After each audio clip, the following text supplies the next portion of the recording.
think that story is real for a second, okay? Like your kid's like, oh, I would want to give the homeless people homes. And you're like, no, you're a Republican now, bitch.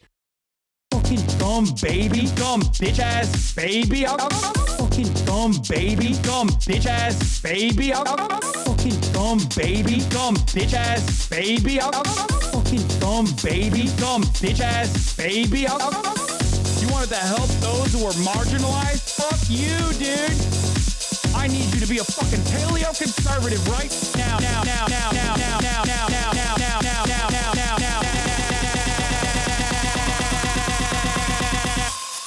Fuck you. Oh, fucking own. Guess what I fucking own? My dumbass daughter who's 6 years old, dude. Stupid fucking baby. You dumb bitch ass baby. Fucking dumb baby. Dumb bitch ass baby. Fucking dumb baby. Dumb bitch ass baby. Fucking dumb baby. Dumb bitch ass baby. I'll kick you in the fucking baby face. I almost got, child labor going too. It was fucking tight. Fuck you. Oh, fucking own. Guess what I fucking own? My dumbass daughter who's 6 years old, dude. Stupid fucking baby. You dumb bitch ass baby. Fucking dumb baby. Dumb bitch ass baby. Fucking dumb baby. Dumb bitch ass baby. Fucking dumb baby. Dumb bitch ass baby. What's going on, everybody? Fucking baby face. I hope everyone's having a fantastic evening, afternoon, pre-noon, no matter where you are in the world. I'm Hasan Piker, and this is the Hasan Abi broadcast coming to you live from gray, hazy, and very cold, cozy, definitely fall vibes, Los Angeles, California, folks. We're live and alive, and I hope all the boys, all the girls, and all the MBs are having a fantastic one, because today's a beautiful day. Today's a wonderful day. Today is Saturday, baby.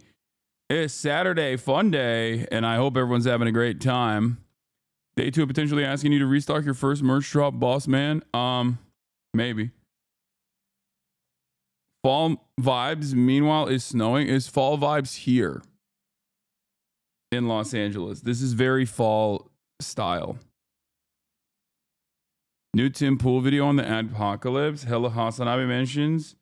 Let's go. Tim Pool made a video on me. Let's go.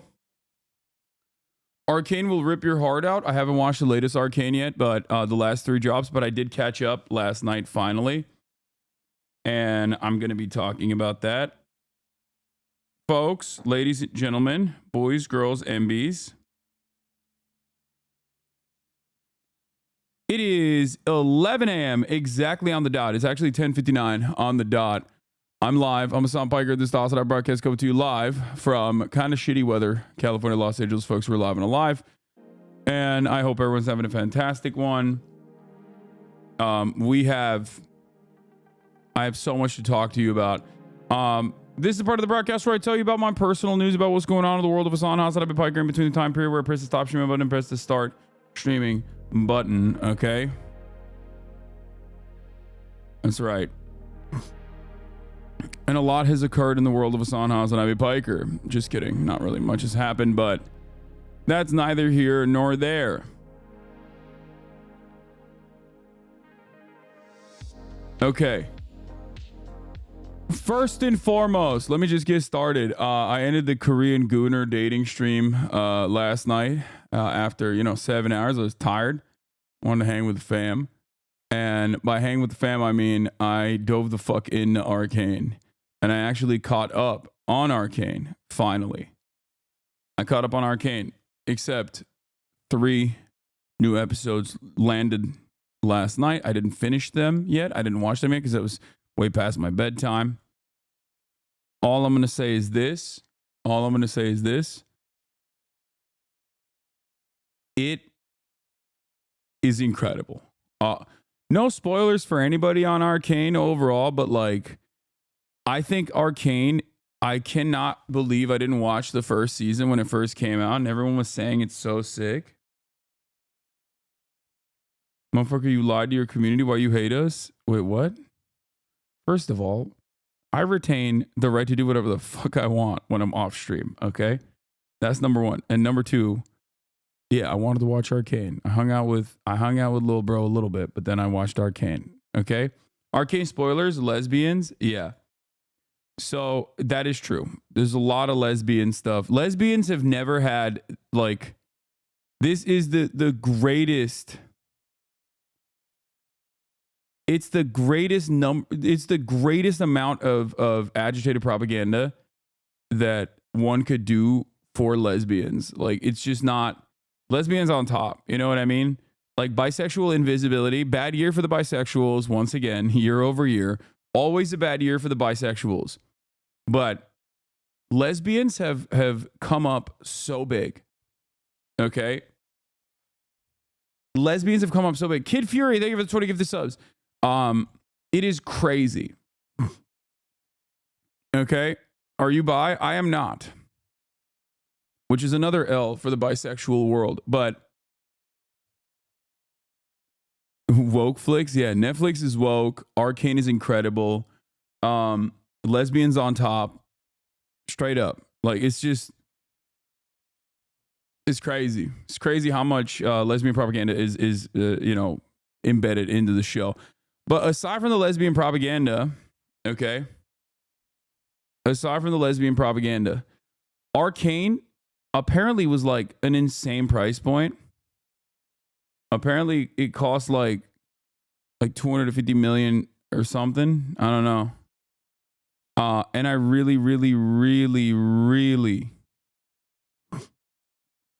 hope that they keep doing it. They keep making it. It is incredible. Okay. When I say this, like, look, listen. There's parts of it that I don't like. Okay. There's parts of it that I do not like. For example, the music. Okay. There's a lot of like millennial cringe. I think that there's a lot of stuff in it that is very like, what's that game?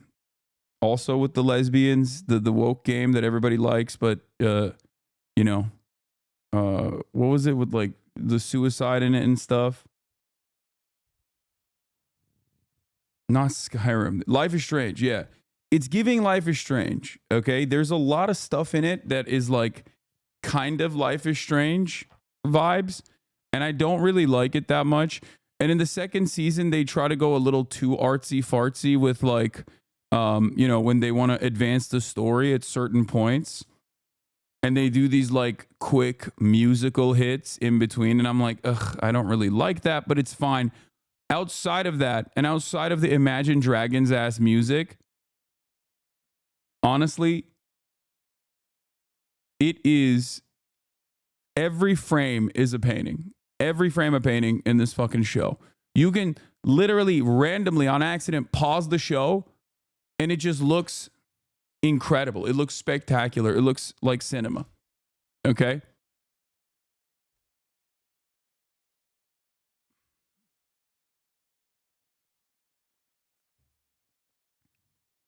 The studio has been approved for 5 more seasons of different storylines. I want to inject it directly into my veins. It is fantastic. Okay? There's a Hasan lookalike contest in LA. Please tell me you've seen this. I have not seen it.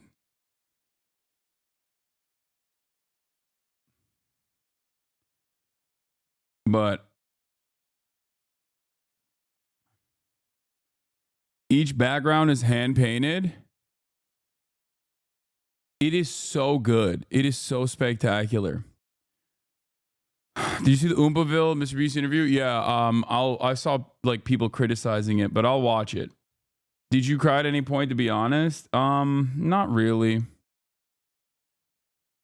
But it was what is this? Gallipoli from the Ottoman perspective? Hey yo, okay, this is something I might watch.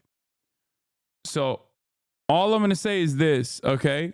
It was so goddamn good. Arcane was so goddamn good. It made me want to potentially consider playing League of Legends. Like, as the early heads of the fucking show know, okay? I used to be a MOBA demon. I used to be a MOBA freak in my youth. Like back when you guys were literally protein in your father's nutsack, I was out there in the trenches playing Dota, the first ever MOBA created, Defense of the Ancients, which was a fan-made project off of Warcraft 3. That was the OG MOBA, okay? Rikimaru was my shit, okay? And Ox. Butcher. Ox. You know, try to get that crit going. Anyway, I was a crit damage player. Anyway, that's neither here nor there. No, it's fine. Right? I have trapped the old me. I have trapped the old me in the deep dark corners of my mind. I stopped playing MOBA games because I was deeply addicted to it and it would do something to me that I did not like. Okay? So I stopped. And then, of course, after Dota came Dota 2, Han, what is it, Heroes of New Earth or whatever, and a whole bunch of different, MOBA games came out. And then, of course, out of all of those, I think League of Legends was the one that, became the dominant one, right? And I know I have a major distaste for MOBA games for that reason, for my own personal experiences in my life have taught me that I probably shouldn't do it, even though I did post it. Arcane is so good, it got me seriously considering playing League. 21,000 likes. Don't. Sancho, he says don't.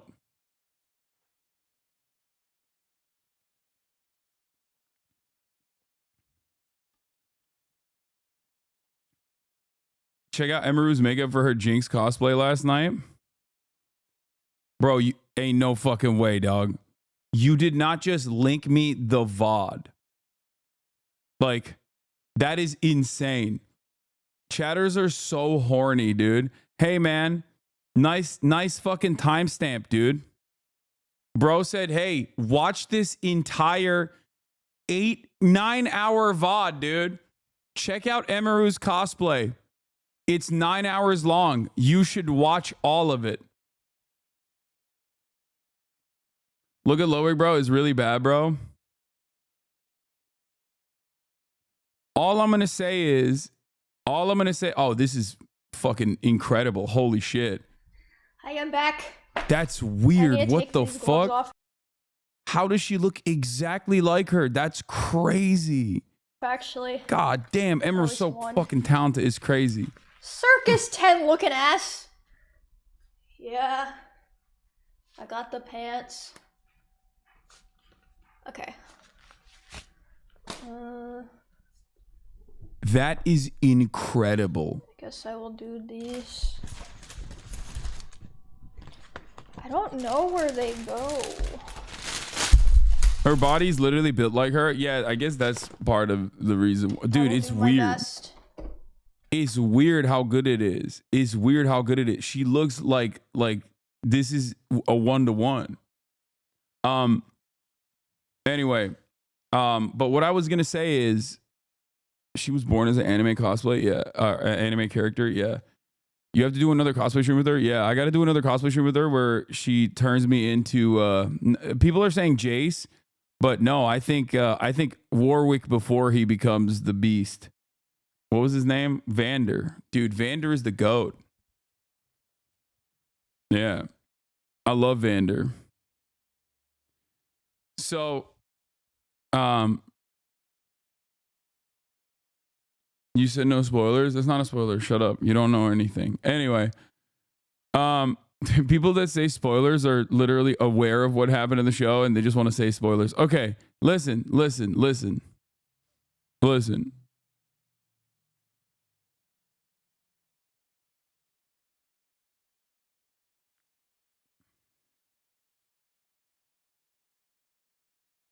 You actually fucking spoiled them. I'm actually upset. Okay, I'm sorry. So, what was I saying? Oh, every frame's a painting. The music leaves much to be desired, but it's okay. I loved the show. I like the politics of the show too. It's like it's not bad. I mean, it's a little, it's at times it feels a little libbed up, but I personally love a good, is this person evil or are they not evil? Like, can't really make up their ambitions really quickly. There's no well-defined boundaries of good and bad. You know what I mean? I like that. I think that's sick. So, in any case, yeah, not the biggest fan of Imagine Dragons ass music, but other than that, it's fantastic. Did you say the music is bad? Season 1 was on point. It's just not for me.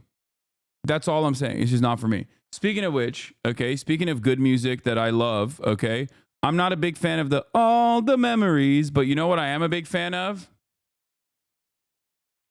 You know what I am a big fan of? Because after I finished that, I watched another thing.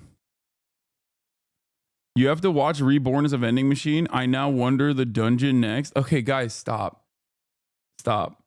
I immediately I say like, oh wow, this is my first introduction into like romance anime, and I kind of fuck with it. And you guys are like, no, you have to watch My Sister and Uncle. My Sister is My Uncle, or you have to watch In This Dungeon We All Eat Crab. It's like, I don't know what the fuck you're saying. I don't care. I don't know what that is. I'm not gonna watch any of that shit. Okay.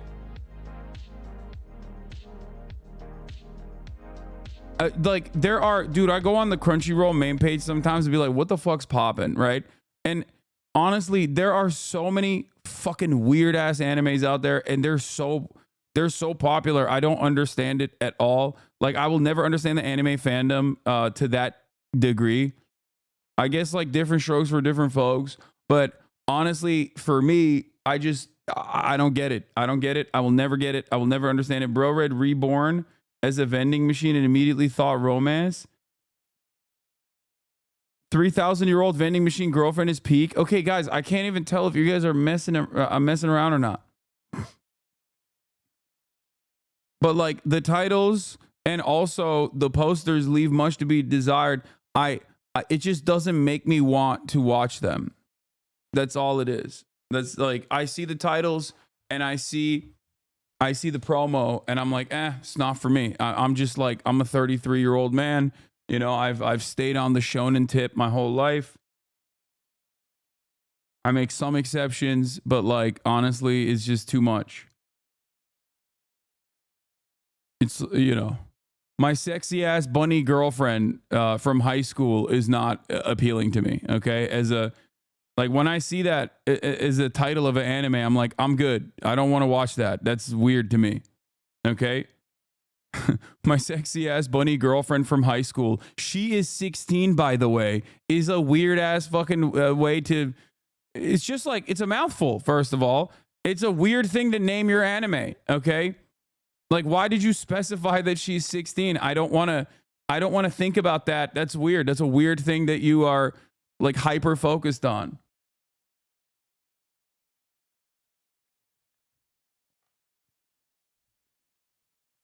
You can't say that while liking Dandadan. That is the same show. No, Dandadan is not the same show. I think that's disrespectful to Dandadan. That's insane. Don't sleep on my 15-year-old sister got reincarnated as my cat wife.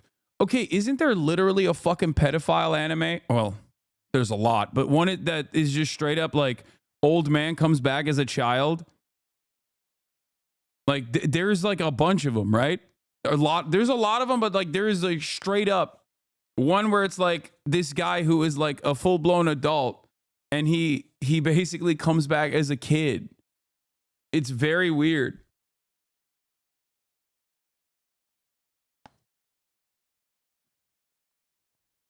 Oh my God, there are so many. You guys are literally writing very different. Oh my God. Okay. You guys have written, I think, 100 different anime names in the chat. That is so gross. That's gross. That's unacceptable. Okay.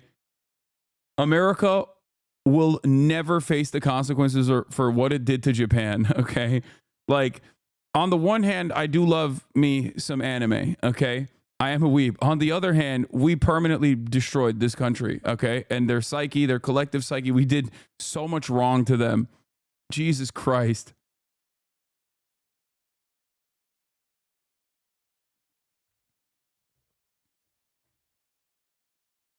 I watched Dandadan for the grandma. Grandma is sexy.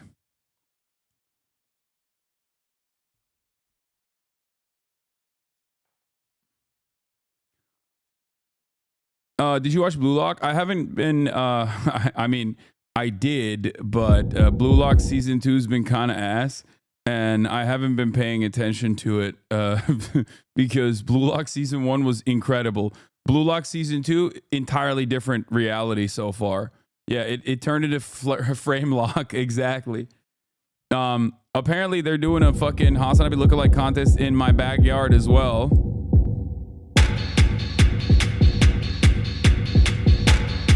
I didn't realize this was real, but I guess it is. There's one in Chicago too. New location, my house. Everyone's making that same joke.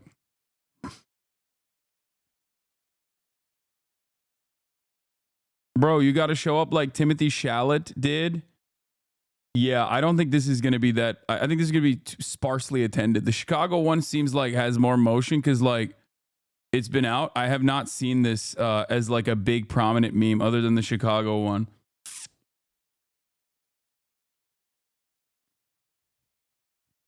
Last time you said you were doing a community day, you proceeded to talk to Nick for 5 hours about Palestine. Can we do a fun day for real today? Okay, first of all, that day was a banger, and it has been immortalized by my haters because they okay, this is not real. Okay, shut the fuck up. That's not real. I'm not playing League of Legends. But that day has been immortalized by my haters because like that's the day I showed Nick the Houthi music video famously. Okay, remember that. Also, talking about Palestine for 5 hours. Chad, I might be this 33-year-old man with a teenage girl. Oh, I saw this. I reposted this last night, and my mom saw it, and she loved it. I showed it to my mom. She fucking loved it.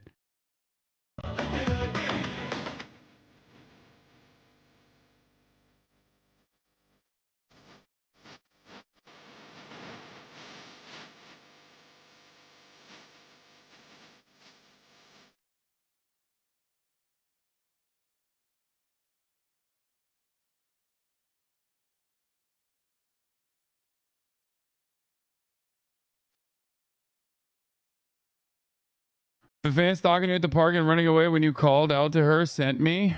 What? Oh, that last community day. Yeah, I miss Nick Pollum. Dude, I love hanging out with friends, you know? What a wonderful thing. Controversial opinion. I enjoy hanging out with friends. Okay? Arrest me, officer. Hideo Kojima with Ella Purnell from Arcane. Bro, first of all, I think, yes, Ella Purnell is in Arcane. I did not know that. I learned about it later. But she also did Fallout, which was pretty fucking good. So I'm actually pretty excited to see what happens with Fallout. But yeah, Hideo Kojima loves face scanning every famous person. Oh yeah, we already watched this on stream. This was popping.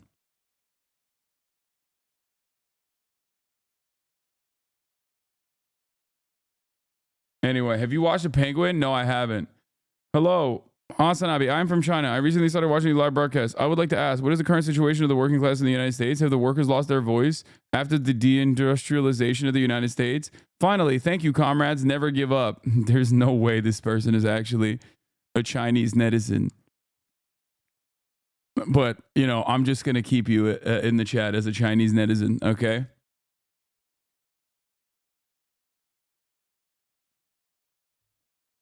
Did you see this? I did. They managed to make woke a slur in under a decade. Yeah.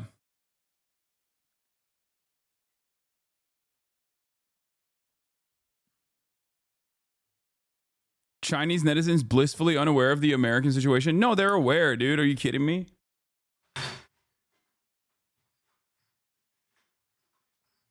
Brother, everyone on the planet is blissfully aware of the American situation. I would go so far as to say that like Americans are less aware of the dire situation in America than the rest of the world. The rest of the world has to be locked in to the political machinations of this goddamn war machine, because, you know, out of self-preservation, out of you know, what their own nascent, perhaps growing fascist movements are going to look like, because America sets the universal standard. Basically, America sets the global standard, you know. So I think people around the world are more aware of what's happening in American politics than Americans are. I mean, think about it, dude. There's people in America that voted for Donald Trump that were like, yeah, I think he's going to give me, you know, money like he did. Like he's going to give me stimmy checks like last time. And no, he won't do mass deportations. Like that is, you are now officially more oblivious to the guy who you voted for and his own personal politics than like the majority of the planet.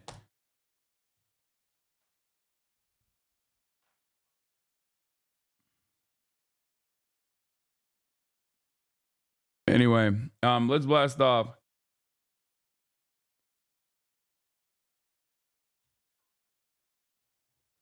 Also, before you guys say name 3 Def Leppard songs, I have not. Oh my God, this person said it right as I was talking about this. I have no idea what Def Leppard even is.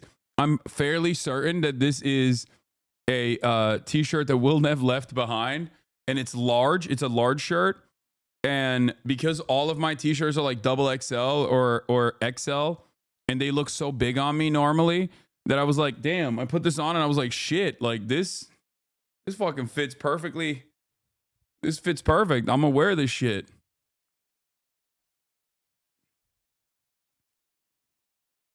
Yeah. One-armed drummer, badass. Okay, sick. It's Boner Rock. It's Brit Rock band. Okay, great. But yeah, let's blast off and let's get it twisted. Saturday fun day begins. Watching Red Chapel DPRK doc later. Light news, drama, fun reacts. React Lord is back. TikTok time. Mr. Beast interview.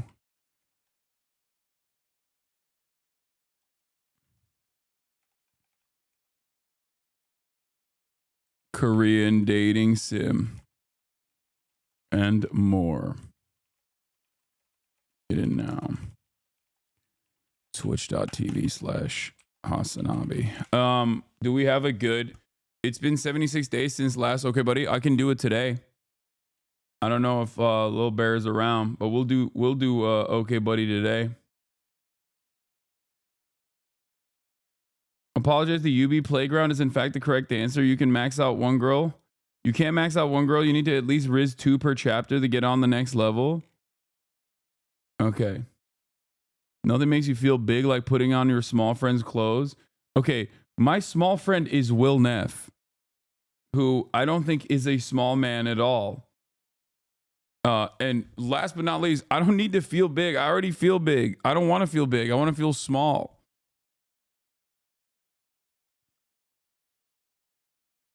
Anyway, do the dating sim first. No, I'm not gonna do the dating sim right now.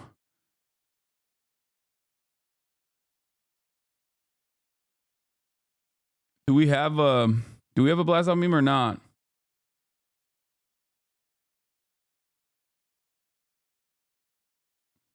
What is this? A taboo that's an issue in Canada? Korean men archives?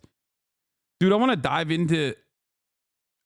more into the fucking devastating nature of gender wars in Korea. Okay. Because like I feel like there's a lot there. There's a lot going on there. And playing the Korean dating sim has made me closer to understanding why Korean men are such fucking insane incels for the most part. You know? It is kind of fascinating, but it's also kind of terrifying at the same time because like a lot of people are fantasizing about doing that here, like the 4B shit. I do think that like our level of misogyny, while pretty aggressive, is still nowhere near like Korean levels of misogyny. I think like the average Korean incel or the average Korean man has like Nick Fuentes level misogyny. If I were to tier list misogyny, I would say like you have the regular misogyny of like, haha, get to the kitchen, or, you know, women can't lead, the like that level of misogyny, right? Which is super fucking normalized. Okay, that's an Orientalist stereotype. What the fuck? Maybe. Well, we'll do more of an investigation, but from what I understand, you have an like South Korea has a literal incel president. So like it's kind of wild. Anyway, here it is, by the way. Saturday Funday begins. Light news drama rack lord. Blast it off. Yeah, there's some real fucking crazy shit. Anyway, Nick Fuentes level of misogyny is when you just like, when it's not just that like like Nick Fuentes level of misogyny is basically when you like loop back around and it's like gay almost. Well, not gay necessarily, but like you hate women so much that like you want to directly kill them. And not even like you hate women so much that you want to kill them because they've like wronged you, which is also again incredibly toxic, incredibly violent misogyny. But there is like, I don't know how to describe it, like the your body my choice shit that he was saying. I've thought about that a lot. Like it's somehow even beyond like the Donald Trump's cabinet picks are sex offenders level of misogyny. It's more like it's psychotic. It's like the invocation of a woman, like even thinking about a woman like makes you snap. You know what I mean? Like woman existing is something that triggers you. It goes beyond a level of misogyny that I have ever seen. It's genuinely shocking, if that makes sense. Like just the mere thought of like a woman existing outside of like you know, immediate enslavement frustrates you and you hate it. Like if you saw like a woman walking around on her own outdoors, you would have hated it. That type of shit. It reeks of West always trying to pretend that their shit don't stink when whites go on about Korean men being misogynist as if Americans are not. I don't know if you understand what I'm saying, but like I'm currently talking about how fucking insanely misogynistic America is as well. I'm just giving variants, okay? I'm not saying that. I'm not simply saying that like misogyny only exists in Korean men or some shit. Okay? All I'm simply stating is that I was shocked to see how unrestricted and relentless the Korean misogyny was in general.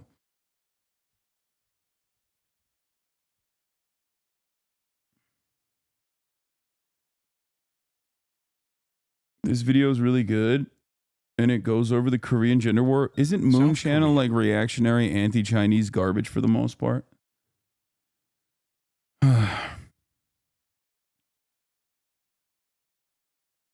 There's also a gender war in China. I recently talked to my high school classmate who used to be a Marxist. Now he sounds like a typical Republican. Oh my God. What did you mean by 4B causing gender conflicts? No, I didn't say 4B is causing. I'm saying 4B is a reaction to the relentless gender wars that are occurring in Korea.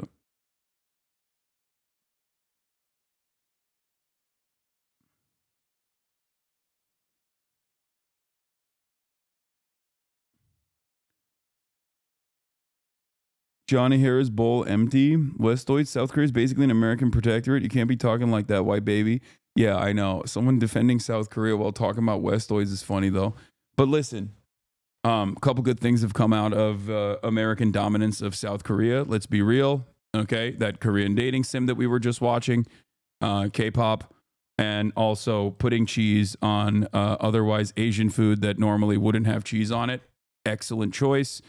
You know, I see a divided Korea, but then I present to you cheese corn. Okay? It's like, what a silly thing. What a silly and yet simple delicacy. Okay? Galbijim with cheese on it. Rice cakes. Excellent.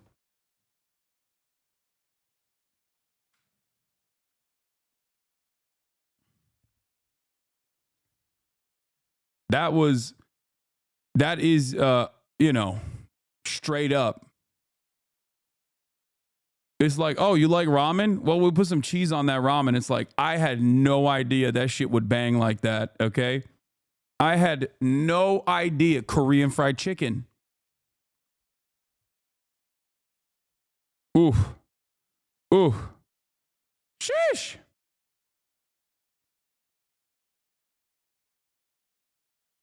What is this? The moment Hasan Abi fell in love? Oh. Gran! What are you eating? This is awesome videos from Not Just Bikes relating to your conversation with the last Fear and podcast about self-driving cars. Yeah.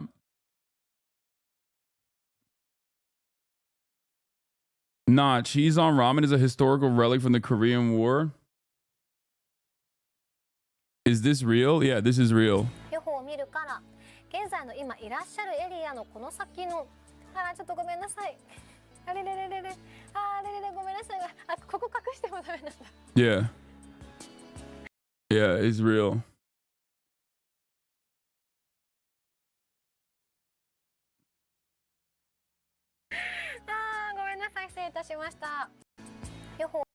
You haven't done murder reacts this year? Oh, God. I don't know if I have it in me. That's Army Stew, motherfucker. I can't believe people pay $20 for that instant ramen and hot dogs law.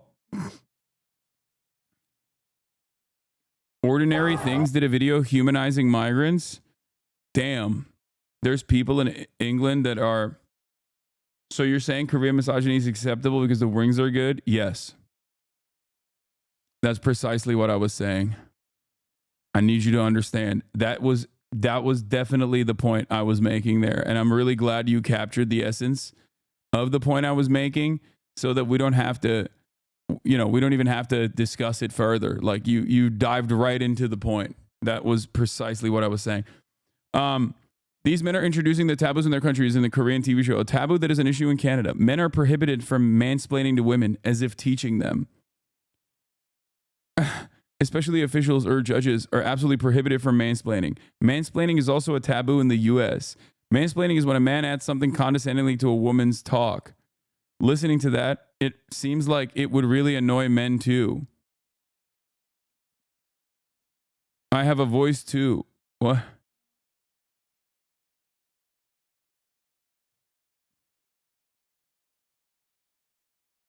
I was arrested for mansplaining. What the fuck, Canada?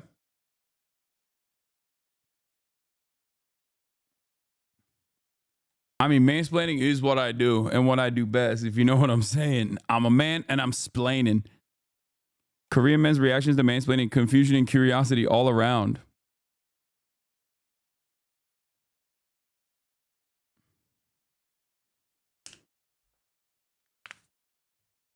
Yeah, in Canada, if you're a man and you explain anything, you go to prison.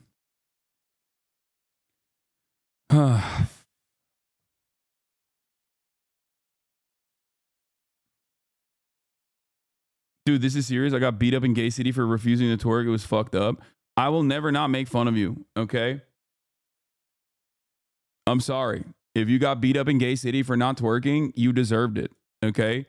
Sorry, the punishment is apt. And no, I will not I will not feel bad. Okay. You should have fucking twerked. You should have learned. You better twerk, bitch. As Brittany said, you better work, bitch. But also, you better twerk, bitch. Okay. We're in twerk city. We're in gay city.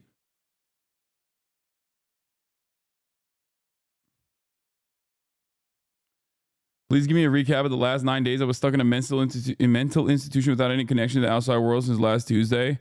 Jesus. Okay. Well, a lot has happened. My enemies have been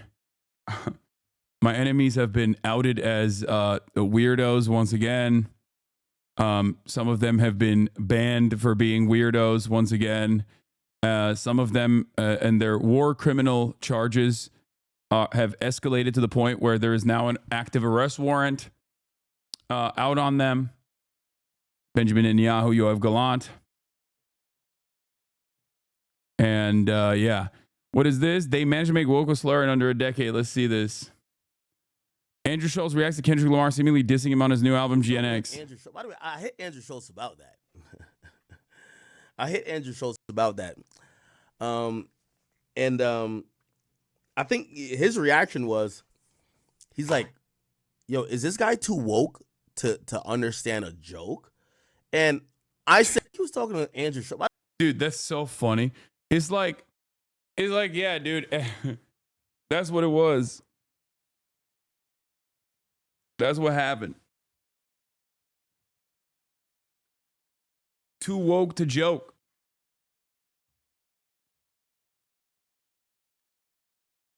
They made a slur for people who aren't racist. That's so sick. I know. Finally, dude. Fucking finally. It's been a long time, dude. It's a long time coming. I was wondering, like, can we figure out a pejorative for people who are, not oblivious to systemic racism, Jesus Christ. They've had it far too good for far too long. You know what I'm saying? Why is Hasan putting more clothes on? Because it's nice and chilly in here. They've had that slur, to be fair. It's just gay. That's true. They were doing that.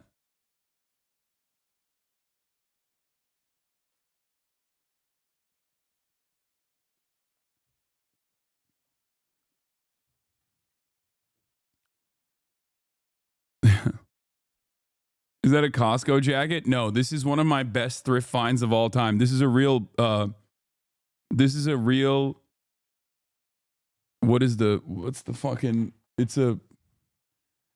rodeo jacket.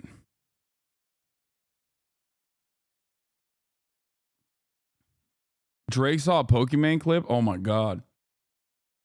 Yeah, this is a real rodeo jacket. Here, you want to see? Hold on. Here. I can show you. Oh.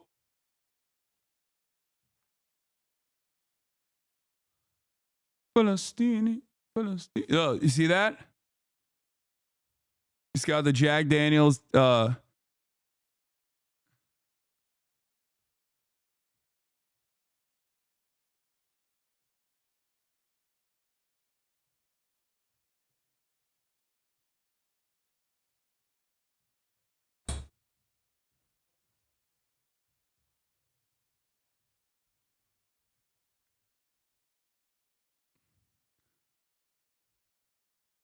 can't figure out how the camera works. I mean, yeah, Unk is having an issue with that for sure.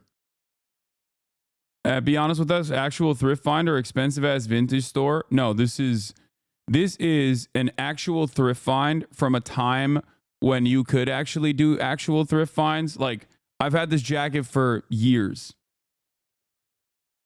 I've had this fucking jacket for years and years and years. You can find it in like photo shoots that I've done many years ago. Some crust on it. But this was back when you could actually thrift in Los Angeles, and it wasn't just like upmarked, crusty ass old people shit. and people were just like, you were paying basically the same fucking price, if not higher, for, you know, older gear that someone found in a Goodwill bin. I haven't really thrifted in years, actually. I've fucking stopped thrifting. It just sucks. It sucks now. It just straight up sucks. Back in the day, it was my go-to. Back in the day, shit like, I mean, I think I got this for literally like $10 or something. Like, think about that. This is I think it has like real leather on it too. No disrespect to the vegans. I'm not entirely certain, but I think it's like, I mean, it's a real rodeo jacket, right? With the brand tags on it and everything. And like, it was like $10 or $20, something like that. And I've had it for years and years and years. I've never, like, I love it. And now it's impossible. A jacket like this right now, if you were to go to a thrift store, if you could find a jacket like this, I've had it for almost like a decade. A jacket like this now would be like $300. Not easy. $300.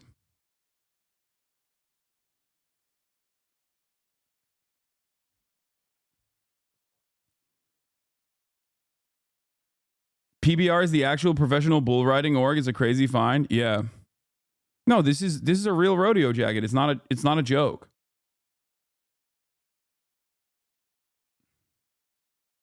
This is a straight up real rodeo jacket.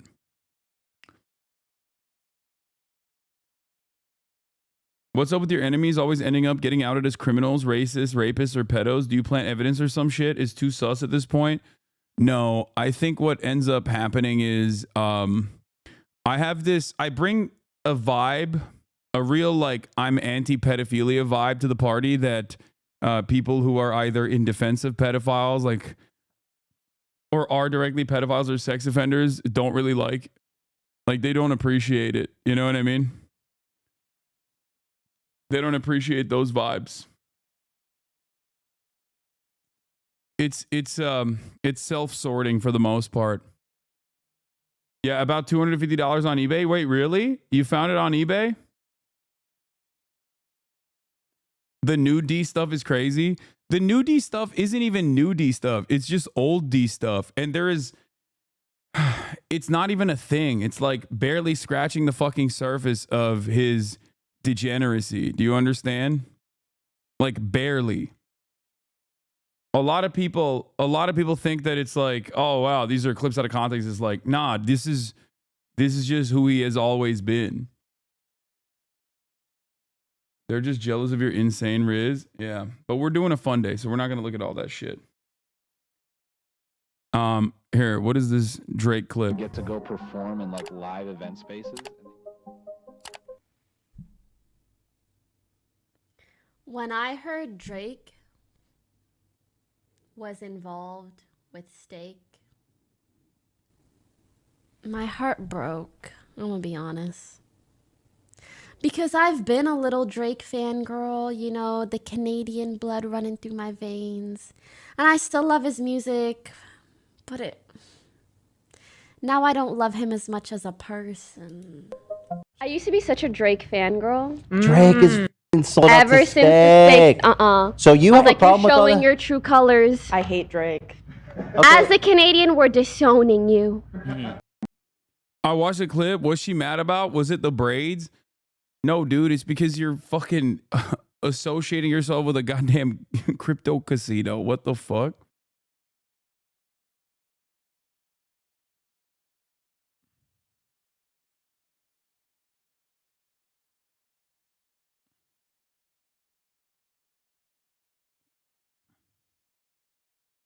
What is it? The braids? Yeah, it's because of Gamba.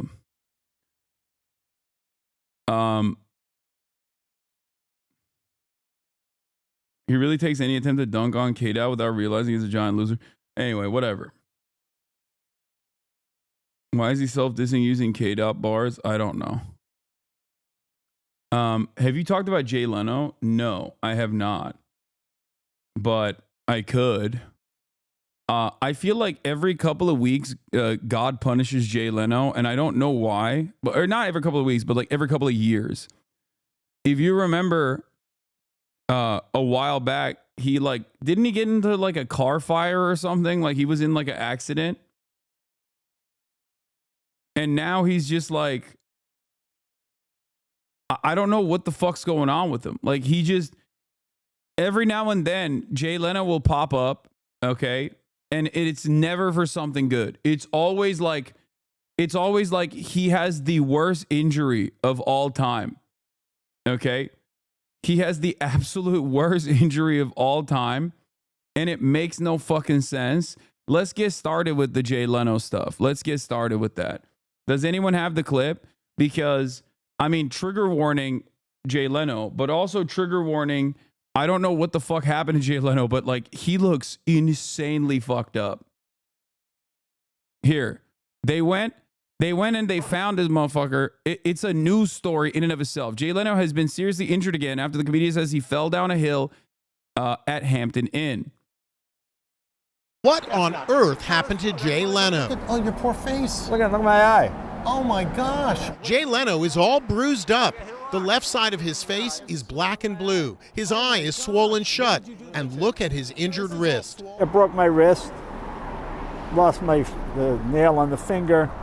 And then I'm all black and blue. The comedian says he fell down a 60-foot hill. I said, well, the hill doesn't look that steep. Let me take it down. And then You rolled down a hill? Oh, that's not true. That's not what these injuries are not consistent with like actually rolling down a fucking hill. And of course, people found the hill that he was referencing. I don't even understand why he's staying at a Hampton's Inn, by the way. Why the fuck is he staying at Hampton's Inn? The Inside Edition reporting was lazy and they showed a picture of the incorrect hillside Jay Leno fell down. So I did some of my own journalism to bring you the accurate story.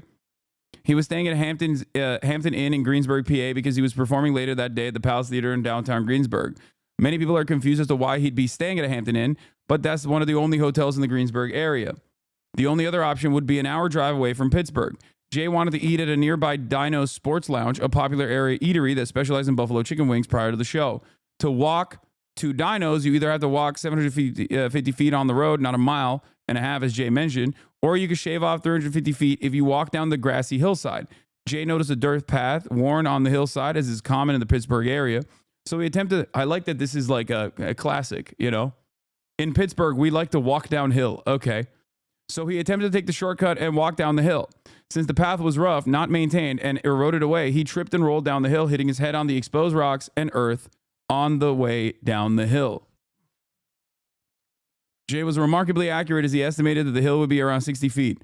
After measuring, the hill is 56 feet from top to bottom.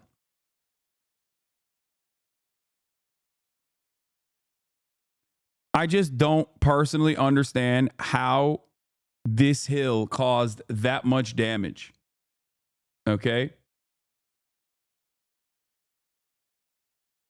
True. No, that's true. Jay Leno says he was staying at a Hampton Inn about 30 miles outside of Pittsburgh on Saturday night when he wanted to have dinner at a local restaurant before his show. Instead of walking a mile and a half down the road, he decided to take a shortcut down the hill. Not a good idea. This is believed to be the steep incline he tumbled. No. Okay, that makes sense. If he fell off this, that would have made sense. But I believe the Redditors. Down. Well, I hit a bunch of rocks. It was 60 feet. Incredibly, the famous workaholic legend performed just 3 hours later without even taking a day off to nurse his injuries. Last night, he was back at it again. This isn't the first nor the last time Jay Leno will be injured severely, okay? I just want you to understand something. Jason Leno has been hurt before, right? Didn't he almost die recently? Was it a stroke or what the fuck was it? Oh, there's a breakdown of his previous incidents. Okay. Anyway, let's finish this Inside Edition report and then we'll continue. In Beverly Hills. This is just the latest mishap to afflict Leno in recent years. In November 2022, he was severely burned in a fire inside his garage. I went to the Grossman Burn Center and I got a new face. That's a brand new ear. Leno needed skin grafts, and there he is undergoing hyperbaric therapy at the world-renowned Grossman Burn Center in Los Angeles. Tomorrow night, he'll perform at Comedy for a Cause in Hermosa Beach to raise money for the Burn Foundation. His thank you for saving his life. Bro, I'm telling you, like, someone has it out for him, dude. Someone wants him dead. Okay. You'll be able to see again? It'll be fine. I'm not worried about it.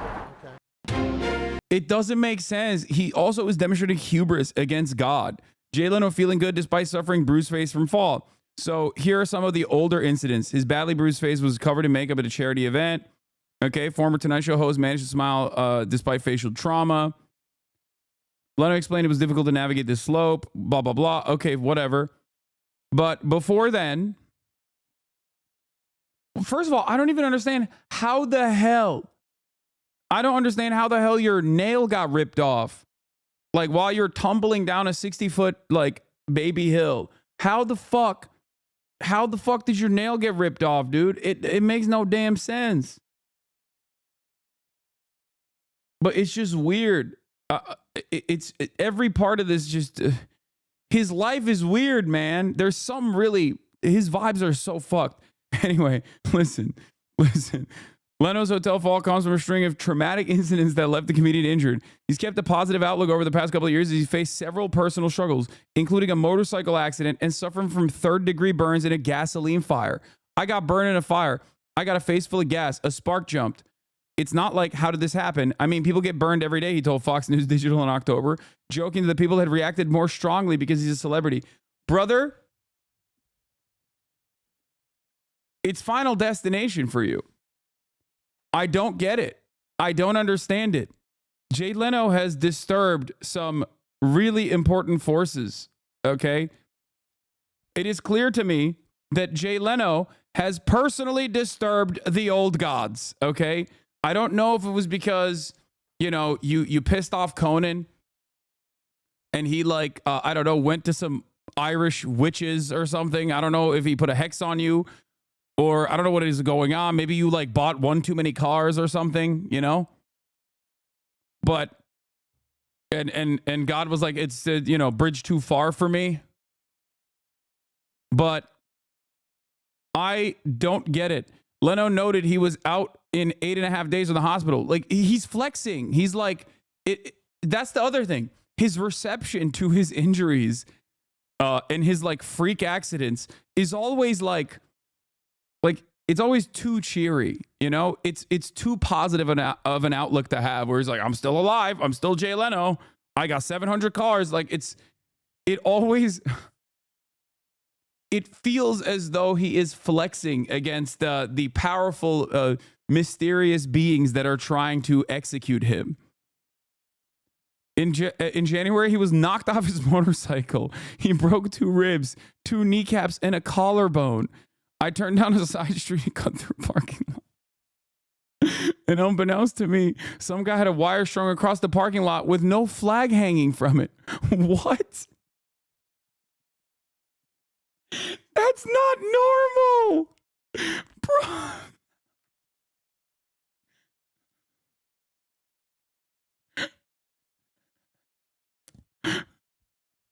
Dude, I don't want to.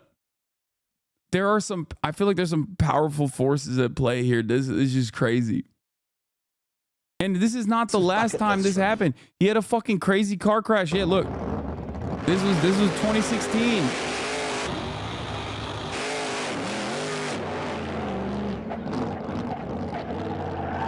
It's like he's always cheating death.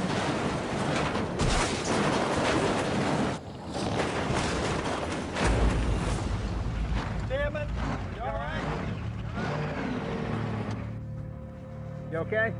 I'm okay, yeah.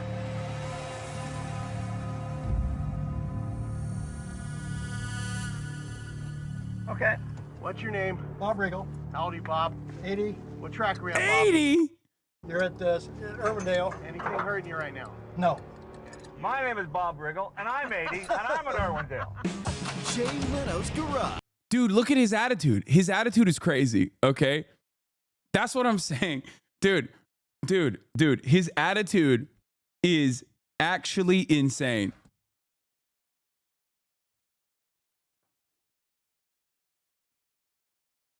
I don't get it. I don't get it. I don't know what is going on with him. I didn't see it until it was too late. It just clotheslined me and boom, knocked me off the bike. The bike kept going, and you know how that works out.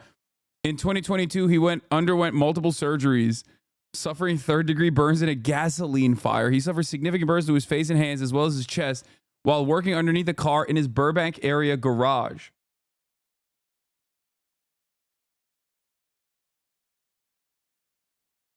We need to understand what the fuck is going on with Jason Leno.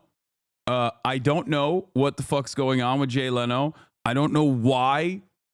I don't know if he like owes the mob money or something. That's what the suspicion is. The common suspicion is. Okay.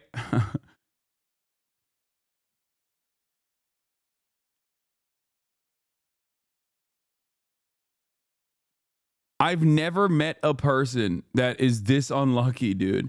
At his age, he's like, I think he just, if there's a finite amount of luck that you can have, I feel like Jay Leno, despite being talentless and unfunny, having like the most insane media career, despite being devoid of talent, has now bit him in the ass. Like it's a monkey's paw situation where it's like, you're going to be the least funny late night broadcaster, but you're going to have an insane run. Having said that, after the end of your career, you are going to find yourself in the like comically funniest like physical comedy situations, okay, for the rest of your life.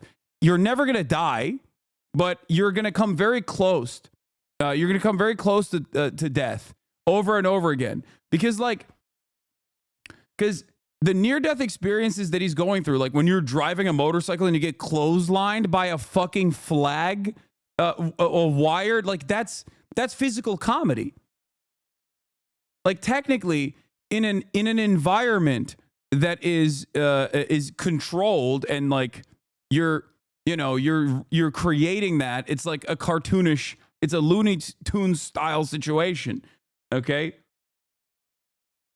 It's also the type of thing that would normally fucking kill you. And it seemingly does not kill Jay Leno. Taking a tumble because you were hungry to go to the diner, like taking a tumble, also kind of Looney Tunes style, kind of cartoonish. Like Jay Leno driving in, Jay Leno drives directly into a wall because someone had drawn a realistic looking tunnel. Car explodes. Jay Leno has survived yet again.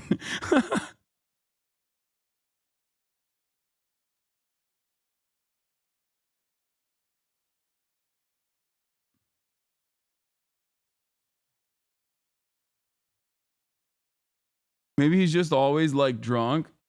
Maybe.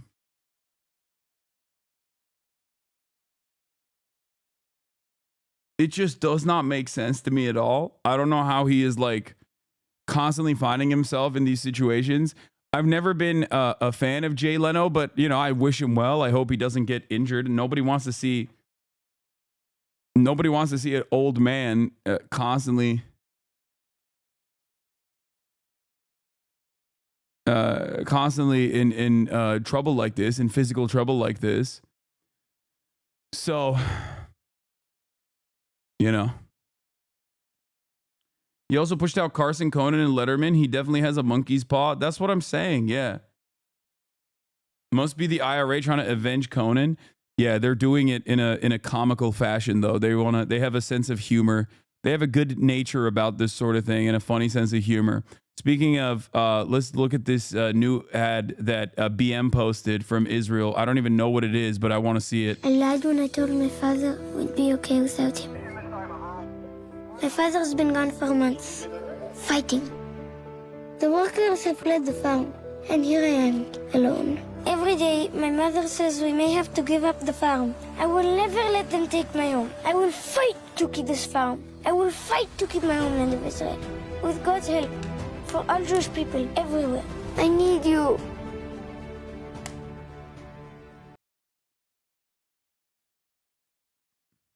Wait.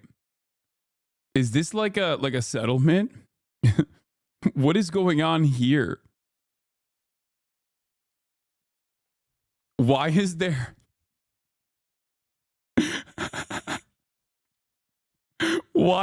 a Saudi prospector on the West Bank settlement.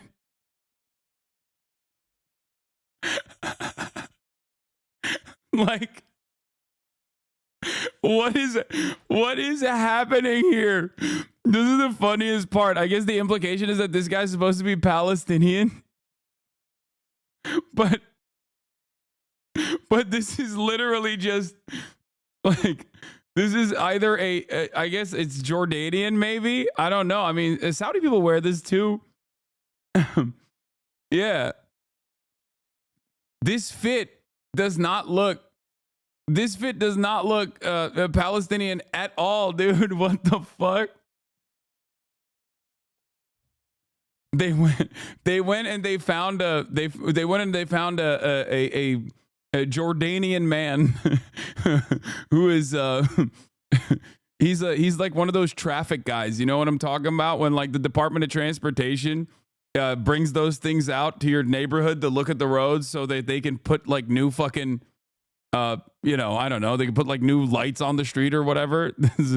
What is happening here?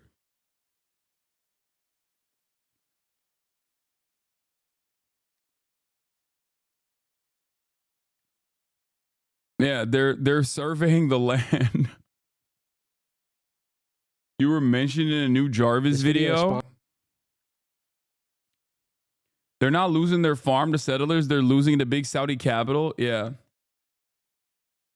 What is this? Did you see Lindsey Graham threatens to destroy the economy of U.S. allies? Yeah. We'll look at that in a second. But anyway, I'm glad that first of all, Daddy is fighting. Workers have fled the farm, and it's like.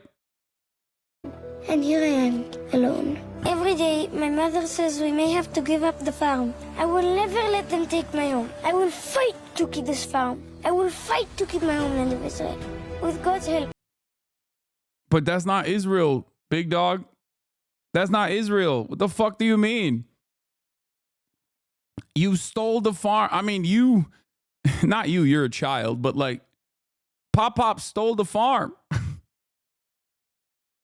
Fuck you mean?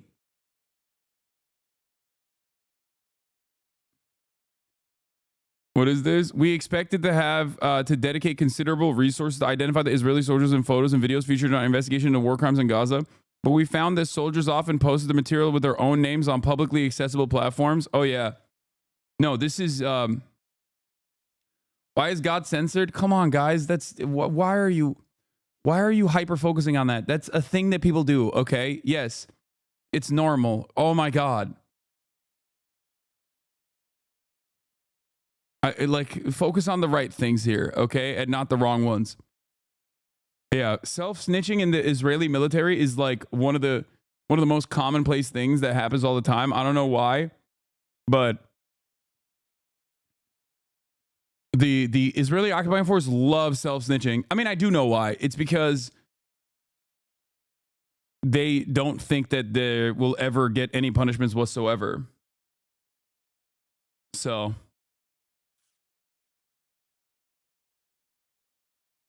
that's the reason why. And this is great for the morale, you know? Yeah, they believe they're in the right. They believe that there will be no punishments for this whatsoever. They believe that, and understandably, they believe that there will be no punishments for this whatsoever. Because there haven't been at all. And that's it.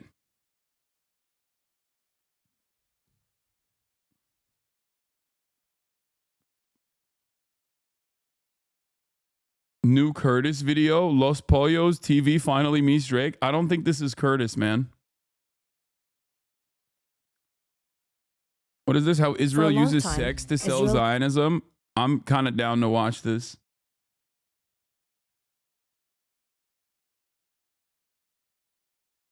Can we watch the new video?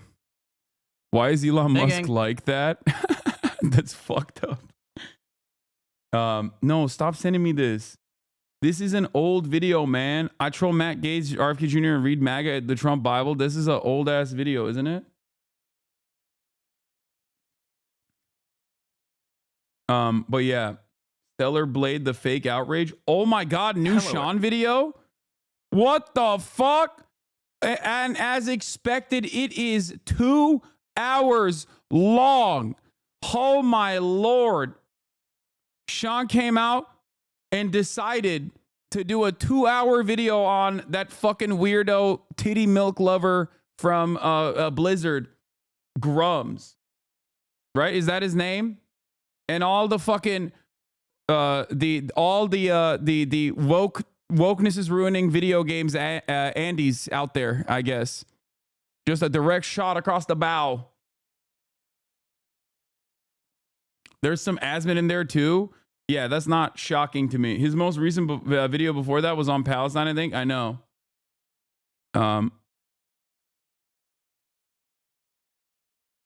2-hour essays are ruining video games. 2-hour essays are ruining my life. Okay, that's what's ruining my life. Oh, so many good things to watch. But before we get to all of that, let's hear Israel's greatest defender, Lindsey Graham. American politicians are threatening every single ally on the planet in service of one specific ally internationally accused of war crimes. Seems crazy until you remember these politicians sent the bombs used in said war crimes. So to any ally, Canada, Britain, Germany, France, if you try to help the ICC, we're going to sanction you. Well, that means I want every ally. And you saw little Justin in Canada and his position. We're going to invade Canada. No, you're not. Okay, go ahead. Go ahead. Sanction the entirety of the European Union. What should the penalty be? Sanction the entirety of the European Union. Go ahead. Make China's day. Okay? China's probably kicking back, dude. Oh my God. Xi Jinping is like, what? I can't believe they're saying this. I can't believe that they are actively negatively polarizing themselves against the remainder of the Western Hemisphere. What an incredible moment. At the behest of Israel doing a genocide? Oh, incredible work. Good job, America. You're really doing it, man. It's a great idea.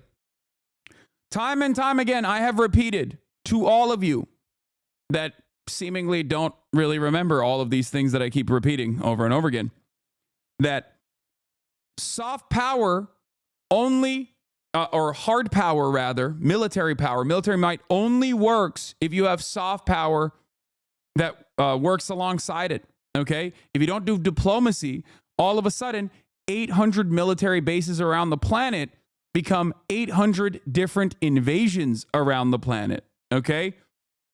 You can't have both at the same fucking time. You can't simultaneously be like, yeah, we're going to now cripple our only remaining, most powerful Western nation allies by threatening them with sanctions and also simultaneously claiming that we're going to go and fucking invade the Netherlands. You can't do that. Okay, this is accelerationist nonsense. A lot of people say, oh, America has the most powerful military on the planet. It's true. Okay, America does have the most powerful military on the planet. But even the most powerful military on the planet cannot go against the rest of the planet. Okay? Like, yes, you can dominate many other countries, especially countries that have been actively destabilized ahead of time, countries that have been kept behind deliberately, okay? Formerly colonized nations. You can do that. And even then, you do that to limited success anyway, right? You maintain the fucking poppy fields for like 20 years, and then you still have to pull out of Afghanistan at the end of the day.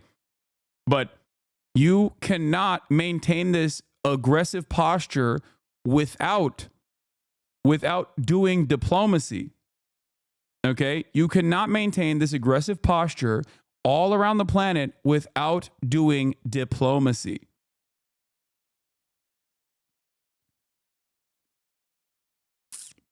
I think a lot of people forget that.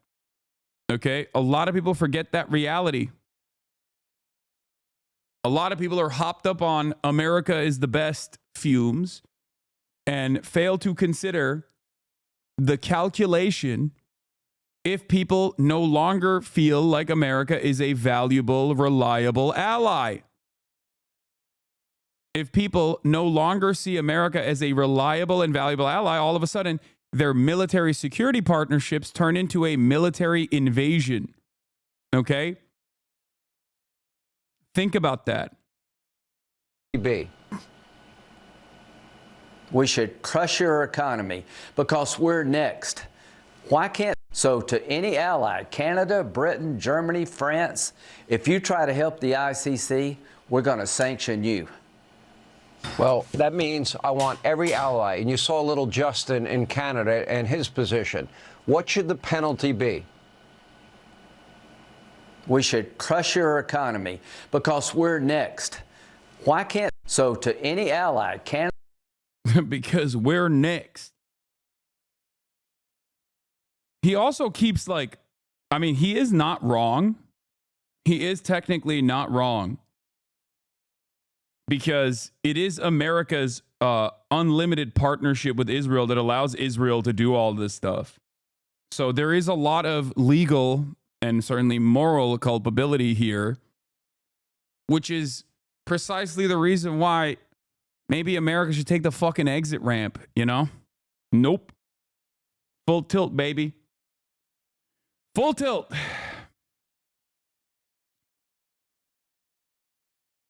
Yeah, this is literally what is happening right now. Like,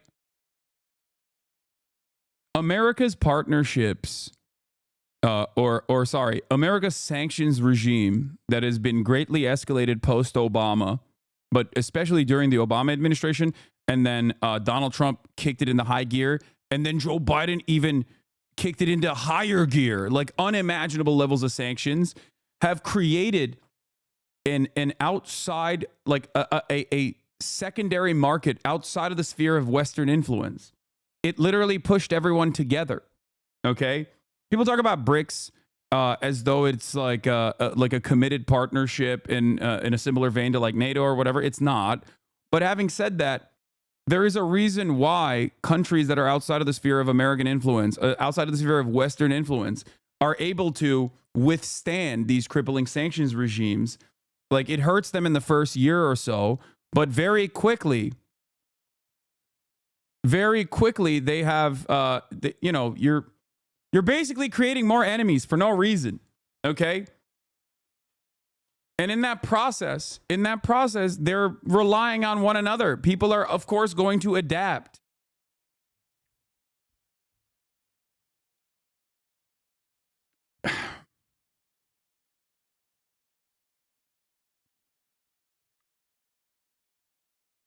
This is so funny because Nate definitely did not read anything I wrote. I'm shitting on the Democrats and he thinks I'm defending them. There's more money in progressive circles than in conservative circles. Harris raised more money than Trump. If Taylor Lorenz is mad that she's not getting more subscribers, maybe it's because she doesn't offer a good product. Wait, what? I didn't disclose any personal details of my birth date, home address, family info, etc. because my family members and even people who remotely affiliated me have been harassed and swatted at their homes thanks to reactionary people like you misrepresenting my work and inciting outrage. People like Nate Silver talk such a big game on Twitter, but they'll never engage with me directly. They'll never join me on Substack Live. They'll never have an IRL conversation. They just rant about me and lie about my beliefs to their million-follower echo chambers. Lame. Yeah, I don't think Taylor Lorenz... I don't really understand this. I think people... I don't know how people clip chimp a fucking article. Taylor Lorenz on the glaringly obvious reason why the left can't compete with the right-wing influencer ecosystem. Leftist channels do not receive widespread financial backing from billionaires or large institutional donors, primarily because leftist content creators support policies that are completely at odds with what billionaires want. This is correct. Left-leaning influencers argue for things like higher tax on the rich, regulations on corporations, and policies that curb the power of elites. Wealthy mega donors aren't going to start pouring money into the media ecosystem that directly contradicts their own financial interests. And so, progressive content creators on the left rely on meager crowdfunding efforts to make a living. To turn around and to say, well, Kamala Harris outraised Donald Trump is so fucking stupid. Yes, there were more people that were interested in giving money to Kamala Harris. The Democratic Party and its own organs are not interested in even associating themselves with the independent media ecosystem on the left in the way that very obviously right-wing content creators, independent and mainstream alike, get directly funded by the very same people that are funding the think tanks that are giving them the talking points. That's it. And it's objectively correct. It is objectively correct. Nate Silver is, once again, objectively incorrect. What a fucking idiot.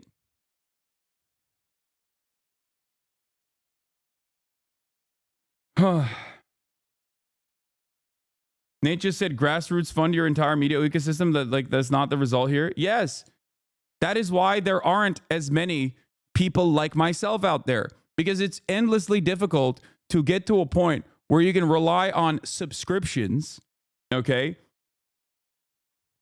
and maintain a successful media product, even from a jump off point.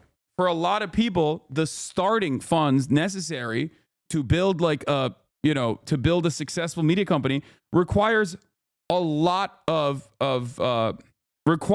capital, like upfront capital. Like, I got endlessly lucky and I worked very hard.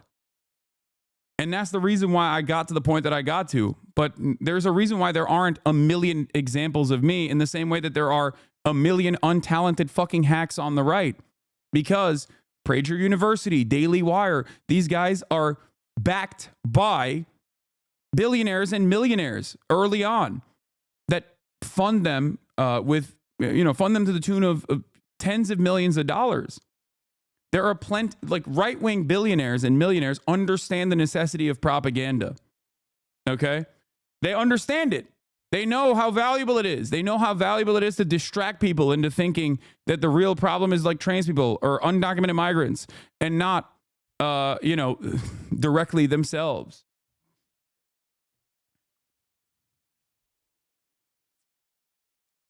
There's also no cross-pollination of the media in the leftist media ecosystem with any sort of institutional backing. Like, there is no mainstream to independent content cross-pollination occurring in the way that it does on the right.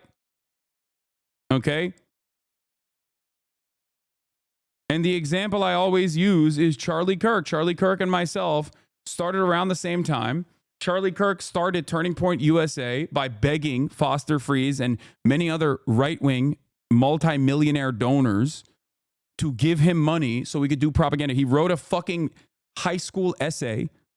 Okay, he wrote an essay on when he was in high school about how, black and brown people were stealing his position at West Point, potentially, with no evidence whatsoever.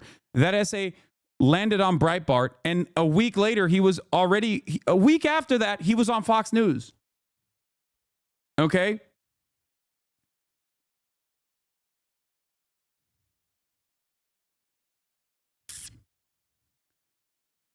The Democratic Party's fundraising capabilities bears no weight on this analysis whatsoever. If anything, the Democratic Party is caked up, but they are completely outside of the orbit. They are completely outside of the orbit of independent content creation in general.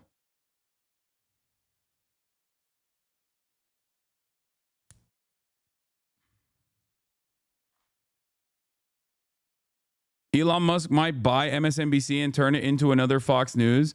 If you buy MSNBC, I would like Rachel Maddow's job. I will wear the same outfit and glasses. I will tell the same lies. Deal. The most entertaining outcome, especially if ironic, is most likely. Yeah, they're going to buy MSNBC and make another fucking right-wing channel, and it's going to be gangbusters. Okay? It's going to pop off. It's going to be so successful. Great.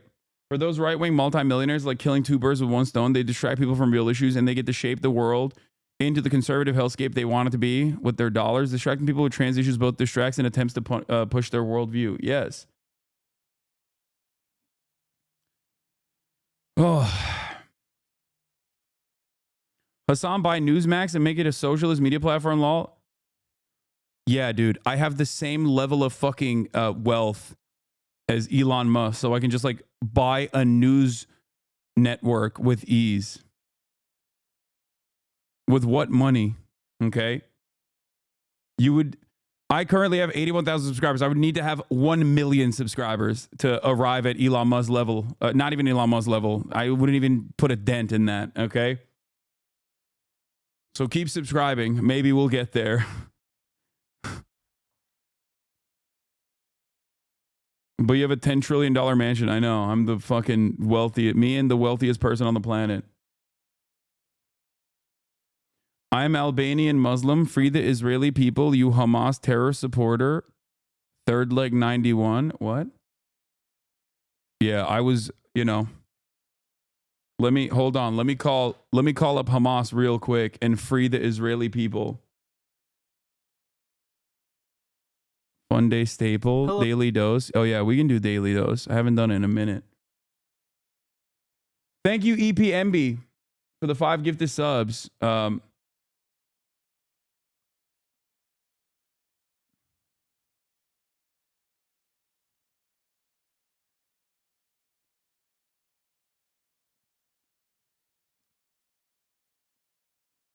We don't claim him. He's no Albanian. Thank you, Machine Gun Kitte.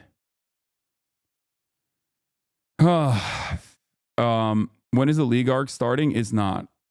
What else are we talking about? Okay, we did that. Wait, what was this one? This video is sponsored. Oh, we got World's Creepiest Dating Coach. We got a lot of fucking fun videos lined up. We'll do the Korean gender stuff too. Pretty sure you are closer to me financially than you are to Musk. Yeah, 100%. What? Yes. Of course. Every single person in this community, including myself, is closer to homelessness than we are to Elon Musk. Like infinitely closer to homelessness than we are to Elon Musk.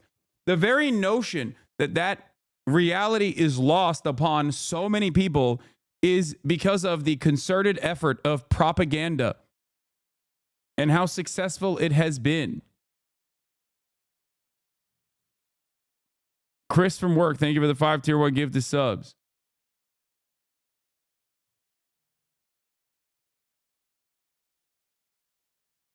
Spoken like a true socialist.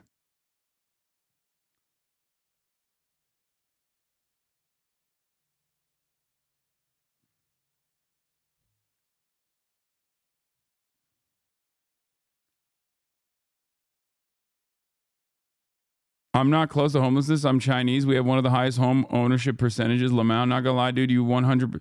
Not gonna lie, dude. 100%. You have chatters who are much richer than you. I mean, yeah, I have the Qatari Oilers, obviously. So,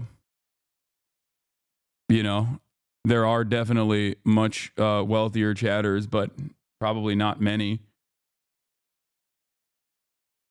Bill Gates is closer to homelessness than he is to Elon Musk, and Gates has 100 billion. Musk has 300 billion.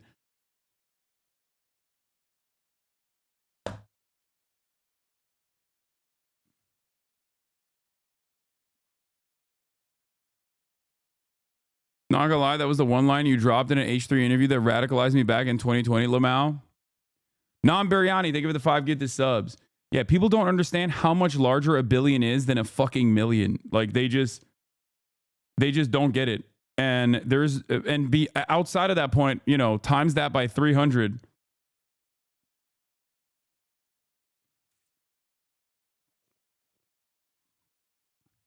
All right.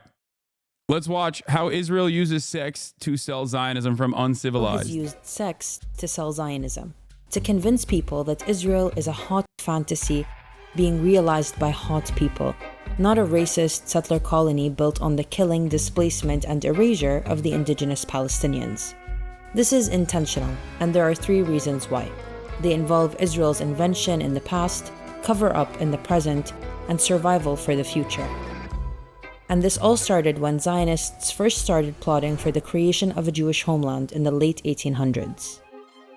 For centuries in Europe, stereotypes of Jews were that they were weak, pale, and frail, and the Zionist movement came to see it this way too, widely criticizing the weak, old Jew.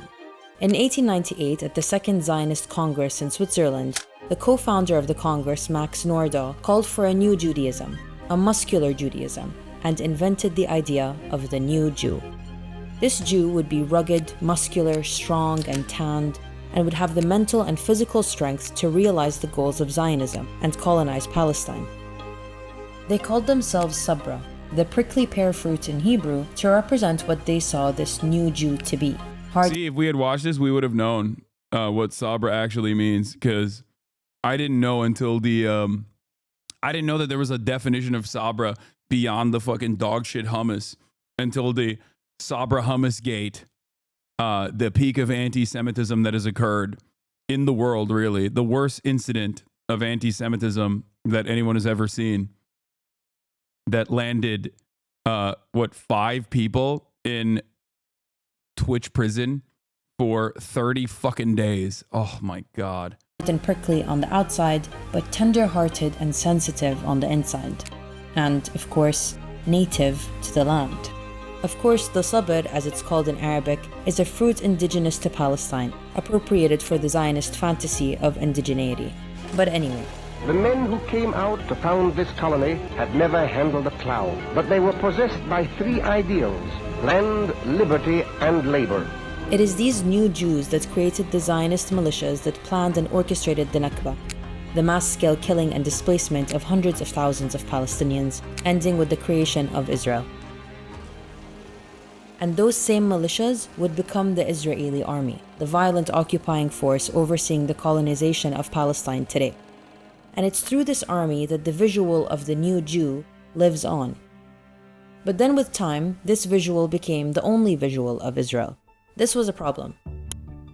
In the early 2000s, surveys in the US were showing that Israel had a big PR problem with men aged 18 to 35 who just saw Israel as a conflict zone and weren't interested. So another rebrand was due, and the solution this time was bikinis.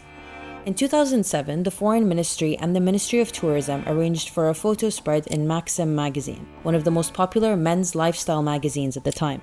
The brains behind this initiative at the Israeli consulate in New York said the models were, quote, a Trojan horse to present Israel as a modern country with nice beaches and pretty women. This video is from the official Israel in New York YouTube channel. So you should come to Israel. We have a beautiful country, great food, great culture. Come to Israel. Beautiful girls as well. See you at the party. This strategy, also called bikini diplomacy, has been seen all over since, with Israel constantly selling the image of a liberal, free country where it's always summer, where the days are full of beaches, bikinis, and chiseled bodies, and the nights are spent in an incredible nightlife scene open to anyone and everyone. In the face of this fantasy, Palestinians come off like a backwards, pesky nuisance trying to disrupt this liberal orgy utopia, not like colonized people looking for freedom and dignity. But that was in a time before social media, where only the powerful had access to a platform. Times have changed, and so the sexy offensive has had to adapt. All over TikTok and Instagram, you can find videos of Israeli soldiers posting thirst traps or dancing videos. Some of them act independently, while others are part of a concerted effort putting attractive women in the occupation forces in the public eye. Like the women at Alpha Gun Angels, a gun modeling and social media marketing agency who sell being a colonial foot soldier as a sexy lifestyle. But listen, I've been in the army, I'm Israeli, I'm tough. Thirst traps aren't only reserved for women, but for weapons as well. And beyond selling sex, they're selling colonial occupation as fun, relatable, and empowering. They love gay pride content, girl boss content, and jumping on TikTok trends. Of course, the great irony is that none of these liberal values are extended to Palestinians. They live under occupation, regardless of what they identify as. In that, colonialism does not discriminate. When the Palestinian reality started reaching people around the world, the strategy had to change. Whereas the goal before might have been to rebrand and repackage Israel, the goal now is to distract and whitewash. So bikinis were traded in for military uniforms. Fine, military occupation is a part of the reality, but it's not what you think. It's empowering and fun and sexy. Do you really think people this fun, young, and free would have it in them to commit war crimes? The public Waifu, get in, loser. We're going to capture some Muhammads. dude, so much of it is just like unrestricted Islamophobia too, because it's so normalized. You could just like get away with it all the time, just actively dehumanizing the enemy.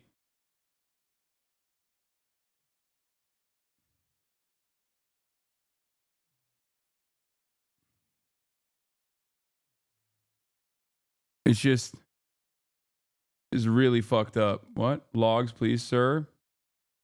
Really important, please. Read, could you have Eli Valley on? His book, Diaspora, a boy delves into the white, constructed sexual and masculine created Israeli identity, which is all about this. His talk was amazing on it. I could, yeah. Eli Valley is the GOAT. A big fan of his for quite some time. Incredible cartoonist. Yeah. Perception of Israel is essential to its survival, but so is something else, that there are enough settlers there to keep up the colonizing. That brings us to the final reason Israel uses sex to sell Zionism. So Jewish Zionists have more kids with other Jewish Zionists. Have you ever heard of Birthright? It's an all-expenses paid trip to Israel that young Jews across the world are eligible for. Doesn't seem like an Israel-only thing, though you see that everywhere, especially now in Europe. Oh, absolutely. No, this is directly a consequence of 9/11. Like, this is post 9/11 shit. Like, Orientalization obviously has always played a major role. Orientalism has played a major role in Israeli culture, certainly, right? In dehumanizing Arabs. Like, they've been doing this for 76 years. At this point, it's like, you know, you can't keep up. You can't keep up a apartheid regime without actively dehumanizing the other.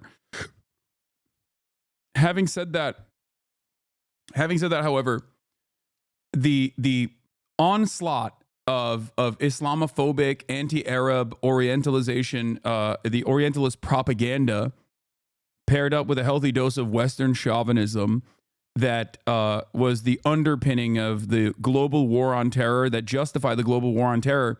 That faucet opened up post 9/11. Okay? For the rest of the world, I mean. And I think that plays a pretty good, like a pretty important role in a lot of the defense of Israel, that oftentimes is not even a defense of Israel's actions at all, but instead is directly offense against those who have been branded as enemies of Israel, right?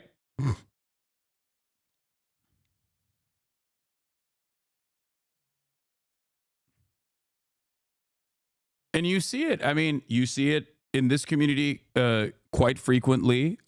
This is something that I have to deal with on a regular basis.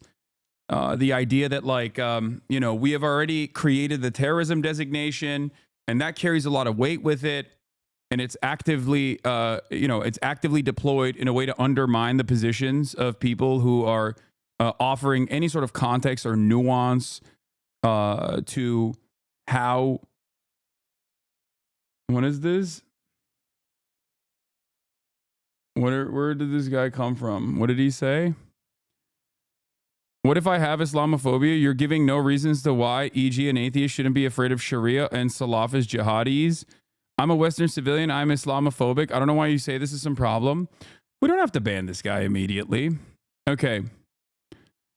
As far as like the underlying Islamophobia that you have, just so you understand, you are basically saying, like, okay, I'm a Western man living in the United States of America. Like, yeah, I'm afraid of black people. Like, what of it?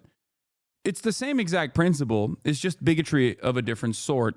The fundamentals there, however, is choosing not to understand this massive population of people and the diversity of opinion within this massive population of people, and monolithizing them, while in the process of identifying silly things that you misunderstand, like Sharia, right?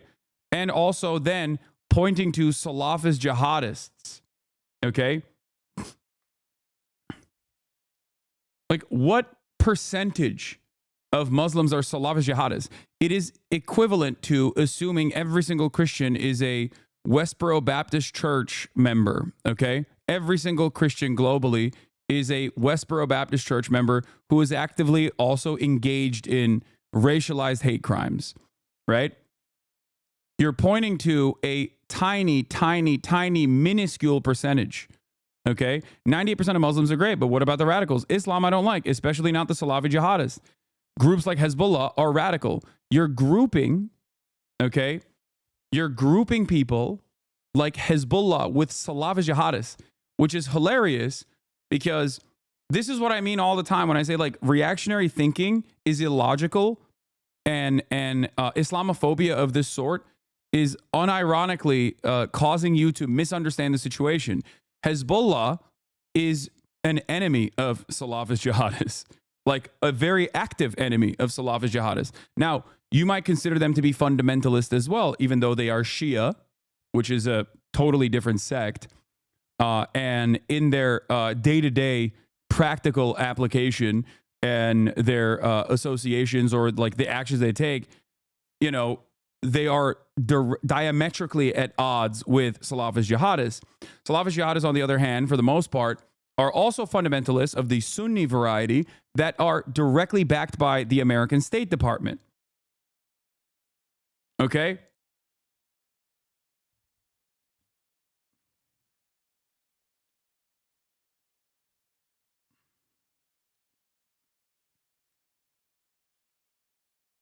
Like in order to have this conversation, I have to describe to you all of these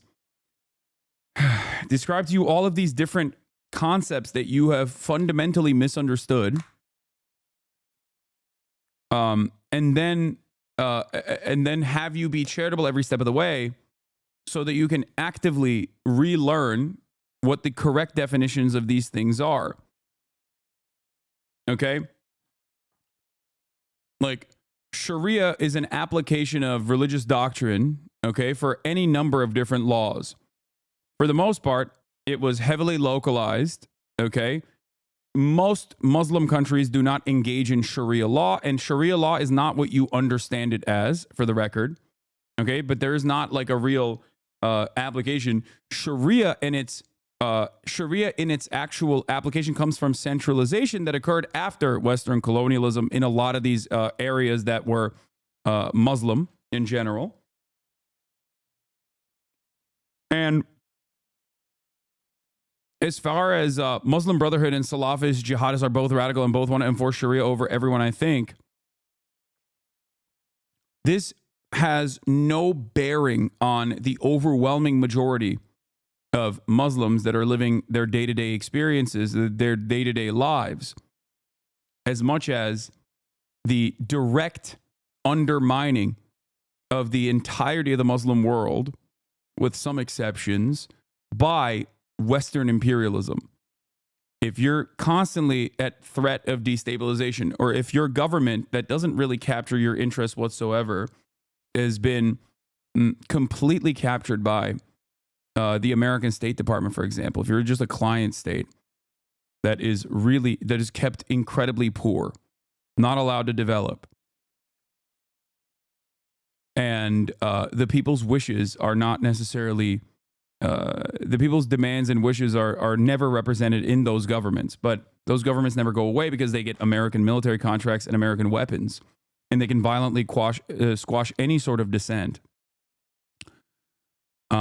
You will never be able to arrive at civil liberties and a civil rights movement in any of these countries, despite the fact that there are very real interests in the same exact ways that we had in the United States of America in fixing and modernizing a lot of these societies.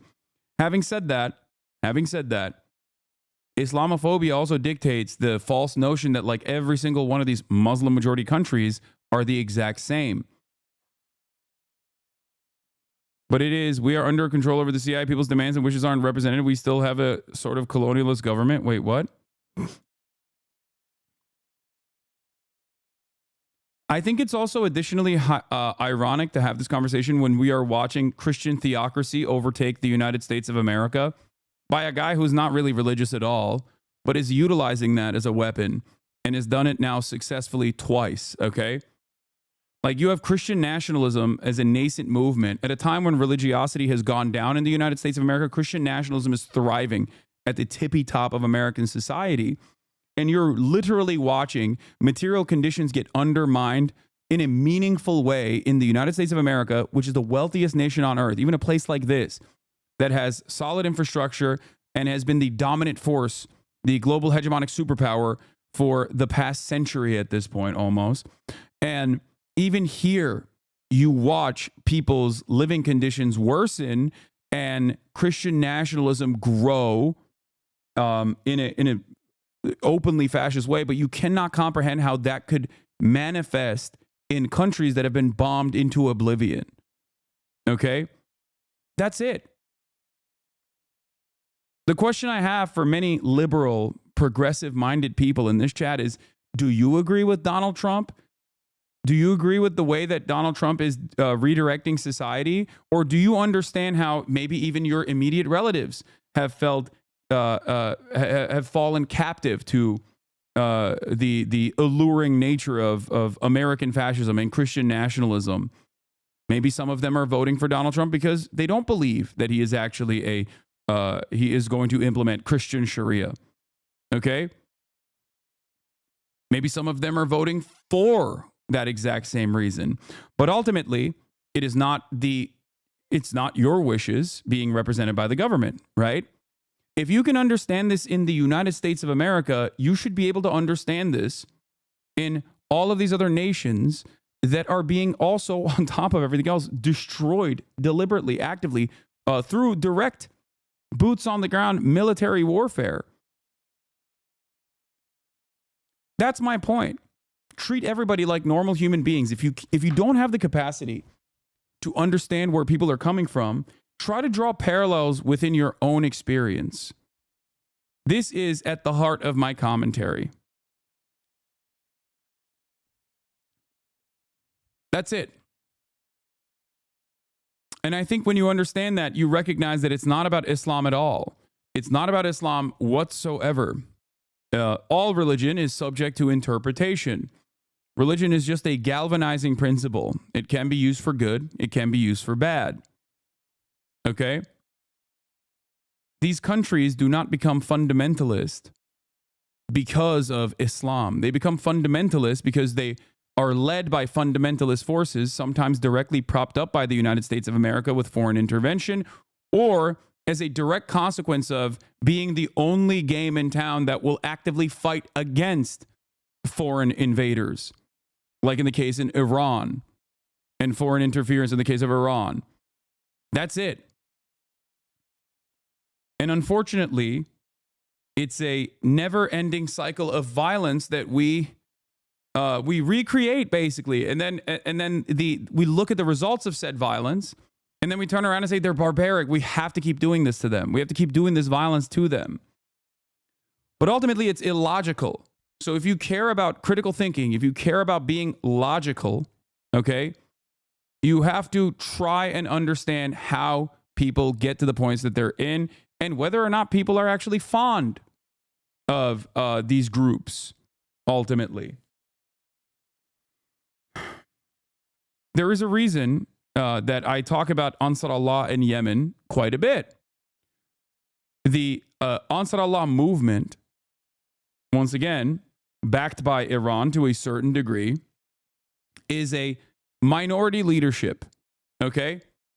And the other factions inside of Yemen directly engaged in war in Yemen that caused endless famine and has been considered a genocide by international organizations, international human rights organizations, right?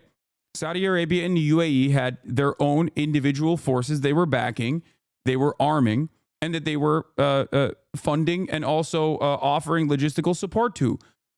America was giving both Saudi Arabia and UAE the support necessary so that they could support the Yemeni population and the militia movements there. But what caused Ansar Allah to become the official government of Yemen? What caused the uprisings basically to end and everyone to put down their weapons and stop fighting with one another and engage in I guess some semblance of unity. It was the Ansar Allah government's actions against the state of Israel after Israel declared genocide on Gaza. Okay? Aren't you doing a whataboutism, though? Can't we just agree that any theocracy is silly and often leads to a subjugation and persecution of types of people? No, I'm not doing a whataboutism. It's not whataboutism when I'm directly explaining the historical context in which how people arrive at a theocratic form of governance. What the fuck are you talking about? You just learned a word, okay, and you think you can apply it in this circumstance. I'm not doing whataboutism in this situation. I'm directly explaining to you the historical framework as to how countries become theocracies to begin with. What the fuck?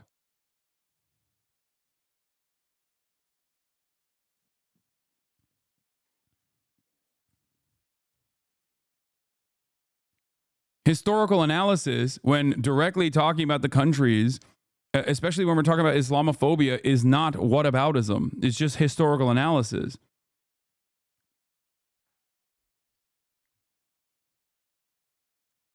Yeah, my Iranian American wife was elected to the state house last cycle. Her centrist opponent says she may be beholden to the Ayatollah during their debate. Most of the audience didn't even notice or get that it was a ridiculous statement. Islamophobia is out of control, even in liberal circles. Yes.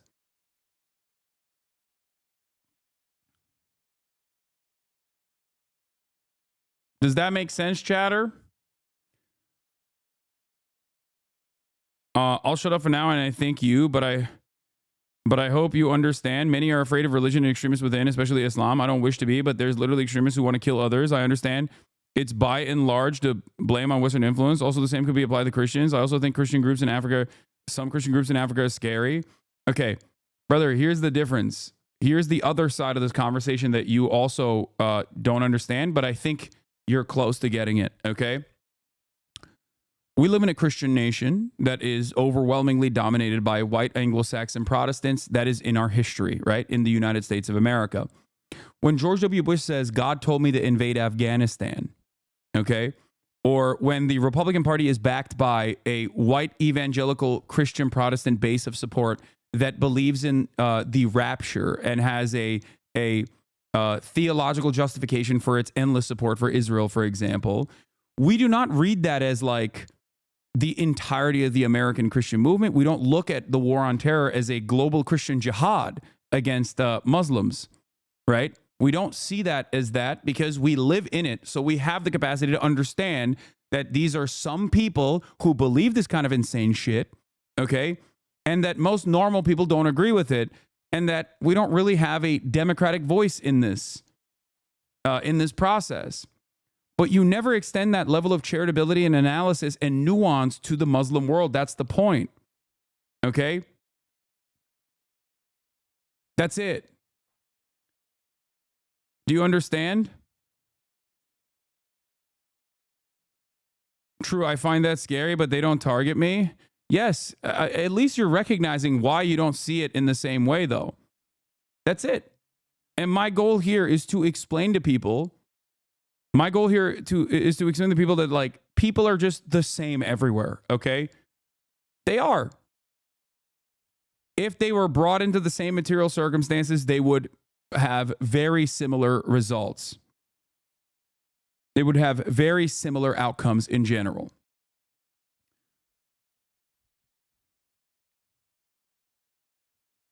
But the notion that like extremist Muslims could target you and present a serious threat to you is also silly.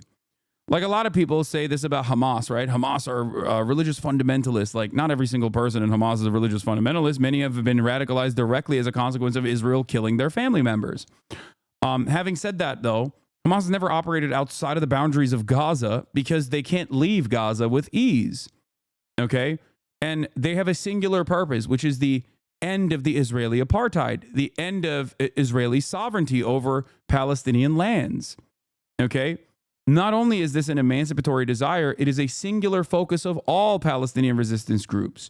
And the hilarity over here when you're living in the resurgence of the American Taliban, okay, when you're living in the when you're staring directly at like the Christian fundamentalists dominating your lives in very meaningful fucking ways, you are taught to think that like Hamas presents a much greater danger to you. Okay, they're over there, motherfucker. It's the same with the Houthis. People talk about the Houthis being like this ever-present danger to the American suburbs almost. And it's like, it's laughable. And it's the same as the Taliban too. You got to worry about Al-Qaeda, not Al-Qaeda, okay? You got to worry about the American Taliban, not the fucking actual Taliban over in Afghanistan. You got to worry about the jihad, not jihad. And yet, I think this hyper focus on Islam with a false understanding that like it's scary, okay, and that every single person in the Muslim world believes every single principle of ISIS, which does not represent Islam at all, and is more actively dismissed and fought against by the people there, because they don't end up killing that many Americans or even Israelis really. And the Israeli government has actively collaborated with, ISIS style Salafist movements in the region, specifically in Syria. Okay. They kill Muslims. They kill Yazidis. They kill other people in the region. They don't kill Westerners. Okay. That's the overwhelming majority of the victims of ISIS. And that's precisely the reason why many people despise them.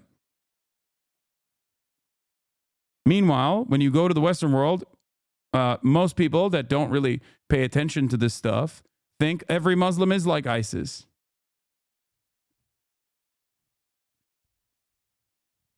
You have to look at it in a rational manner and understand the real danger, right?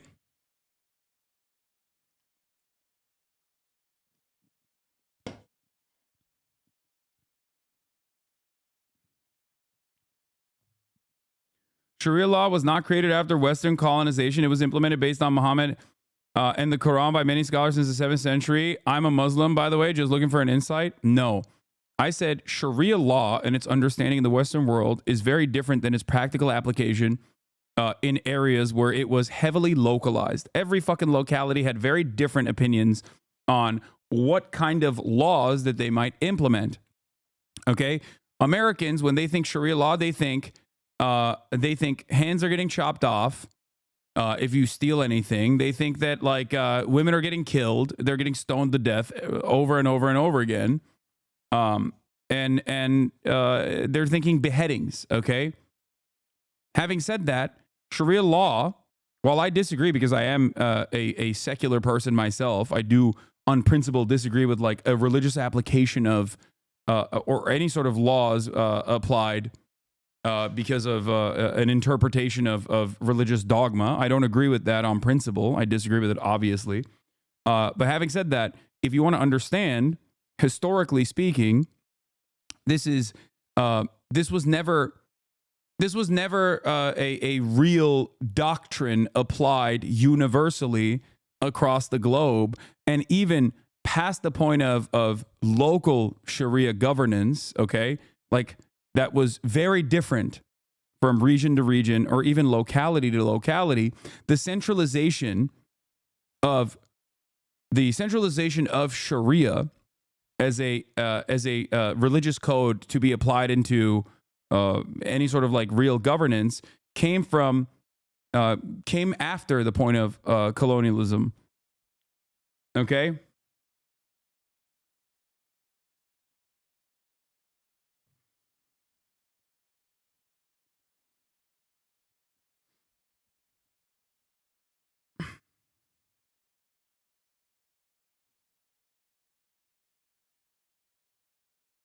The explanation you gave of Christian Sharia law and the Al-Qaeda was perfectly effective in getting my normie family members to chill about this shit.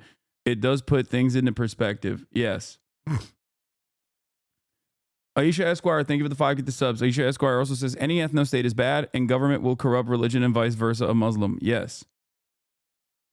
The problem in these circumstances is that, like, when material conditions worsen, just like in the United States of America, the reactionary movements grow, okay? And religious fundamentalists take advantage of that.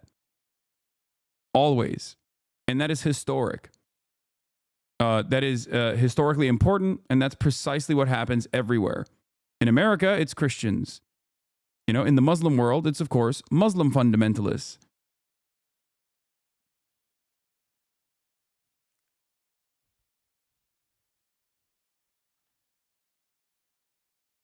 That's it.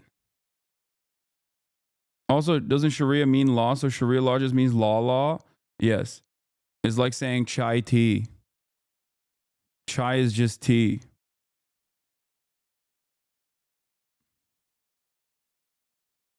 Or non-bread. Or I guess the English version of it is ATM machine.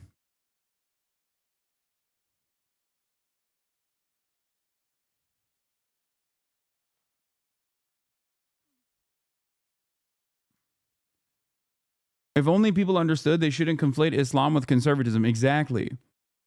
My anger and my frustration always has been with reactionary ideals, conservatism. Okay? And that is a universal principle that I apply.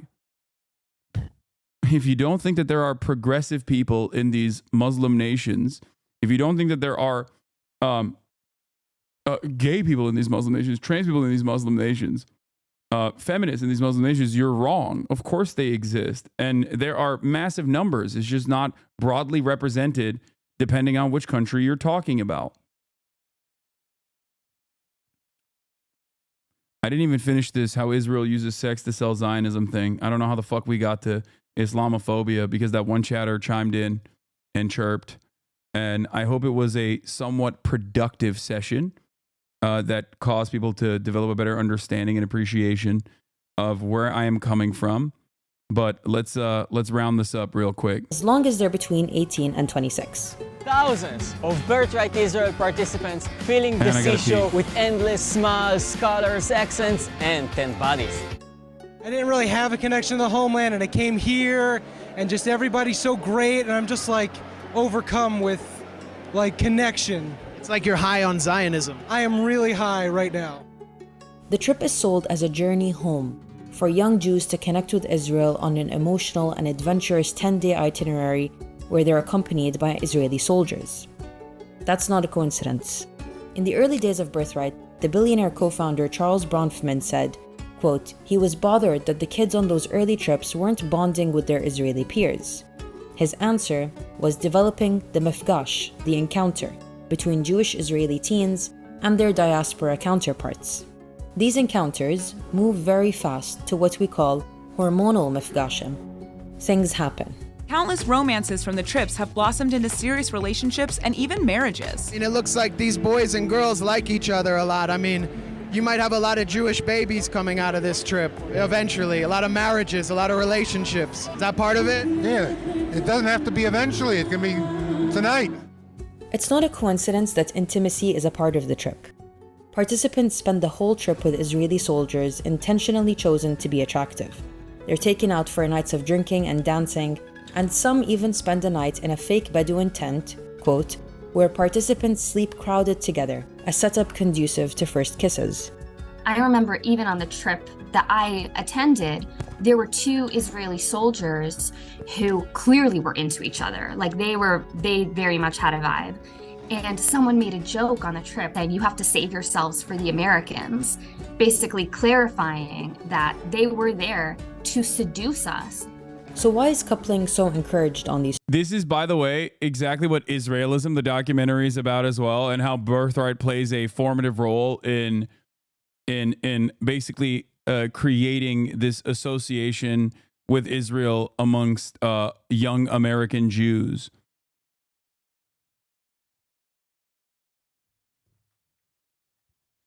Funded in large part by American Christians, but that's besides the point. These trips. Well, the originator of the idea for Birthright said one of his main goals was to, quote, create a situation whereby spouses are available, because at the time, intermarriage between Jews and non-Jews was at a high, which isn't great when you're trying to build an ethnocracy. To maintain a demographic majority. Jewish Bag says, this is why I didn't go. I'm gay. Bro, I went on Birthright. It's so funny watching it being broken down. Yeah. Bro, if you're... Dude, this is why I always say the greatest threat to Israel is not Iran, is not Hamas, is not Hezbollah, okay? It's Los Angeles. It is New York. It is Boca Raton. That's it. Why the fuck? Like, why the fuck would you be like, yeah, I want to go and live in Israel if you're like, I love the situation in America, okay? It's great. I am an American. This is a question I present to some of my normie Jewish friends all the time, which is, you're American. The fuck are you talking about? Like, what do you mean? It's just like very hard to shake people off this this notion. Okay?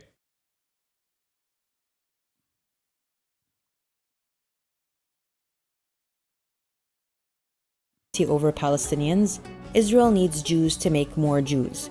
So what better way to encourage reproduction and immigration than through a coming-of-age, euphoric, emotional, and adventurous trip?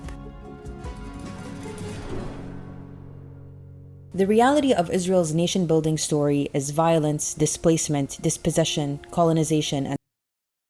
When I first saw Midsommar, one of my buddies who was watching with me was like, holy shit, this is exactly like what happened on Birthright regarding the whole baby making shit in Midsommar. Yeah. Settlement. That's not a great brand.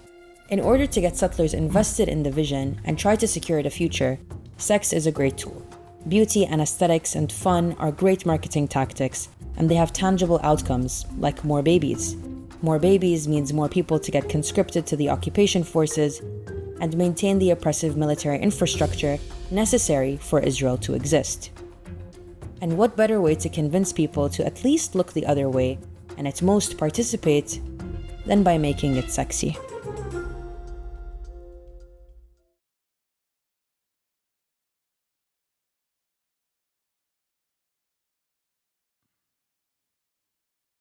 Do they not select people for Birthright chips? Is they're ugly? I don't know the selection process, but yeah, it's short and to the point. It's great.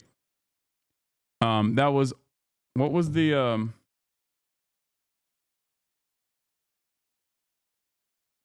wait, hold on. For a long time. Oh, that was Uncivilized, which has a bunch of banger videos, by the way. Including how Vietnam teaches Palestine to fight invaders. They have a bunch of really cool videos.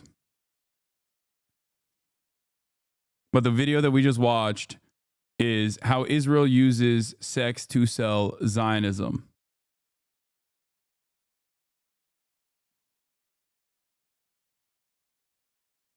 How Trump used WWE tactics to win. I'm not going to watch that right now, but yeah. How do I reconcile pro-Israel Jewish friends? I know it's easy to dismiss someone online, but when he's my friend, it's different. He's not bloodthirsty, but is immoral to but is it immoral to remain friends knowing he won't budge? I mean, just be normal, dude. I don't know. I'm not going to fucking tell you guys to just like completely write out people that you know. You should always try to talk to them, and slowly but surely you can convince them and change their minds, you know?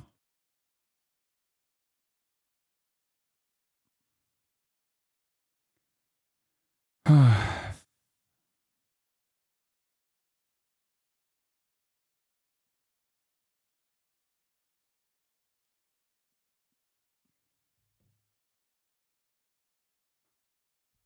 almost went on Birthright. Kind of glad I didn't go, though. I wonder if I had gone, would I have been radicalized sooner? Because I had zero idea that Israel was an apartheid state.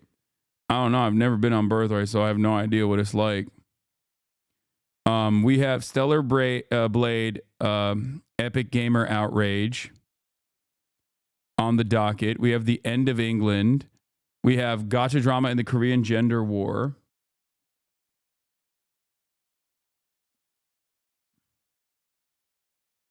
There's a new Wired documentary on Epstein's Island. That's crazy. Moon Channel is very progressive immigration rights lawyer who makes really great video game essays, heavy focus on history, often with very left-wing overtones. You and chat were mistaking him with that weird reactionary guy.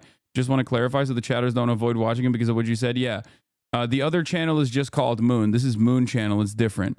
I apologize to Moon Channel for mistaking.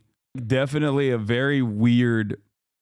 I mean, the reproductive aspect of like maintaining an ethno state is just like always going to come across as gross to me. I just don't understand it. And I think it's so fucking weird. It's like the freezing of the semen stuff. Like it's the IDF Comforce, the goon platoon. You know what I mean? It's just like, it's odd. When you factor this conversation into any other group, you're like, what? That seems a little weird. Like here, I'll give you one example that everybody understands is bad and wrong. White people. When white people as a associated identity, as an identity group, are like, we have to make sure that we have, you know, a decent amount of white people in this country, so we maintain a white majority. You're like, that's weird. But even on the inverse of that, as a protective mechanism, right? Let's talk about a group of marginalized individuals like black people. Dr. Umar. You know what I mean? Even then, it's like, it's kind of odd, okay? It's kind of odd. Like, I get where you're coming at this from. I understand it, but it's still, you know, very weird, okay? Memes aside, you know, not exactly a great attitude to have, okay? That's it. It's the same shit. That's funny.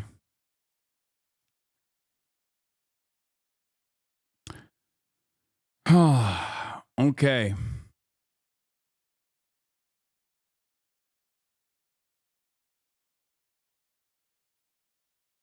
All right. I kind of want to fucking dive into this a little bit. I kind of want to see. I mean, it's so long, but you know.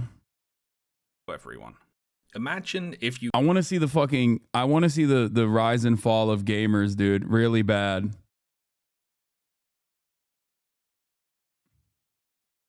The culture war. The great clash of ideologies taking place on the battleground of all the media we read, watch, play, and listen to. Then narrow your focus, if you're able, to just one front of that conflict. The video games front. What I'm going to do today is attempt to relate to you a single incident that happened on that front not too long ago. It wasn't a very consequential incident, it didn't really come to much, and it was almost entirely contained on the regressive side of the culture war, and it wasn't even particularly popular there, to be honest, in terms of the number of people who cared about it.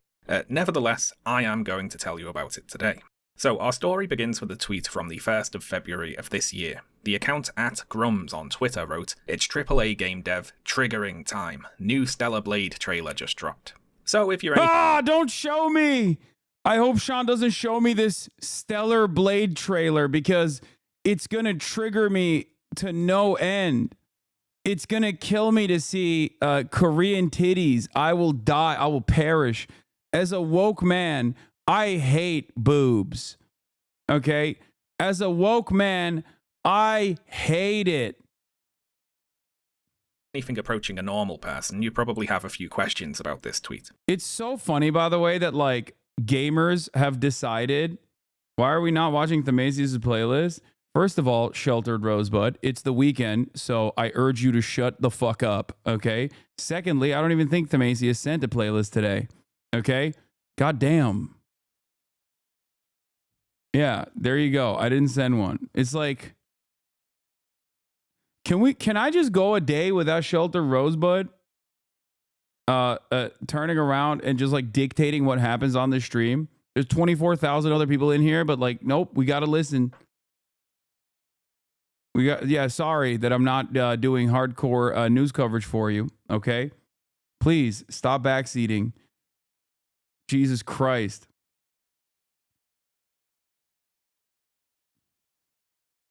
And we've hit a level 3 hype train.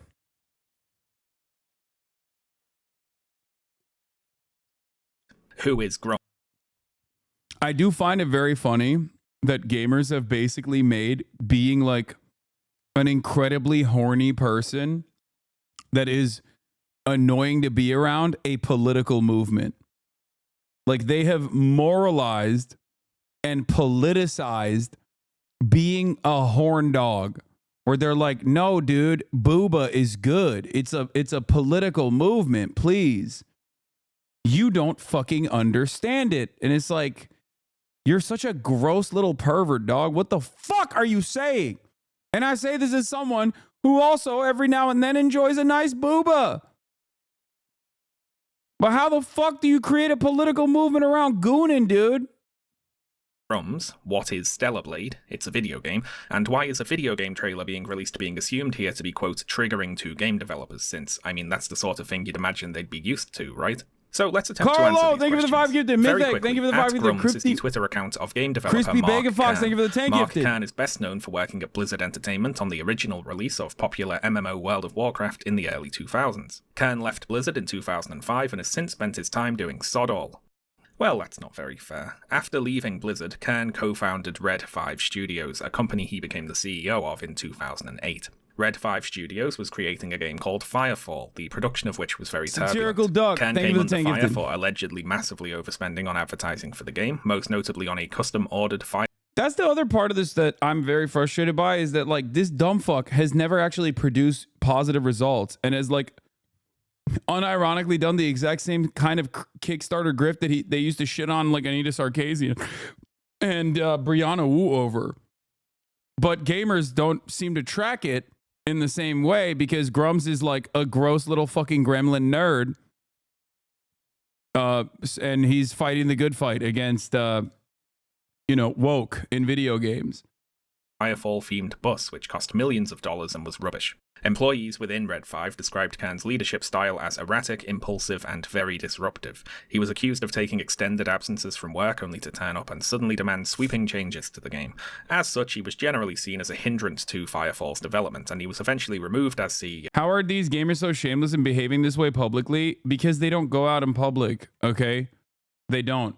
Oh my God, brother, shut the fuck up. I'm not going to talk about NATO right now. Just go, please, just go and watch, I don't know, Hasan Abi, NATO, Turkey, reacts to bestie marks or something, and you'll develop a better understanding. You haven't stopped fucking demanding that I stop everything and talk about NATO. God damn. By the company's board of directors. Kern then founded Mech Entertainment in Are you 2014, going to address the raising $1 allegations? million You're going to be with coward the aim of hiding behind creating a ignorance? blockchain integrated. What allegations? What is it the fact that Korean booba gamers are waiting for me and I haven't played the Korean dating sim? Is that what you're going to say? Is that the allegations? Malsuk is better than Gran. I don't disagree with you. I think Malsuk is still best girl, but has been hard. It's been hard for me to win her over. Created virtual reality MMO for the Oculus Rift. And that didn't happen, obviously. Kern's next game, I suppose, was Ember, written EM-8ER, which is touted as a spiritual successor to Firefall. See, Firefall, Ember, you get it. Ember is, as far as I can tell, looking at development videos on YouTube, a game where you play a robot and shoot at little white cubes. Ember was announced 8 years ago and was in its pre-alpha phase for ever. It is still in its pre-alpha phase, I mean. Kern has made a lot of big promises about all the features the game is definitely going to have in the future, but as the years roll by, even the people who pay to support this project are starting to sound a little frustrated with him. So this part is directly for you, Grums. Get off Twitter. Stop with this anti-woke crusade and just focus on the game. If you want to prove everyone is wrong, then be quiet, hunker down, and make what you keep telling the world you're going to make. The top YouTube comment on one of these videos says that Ember, quote, is already running the exact same course as Firefall did back then, and for the same reasons. Ages of radio silence, change of gameplay focus, countless redesigns, lack of leadership, mismanagement of project funds. Both projects suffer from the same major problem. Mark Kern. Now, this is what is so endlessly frustrating about the hypocrisy lovers out there. You know, people love to seek out hypocrisy, or maybe even in certain instances, hypocrisy might not exist, right? Against your ideological opponents. But like, this guy is literally responsible for the exact same type of shit that gamers are supposed to fucking hate. And yet, because he is, on this horny crusade and can so easily create controversy by just simply pointing to the dumbest shit possible over and over again by being like, every game now sucks because there's black women in it, okay? Or this game sucks because Sweet Baby Inc. worked on putting black women in the game.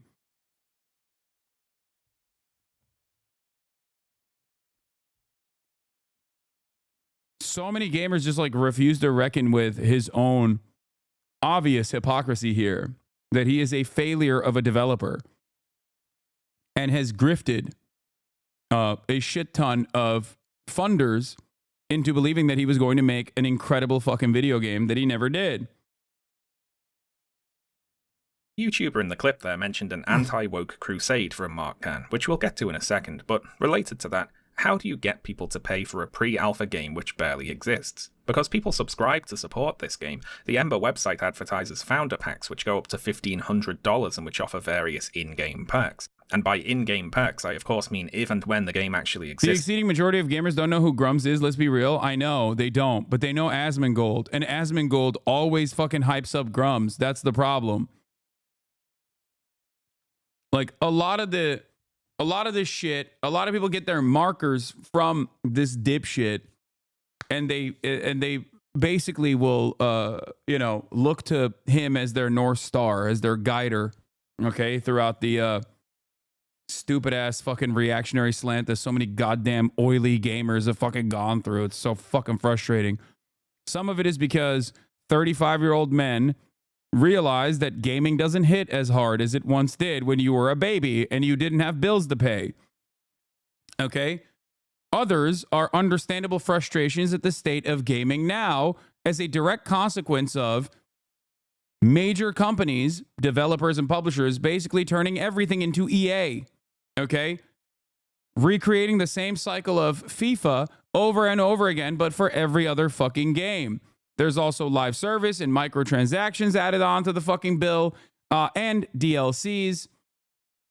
Ultimately, it's capitalism. Okay? It destroys art. It is not because of wokeness. And I don't know how to get this across to gamers in general who are like, nah, it's not that. It's actually wokeness. Okay?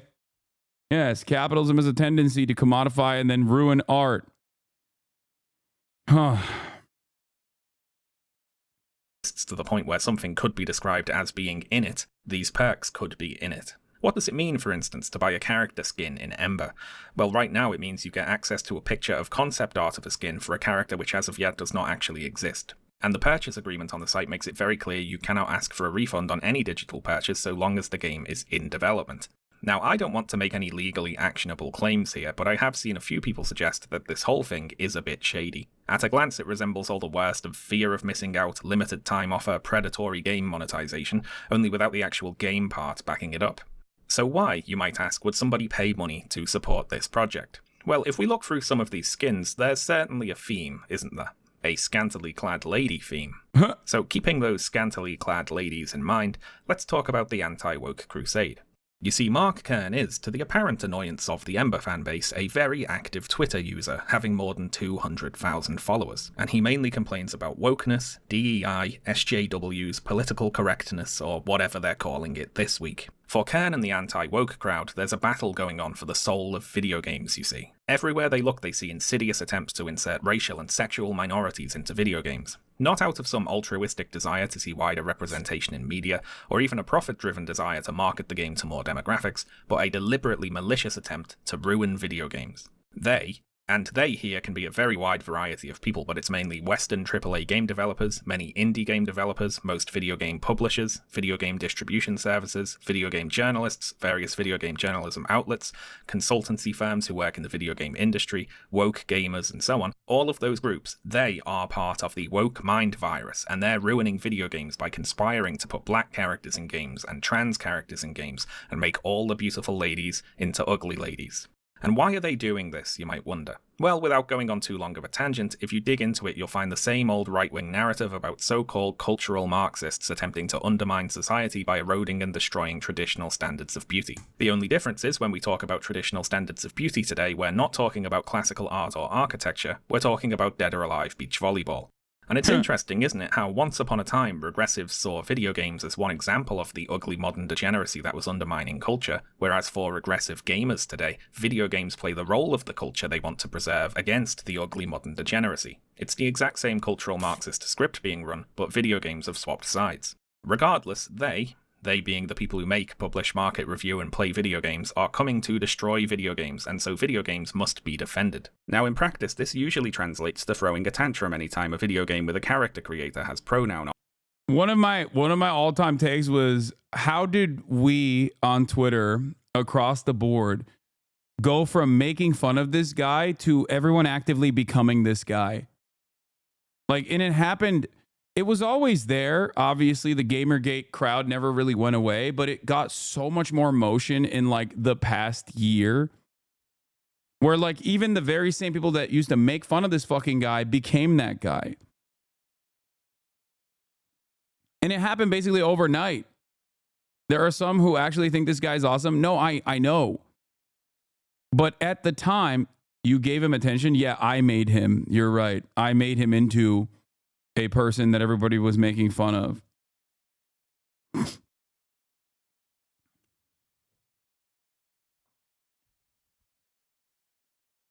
Yeah. Someone with a much larger platform that churns out this guy's fucking screeds on a daily basis would be Asmongold. Someone who has very similar opinions to this fucking guy. He's not even remotely responsible for this. It's me. I made fun of him with like everybody else. I apologize for making fun of the Eggman. Options, but it also means supporting video games that come across to them as being anti-woke. And Stellar Blade from Korean developer Shift Up was flagged as a potential anti-woke game soon after it was announced, featuring as it does a protagonist who is a sexualized, conventionally attractive lady who wears a variety of skimpy outfits. Hence, it's AAA game dev triggering time, says Mark Kern. The Stellar Blade trailer is supposed to be upsetting to game developers who supposedly hate conventionally attractive ladies in skimpy outfits. That's what's going on here. The next month, when a demo for Stellar Blade was released, Kern posted on Twitter, "Now that Stellar Blade demo is out, so be on the lookout and DM me or at me any tasty dev or press meltdown please. I'm sure there is some massive triggering going on. Fellow devs," yeah right, "if you have inside stories to tell on the internal reactions to Stellar Blade, my DMs are open." So there is a massive triggered meltdown reaction to the Stellar Blade demo going on. Kern is sure of it. It's just that for the moment it's going on somewhere where we can't see it. It's an internal outrage, apparently. It's a quiet one, and so he has to ask for examples of it. And let's read a few responses to some of Kern's tweets here. "Oh no, beautiful women that for some reason get gay men and ugly women mad. More of this, please. The industry needs to heal. Ah, why do normal people find attractive people attractive? Gaming devs and press. Ah, me. Jiggle physics. He. Pearl clutching intensifies, along with..." Like, they invented a backlash that didn't even fucking exist. Okay? There are a million different games that have booba in it. Okay? A million of them. Some of them are good. Some of them are bad. It literally does not matter. But they basically invented a reaction against it because it's not good enough on its own. Okay? It's not good enough on its own. You can't just hit it raw. You can't just like enjoy the game on its own. There has to also be a political movement associated with enjoying the game. And that political movement can only be defined by its enemies. Okay? And if there are no enemies against this video game coming out, then we must invent them. And that's precisely what happened with Stellar Blade. Like, it's just so fucking stupid. A gif of a woman shouting, "I hate you." And there were a lot more responses in this vein. Rather smug gamers posting reaction gifs and writing little skits about how upset the woke game developer... Just saw your story on IG. I didn't know you had abs. What the fuck? You know what? I forgot to showcase what I did this morning and in my workout. So, you know what? I'm going to fucking do it right now. Look at that.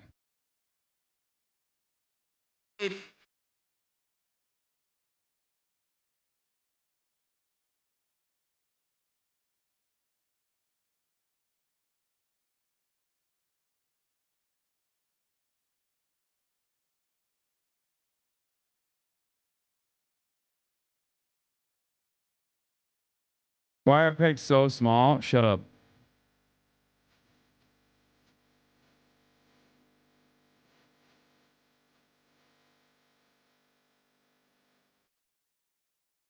Doors open.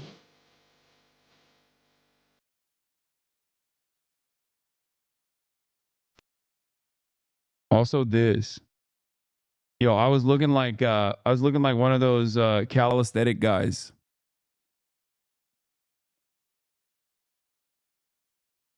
Holy shit, your scapula are fucked? Yes. It is. You held that for a split second? No, I can do a L-sit for like 15 seconds.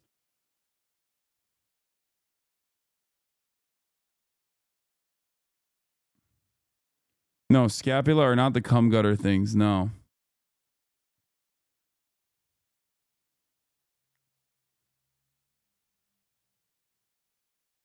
What's up?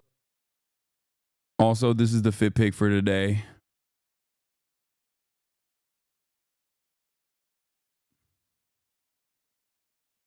Anyway, let's get back to the gamers now after I showed you that brief moment. Don't read chat. They're going to be annoying.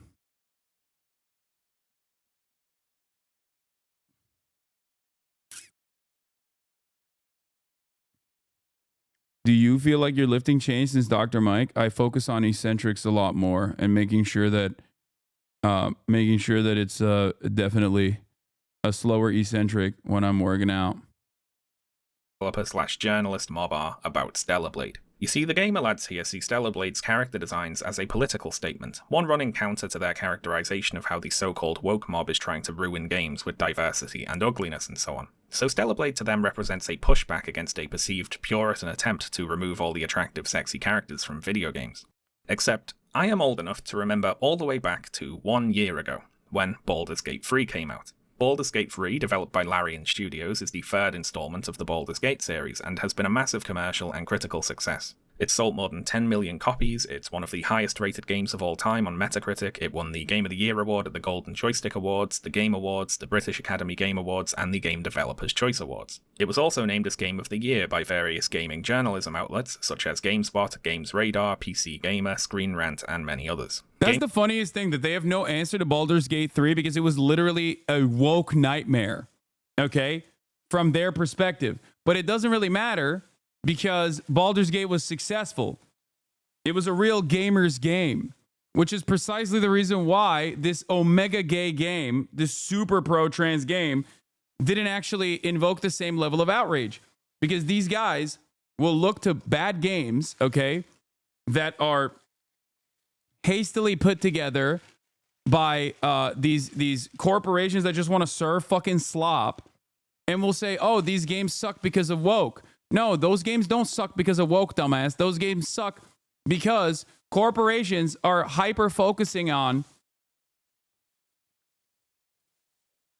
farming people as hard as they possibly can with nostalgia and all this other nonsense without actually offering any sort of like artistic integrity or artistic vision. Okay? That's it. When a game sucks, oh, it's because of woke. When a game is good, it's because they defeated woke. It's a very simple method. Ironically enough, there are a million different examples of video games that were seemingly woke on arrival, that these gamers, and not just like video games, but TV shows too, were seemingly woke on arrival, but actually got major box office success and real audiences that all of a sudden turned into anti-woke games. There are so many of these dipshits out there. There are so many fucking assholes out there who literally don't even delete their former videos. Okay? They don't even delete the old videos. They'll farm it, claiming that like something is going to be woke and it's going to be gay and it's going to suck. And then when people love it, they're like, oh, it's actually because it's not woke. And it's ironic because these are the people who say, why are you making everything political? They are the ones who make everything fucking political and unbearable.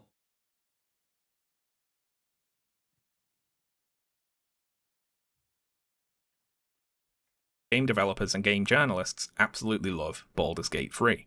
And Baldur's Gate 3 is horny as hell. To start with, I don't even know if I can show you the character creator from Baldur's Gate 3, but it's got options, let's say. Like, foreskin options. I myself have been playing through Baldur's Gate 3 recently and having a grand old time with it, playing a fancy little gnome bard, but I haven't really been pursuing the romantic or sexual options, and as such I didn't really have an idea of the extent of it. So instead I had to click through the IGN YouTube upload of the romance scenes in the game, which is more than 2 hours long, by the way, and I was red-faced and scandalized clicking through some of this. They do it. You see their bits. And there's everything. There's naked demon ladies and tentacled squid men. I think someone had it off with a bear at one point. They are going for it in Baldur's Gate, apparently. So we've got a seemingly extremely wide variety of romance options, and you can design your character to look however you like, be as attractive or unattractive as you want to be, and your party of conventionally attractive companions can be dressed, or undressed, or romanced by you, and all this raises a question, doesn't it? If so-called woke Western game developers and Puritan journalists supposedly hate sex and sexiness and attractiveness so much, why was this veritable orgy of a game so beloved by them? This would be the exact sort of thing that they're supposed to hate, right? But they think it's great, clearly, so what's going on here then? To attempt to answer this, let's first see if we can try to find any examples of any game developers or journalists actually being mad about Stellar Blade. As it turns out, Mark Kern's call for examples of Stellar Blade meltdowns netted one singular potential lead. A Twitter user replied to Kern on the 30th of March saying, "Take a look at IGN France." So let's take a look at IGN France. This page is a preview of Stellar Blade, talking about the pre-release demo of the game, which was posted on the 27th of March, in French, on the website IGN France. The writer of this article is on the whole very enthusiastic about nearly every aspect of Stellar Blade, praising the combat, the atmosphere, the soundtrack, and so on. The single exception is the main character, Eve's, character design, which he refers to as bland and likens to a doll sexualized by someone who has never seen a woman. Now I think this second point here is not really fair for a couple of reasons. Firstly, I'd say that it's a bit hasty to so definitively judge Eve's character design based off of playing a demo which only shows a very small part of the game. Also, it's a real person, and I was shocked when I found out it was a real person. And then, I had to do some investigations, okay? I had to personally investigate as a video game journalist who cares about the truth. And yes, it is a real Korean model. Story, because it's possible that the full game would give some additional context to the character designs. It might not be all that likely, but it is possible, so I'd call this a bit of a rush to judgment, to be honest. The article compares Eve's design unfavourably to that of Bayonetta and 2B from Nier Automata, which are designs that I like and think work in the games that they're in, but you might not get the full context of why they work if you've only played a small demo segment of the game, right? So if I were writing this demo review, I'd probably have said something like, from what we can see in the demo, Eve seems bland, and hopefully the full game fleshes her out a bit more, something like that. Next, the doll sexualized by someone who's never seen a woman line could be read as a crack at the developers, and I don't really think it's all that fair to take a crack at the devs having not played the full game. I must say though, I don't think it actually is a serious crack at the devs, since the next paragraph of the review talks about the Korean model, Shin Jae-yoon, whose body scan served as the base for Eve's in-game model, so obviously the author knows the developers have seen a real woman. They're just describing Eve's design in a hyperbolic way. Still though, in isolation, this comes across as a bit prematurely rude, and IGN France apparently agreed with this because they later deleted the sexualized by someone who has never seen a woman sentence and apologized to the developers of Stellar Blade. So, you might be thinking, is that it? Is this the extent of the massive triggering that Mark Kern was so sure was going on? A single sentence from the French preview of the demo of Stellar Blade, which was otherwise very positive about the game and recommended it. Surely that's not going to be enough, right? If we're going to kick off a culture war battle about this, we're going to need a little more ammunition, aren't we? It's going to be hard to claim that journalists are trying to destroy Stellar Blade or something ridiculous like that if you only have one example and it's from someone who likes Stellar Blade. And it's going to be even harder to claim that journalists are biased against conventionally attractive characters in video games, considering the author of this piece spoke favourably about both Bayonetta and 2B from Nier Automata. They just called Eve's... What's so insane about this is that it goes back to what I say all the time. Narrative is more important than the truth.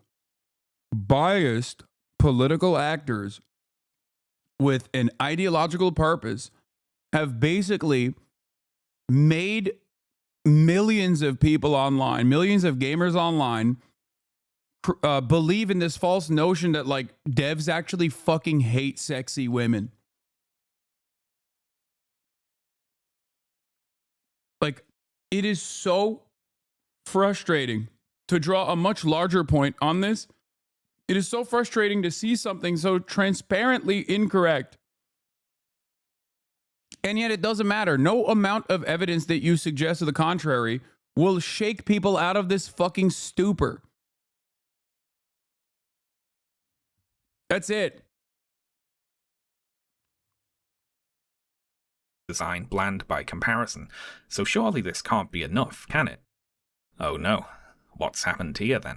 It seems we've got some discourse to take a look at. So, where did all this come from? Well, later on the 30th of March, Mark Kern posted a tweet showing the offending sentence from the IGN France article, alongside a picture of the same woman mentioned in the article, who was scanned to provide Eve's character model, as well as a picture of the CEO of ShiftUp's wife, who also works at the company. So this is a classic gotcha, isn't it? The article says Eve is like a doll sexualized by someone who has never seen a woman, but look, here are some women who worked on the game, which contradicts that assessment. Very good. It is undercut somewhat, though, by the fact the IGN France article does talk about that Korean model, in the very next paragraph in fact, saying, quote, Shin Jae-yoon, the poor Korean model serving as the character's model, is lost under layers of clumsy plastic modifications that make her unrecognizable both in body and face. So this tweet from Mark Kern doesn't really work all that well on that front, does it? Eve was based on a real woman doesn't work as a retort to someone who acknowledges her design was based on a real woman, but dislikes it in part for not resembling that woman. In fact, this tweet only works as a retort if you specifically do not include the context that the IGN France article talks about Shin Jae-yoon, which Mark Kern, of course, does not. Now, many of these videos are just people reading out this tweet from Mark Kern and having a big old laugh about how IGN France doesn't know Eve is based on a real woman, which of course they do, because they talk about her.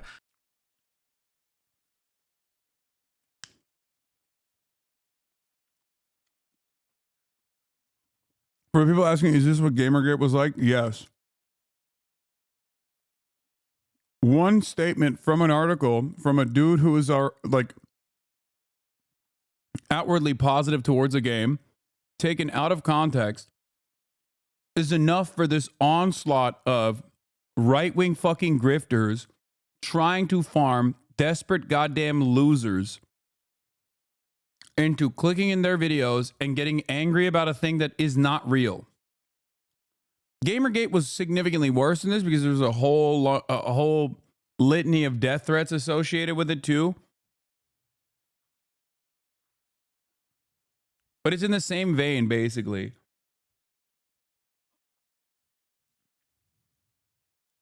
But these YouTubers don't know that because they didn't go and read the article. All they've seen of it is this one sentence from Mark Kern's tweet. This tweet by Grump seems to be going viral currently. It's at over 50,000 likes and almost 2 million views after a day. And that because it embarrasses IGN and two of the arguments they made. It says, so IGN calls the Stellar Blade protagonist a sexualized doll and says the creator's never seen a living woman. And after that, showcasing the not real doll, as IGN called her, and then the creator's wife, who's also simultaneously an artist on the team. So apparently IGN was too lazy to do even the most basic research on the game before publishing such disrespectful statements. And yes, so IGN calls Stellar Blade protagonist a sexualized doll and says the creator has never seen a living woman. So, as you see, IGN spreading lies, as of course the mainstream always does.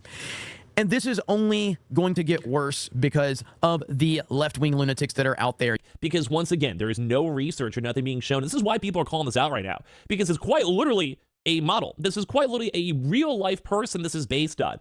And I always find this to be kind of a stupid take because this is the model the game is based on, being motion captured here. It is very much based on real women.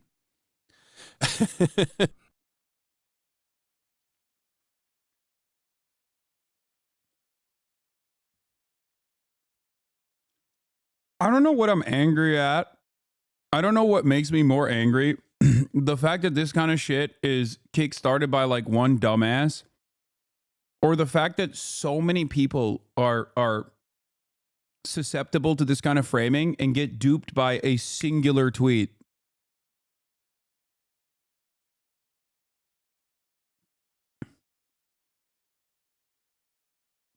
I don't know. I just like it. It's so frustrating to see this. Now, Kern's tweet was one way into this discourse. Some other YouTubers were instead reading out this article from boundingintocomics.com, which makes the same mistake as Kern, saying, "Further, while Eve herself may be a fictional character, her appearance is not, instead being based on a full one-to-one body scan of real-world South Korean model Shin Jae-yoon. In light of both their ignoring of these facts and their blatant attempt to insult Kim," that's the CEO of Shift up there, "both Asola and IGN France soon found themselves facing a massive wave of backlash from the general public regarding their lack of journalistic integrity." Which, one, is very funny talking about journalistic integrity while accusing IGN France of ignoring something that they did in fact talk about, and two, is very funny claiming there was a massive wave of backlash from the general public about this. Yes, they were This is why I gave up a long time ago trying to address some of the commonly held criticisms around someone like myself. I was wrong. Two mistakes I made in my career was one, openly admitting to being anti-capitalist, and two, ever thinking that people actually gave a singular shit about the truth.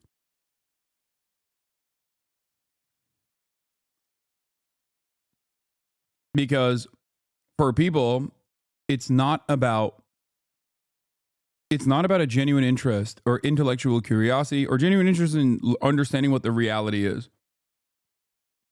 It's simply people that want to have their suspicions confirmed. That's why in so many fucking instances, you see people that are in this chat, okay, that will just straightforwardly refuse to listen to what I have to say. I'll literally be criticizing someone on screen, and in that very same moment, they'll be like, "Ha, I bet you'll love this, Hasan. Yeah, I can tell you love this."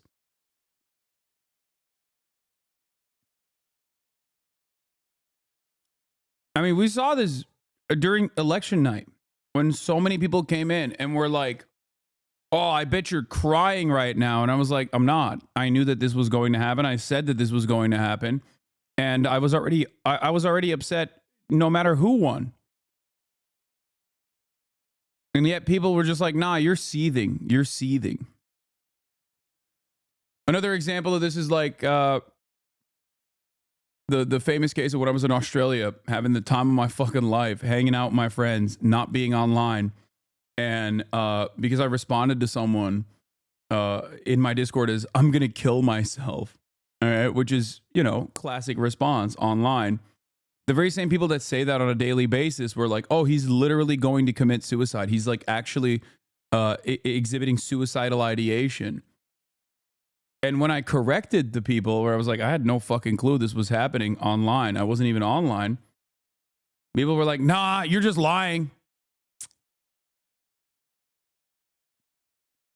Nah, you're just lying, dog. Remember when you almost killed yourself because your view counts were down?" It's like, no, I don't, because that's not a real thing. But it doesn't matter. It does not matter. Because the truth does not matter. What matters to a lot of people is how many YouTube essays we can make debating whether or not your favorite content creator has good vibes or not. The actual interpersonal relationship in that moment from fucking 5-10 years ago is completely inconsequential. What is more important is the narrative that you can lead on Reddit. And people would openly rather just continue along with a falsehood than to actually understand what the truth is. And when faced with the direct evidence that their narrative is incorrect, they just double down on it.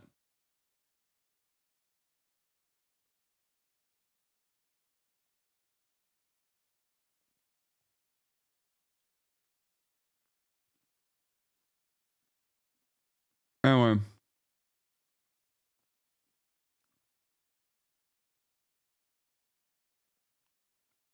When I watched you debate that drama tuber looking for a video, I knew you were right, but disappointed you engaged with this guy who's clearly farming for a YouTube video. The guy had to take a break to watch his own YouTube video mid-debate for talking points, but I was still mad at you for engaging with the drama YouTuber. Yeah.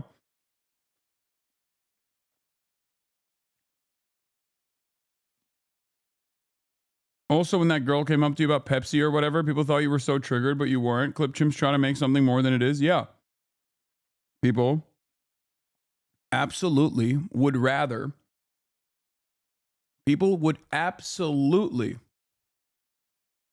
rather have their own preconceived biases reinforced than to develop a better understanding of what the fuck's going on. That's it. Marching in the streets of Paris, weren't they, about this article? Do you hear the people sing? We demand IGN France acknowledge that Eve from Stellar Blade on the PS5 was based on Korean model Shin Jae-eun.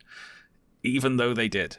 Now, the third way that YouTubers got into this discourse was by copying each other's videos. Like, look, he's just nicked his thumbnail and all. Some of these videos were commentary videos, you see, and by commentary videos I of course mean they watched a video that someone else made and paused it occasionally and said, yeah. Yeah. And I always find this to be kind of a stupid take because this is the model the game is based on, being motion captured here. It is very much based on real women.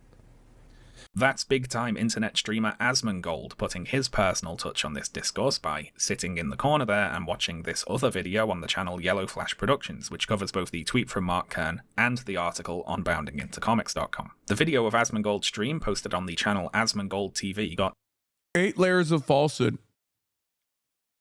with something of no material importance whatsoever, by the way. Because the other side of the story is the patently unserious nature of this conversation. What if IGN actually was mad at the titties? Who fucking cares? You know what I mean? Who cares? Even if it was 100% correct, even if Grums was absolutely correct that like they were seething, who gives a shit? Just play the fucking game, dumbass. Why can't you just enjoy the game on its own? Why do you have to imagine some woke libtards being owned somewhere, okay? In fucking France, of all places, too. You know, a nation state known for its unique approach to feminism in general. I think that a lot of these gamers would recognize that they are a lot closer to the average French person in their understanding of sexualized, fantasies than they think that they have disagreements on, okay?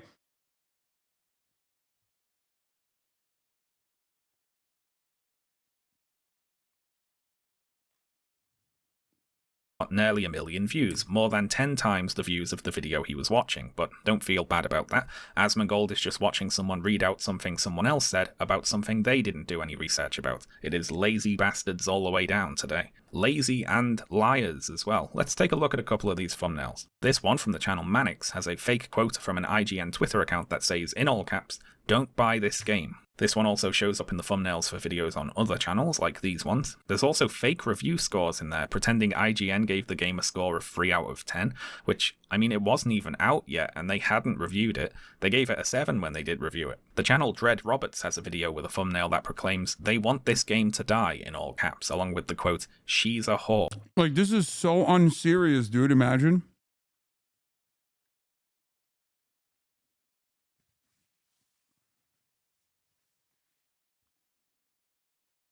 Is this the peak of your political movement? Like, even if this was real, even if IGN wanted this game to die, really? That's what you want to associate with? On your deathbed, that's what you're going to remember? The conquest you engage in? The fact that it's not real and it's simply just like right-wing hysteria that people associated with and people just like ran along with makes it even worse. But also, even if this was a real thing, even if IGN actually had come out and was like, "I fucking hate this game, I hope it dies," treating this like your own personal 9/11 is just like, how bored are you? Or under the IGN logo, which, well, IGN didn't say that, of course. Even the IGN France article that criticised Eve's design was broadly positive about the other aspects of the game. I mean, it doesn't make sense, does it? If IGN wanted to hurt the sales of Stellar Blade, why would they attack it in only a single paragraph of an otherwise favourable preview that only went up on their French website? Like, if there's some plot from IGN to destroy Stellar Blade, it's being expressed in the most obscure, contradictory way possible. So why are these videos pretending that IGN did trash the game and try to kill it? Well, for clicks, obviously. They wanted want a big culture war Gamergate moment so badly that they're willing to play pretend to try to get one started. And this is one of the interesting things to me today. It's the yearning for a lost glory, I suppose. Watching through some of these videos reminded me of those Imperial Japanese soldiers living in the jungle who didn't realise World War II was over. These are the bedraggled remnants of the Gamergate army, bravely fighting on long past the point where anyone else cares at all. I think we need to get in touch with Davis Arini or someone so we can formally give them the order to stand down. One thing that stood out to me watching these videos was that the video makers would often make very confident predictions about both 1. Stellar Blade being a great game deserving of very high scores, and 2. The gaming press giving it low scores when it does come out. Watching one of these videos, I heard a guy say he was sure Stellar Blade would get low review scores, quote, nothing close to the higher scores it deserves. And this was posted in a video before Stellar Blade was released. Like, they're already sure it's a great game. It's already deserving of high scores before they've even played it, simply by virtue of what it represents. Now, it would be unfair of me to dole out criticisms of people speaking prematurely about a game they haven't played if I myself then went on to talk about said game having not played it. So I played the entirety of Stellar Blade. I streamed it on my Twitch channel, which I'll link in the description. So out of a sense of due diligence and to prove I actually did play the game, I'm going to review Stellar Blade now for too long. We'll get to the character designs later on, but for now I'll say that whatever criticisms can be made about Eve's character design, there are other characters in Stellar Blade who deserve those same criticisms, but to a much greater degree. If Eve's design is a little uncanny valley, then at the bottom of the uncanny valley is opened up an uncanny sinkhole, which contains neotenous monsters like Kaya and Lily, who make Eve look positively pedestrian by comparison. I'll give a spoiler warning here for Stellar Blade, of course, and I also have to give a spoiler warning here for the 2017 game Nier Automata, for reasons that will become very apparent very quickly. So okay, Stellar Blade. If I had to sum up Stellar Blade in a single word, I'd say it is derivative. As an example here, let's start out by giving an overview of the basic premise of the story. So, in Stellar Blade, you play as an android on a post-apocalyptic Earth that was devastated in an ancient war between what you're told was humanity and a race of alien invaders. Launching from a base in orbit of the planet, your mission is to fight and defeat the invaders on behalf of a humanity that, unbeknownst to you, no longer exists. Now, anyone who's played Platinum Games' 2017 release Nier Automata will right now be saying, hang on a minute, isn't that just the plot of Nier Automata? And yes, it is. The plot of Stellar Blade is strikingly similar to the plot of Nier Automata. The only difference is in the twist, really. In Nier, the twist is that the humanity you're fighting for is extinct, whereas in Stellar Blade, it's that the humanity you're fighting for actually turned into the monsters that you're fighting. So, it's not exactly the same, but it does give big can I copy your homework vibes. Being kind, we'll say it took very heavy inspiration. Oh wow, I can't believe we both spoiled a video game that you're never gonna fucking play, and also another video game that is a classic that has been around for almost a decade. Shut the fuck up. The story and world and many elements of the general design and gameplay and music especially are very derivative of Nier Automata, but Stellar Blade also borrowed from other places. The combat system takes inspiration from the likes of Sekiro and God of War. It's got the Souls-like enemy respawn mechanic. There are horror-styled sections that are trying to be like a Dead Space or a Resident Evil. There's a bit where you climb up a train car as it's falling off a cliff, which is literally just the first level of Uncharted 2. The last human city on this post-apocalyptic Earth is called Zion. Like in The Matrix, you might say, but no, this Zion is spelled with an X, so it's different. The people of Zion look up to an old, wise robot leader called Oracle. Kind of like the Oracle in The Matrix, you might say, but no, this is Oracle with no E, so it's different. The android residents of Zion are being stored in a bunch of pods to save power, so they're not generating power, they're in the pods to save power. So again, it's not exactly like The Matrix, but it is heavily reminiscent of The Matrix, yes. Now, there's nothing wrong with taking inspiration from other media, of course. Lots of great games wear their inspirations openly, but the problem with Stellar Blade is that it takes all of this stuff and smushes it together and then doesn't really do anything interesting with it. While a lot of the individual elements of Stellar Blade are fine by themselves, they don't ever really come together. The game feels more like a mix of various things the creators thought would be cool to put in a video game, rather than things that actually made sense to put in this video game. As an example, let's look at some enemy designs. So enemies in this game are called Naytibas, which, if you know about the conflation of V's with B's in certain languages, including Korean, congratulations, you've spoiled yourself on the twist. Although it could be worse, in previews of the game, the Naytibas were called Natives. I know writers who use subtext, and they're all cowards. Anyway, the story with the Naytibas is that humanity was in a war with an AI that wanted to replace them with androids, and in their desperation the humans turned to bioengineering to evolve humanity to the point where they could fight back. But these bioengineering experiments got out of control or something, and the humans lost their minds and turned into monsters. So that's the setup, but let's take a look at some of these enemy designs.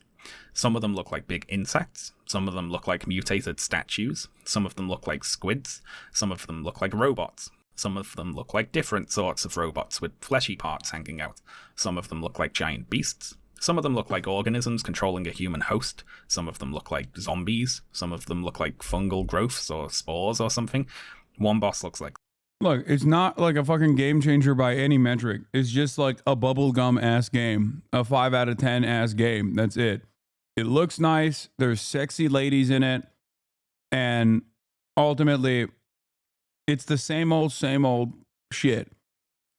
Which leads me to believe that a lot of people simply did not like Horizon Zero Dawn, not because of its repetitive gameplay, but because the main character wasn't fuckable enough.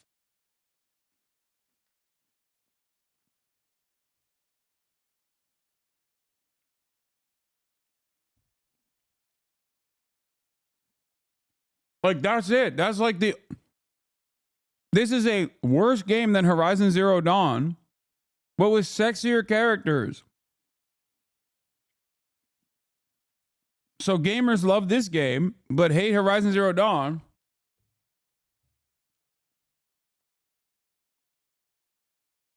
So it must be, you know, the fuckability metrics not actually hitting for a lot of these horn dogs, which once again blows my mind that people are not more embarrassed to openly state that. The fact that these people are not embarrassed to state that is crazy. Gene Park liked the game. Yeah, I mean, I'm saying it's a bubblegum game. Like, it's not a bad game. It's just not, you know, moving the needle in a direction. That's the point. Gene also loved Horizon.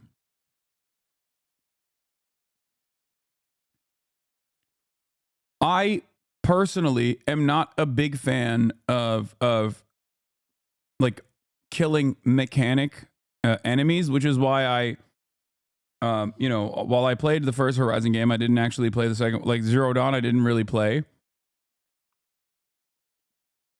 And it just wasn't like as compelling, and I feel like it's very repetitive. That's it. this, another looks like this, another looks like this, and so on. Or not, oh, sorry, Zero Dawn I finished. I loved Zero Dawn, even though it still had the same issues. I meant the second game. Which is what was it called? Forbidden West, yeah. Theme to these enemies. They seem like a collection of designs inspired by other games and media. Bayonetta, Half-Life, Metal Gear Solid, Ghost in the Shell, Final Fantasy, and whatever else. Did you like, by the way, in Final Fantasy VII, when the final boss had a wing on only one side of his body? Because if you did, all of your Christmases have come at once, I'm happy to tell you. I think they ripped that design off about 6 times.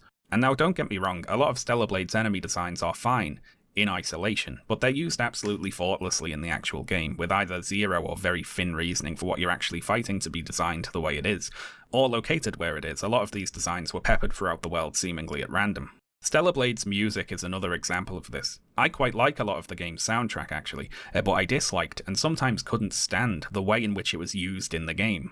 A lot of the music is fine, but whether or not any track actually matched the part of the game it was used in felt like it was random chance. For instance, the underground horror sequences with jump scares and scary monsters and so on have any tension whatsoever completely evaporated because for some reason they sound like this. I confess I'm disappointed with a lot of mainstream game reviews that rank each aspect of a game with a numerical score, but never consider how the different elements of the game work together. Like, absurd example obviously, but Stardew Valley has a great soundtrack for a relaxing farming sim, but Stardew Valley's soundtrack would not be a good soundtrack for Alien Isolation to have, or vice versa, I suppose. You know, even though it would be the same music, it would be a bad soundtrack because of the context it was being used in. It's an obvious point, but you have to consider the whole package and not just each element by itself. The combat in Stellar Blade can be fun. All the parrying, evading, and executing Eve's flashy special moves can be pretty cool when everything comes together. There's the bones of a good combat You can tell he's woke because he's playing the most like covered up version of this character. Sean didn't appreciate this game because there's titties in it. I'll say it. He should have been playing on hard difficulty, which is when the character is naked. You want this game to fail. System here, but unfortunately the game has an issue with balance that more often than not undercuts the fun. The problem is the game has a very flat difficulty curve. Enemies at the beginning of the game are mechanically just as hard as enemies at the end, and there isn't really much difference between fighting any of the bosses in terms of skill either. The game increases the difficulty by simply turning up enemy HP and damage values, but this just has the effect of making the later game feel like a bit of a slog, as you spend a long time whacking away at enemies that are by this point trivial to beat mechanically, but can have what feel like arbitrarily enormous health pools. From Software's Sekiro is a good comparison here. My fucking least favorite aspect of video games is bullet sponge, which reminds me of the second Horizon game, which is what people say always is like, hey, if you want to actually truly enjoy the combat in that game, you have to play it in hard difficulty. And when you turn it into hard difficulty, it just doesn't improve the AI. It doesn't make the battles tougher. It just makes them bullet sponges. The enemies at the start of Sekiro are both weaker and mechanically much simpler than the enemies at the end, but the game prevents things from ever turning into a slog by means of its death blow mechanic, which is genius. If you can fill an enemy's posture gauge in Sekiro by keeping up the pressure on them by parrying their attacks and hitting them with your own, you can drain their entire health bar in a single hit regardless of how much health they have left, and this goes for every enemy in the game, even bosses. If you prove you've mastered the mechanics of how to fight them enough to break their posture, you get to end the fight right there.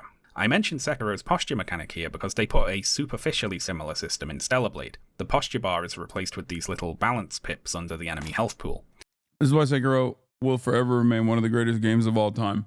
Also, I've reconsidered my stance against Sean. Clearly, he's playing the sexy bunny costume in this one. I'm afraid I judged him too early. It seems he is a man of taste, and it seems like he's not woke and giving an honest assessment.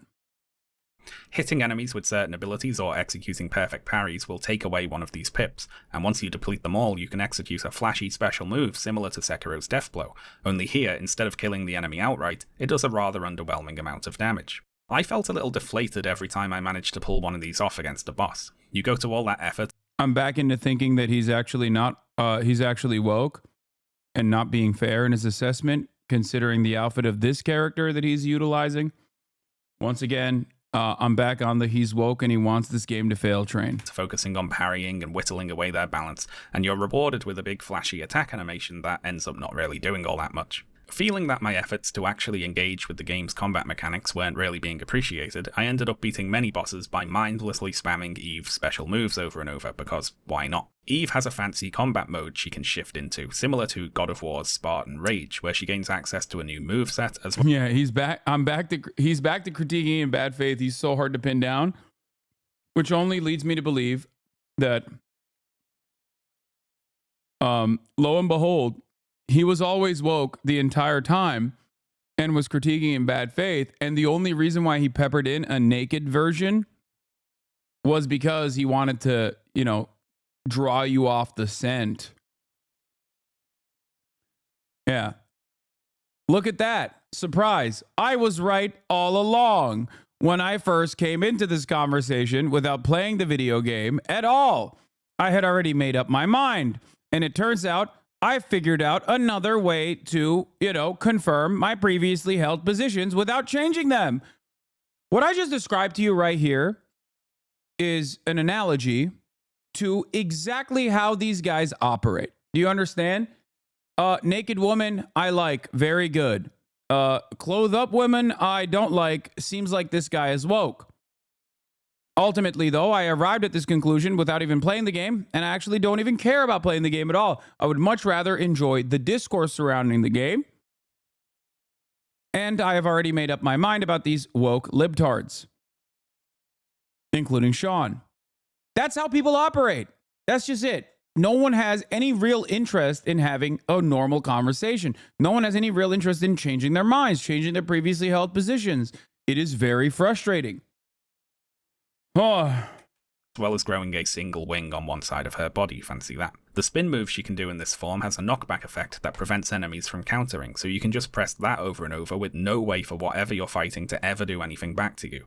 It feels like they made the more mechanically interesting and engaging elements of the combat give low gameplay rewards, whereas mindless repetitive spam is much more consistently rewarded. There are conflicting design influences here that work against each other. Stellar Blade feels like it's trying to be a little bit like Sekiro and a little bit like God of War and a little bit like Nier Automata and Bayonetta and Dead Space and so on, and all the different systems can end up getting in the way of each other. I will say though that when the Stellar Blade developers were looking at other game franchises for things to borrow, I wish that they'd also borrowed some character traits for their characters to have. The main character and the subject of all the fake outrage today is Eve, who is a blank slate with the emphasis on blank. Eve is exceptionally one-dimensional. Her only major motivation is to complete the mission she was assigned, and as far as I can tell, there aren't any interesting reasons for her to want to be doing that. She isn't trying to prove herself, she doesn't desire to be seen in a certain way, she isn't devoting herself to the mission to compensate for something else, she just has been given a mission, and so is going to do it, because that's her job.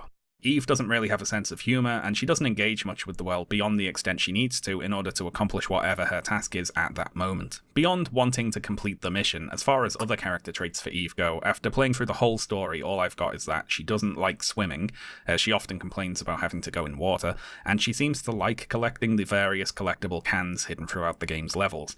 And that's it. It's pretty thin for a main character there. Or is it? You're not going to address your goat's pathological lying? Yes.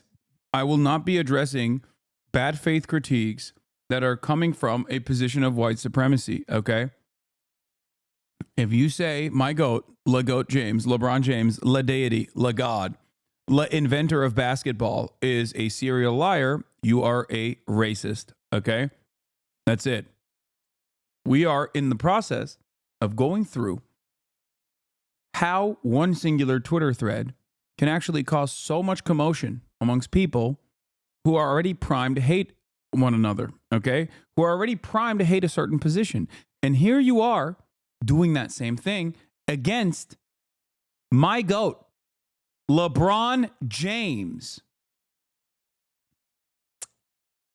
I'm begging you, man, to stop. He is not going to choose you. Yes, he will. One day he is going to know that I have endlessly... One day he's going to know I've endlessly defended him against these naysayers, and we're going to play basketball together, and I'm going to pour honey on him.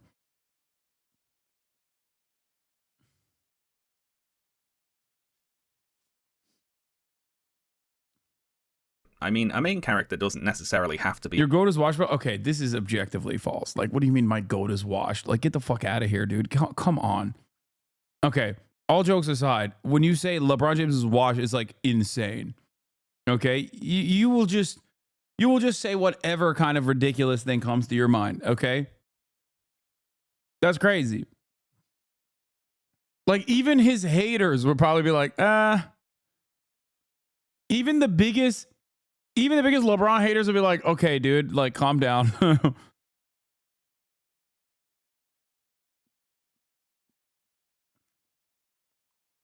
How do you defend his need to like lie about things like reading books or watching movies? Excuse me. He is an incredibly personable person, okay? Everybody knows that he has dedicated his life to the game that he invented, basketball. For those of you who don't know, LeBron James invented basketball and therefore does not have time for other, humanly pleasures, okay? But because he is our God, okay? Our God, who is an awesome God, he has chosen to make mere mortals feel as though he is just like them. Okay? That's what's going on. That's when he says like, haha, I read this book, or haha, I love watching football, and I'm a big fan of Arsenal. Like, it doesn't matter. He is above that. He is transcended beyond the need to watch a single Arsenal game, but he's just simply saying that so that, you can feel like he's just like you. Okay? Remember that. Let's continue. All that complex, do they? You might say Mario or Link are simple game characters with straightforward motivations, for instance, and they're perfectly fine. So what's the problem with Eve being simplistic? Well, the difference is the way in which the narrative is being conveyed, I think. Stellar Blade has long cutscenes, a lot of dialogue, radio chatter while you're playing through the missions, and if a game is going to make you listen to a character talking for hours, it might be nice if they occasionally had something interesting to say. Nintendo doesn't make you watch hours of Mario talking in boring cutscenes, do they? No, he just says, "It's-a me, Mario, let's-a go." and that's all he needs to say. Let's compare Eve to a few other video game characters here. Cloud from Final Fantasy VII and the remake starts out trying very hard to be seen as a stoic, no-nonsense, just there for the mission kind of guy. But over the course of the story, we realise that this stoic persona is an affectation. Cloud is actually a pretty insecure and vulnerable person who's merely trying to present a cool and disaffected front. He is the way he is at the start of the story because he's trying to protect himself. He's traumatized. The way he's acting. LeBron did not lie about reading Malcolm X's biography. He did not. LeBron knew exactly what had happened, and it was far too emotional for him to engage with the material because he is such a big fan of Malcolm X. So what ended up happening is when they asked him directly, like, oh, what do you like about the autobiography? Like, or like, what's going on? You know, he was overcome with emotion. He was overcome with emotion, okay? Because he was thinking about how devastating it was that the state had assassinated Malcolm X. And in that moment, he basically just, you know, said something that comes to mind. Obviously, it didn't come across like, you know, pretty honest. It didn't come across like it was honest only because he was overcome with both the feelings of gratitude for what Malcolm X represented, okay, but also overcome with feelings of deep sadness.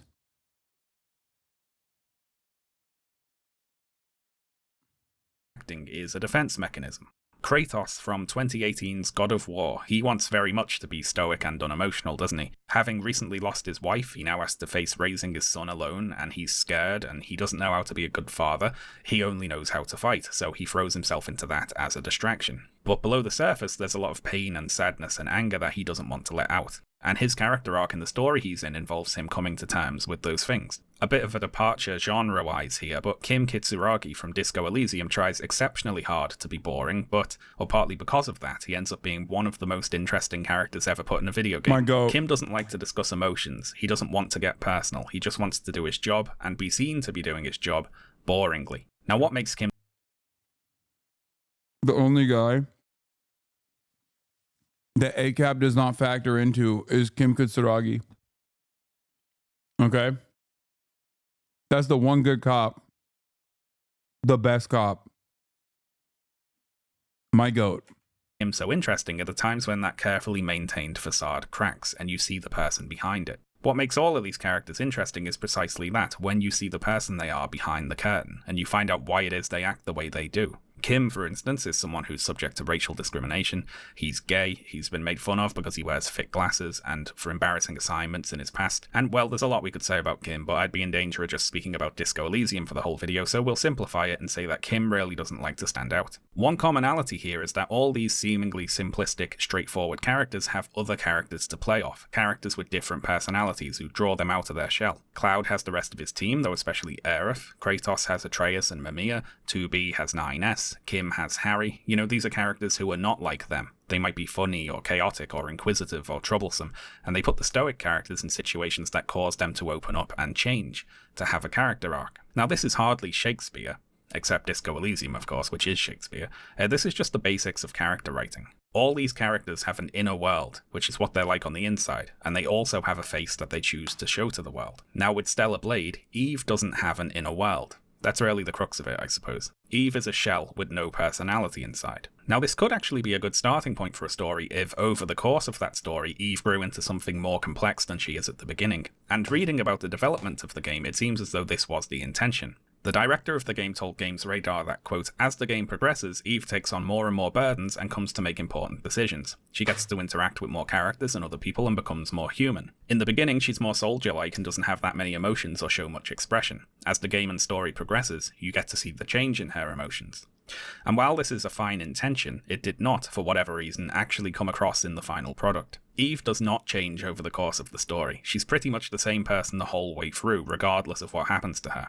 Even the reveal that everything she thinks she knows about the world is a lie, and that the leader of her society has been manipulating her and everyone she knows, and that she is in fact not a human and is an android, and all the monsters she's been killing are actually the real humans, all that hits her like, what's the opposite of a ton of bricks? A single feather, I suppose. She just goes, oh well, alright, fair enough. May as well carry on and finish the game, I suppose. Then again, even if Eve had some hidden depth to her personality, even if there was something to be drawn out or developed in the course of her interactions with other characters, we would likely never see it, because her main companion is Adam, who is so wooden and boring himself he makes Eve seem like a fucking party clown. It's Adam who controls the little robot that follows Eve around and performs long-range attacks for her in combat, in another heavy nod to Nier Automata, and the vast majority of his dialogue consists of him saying things like, "We need to find a way to open that door." And yes, Adam and Eve, literally. And now, hang on, I hear you say, didn't Nier Automata also have two characters called Adam and Eve? It did, yes. Now, our last main character is Lily the Engineer, a character whose design inspired me to Google Stellar Blade Lily alternate outfits and then go and find her something less ridiculous to wear. Lily's character profile does clarify that she is indeed a fully grown individual, which, I mean, I think the fact they felt they needed to clarify that is telling in and of itself. As for her character, though, Lily... That's insane.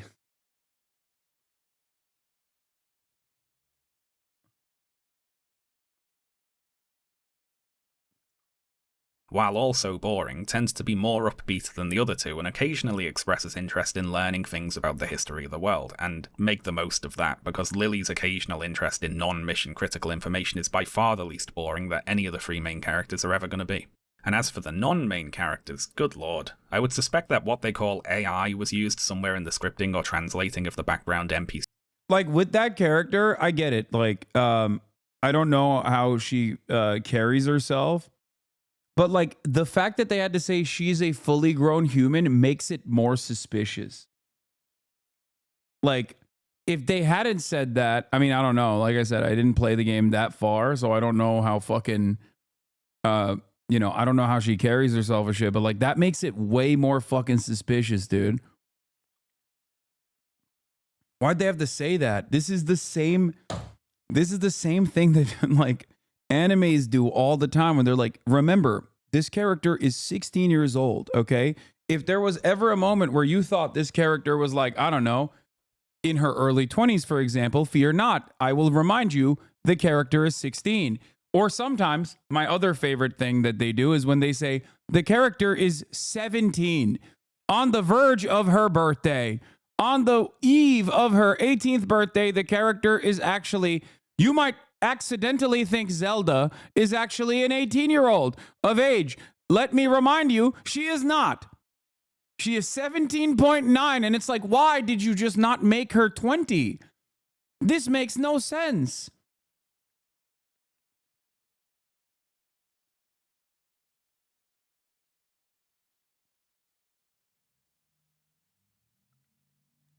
It's either very clear, like, there's no normal here, okay?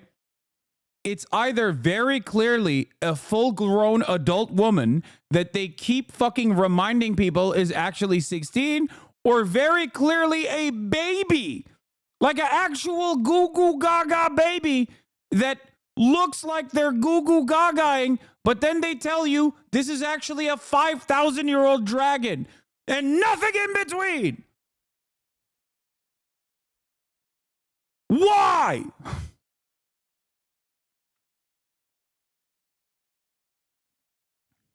See dialogue in the game. The main story script at least seems like it's had a glance over by an actual human, but the bulk of the background NPC and side quest dialogue strays into the nonsensical. And that isn't an exaggeration from me there. I mean, it often literally makes no sense whatsoever.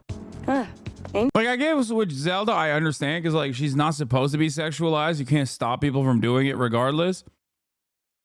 But, you know, the example that I'm referencing remains in every fucking story. Joel, lovely to meet you. You don't seem very likable. All right, you're pretty sharp. Oh, I do like this, Angel. You really are my favorite customer. Now, I don't want to be too unfair. Writing for video games can be very hard, of course. Thanks to reasons the writers often have no control over, segments of the game can be shifted around or cut entirely, and all of a sudden the story you wrote that made sense previously does not make sense anymore. At this point, you can either do a bunch of rewrites. I have a cringe admission. This might piss people off. I didn't play Dragon Age Veilguard specifically because I saw a lot of people rail on the fucking cringe Marvel Cinematic Universe writing. And I could not get myself to actually play the game for that reason.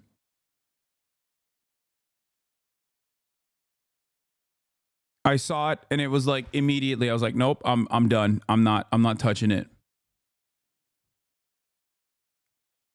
It was better than what we just saw here. I mean, everything is what we just saw here seems like AI wrote it, okay? Writing, or say sod it and just release the game. And obviously the writers aren't always in control of that process. And playing Stellar Blade at this stage, all it takes for me to fucking get lasered into orbit is someone going, well, that just happened. If that happens at any point in any game, it could be a fucking 10 out of 10 production. Okay, it could be Sekiro. If I saw that, I'd be like, I'm out. Well, that just happened. Oh my God, it like lasers my mind. It lasers my fucking mind. Same principle with fucking, with the Ryan Reynolds movie, remember? It's a lightsaber, dude. When I see that, I'm like, oh my God. So I just did a thing. Huh, he's right behind me, isn't he?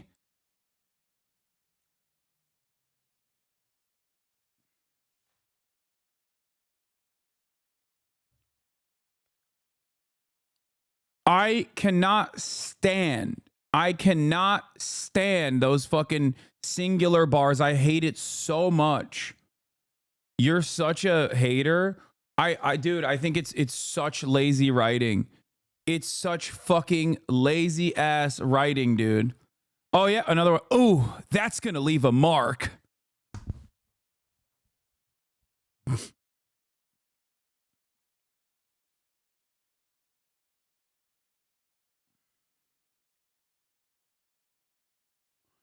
I hate it so much that I don't even like it when it's like referential in a critical way.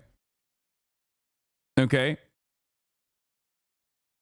It causes me to immediately think of the product less. Like it causes me to think of the product as like a worse overall product. Yeah, that will hurt in the morning. Another one.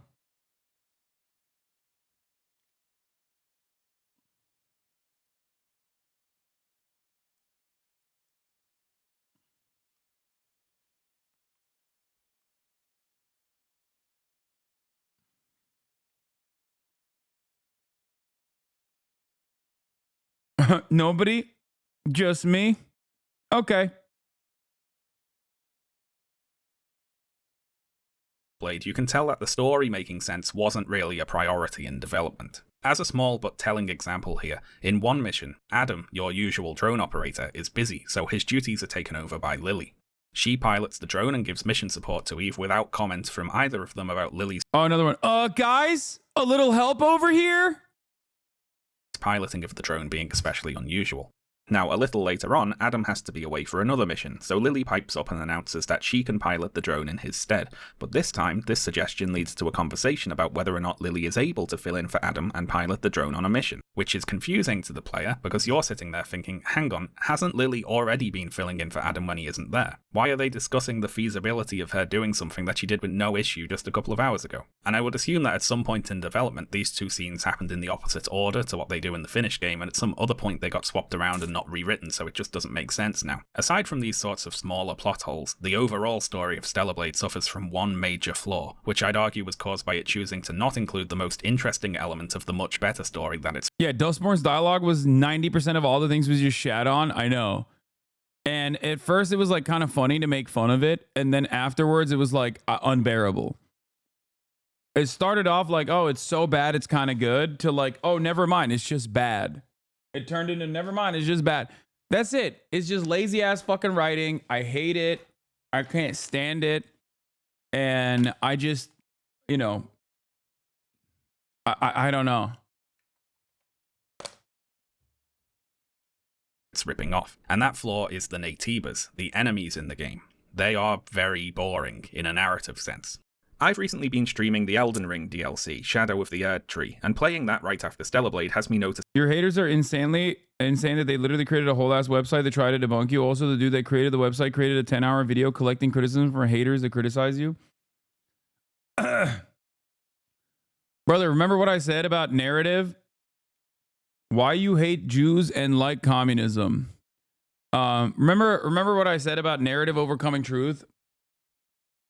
There's a lot of people who would rather massage the narrative in a way for people to just never encounter me, okay, in the wild on their own with a crumb of charitability. That's it. Judge me by my enemies, dude. There's also 11 hours of anti-Hasan vids, mental illness. Yeah. If you don't understand, brother, 11 hours of anti-Hasan videos. Like, am I Adolf Hitler? Like, what are you, fucking insane? I can't think of a single person. I can't even think of an 11-hour hater video on Destiny. You know? Like, that's crazy.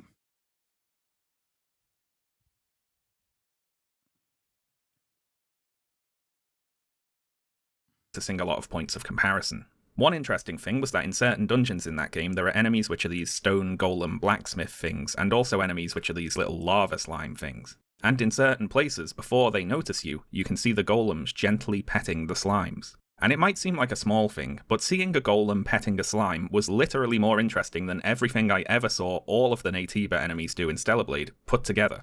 From Software has a history of doing things like that. Some enemies will try to run away from you, some seem too depressed to fight you and just sit there unless you attack them first. Some enemies will be fighting each other. There's a big dragon I like in Elden Ring which can no longer stand up and you can just poke it to death from behind, if you're evil. These sorts of things make the world more varied and interesting. They're things that make it seem as though the world would exist whether or not the player was actually in it, and they can cause the player to engage with that world more by prompting them to think about what it is that they're doing. It has a way to draw you in and make you feel as though you are living in a universe that is alive, whether you're there or not. Cyberpunk did a fantastic job with this as well. Okay. And From Software Games does this all the time. I would go so far as to say the most annoying part about From Software Games is that it literally just does exist without you recognizing it. And it's fucking annoying because, like, if you don't seek it out, you're just going to miss it. You know? And many people do miss so much of it. They don't even like attempt to lead you in that direction so you can see it. But I guess that's also what makes it beautiful and amazing. Yeah, RDR2, great example of a living, breathing world. Probably the best example of a living, breathing world, as a matter of fact. RDR2 might be the greatest example of it, like more so than Skyrim, Oblivion, all of that. More so than Bethesda. I think it's just crazy. You RDR2 dude, no. That's crazy. I'm sorry. That is goated. RDR2 is fucking goated, dude.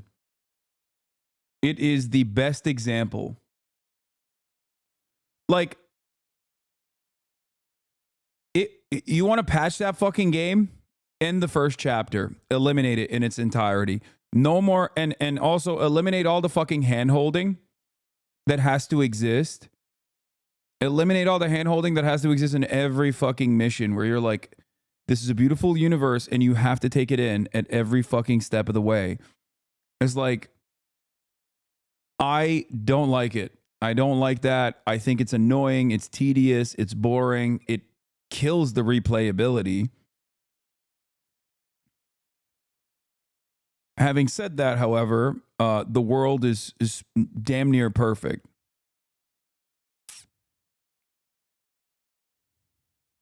The golems petting the slimes, or this hollow chilling out on a ledge in Dark Souls, those moments make those enemies more than just mindless monsters to be defeated in combat. Is he petting that? Dude, is he petting a slime? Buddy, he's petting it. I can't kill this man. He has a pet. Now, I'm not saying this is necessarily the right way to do things, to be clear. Everything I'm saying right now is dependent upon the type of game that's being made and what the creators want the player's relationship to its enemies to be. You can have a game with mindless inhuman enemies if you want, that's fine, but Stellar Blade, in its cutscenes and in its dialogue, is trying to ask questions about what it means to be human, so it seems like a big missed opportunity to have all the enemies in the game act so relentlessly inhuman.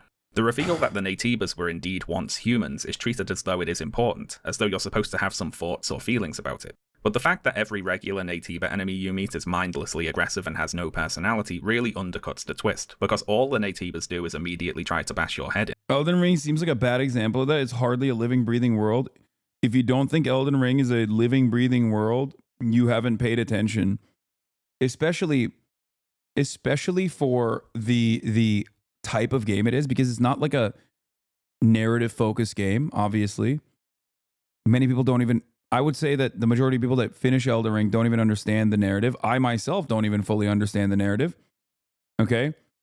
But in spite of that, in spite of the lack of focus on the story in and of itself, it very clearly is a world that is alive with or without you in it. And I mean, I think Sean did a great example. Sean demonstrated it with a great example.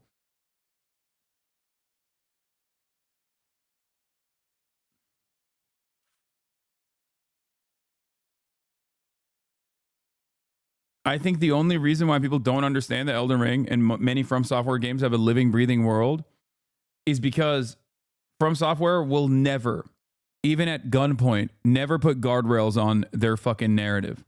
Ever.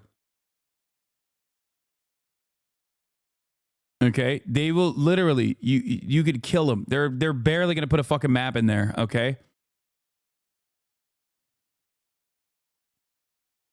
Talk for yourself, bitch. I watched around 30 hours worth of Elden Ring lore videos just to come out with more questions.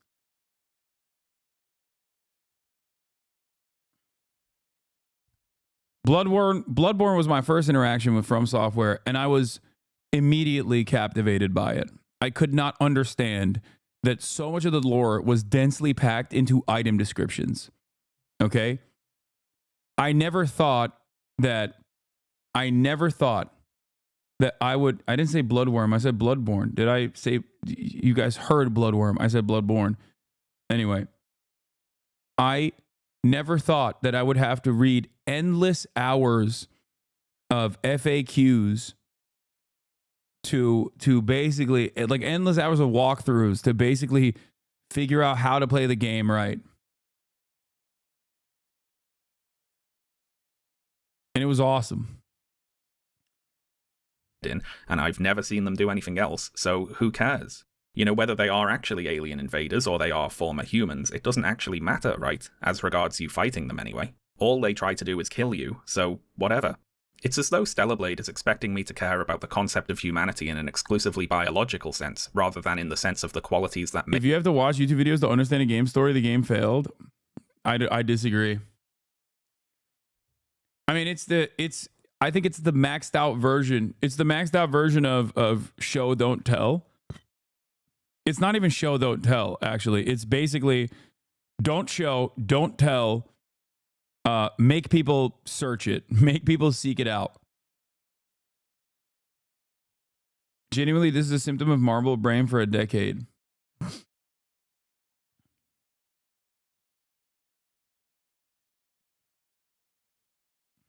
Make one a human. That the Naytibas were once biologically human is not really that meaningful if they don't have the ability to express the qualities of humanity. To imagine a different story, what if in Stellar Blade you played an android who had been indoctrinated with a bunch of lies about how Naytibas are all mindless alien monsters who need to be exterminated, and you get sent to Earth to do that, and then you start seeing Naytibas who are not like that, maybe doing things that mindless monsters shouldn't be doing, like communicating or forming factions. Marvel hate jerk is strong? Yes, because it's bubblegum, dude.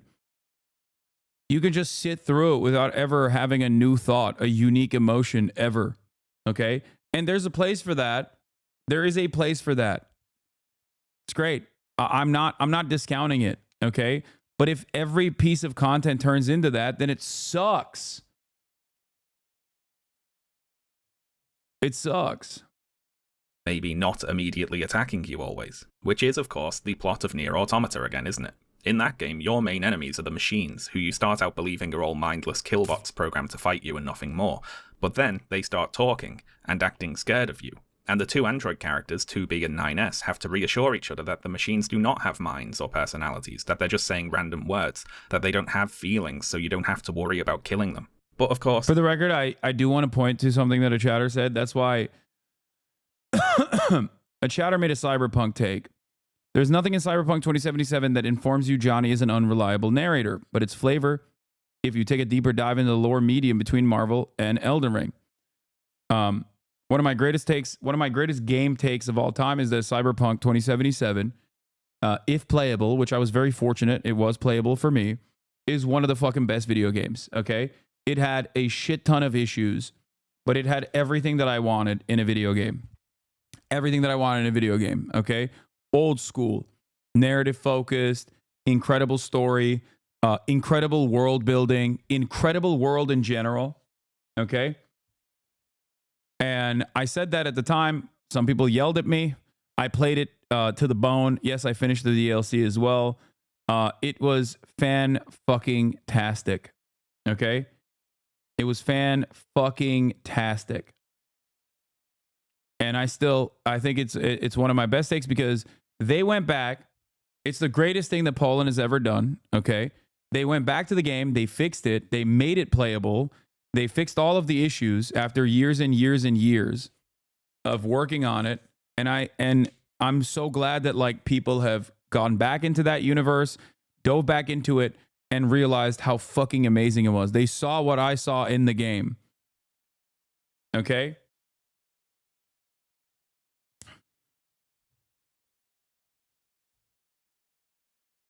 Moon just played it and rated it a 9.9. Yeah. It is a perfect game. It is a perfect game. Even when it was imperfect and even when it was fundamentally broken, I could see exactly what the game was supposed to look like if given a little bit more time to ferment. Okay? Oh, so fucking good.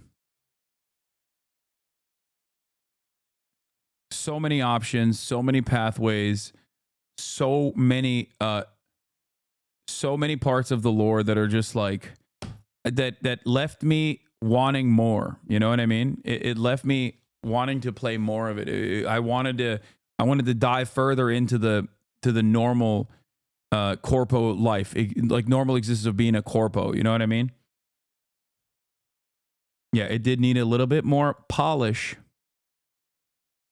Some of the machines have developed feelings and personalities, and you go on to meet whole societies of machines who are emulating human philosophy and politics and religion. And this recontextualizes both the characters and the player's relationship with the enemies in the game. I did play the DLC, chat. You don't always have to kill them. And when they do try to fight you, it isn't always out of some mindless antagonism. Sometimes they fight you because they're scared of you, or out of religious fanaticism, or in defense of a society that they see you as a threat to. And all this plays into the twist with the humans being gone, of course, because while humanity, the biological beings, might be gone, humanity, the concept, is everywhere. And if that's the case, what does it mean for our characters to be fighting on behalf of humanity when their enemies are often acting more human than they are? Stellar Blade is like Nier Automata if the mindless killbots really were mindless killbots and never had anything interesting going on. And now you might say, Sean, are you really going to criticize Stellar Blade for copying so many things from Nier Automata, but also criticize it for not copying more? And I am, yes. If they're already copying so much, they should have just gone all in and copied this bit as well, because it's the most interesting bit. Outside of the main story, there are various side quests in Stellar Blade, and while a few are kind of interesting, most are unfortunately of the go to this place you were before and get me a thing variety. Nothing about the area you're sent back to changes or updates on these fetch quests, they're literally just busy work to pad the game's runtime. For example, an NPC in Zion called Barry asks you to get him some bottles of wine from a shop located in a ruined city that you'd visited previously. Now, because the game's fast travel system is area specific, getting back to that city involves heading to the nearest phone, fast traveling to your ship, talking to Adam to select to leave, picking your destination from a list, going to a phone at that location, fast traveling to the point Starfield nearest the shop, running to the shop, getting the bottles of wine, and then teleporting back to Barry. Now, if you think that sounds boring, then just you wait. Completing Barry's wine quest unlocks another quest where another resident of Zion says that they saw Barry had some wine, and now they too would like some wine. So can you please go and get them some wine? Now, where is this wine located? Well, in the exact same place you just got the wine for Barry, of course. So back to the phone, back to the ship, back to the city, back to the next phone, run to the shop again, pick up the wine again, deliver the wine. The exact same. Starfield's best fucking quests were not the main line. Okay, as always, classic Bethesda. I'll stand by that. Like the war, the war that you wage between the factions as you have like a full blown choice of whether you can alliance over the Crimson Fleet or the fucking Navy or whatever. Like that is literally better. Like that's 10x better than the actual mainline quest. The mainline quest sucked so much ass. Thing you just did all over again. Stellar Blade's level design is, well, it's kind of a blast from the past, I guess you could call it. The game is divided into linear corridor levels and 2 large open areas. Multiple of the linear levels contain claustrophobic sections set in sewers and other enclosed areas, and the 2 more open zones, the desert and the wasteland, are, as you can imagine from the names, sparse stretches of terrain without much interesting going on really. In a bygone era, you might chalk this sort of thing up to technical limitations, ones that shouldn't really exist on the PS5. I guess it's nostalgic level design, if nothing else. I actually have a theory that a lot of the elements of Stellar Blade poked gamers of a certain age right in their nostalgia zones. The game reminds me a lot of a certain type of anime-inspired hack-and-slash game from the early 2000s that got praised for its flashy combat animations but criticised for its weak story and characters. But also, who really cares about that because you're clearly not here for the story or characters, are you? Something like Chaos Legion or Bujingai, The Forsaken City. You know, games that nobody has thought about for 20 years. But I know there's some people watching this video who are seeing this gameplay and saying, oh, I think I remember playing that on the PlayStation 2 when I was like 10. Stellar Blade is at its core just one of these. It's like one of these games got put in a time capsule 2 decades ago and then they unearthed and released it today. Now, to clarify, Stellar Blade is not the worst game in the world by any means, and it's not some huge crime for a video game to be a bit mediocre. Not every game can be the best game ever made, can it? But on the other hand, it is certainly not going to be this big cultural reset industry shift moment that the Gamergate remnants seem to expect it to be. It's just not that good. Ultimately, I'd say Stellar Blade is less than the sum of its parts. A lot of those parts are fine in isolation, it just never really comes together to form anything all that interesting. To use a cliché food metaphor, it's the difference between a meal and a bunch of uncooked ingredients. And Eve's character design is just another of those uncooked ingredients, I'm afraid. I've got no big problem with Eve's design myself, in a vacuum, but like a lot of the other elements of the game, it feels very arbitrary. One of the questions I had when deciding to play through Stellar Blade was, does it ever matter what Eve looks like or is dressed like in terms of either her character or the story she's in? And after having played it, I can say that the answer is no. What Eve looks like never really matters in the universe of the game.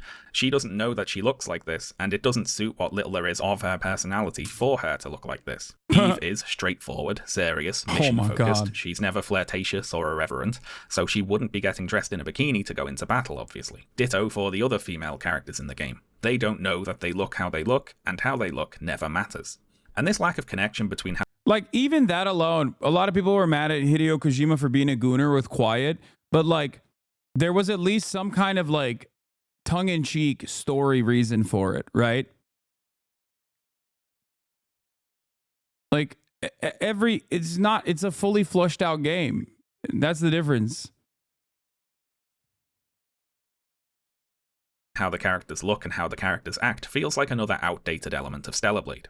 I recently played the second part of the Final Fantasy VII remake, and in that game the characters travel to a resort town and go to the beach, and since they're at the beach they dress in swimwear, and the game uses that occasion to show you some character interactions. Cloud gets flustered when he sees the ladies, Barrett gets embarrassed wearing his sailor suit, Tifa and Aerith ask Red how they look, and in trying to compliment them he compares them to animals, because he's an animal and he doesn't understand how human beauty works.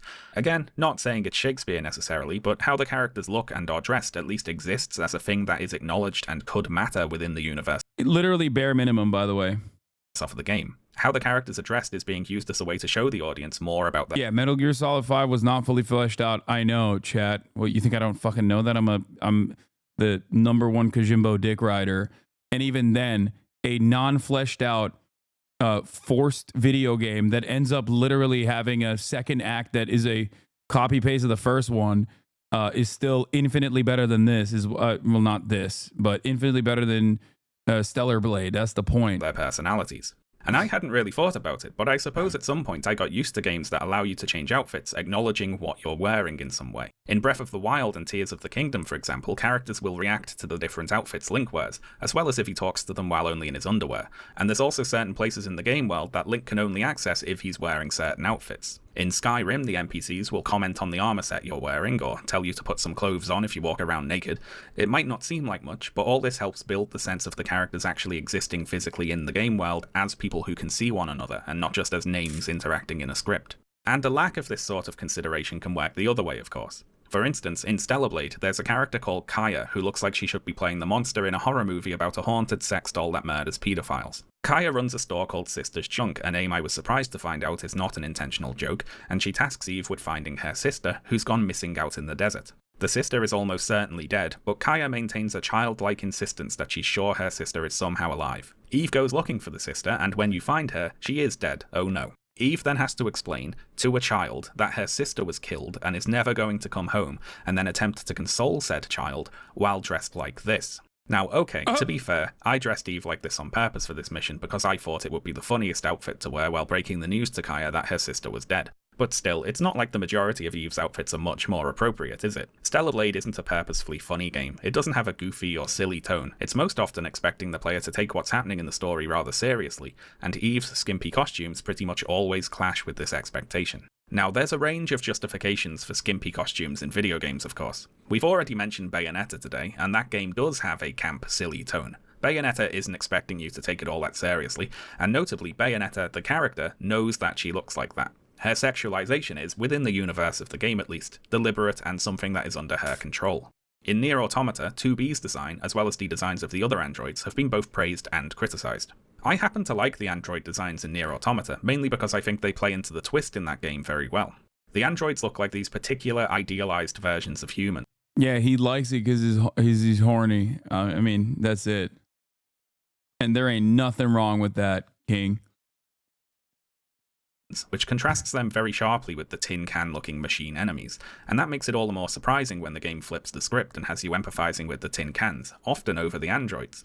The androids might look like humans, but it's the tin can machines talking about human concepts like love and reproduction and raising young, and there's an early game machine boss which is obsessed with looks and making herself more beautiful. It's a fun reversal of what you might expect just looking at the character designs. Of course, as well as the more defensible instances of skimpy outfits in games, we also have the ones at the bottom end of the scale. Now, one of these for me is Quiet from Metal Gear Solid 5. You better not be fucking coming after Kojimbo, dude. The silent and nearly naked sniper lady who goes out of her way to awkwardly shove her ass in your face when you're riding in the helicopter with her like she's a cat in heat or something. Although Hideo Kojima made a memorable assurance that Quiet's design made perfect sense, this turned out to be a rather arbitrary need for her to photosynthesize. But once you recognize the secret reason for her exposure, you will be ashamed. You will feel ashamed of your word and deeds. Like a plant, which doesn't make a whole lot of sense because Kojima already used the photosynthesis trait for the old sniper man in Metal Gear Solid 3, and he just wore clothes. Commit to the bit, you coward, and show me a 100-year-old man in a bikini. Of course, it is up to your own judgment what you think is sufficient justification for any particular character outfit or design, and if you're happy to accept actually she has to be naked because she caught clothes fall off disease, then that's up to you, honestly. I'm not going to argue with you. So where does Eve fall on this scale? Well, with Eve, there's no real attempt to ever justify or even address at all how she looks. Eve herself is a sexless character, who exists in a largely sexless world. What she looks like is arbitrary. Eve's character design is almost completely divorced from any other aspect of the game. And not to get ahead of myself here, but I would argue that this lack of explanation for Eve to look the way she does is kind of the whole point. And to explain what I mean here, we can start out by looking at another tweet from Mark Kern. If you look at AAA gaming, beautiful women are the most marginalized and unrepresented segment of the market, he says, before posting a collage of video game characters that he considers to be too ugly. A collage which includes... I think one of the funniest aspects of this is that Grumps himself is like a horrifyingly ugly man who also happens to be a video game developer, or used to be. I don't think you can call him that now. And that is precisely what is so funny about this, where he's always like, oh, these ugly ass video game developers are making ugly ass characters. It's like, bro, have you seen yourself? It's a character from Wolfenstein, Billy, who is an actual child. So Grums, Mark Kern, is here complaining about the lack of beautiful, sexy children in video games. He would like to see more of that, apparently. Very brief tangent here, but internet dickhead Dr. Disrespect recently got into some hot water due to allegations he was exchanging inappropriate messages with underage fans via a Twitch chat app, which was later revealed to, allegedly, again, be the reason he was banned from Twitch in 2020. In the wake of these allegations, Mark Kern shared a conspiracy theory on Twitter that Twitch had intentionally baited Dr. Disrespect by impersonating a minor in order to trick him into doing something they could use as a justification to ban him. Which, for one thing...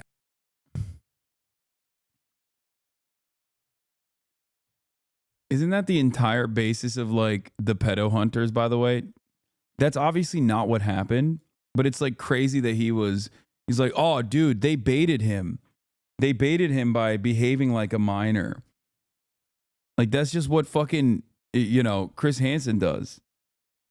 Isn't that? Oh, my God. Oh, dude. Oh, God. This man is like 56 years old, by the way, which is, holy fuck. It makes it so much sadder.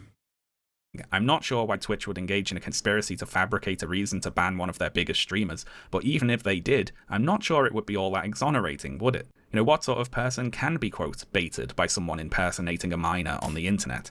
Or indeed, what sort of person would even describe such a thing as bait? I'm not saying anything. I'm not making any allegations. Anyway, tangent over, back to this silly internet post. Firstly, of course, this is an example of cherry picking, isn't it? We've already talked about the ladies from the Final Fantasy VII Remake today, for instance, one of the biggest games of the year. But I know the response will come. That's a game from Japan, isn't it? They haven't fully caught the woke mind virus over there yet. These are all examples from Western game companies. To which I'd respond first, Mark Kern didn't say Western, he just said AAA, so nah. But also, this is just another example of cherry picking. We've already talked about Baldur's Gate 3 today, for example, with everything going on in that game, and that was made by a Belgian company. And the Witcher series, for instance, has an array of conventionally, or even more than conventionally, I think in-universe, sometimes magically beautiful women with romance. There's also a shit ton of American games, like Western, at the heart of Western creation, that have like sexy ass characters in it.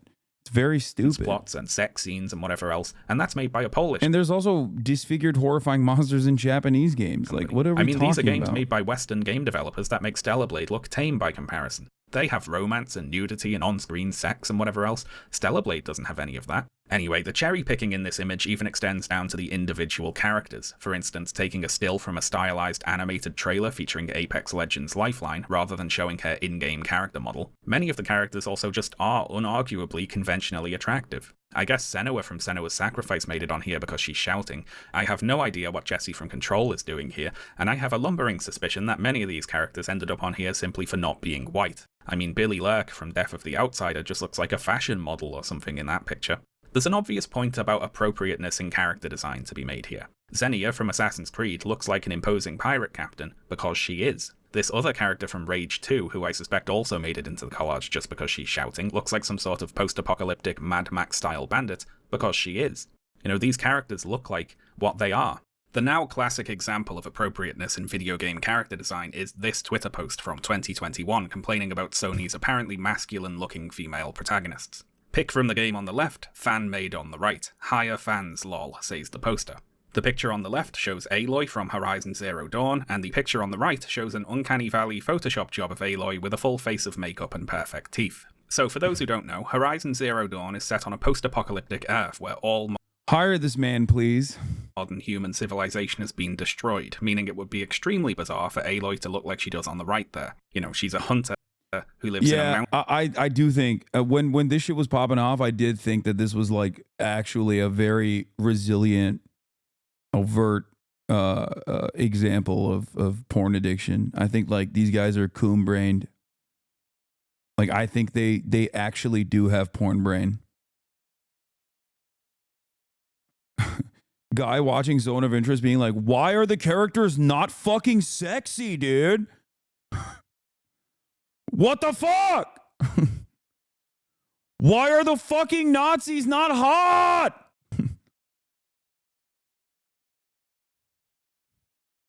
Mountain tribe. The original image here was made as a joke on Reddit, actually. It was intended to mock the sorts of people who then went on to take it seriously and say they thought it was good design. And I am interested in why someone would prefer the design on the right there, I confess, because it seems to me to be completely ridiculous, right? I logged on to nexusmods.com, which is a website that hosts mods for various video games, and I took a look at some of the popular entries for Horizon Zero Dawn, and what I found were mods to fix Aloy's face. One of the main Gamergate narratives is that Western games do not have any sexy characters.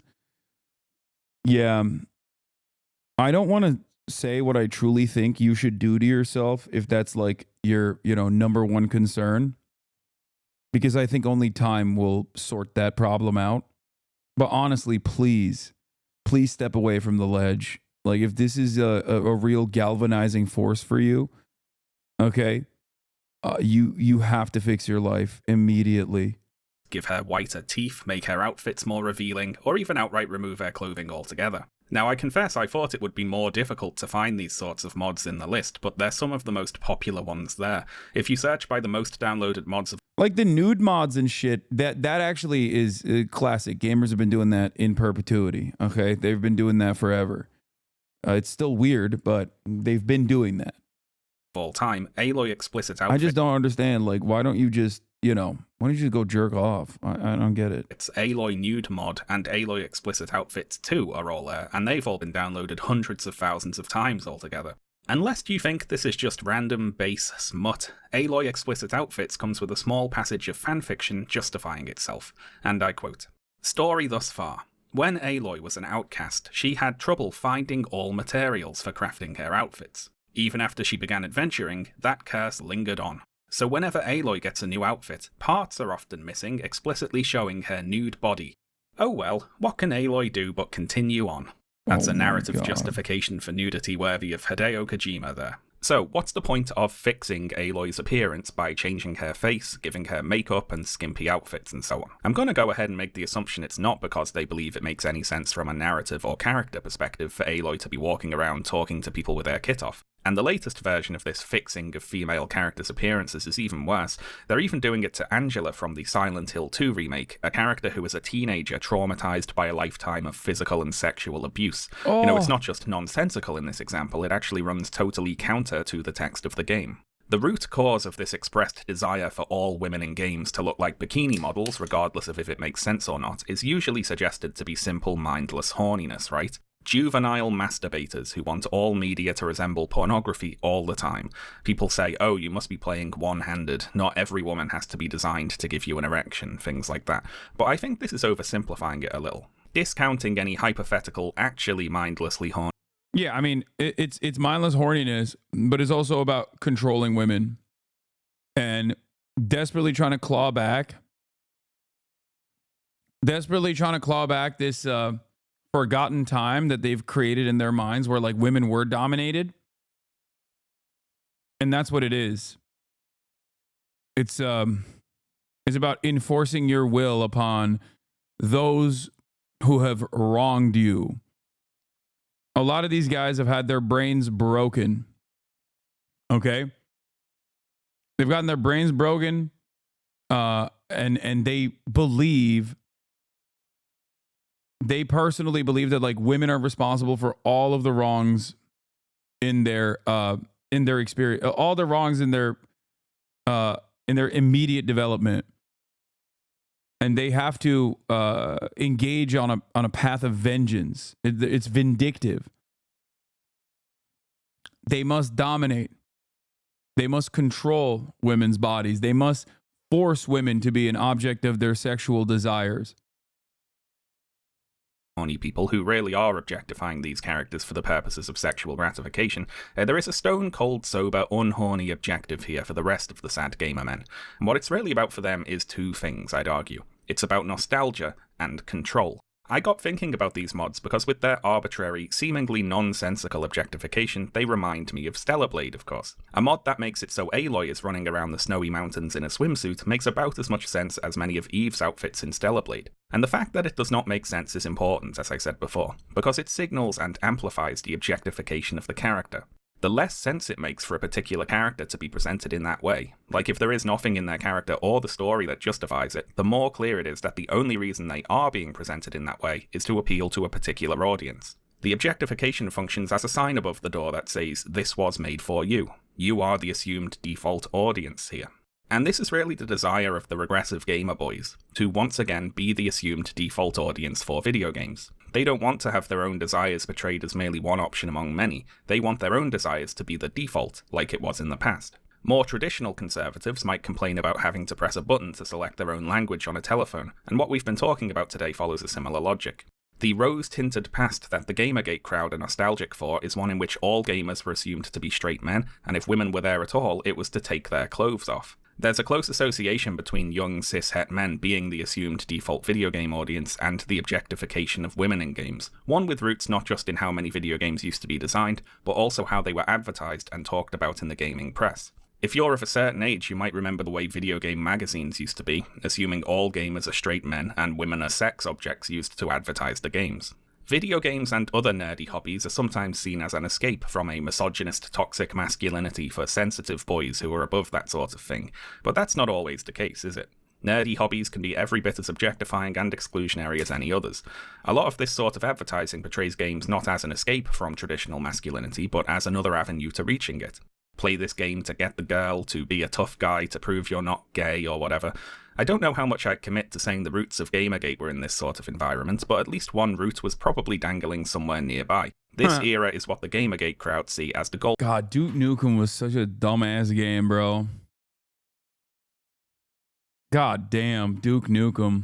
Golden Age. This is what they want to return to. So I would argue that the point of fixing female characters' appearance I'm so fucking old. To make them more objectified is much less about the simple desire to see a sexy lady, and more about changing the products those characters feature in into something that appears to have been designed as if they were the exclusive audience. What they want is to be pandered to. Objectification is just the way they see that pandering being conveyed, and if the developers choose not to pander to them by objectifying their female characters, they have to fix it. So it's less about jacking off and more about trying to transport themselves back in time to when games were just for them and Crash Bandicoot had 4 sexy girlfriends. Now if all this sounds like a bold claim, let me see if I can justify it with another example. You see, running alongside this very one-sided discourse cycle about Stellar Blade were various other one-sided discourse cycles related to Supergiant Games' early access release of Hades 2, which came out in May of this year. This is the sequel to Hades, which came out in 2020, which is literally the most bisexual game. Hades did a lot for bisexual visibility and bisexual representation. I think. Like, bisexuals were on top when Hades came out, and then Kirsten Cinema ruined it. Which is an absolutely excellent roguelike action game with a brilliant story and characters and character designs. I really like Hades. It's one of the best games I've played in the last few years, and I'm very excited about the full release of Hades 2 when that comes out. If you've not played Hades, go and give it a go. Now, for those who don't know, Hades is a story set in the underworld of Greek mythology, and as such, Greek gods and mythological figures make up the cast of characters. The early access release of Hades 2 introduced some previously unseen characters to the cast, as well as showing some updated character designs for the returning characters. Of course, the fake outrage clickbait merchants on YouTube watch every new game release like a hawk, looking to see if they can brand a game either woke or anti-woke to get a desperate little discourse cycle out of it. And let's look at a few they managed to toss off for Hades 2. So first up is Hephaestus. This time around, the game doesn't only promote gender ideology, it also goes out of its way to promote racial and body diversity as well. I mean, why would a god be in a wheelchair? Yes, because I'm sure gods are just fat, frumpy weirdos who can't fucking walk and have to travel around in wheelchairs, even though they can control anything about anyone. They have to be in wheelchairs because they can't walk. Yes, I'm sure that makes perfect sense in your absolute small brain, low IQ head of yours. I'm sure. Yeah, only high IQ people have high enough IQ to be like, I saw a character in a fucking wheelchair, and that actually made me very frustrated. I will not look into the actual fucking Greek mythology and the canonical reasons as to why this character is actually in a wheelchair. I will instead talk about how high IQ I am. The higher IQ I am, the more I shit on people in wheelchairs. Or he does. But the wheelchair? He's a god. Hephaestus is a god.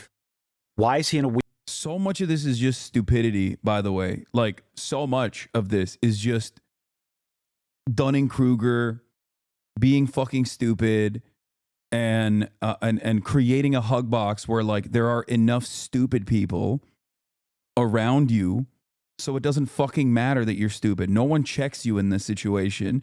And if you are laser focused on this style of content and there's a steady flow of garbage coming out always, you won't even accidentally encounter Sean's video or even someone like myself who would be like, what are you talking about?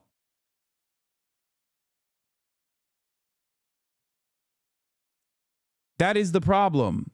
There are so many people who are just like confident in their rhetoric and incredibly dumb. And plenty of other incredibly dumb people tune into that to feel good. Wheelchair. But these are some of the characters here, and obviously all of the games journalists are soy-facing over this because of the fact that now they have a Greek god in a wheelchair. I'm really glad to see everybody pretty much calling this shit out and saying how fucking ridiculous this is. So yes, Supergiant Games had the temerity, the gall, to put a god in a wheelchair. What sort of a god would need to be in a wheelchair?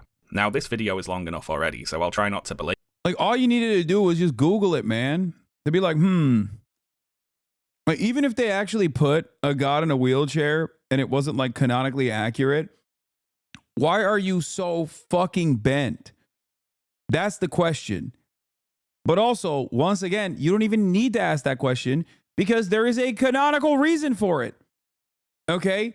But because you're so laser focused on DEI narratives that you look at the most bisexual, diverse game of all time and its second version of it and immediately laser focus on DEI. They're Greek gods, man. They're gay as fuck. What are you talking about? Why are there so many examples of this where there are so easily dismissible criticisms? Just one fucking second of Google would allow you to immediately understand that maybe I'm being primed in this direction for no reason. That's what frustrates me the most. Aside from the bigotry, the endless well of bigotry that people are tapping into, okay, which is very frustrating in and of itself, it's actually the stupidity because it spells trouble for the future prospects of this country and the world in general, okay? It's just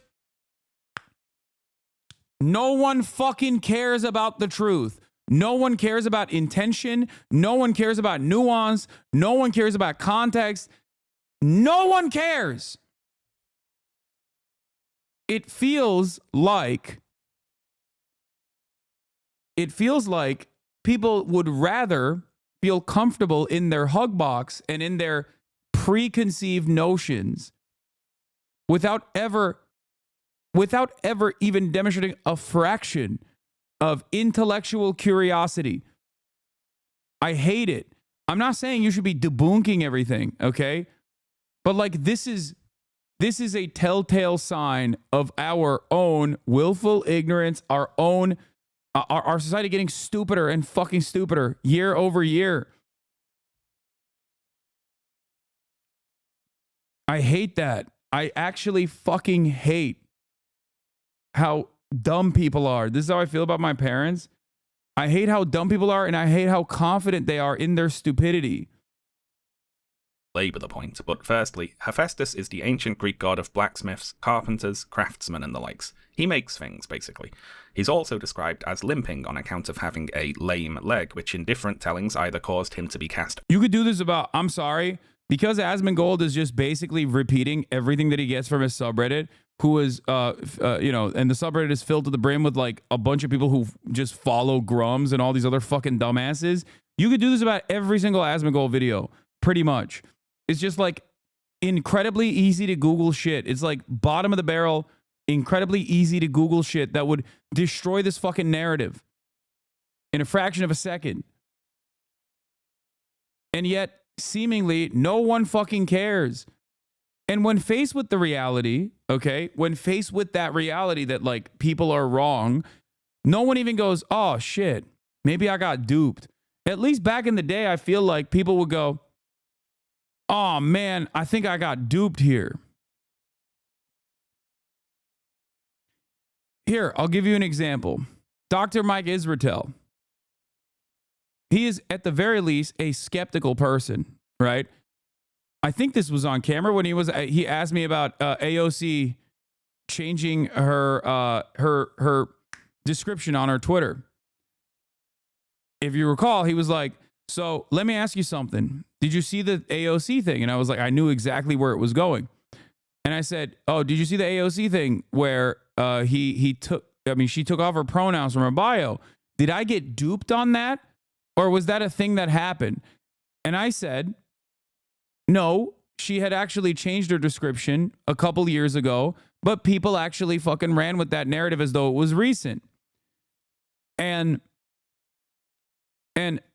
like there are multiple different ways of tackling that, but at least like Dr. Mike Israetel had a healthy dose of skepticism there, even though he had seen a narrative online being repeated over and over again. He at least was like, one, able to see through it and had like some degree of skepticism that he demonstrated. And also, he very quickly went, oh, okay, I guess I was duped on that. People have completely lost the plot. Most people don't do that. Okay?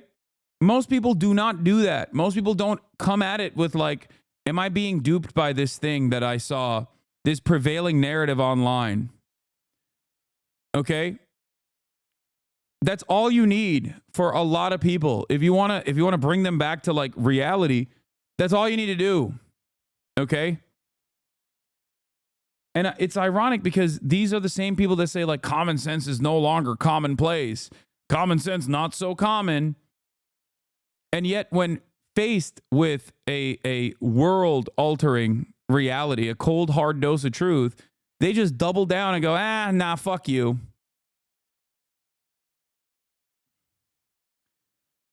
When you say that most people, do you mean most people online or in reality?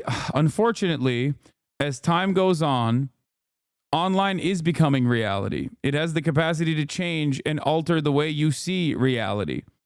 It's very frustrating. We need to still maintain skepticism. You say that, but when people like Asman make a dumbass video like the one Hades, it gets 2 million views and that's the narrative, even if it's not real. I know. And it's very frustrating to me. Not because like, it's frustrating to me twofold, okay? It's frustrating to me for two different reasons, okay? It's frustrating because on the one hand, well, like you got shit like this. Time for a spicy one. Hades and Hades 2 definitely has woke elements. However, aren't we the side that just wants to see good games that are also non-predatory? These games are fucking awesome. It's always been, if the game is good, I don't really care. Exactly. Usually it's bad because the woke is getting in the way of making it good, and usually characters are, oh, they're so close. They're so fucking close. They're so close. Supergiant makes good games, and to my knowledge, while they might pander to games journals with the inclusivity stuff, oh, they're so close. But the point I was going to make is this, okay? It's not necessarily that when Asmongold does like a YouTube video about Hades and how fucking woke Hades is or whatever the fuck, okay? And how woke Hades is ultimately, okay? And how many views it garners. What's frustrating is people don't personally recognize that like there is an answer to these questions. Okay? There's an answer to these questions, and yet people do not care about the truth. People do not care about like why people make these decisions. And it makes me so mad because you can't convince people that are primed into believing a certain thing. So here, we watched it. What this happened? The Adpocalypse was a great example of this, right? It was a month-long smear campaign created by a group of people that were butthurt that they were banned from the fucking platform, okay?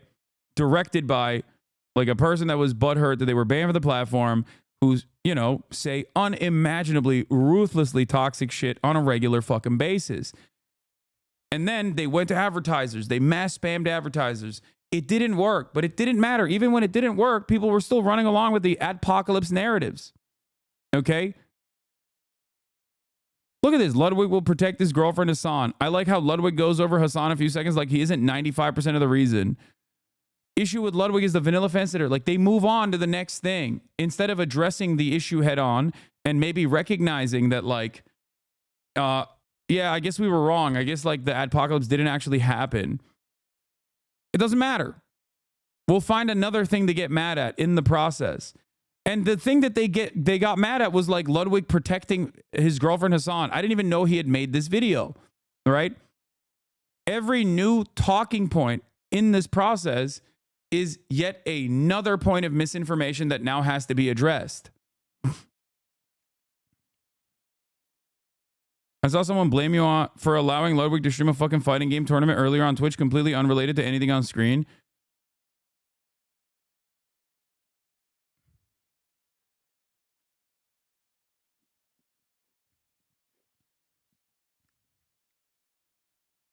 Yeah, all it took was for pirate software saying it's not happening, and then one by one they were like, oh, moving on.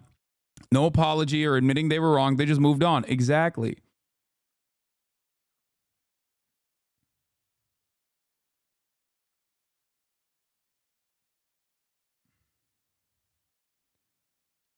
And it's sad. It's a sad state of affairs. And I don't just say this because I'm, like, very commonly placed as the, you know, I'm very commonly in the crosshairs of this kind of mobilization because a lot of these dumbasses end up portraying me as the villain of their world, right? I represent everything that they fucking hate and despise. But I want these people to be happy. Okay? And constantly feeding into this cycle of despair and depravity is not going to make you happy, okay? You are just losing your humanity in the process. And not only are you losing your humanity in the process, you're also just, like, living in an alternative plane of existence. And it's very fucking annoying.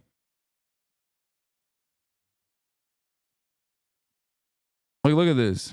Ludwig dropped a DEI complaints, LMFAO. Ludwig basically a liquid from how much spine he doesn't have. Like, everyone's just, like, shitting on fucking Ludwig. What the fuck did he do? He's basically done nothing, you know?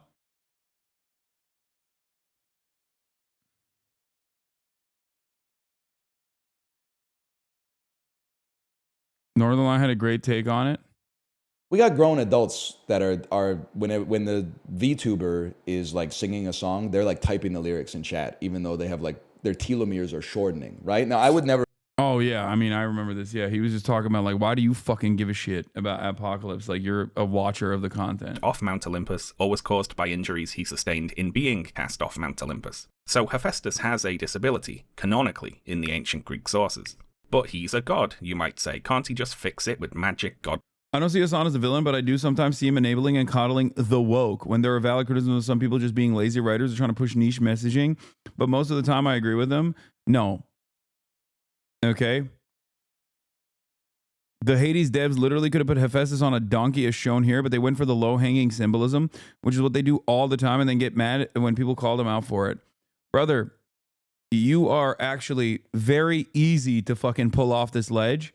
So I'm going to be as charitable as I possibly can here, okay? Putting Hephaestus in a fucking wheelchair, which I'm sure Sean is going to explain now, in this circumstance isn't fucking low-hanging fruit at all. What are you talking about? He already is a blacksmith. Why the fuck wouldn't he invent a way for him to move around? What are you talking about? It's not low-hanging symbolism.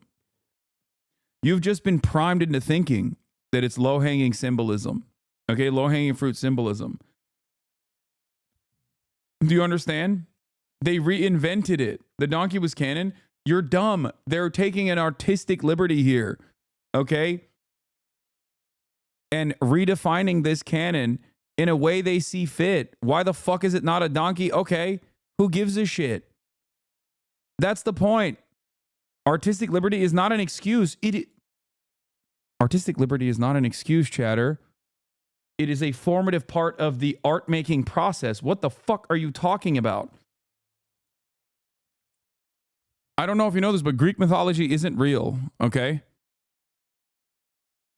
And not only that, but also it is redefined in a way that actually suits the character.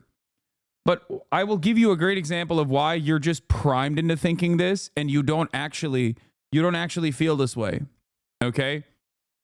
It's the same principle behind Toph, okay? Nobody made a big stink about Avatar having, a broad scope of representation from indigenous people all the way to people with disabilities. Okay? Because back then, this wasn't an overarching narrative because all those fucking people, all these dumbass neck-bearded fucking losers would cry about like the nostalgia component being lost in their lives because the flavor has been sucked out of their lives. And that, you know, games don't hit as they did when I was a fucking child. Andy's over here didn't actually fucking feel that way about Toph. Okay.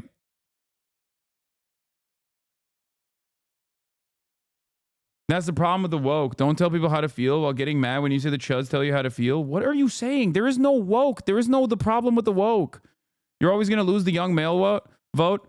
Brother, you are a fucking intellectually deficient moron if you think this has anything to do with fucking politics, or if the end all be all of your politics is you saw a person in a fucking wheelchair. Okay?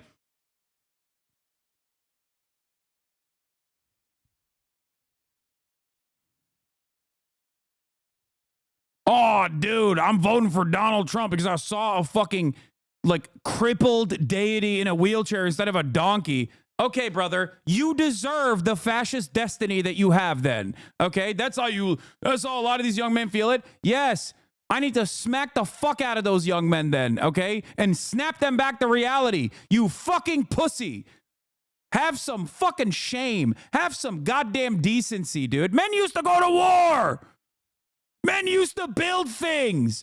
Men used to protect those who are vulnerable. Now, all men do is sit around pimply-faced and cry about bisexual video games having fucking wheelchairs instead of a fucking donkey on a Greek mythological figure. What the fuck?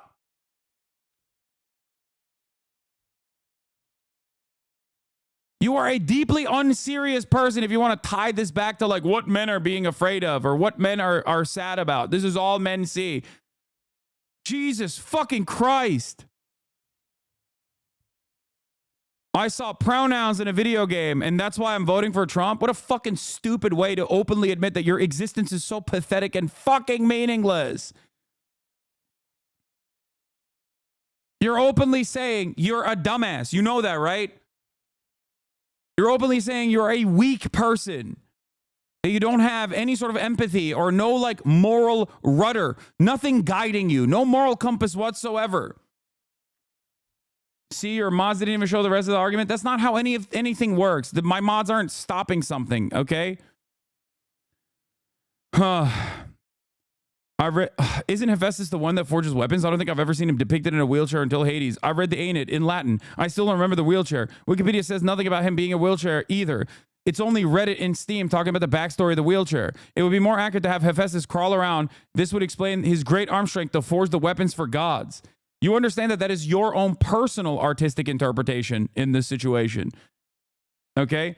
As I said, those men see it as a microaggression. Microaggressions? Now we're talking about men and the microaggressions that they see? Shut the fuck up, pussy, is what I say to these people who are crying about a microaggression. And the microaggression is seeing a person, a character in a fucking wheelchair. God damn. Have some fucking backbone, dude. I can't believe you're trying to make a broader fucking argument about how this is the reason why men are right-wing now. What the fuck? How do you not see? You just snap out of it. How do you not see that you're being a fucking ginormous pussy? Okay, be a man. Be a man! Stop being a fucking pussy! I saw someone with a disability visibly, and it hurt my fucking feelings. That's a microaggression for me. An able-bodied man? What do you mean? That makes no sense. And I saw it in a fucking video game that is going to be played by globally 1 to 10 million total fucking people. Okay, what are you talking about? You think this has any fucking bearing on the political outcomes of American society? Holy shit. We are so far removed from any sort of materialist understanding of the fucking world that we're talking about video game characters, like the third most important character in a fucking video game.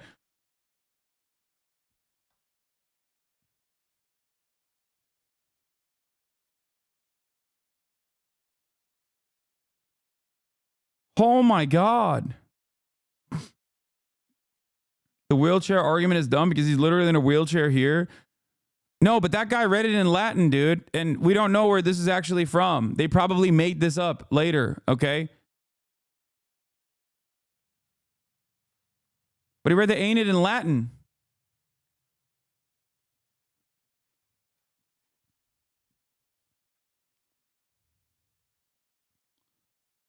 I swear to God, we need to do a fucking jobs program. Federal jobs program for all young men immediately. Instantly. They need to stop. This is ridiculous.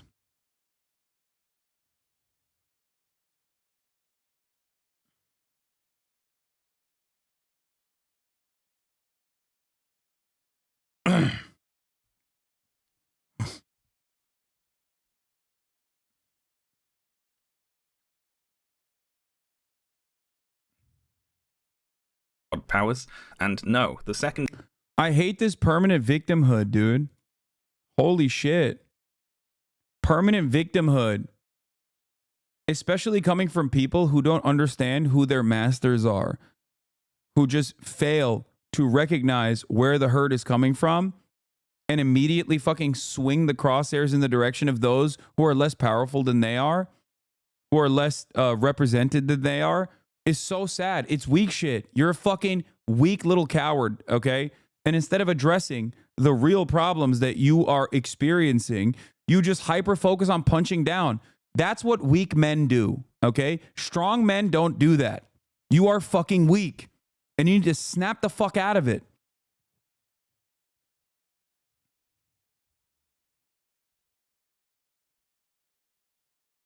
It's so, like, where is the shame? I don't understand.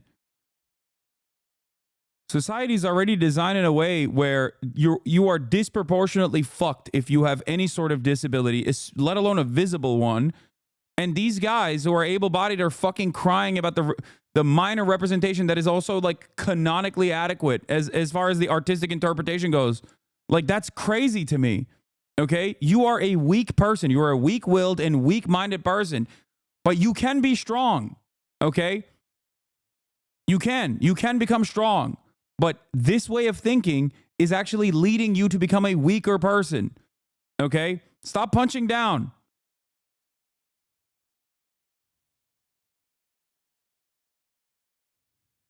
The second thing you need to know here is that the gods in Greek mythology are not omniscient or omnipotent. They're not all powerful. They can't just do whatever they want.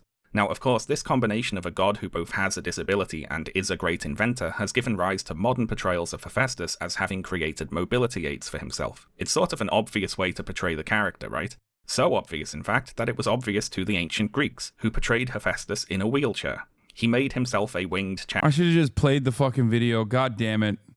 Chariot thing with wheels that he used to travel around, and some depictions of Hephaestus have him using this wheeled chair. So the depiction in Hades 2 of Hephaestus in a wheelchair is totally fine, accurate to some ancient Greek. Even if this didn't exist, it still doesn't make sense. It's still, it's like getting upset about that is still stupid. I just want you to understand. Greek depictions even. I don't want to be too mean to Asmongold and the other whiny gamer boys here, so I'll just say, read a book sometime. You ignorant, snivelling worms. Or even do a basic Google search before you turn your mic on and just start saying whatever old shit off the top of your head. It's embarrassing. Anyway, that was Bullshit Hades Discourse number 1. Who's up for Bullshit Hades Discourse number 2?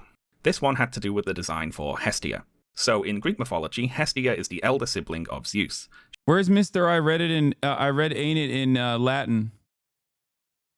I'm a black man, but I understand white supremacy systems very well, but your view to not see how small details over time inflame the majority, and your approach is why marginalized groups end up in a state of Sisyphus. Exactly my point. You are just as reactionary as the right. Didn't even let the video play. Dog, I'm sorry. I think you're too stupid to understand what just took place. Okay? First of all, I don't give a fuck what your background is, okay? Your stupidity is universal, regardless of whether you're black or white, okay? That's number one. Number two, the video disproved your jackass and actually made you look like an absolute donkey, okay? The donkey that you claim Hephaestus' only rode and never a fucking wheelchair. You understand that? Exactly my point. You're just as reactionary as the right. Didn't even let the video play. You don't know what the word reactionary is if you think that what I just did there is reactionary. You just think reactionary means reacting to things, I believe. And that's not what that means, okay? The word you're looking for is reactive, which I am, for sure. I react quite a bit, both to YouTube videos that I pause regularly and to dumbass chatters, no matter how fucking stupid they are, with the hopes that I could change their minds a little bit. But it seems like you are incapable of that.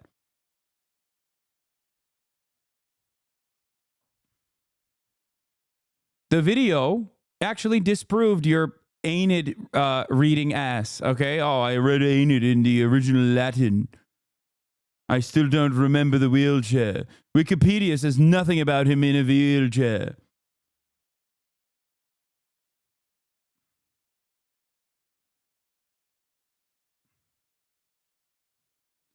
Still not getting it, and it makes you look worse. You wasted 20 minutes arguing with me, and you could have let the video play. I said something that stun locked you for 20 minutes when the truth was 2 minutes after you paused. Still not getting it, but move on. I'm just pretending to be R-worded is not actually, has never been in the history of mankind an adequate substitute for what you just engaged in. Most people just look at you and think, oh, you're literally brain broken. You understand that right here. Let's time you out a little bit. Maybe you can go to a quiet place and just, you know, think about the way that people are looking at you. Video game characters are important. It was the online vote that won it for Donald Trump. Most of us have good jobs. It's y'all progressive men that don't.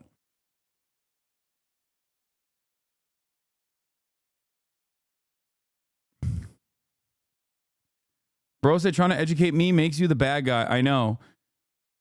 This is American individualism right here in display. Okay, this is exactly what the fuck I was yelling about. This is the through line of Sean's video and my anger and my resentment for what society has become. Okay? That person, objectively wrong in every aspect, has, instead of looking at why he was wrong and saying, you know what, my bad. It turns out I think I just, I just fired from the hip there. My bad. That's what normal people are supposed to do. That's what I do when I'm wrong about something. I apologize, okay? But instead, now the conversation turns into one surrounding me trying to be like, here's why you're wrong, and here's why it's not that big of a deal. But no, he has to smugly double down and just be like, huh, well, I guess my idiocy allowed you to be derailed for 20 minutes.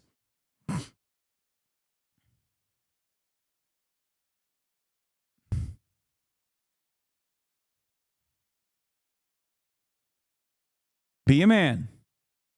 A real man, okay, recognizes when they're in the wrong. You're weak-willed. She is the goddess of the hearth and the home, and is depicted tending to the hearth fire on Olympus. And we see Hestia in Hades 2 here has a fire poker, a crown of coals, hot coal earrings. She's very fireplace themed in general, and she's an older lady, being older than Zeus, as we said. In terms of character, she's presented like a kindly grandmother type. She's warm, you could say, and in terms of gameplay, she grants you fire-based attacks that burn your enemies. She contrasts well with Demeter, her sister and another elder sibling of Zeus. Demeter is portrayed as an older lady who's very stern and cold, and who grants you frost attacks that freeze your enemies. You see, their designs not only reflect their personalities and their role in the story, but also how they function in terms of gameplay. It's character design. So why are we talking about Hestia? Well, on the 7th of May, very strange Twitter account V made the following post. I am unironically not buying Hades 2. The people who made Hestia just committed a crime against nature. They are so phenomenally shit at their job, and by existing in the industry, they are taking away the position of someone more talented. And V attaches an image which contrasts a, quote, Greek depiction of Hestia with Hestia, quote, according to America, that's the design from Hades 2, and Hestia according to Japan, showing an anime girl. This post was later shared by Mark Kern, who added the statement that, quote, anime Hestia is the best girl. I thought long and hard about when it would be funniest to reveal to you how old Mark Kern is, but it's probably right here after he says anime Hestia is the best girl. How old would you reckon he is, if you had to guess? You might say, well, you mentioned he worked at Blizzard in the early 2000s, so say if he was in his 20s then, that would mean he's in his 40s now. That's a bit old, isn't it, to be saying things like anime Hestia is the best girl? And it would be, yes. And also, Mark Kern is 56 years old. 56 he is. I feel too old to be talking about some of this. Dude, I would Sudoku at that point. You know what I mean? It's like the collective total of all my work on this planet amounts to that shit. I'm gonna play Sudoku. I'm Brian Kilme at that point. Straight up.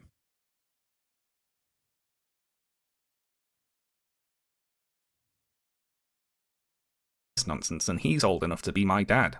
Anyway, who is this best girl anime Hestia? Well, she's a character from Danjon ni Dei o Matomoro no wa Machigateru Daroka, aka Dan Machi. In English, is it wrong to try to pick up girls in a dungeon? Probably. Out of another sense of due diligence, I watched a few episodes of this anime, and I can report back that it's your standard, shallowly horny fantasy thing. If you want a one-sentence review, Dan Machi, it's as generic as they come. There you go. The world of Danmachi features various god characters who've come to Earth to mingle with humans, each leading a retinue. It is a fun little way to tie up a narrative when I shit on something early on in the stream, completely randomly, and then I'm proven by a totally different YouTuber's YouTube video essay that spans over 2 hours, and in the 1 hour and 18th minute, he ends up basically proving exactly what I was talking about. That is wrong with fucking anime. Incredible. With adventurers who explore a dungeon and fight monsters or something. The main character is the sole follower of anime Hestia there, and she's in love with him and gets jealous when he talks to other women. That's their deal. Character design-wise, anime Hestia is pretty basic, I think it's fair to say. Women, that's their deal. Follower of explore a dungeon, and she's in love with him and gets jealous when he... I think it's fair to say. Her clothes are a bit torn at the edges there, she's got some ribbons. That's about it. Well, actually, the fan wiki for Danmachi points out that she's also known for having large breasts. Really pushing the boat out there in terms of anime girl design, aren't they? Breaking new ground. And what does her design have to do with the Greek Hestia, really? She's supposed to be the elder sibling of Zeus, but he appears in Danmachi as an older man with a grey beard. So why is anime Hestia designed like this? He asks, facetiously. Well, for reasons of fan service, obviously. The fans of this sort of thing are a bunch of horny little goblins, and this design is saying, do not worry, horny little goblins, this product was made with you as the target audience. Which, whatever, I'm not going to shame the horny little goblins. They can like whatever they like. What I would impress upon them, though, is that when you see a character design that was not created with your particular brand of juvenile horniness as its prime consideration, that doesn't mean it was a mistake. In fact, it was almost certainly not a mistake. Hestia from Hades 2 is a really bad design if the target audience is anime perverts whose favourite character is nicknamed Lolly Big Boobs. But it isn't, thank God. Hestia from Hades 2 had a rather different design brief, I would imagine.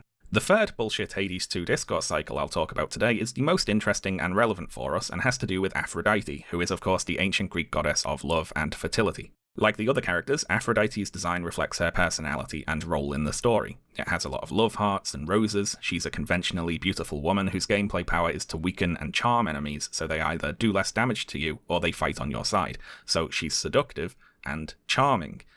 Character design again.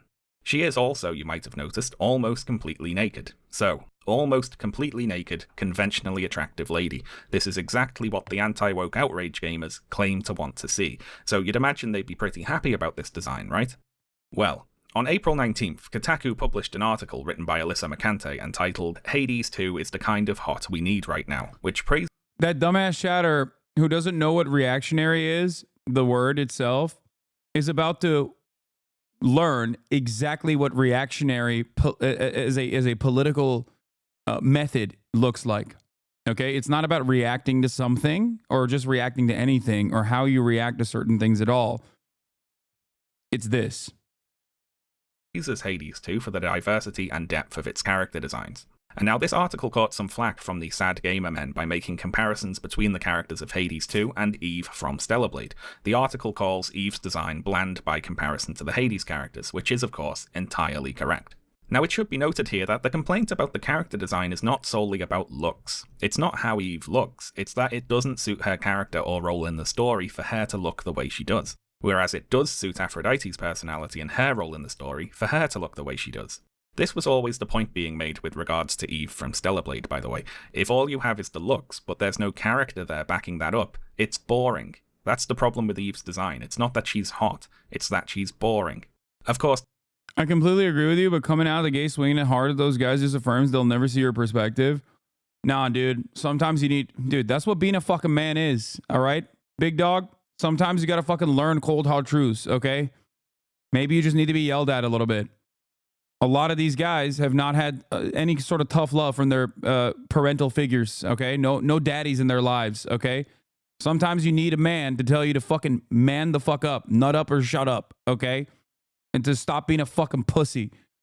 If you're chirping about something that you are completely wrong on, okay, in terms of like aesthetic choices that a video game designer has made in the second iteration of a franchise that many people are not going to even play, okay?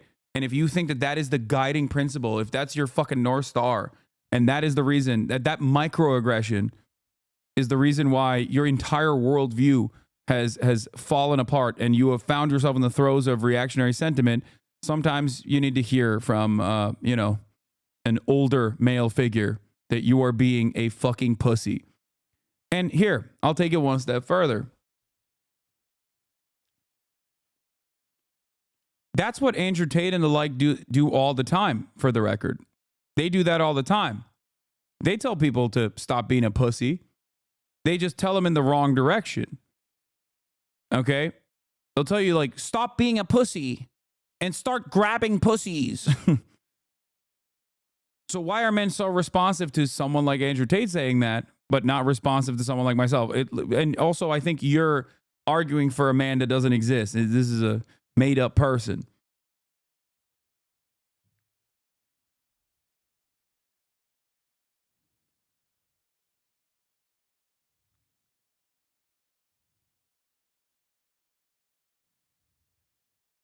The outrage merchants missed this point either on purpose or out of ignorance and made a whole bunch of videos highlighting the supposed hypocrisy, or hypocrisy even, of Kotaku saying that one of these designs was good and the other was bad.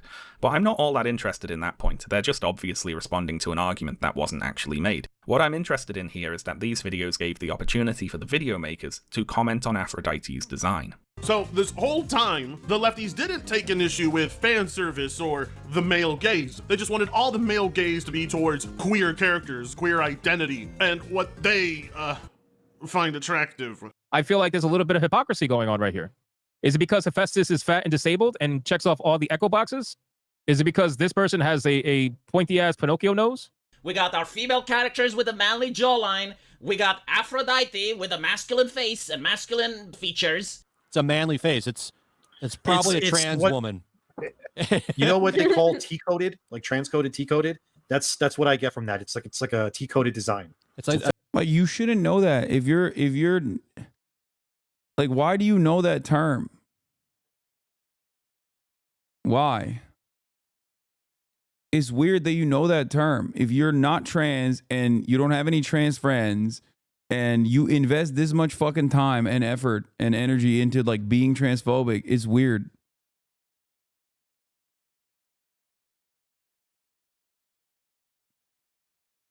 Like, what the fuck? Feminine body, masculine, vaguely. The face is androgynous. Yeah. Androgynous, yeah. Those are some reactions to Aphrodite's design from both Hades 1 and 2 there. Around this time, Mark Kern shared an attempt to fix Aphrodite's Hades 1 design on Twitter, a picture which removes her prominent cheekbones, makes her thinner, thins her eyebrows, and so on. And Kern says, removing the man face makes a huge difference, but wokies don't get excited unless a character looks trans. What does this motherfucker look like? Someone show me a goddamn picture of this motherfucker. What's his government name again? I need the show. I need to. I've seen it before. I just need to. He looks like his avatar. Yeah, Mark Kern, right? That's his name. Bro, that's in 2011, dog. This is what he used to look like in 2011. He doesn't look like that anymore. He looks way worse now. Okay?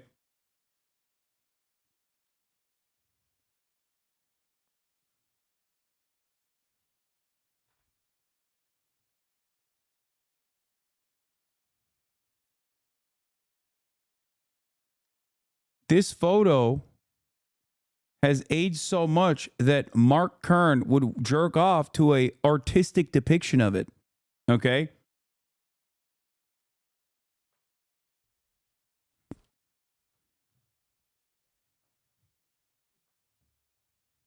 I'm saying he likes lolly. Don't misunderstand me. Yeah. Peak Western masculinity guy.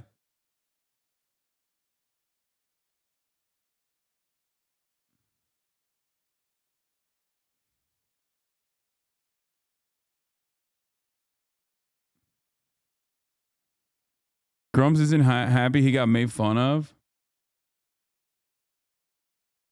He posted this 3 hours ago. I'm the one that prevented a boycott of Stellar Blade. I'm on multiple videos and posts that show me telling people not to boycott, instead buy and support the game. Never harass the devs. What?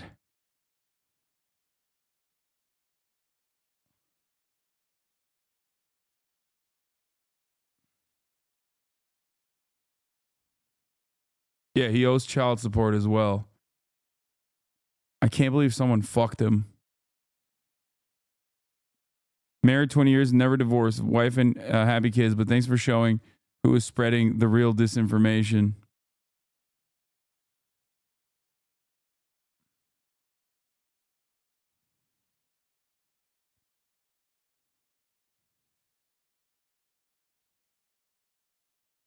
And yeah, he did harass the devs because they tweaked one fucking article of clothing a little bit in a game where you could just straight up be naked. Out of like 300 different items of clothing that you could change, they changed the bunny suit a little bit. They added like a lace bra, and he fucking lost his mind.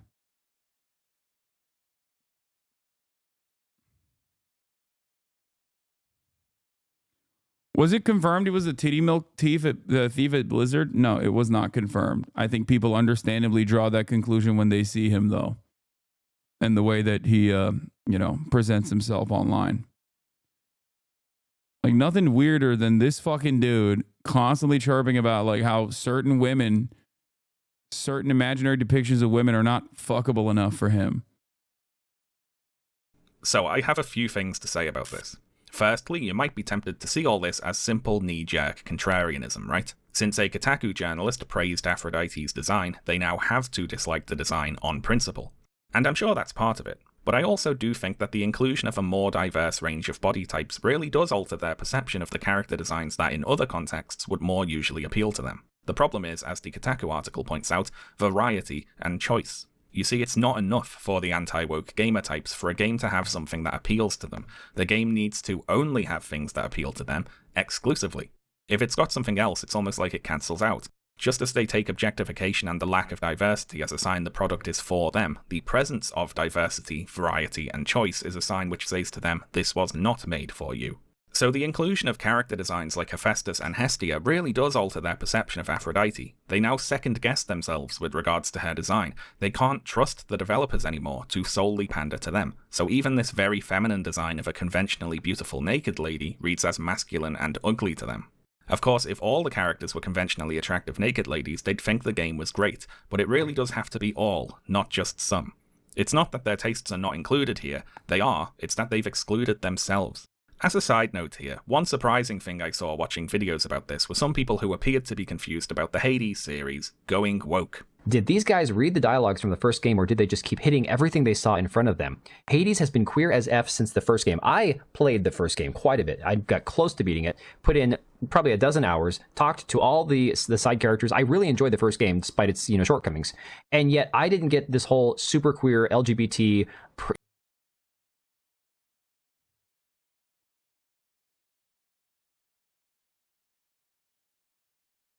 You didn't think Hades 1 was queer?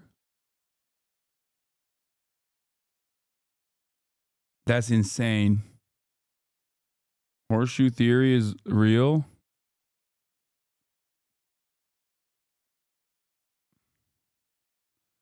Well, I didn't like the Joker.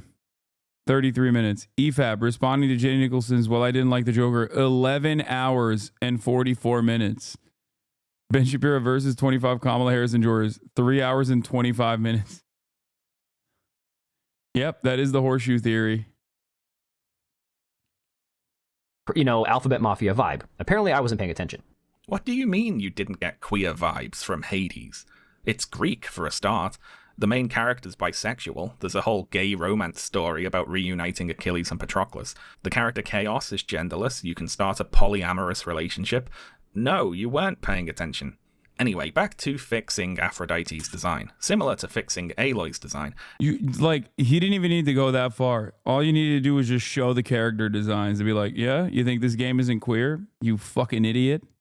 There's a problem here, isn't there? Goddamn donkey, you fucking baboon. To do with the categorization of certain facial features, prominent cheekbones and jawlines and so on, as necessarily masculine. So just for the anti-woke gamer boys today, I'm going to introduce a new video feature, which I'm sure is going to be a big hit. Okay, let's play. Let's look at some women. And here are the women we're going to be looking at today. Olivia Wilde, Liv Tyler, Angelina Jolie, Keira Knightley. Some women there. I hope you see my point here. Also, those aren't random women, obviously. They are famous celebrities, commonly cited as being among the most attractive people on the planet. It's kind of sad that my version of a reality check for the gamer guys is showing them Hollywood celebrities, isn't it? I think if they went for a walk in a public park, their heads would probably explode.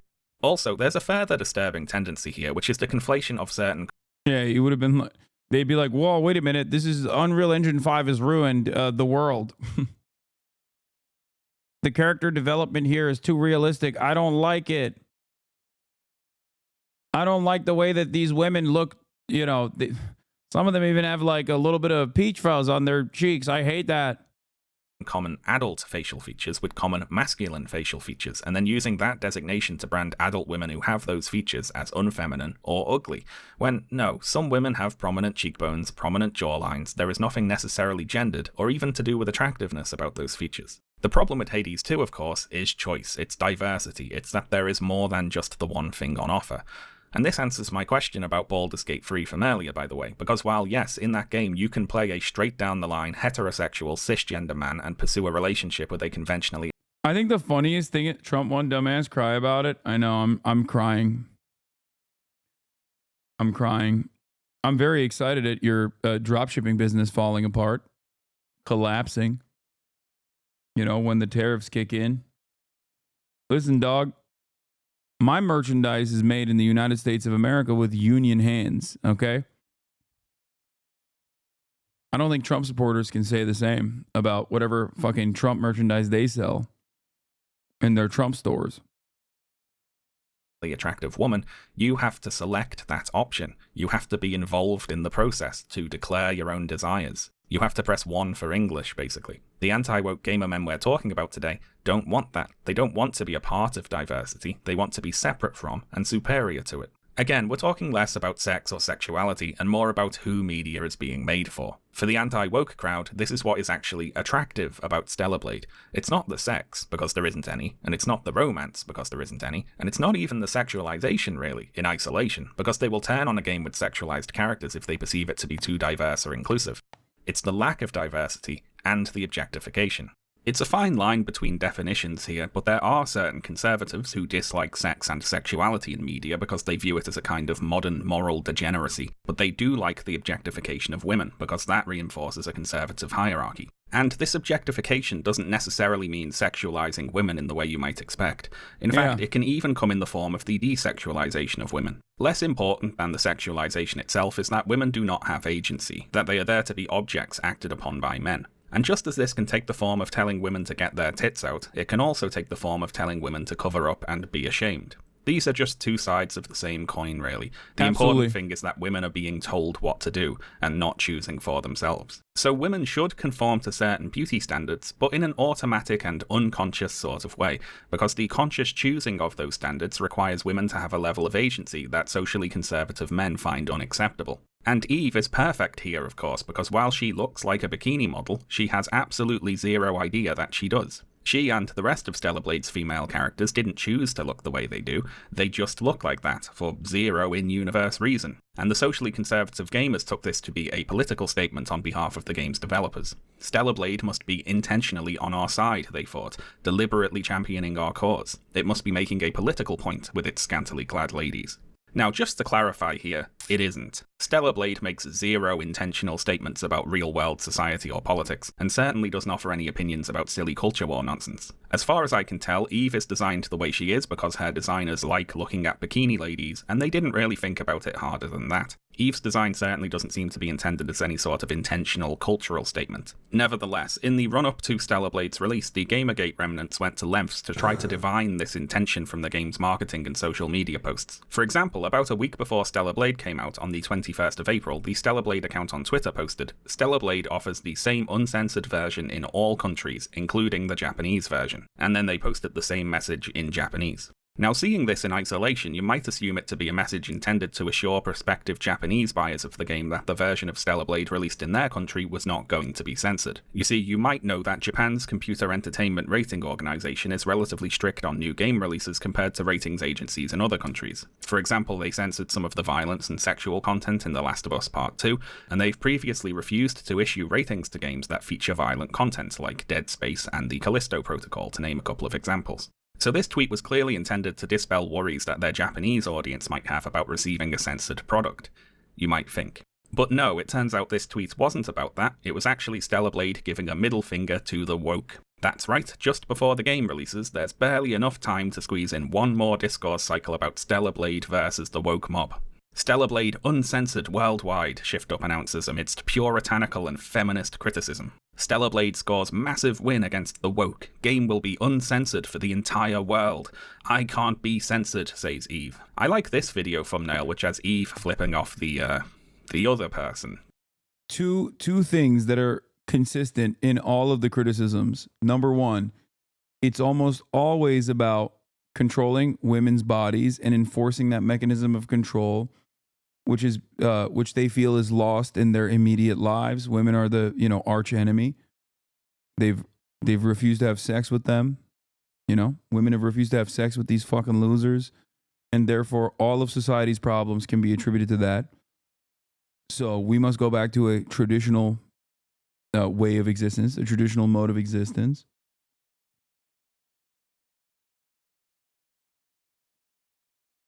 Hasan, thank you for this. I struggle to understand your non-political content, but I see how such trivial things like a person shitting needlessly on a video game character stems from a larger societal problems that can also be casually reinforced, like toxic masculinity in an online space, is really eye-opening. Hell yeah, chatter. I'm glad you're recognizing that.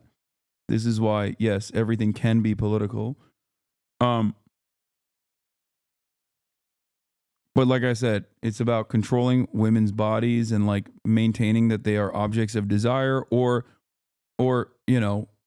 making sure that they are more modest in their appearance if they choose to see fit. It's more about taking away that bodily autonomy from a woman.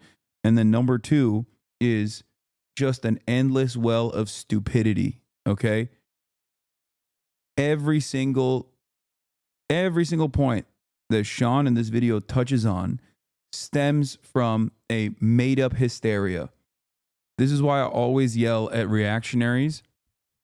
This is why I always yell at right-wingers in general, conservatives in general, because they make up false narratives, and then they get angry at that false narrative that they made up. And instead of just like, I don't know, scratching the surface a little bit, engaging in a little bit of self-reflection, they refuse to do so and look for more people and more content that corresponds to their biases. They just genuinely, deliberately look for more false narratives that give them comfort. And it's ironic because these are the same guys in the Gamergate era that used to claim that the left is in an echo chamber. And they still kind of do that. I will never understand why someone will go out of their way to look at a false narrative, recognize and get so close to understanding its falsehood and refuse to interrogate it. I just don't get it. I just don't understand it. I don't know why people would rather, instead of facing cold, hard truths, refuse to do so and make themselves dumber as a consequence of that. There, someone who I guess we're supposed to infer is a woke person who really wants Stellar Blade to be censored. Can you believe these sorts of video thumbnails are still being pumped out, by the way? I saw a channel while making this video that was created 3 years ago and has 2,500 videos on it. That is multiple per day, and all of them are exactly the same, and all of them have thumbnails like this. Like, I am entirely too insecure, but I feel like it's a healthy dose of insecurity that I routinely worry that I might get something wrong. And I try to make sure that I have a decent enough understanding before broaching a subject matter. And sometimes I still end up getting things wrong. I talk for 8 to 10 hours a day, and I immediately apologize for it if I do.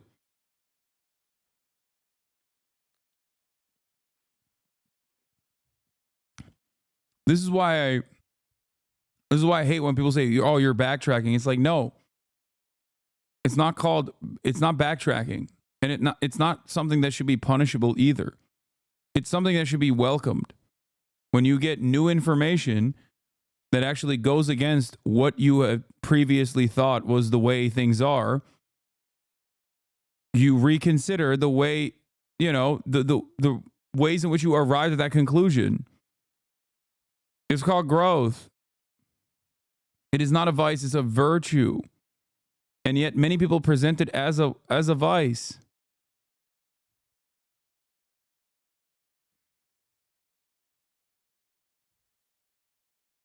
I don't like that society also rewards people who double down.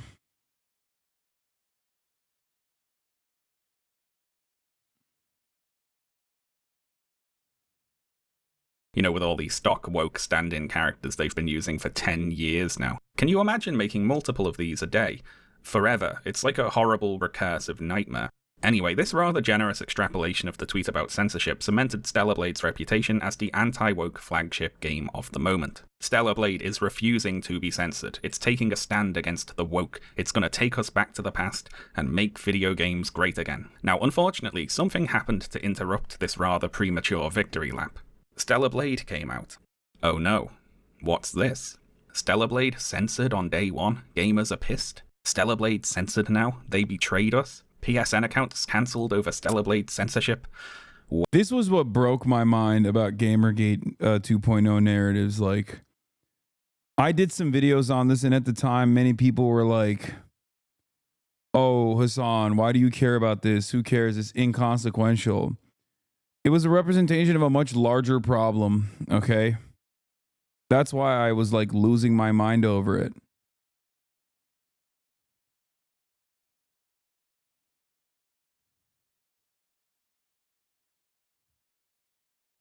Well now, what's happened here then? Let's go to our reporter live on the scene, Mark Kern, and see if we can figure out what's going on.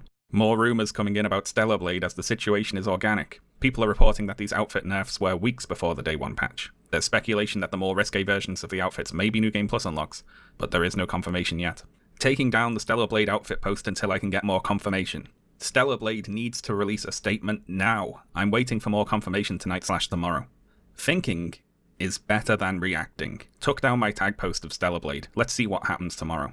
As more information comes to light, I'm taking down my tweet about should I buy Stellar Blade. Again, 56-year-old man, by the way, 56-year-old man. I just want to remind people how 56 years old he is.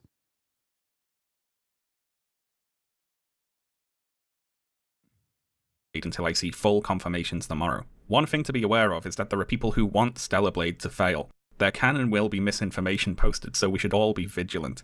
They want those pre-orders cancelled. And as I've pointed out before, in corporate warfare... Like, not only do they make up this conspiracy that everyone is against Stellar Blade, they're now doubling, tripling, quadrupling down on said conspiracy that, like, in fact, definitely does exist, I promise you, and we have to combat against it. This way of thinking is the most Reddit way of thinking imaginable. It's something that I see quite frequently, perhaps most frequently on Reddit. Reddit has this way, I've addressed this before, right? Oftentimes, you'll see something that is objectively untrue on a subreddit, right? A commenter will make a statement that is objectively untrue. And instead of addressing whether or not this statement is true or not, people will then engage in jokes as a way to reaffirm the truth of the thing that is objectively false. They'll double down, triple down, and create entire worlds off of this false premise. It's a very strange thing. And yet it happens all the time. It happens on TikTok as well. But the reason why I'm using Reddit is because, like, LSF, for example, is a great example of this. Just a genuinely false thing can be brigaded into oblivion. And instead of people examining what the actual truth of the matter is, like the apocalypse situation, instead of examining where this is coming from, people would rather start assuming that that falsehood is real and then launch additional jokes off of that underlying false premise. Very strange. I think it's a cycle of reinforcement that occurs. And Reddit is the best example of this because there is this, like, Bill Maher style smugness associated with Redditors usually, right? Where they feel confident. They feel like they have arrived at a truth that other people were not aware of. And now they're making jokes about that because they're so superior. When in fact, most people would look at that and go, what the fuck are you talking about? You're wrong.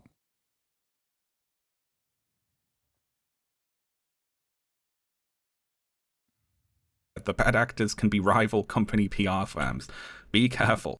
I posted before I had the full story, but took it down within minutes. We'll be more careful next time. It's not looking good. Here are the screenshots and build numbers from Reddit user DewShelter1349. Same outfit. Censored. Uh-oh, it looks like Stellar Blade was censored, and you can see the horrifying effects of that censorship there. It's unrecognizable, isn't it? It's like a completely different game now.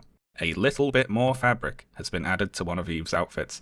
But wait, if you can believe it, things get even worse. This is another confirmed outfit censored in Stellar Blade, original on left. We're working on changing... Dude, I'm telling you right now, if you were to go out in the real world and try to explain to a bus driver this exact predicament, the bus driver would kill you with hammers, okay? Like, if you try to walk outside and explain what happened here in your favorite video game that has 300 outfits, including one that is, like, entirely naked, getting what you describe as, like, a First Amendment violation because they added some latex to a latex bra to one of the 300 outfits. That person has the moral responsibility at that point to deal with you. Okay? And, you know, Either they would kill you with hammers or immediately call the authorities to 5150 your ass and put you in an involuntary hold because you present a danger to yourself and others around you. And yet this kind of narrative, because of the way that the internet works, can continue to manifest and fester. Wanting nudity in video games is worthy of violence? Yeah, dude, thank you. Thank you for doing the thing that, once again, everybody hates, yourself included. No, I did not say I hate waffles. I said I like pancakes. Okay? That's a whole different sentence that you just came up with on your own. The left is refusing / not able to give any reason to come to their senses, and I challenge us all to look at the irony of inclusivity here. Saying that the sexualization of humanity can't be done ethically is why we're going to lose the next election as well, man. These people need to be brought into the fold, and that requires doing something seemingly impossible. Consensual sexuality being fine and okay from a movement standpoint. Yeah, I think we need lobotomies. I take it back. Nah, gamers got to get lobotomized, dude. Nah, we got to bring back lobotomies, actually. Dude. This is not a political movement, okay? What you are describing is not a political movement. Like, this has no bearing on the election. I hope you understand that. It is akin to saying, I'm a flat earther, and liberals need to actually acknowledge that there is validity to the claims of the flat earth. The right owns sexuality, though? No, they don't. What the fuck are you talking about? Have you met a right winger? The fuck are you talking about? Not only do they not, but also you're hallucinating and demanding that we subscribe to your hallucinations and act as though they are real.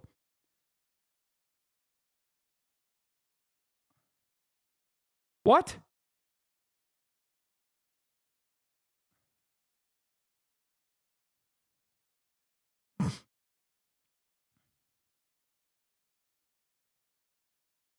I already said I had no idea what's going on. Yeah, you clearly don't if you say stuff like the right owns sexuality.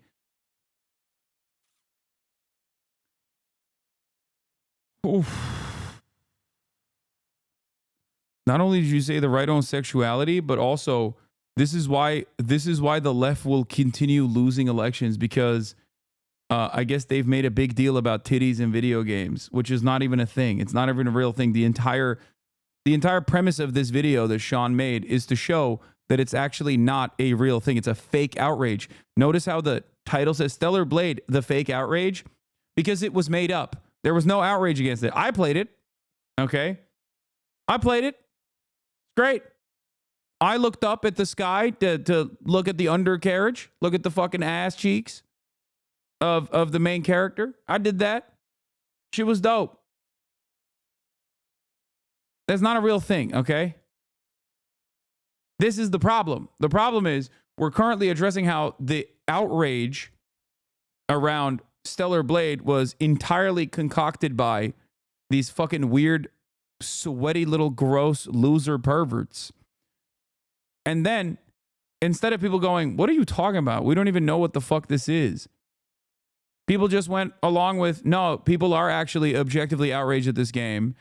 And they're very angry at this game. And they want this game to fail. And they just kept leaning further and further into their hallucinations. The problem, this is not a left-right dichotomy. Okay? This is a much larger problem. Left-right dynamics exist in this conversation, but the much more consequential problem is truth versus falsehoods. Okay? People's willingness to believe in falsehoods, as long as it, goes against their as long as it corresponds to their own personal biases that they've developed around their ideology. We're watching people collectively hallucinate. Okay, getting together online at a time when we are increasingly isolated, increasingly alienated, with no sense of community whatsoever. There is no bus driver to check you, okay? That's why I talk about the bus driver test. There's no normal, real human being that actually checks one another at this point. If your only interaction with the outside world is other like-minded individuals that the algorithm shows you, okay, you end up arriving at false conclusions and then seeking out further false narratives that correspond to the false conclusion that you started off with. And at no point do you go, maybe I'm wrong.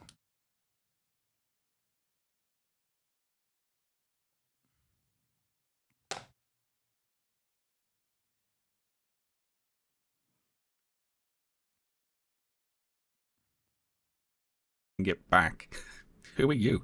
It's not about inches of fabric. It's about fighting the double standard and getting Stellar Blade customers what was advertised. Hashtag free Stellar Blade. Now then, I have a lot of things I find funny about this. Number one, it is very funny that Mark Kern decided to talk about all this in the manner of a news reporter breaking a story about Air Force One going missing or something. Like it's a developing situation that we need to be careful how we talk about. Very good. I love that. Secondly, there are outfits in Stellar Blade which are still much more revealing than any of the quote censored outfits, which leads me to believe the outfits were not in fact censored and were merely changed in the course of the game's development, something which the Shift Up developers later stated was the case. Also, the scale of these outfits. Yeah, here's another great example of that, because I remember covering this at the time to make this broader point that a lot of these people are just like deluding themselves into believing in falsehoods. Okay? I realize that now there's a shit ton of ableism and reactionary garbage attached to the sexualization thing. Not trying to defend anything. Okay. I don't even know what you mean by that. I don't know how you came to that realization, but listen to the major point here. The point is there was no leftist or liberal outrage towards this fucking game. They concocted it themselves and then believed their own concoctions. It's like if you have a partner, okay, if you have a girlfriend, let's say, okay, and she gets mad at you in the morning and you're like, what the fuck did I do? And she gets mad at you and says, well, you cheated on me in a dream and now it's your problem, okay? Conservative politics, especially in the gamer field, is basically just that. I have hallucinated an alternative reality in which you've done something that's pissing me off and now it's your fucking fault. Okay?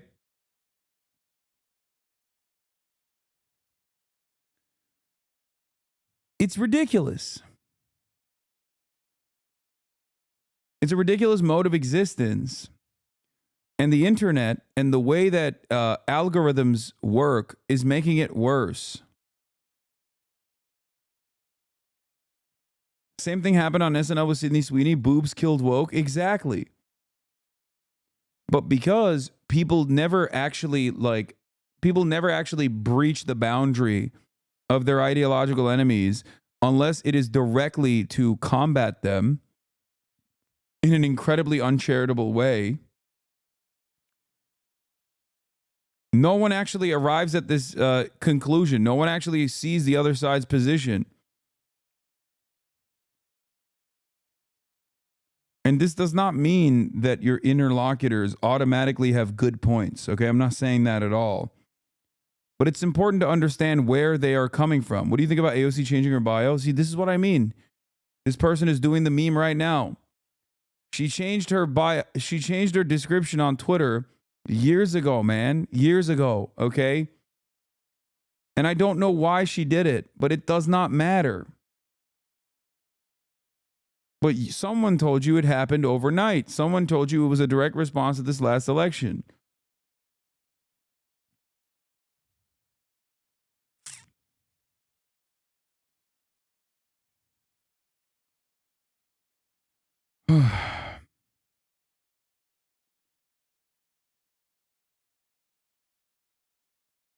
Everyone is fucking QAnon now. There's something that every single person has a QAnon type belief over, no matter how silly it is. The guy you're covering uses tweets of one dweeb. Why are you saying it as a whole gamer community? Wait, what? Like, bro, the vid you're watching covers one dweeb gamer. Yeah, that one dweeb gamer is basically the figurehead that all these other hundreds of videos that he's shown are getting their markers from. Okay? Like, what do you mean? He also perfectly showed exactly how this kind of false narrative manifests. One fucking dipshit tweets something, it goes viral. A million dipshits on YouTube make YouTube videos. Asmongold watches those YouTube videos and reinforces that narrative. And the only victim in this situation is just the truth.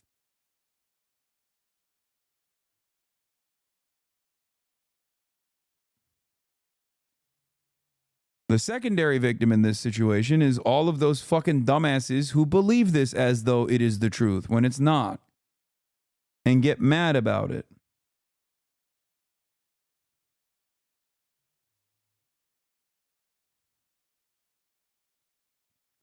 They made a fucking petition at the time over this, by the way, with 95,000 verified signatures. There are still people signing on to this petition to this day.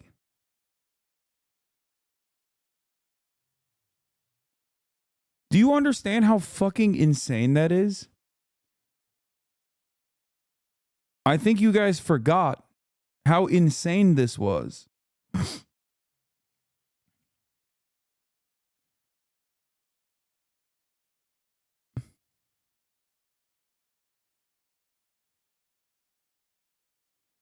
We watched the videos that people recorded at the time. I couldn't believe it.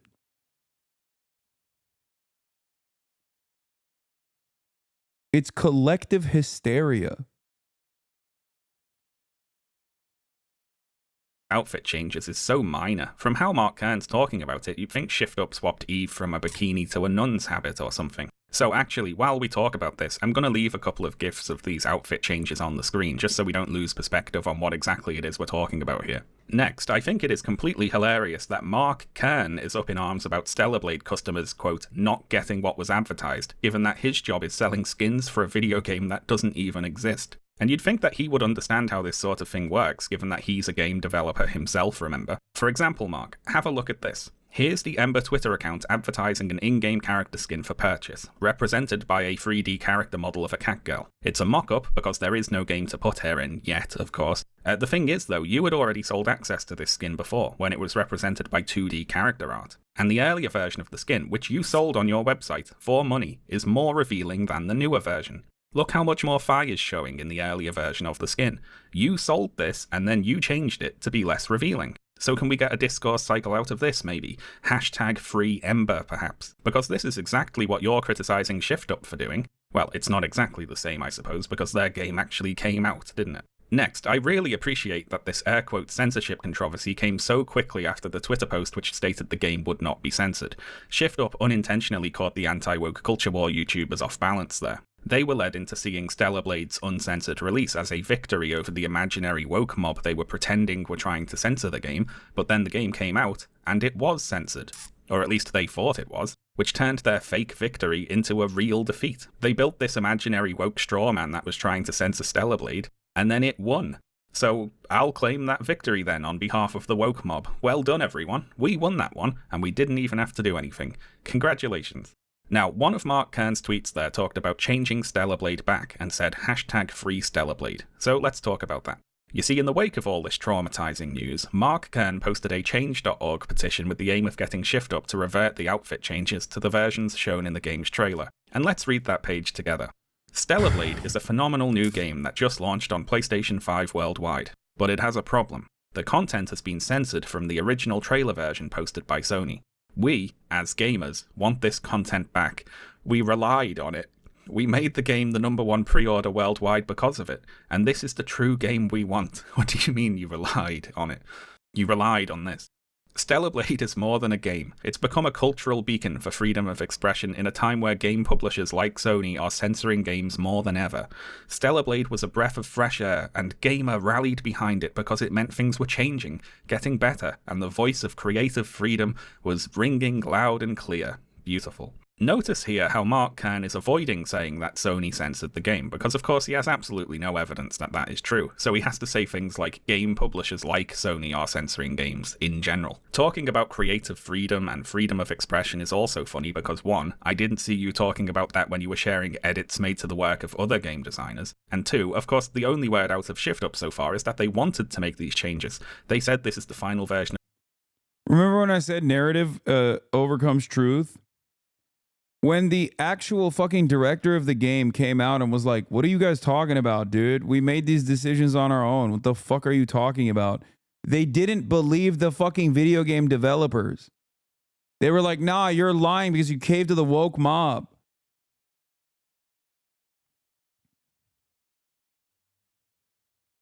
What do you do? What do you fucking do in that situation? It is such an objectively pathetic existence. Only fucking made worse by the fact that these people are hallucinating it.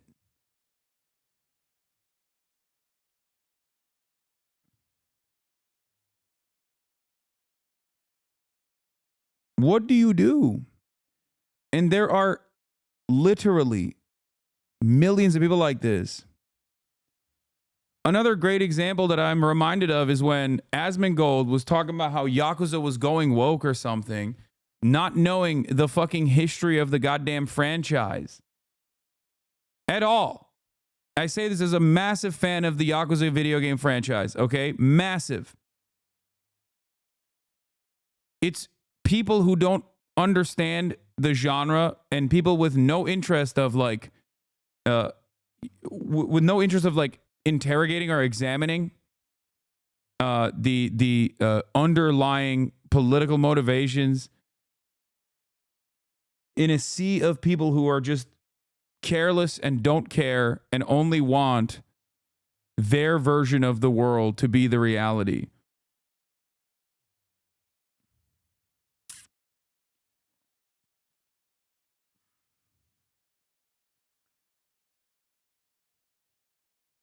Yeah, Kiryu was a trans ally in Yakuza 3, okay? Many, many years before people even thought about hating on trans people. Same with fucking One Piece. Like, people who are One Piece fans who also have like right-wing opinions blow my fucking mind. Some of the main characters, some of the main heroes in the story are literally trans. The fuck? And they were invented like in 1997, you know what I mean?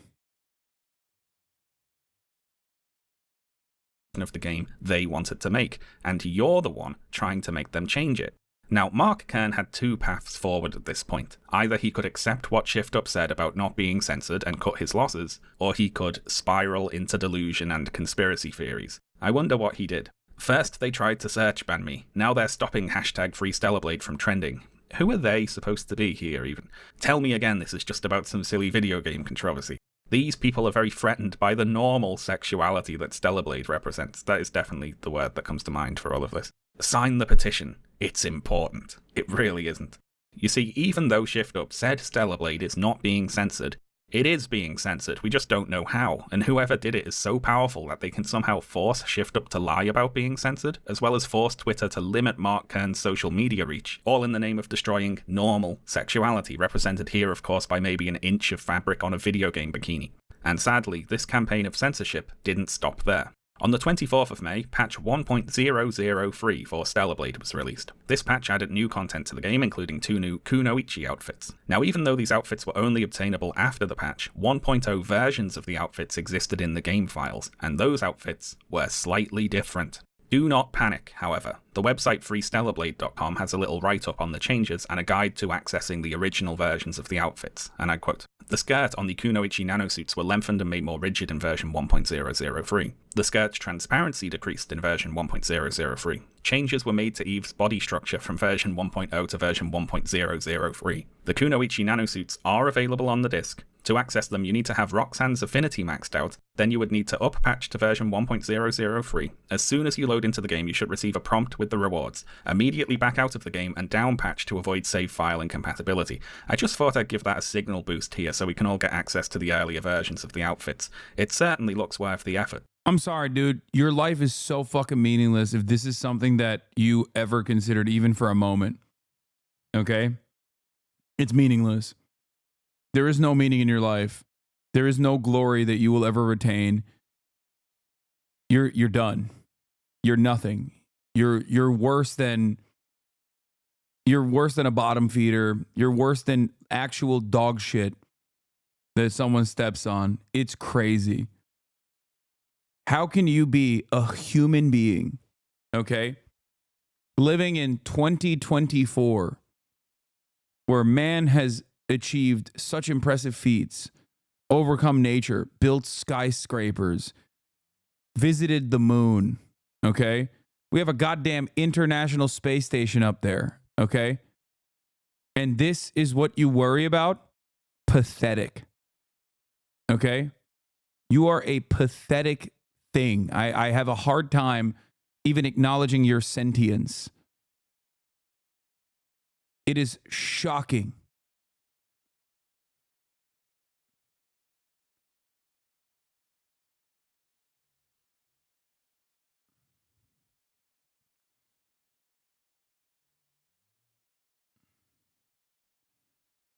I don't know. This shit black pills me into oblivion. When I see stuff like this, when people take it to this level over such minute differences, it actually hurts my brain. It kills my soul.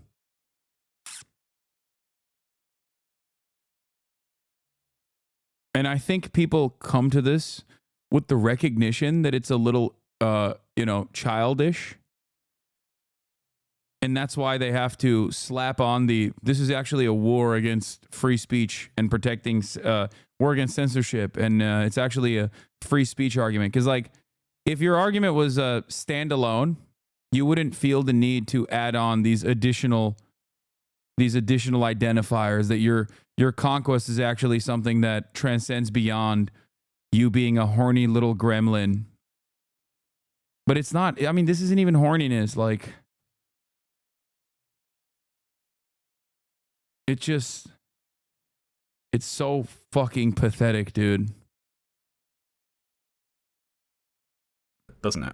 Now, this patch also added in 2 other outfits for Eve, Midsummer Alice and Midsummer Red Hood. These are 2 variants of 2 of the controversially changed outfits we've been talking about. The Red Hood outfit swaps Eve's undershirt for a body harness and adds thigh-high stockings, and the Alice outfit adds in a bow, a collar, and some lights down the front. So these are new outfits, but they are also clearly iterations on the earlier versions of the supposedly censored outfits that Mark Kern and the Horny Goblins are upset about. Now, this introduced a little awkwardness into the Free Stellar Blade movement. You see, Shift Up added in 2 outfits, which are kinda like the ones we said we wanted, so we could claim that as a win, but also, they didn't uncensor anything that we wanted them to uncensor. These are new outfits, they didn't change the old ones, and all the rest of the outfits we're upset about are still censored, supposedly, so what should we do? FreeStellarBlade.com is very clear about where they stand on the update. Do not accept these outfits as a win. The entire point of this is freedom of artistic expression. There's now 12 outfits that are censored with the latest update. So that's where they are. Mark Kern, however, decided to split with FreeStellarBlade.com and took a rather different approach. We did it! You did it! Hashtag FreeStellarBlade celebrates as Shift Up and Stellar Blade uncensor outfits. Thank you everyone who participated in the 8-step plan and the petition. Please sign the petition, which will now be sent as a gift to Shift Up. Lucky them. So many have helped to make this possible. This is the peak of American activism, dude. Fucking porn-brained Coomer consumption.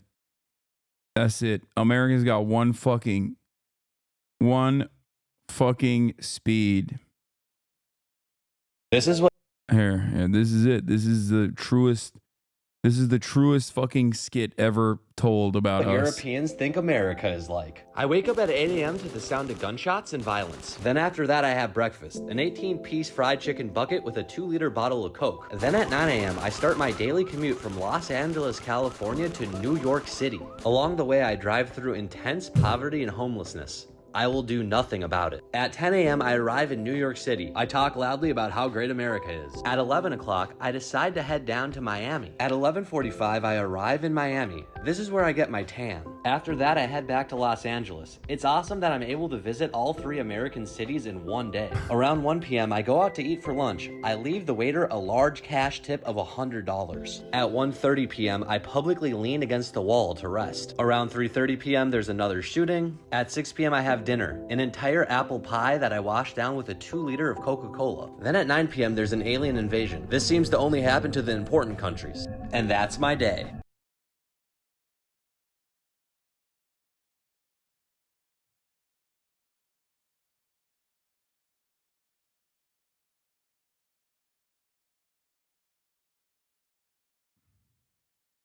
Did you know that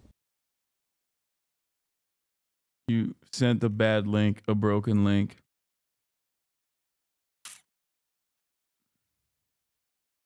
Everyone worked so very hard.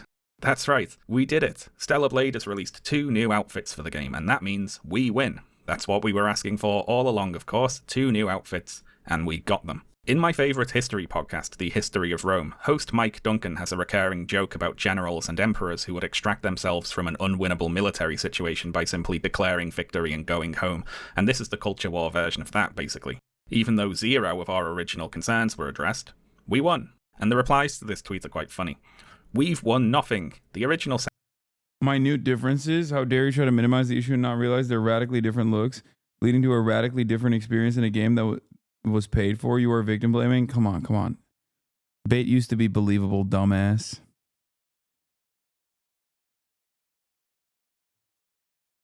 I know it's bait because I recognize his fucking name. No person that knows what Anatolia is gonna fucking craft a statement that fucking stupid, sincerely, okay?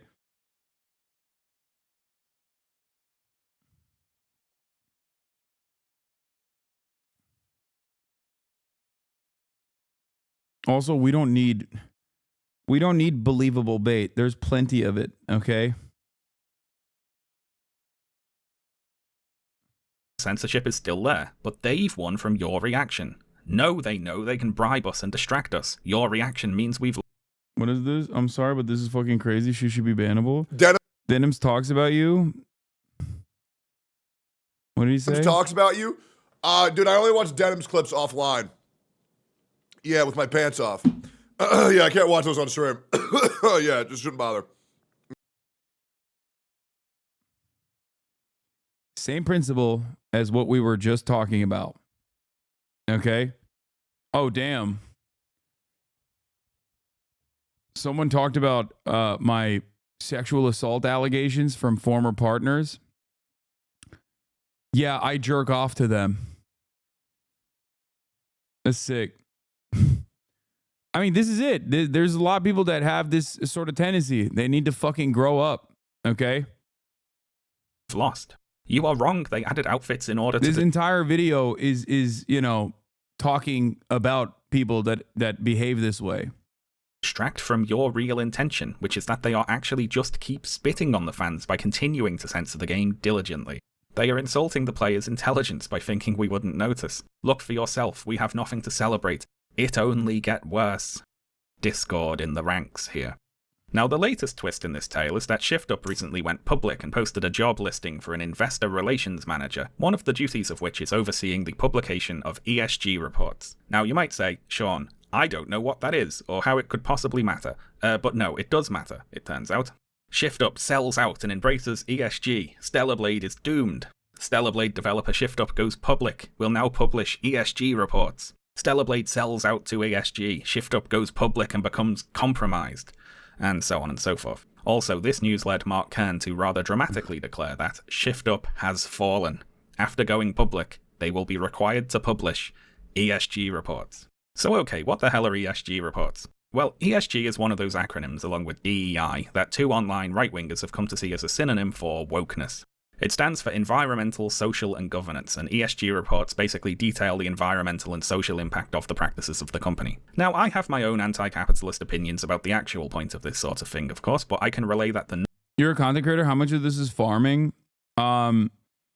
I think there's a healthy dose of farming, especially from the content creators that engage in this kind of rage bait. But there is definitely a real audience for it, and it's growing.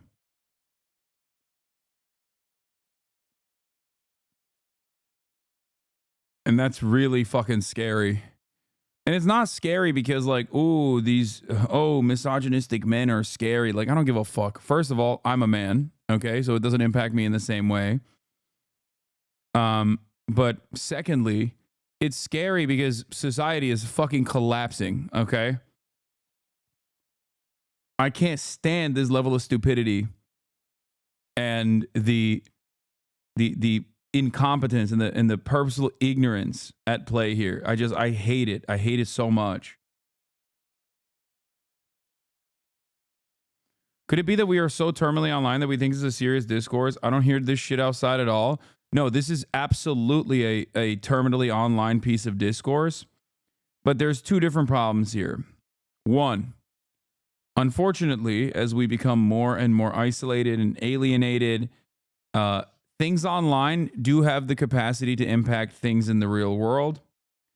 And last but not least, if online is your only interaction with the outside world, then this does have the capacity to fucking dupe you. And this kind of idiotic hallucinations end up reinforcing a lot of bad behavior and a lot of bad ideals. And in the interest of pursuing this shit, a lot of these losers then make it their lives' mission to endlessly harass video game journalists and the developers that make these fucking video games. Stop saying still on this vid. It's almost done, and it was actually a very fucking informative video. Shut the fuck up. The trolls are purposely weaponizing being naive in the real world. It's mostly people being lazy and just taking information by osmosis. Yes.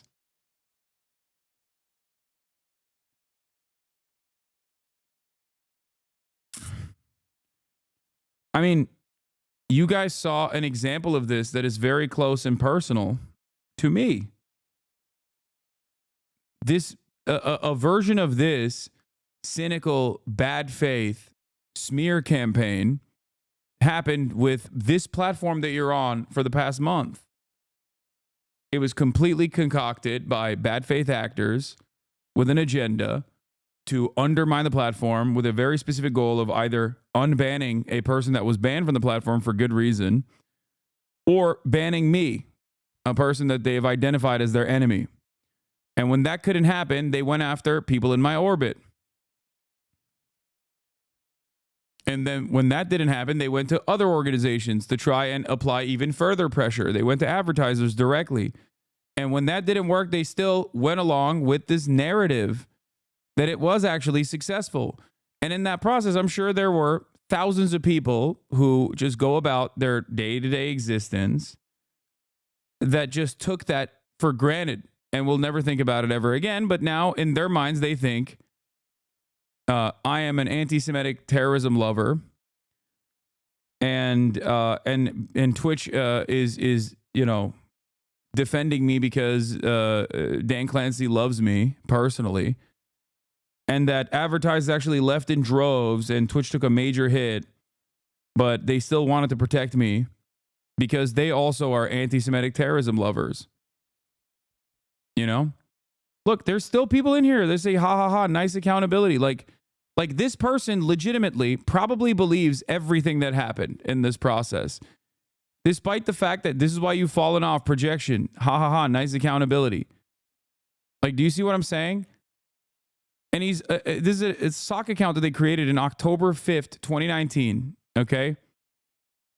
And they've obviously been following for quite a long time and have unfollowed in the process.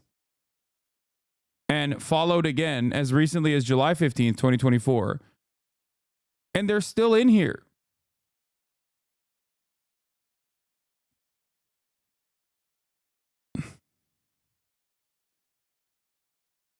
Some people would much rather believe a lie than dare to interrogate what the truth is and self-reflect.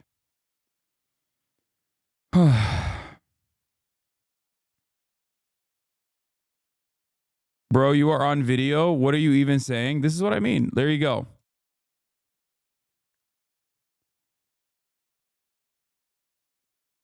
This is it. Accountability. It's always accountability. Gamergate was about ethics in video game journalism. And this last iteration of Gamergate, this like microcosm of Gamergate here, was also, once again, accountability, bringing about accountability to a platform. Like, why are you defending the point of view of the cartel's law? Mexico equals cartels to Hasan. Like, this person is defending Donald Trump's possible moves of bombing Mexico or invading Mexico to, you know, destroy the cartels or whatever. So they're at least Trump adjacent. Okay. And here, in the very same breath, a day later or 2 days later, they're talking about accountability. You are on video saying the dumbest shit every day. Brother, for most normal people, and I can't stress this enough, they do not see the world in the way that you see it. I know it's virtually impossible for you to comprehend this, but most people in the real world actually are diametrically opposed to your way of understanding the world. Okay? If your framework revolves around defending Israel, you are, unfortunately for you, the minority. You are the overwhelming majority of Congress, but you are the minority in even American society. Defending Israel, Trump adjacent. Okay, what's your perspective then? What a phrase. It's impossible for you to comprehend accountability. I used to think you were an intellectual. Okay, what's your... Now I know is pseudo. You moved on from one person that you thought was an intellectual, me, to another person that you think is an intellectual because you have no opinion for yourself. Okay, you hopped around. Explain to me what your worldview is. Why were you defending Donald Trump's policy of potentially sending SEAL Team 6 into Mexico? My worldview is that you're an idiot. Exactly. Exactly. That's it. That's what's that's the point. I know. That's why you're a dumbass. You have no genuine politics. You have no genuine interest in anything. You've been overcome. You've been overwhelmed with hatred. Why would you openly admit that about yourself? I'm asking you, trying to have a normal conversation with you, asking you what your personal politics are. And your personal politics is that I'm wrong and that I'm stupid. That's not real politics, you fucking moron. You have lost your humanity. You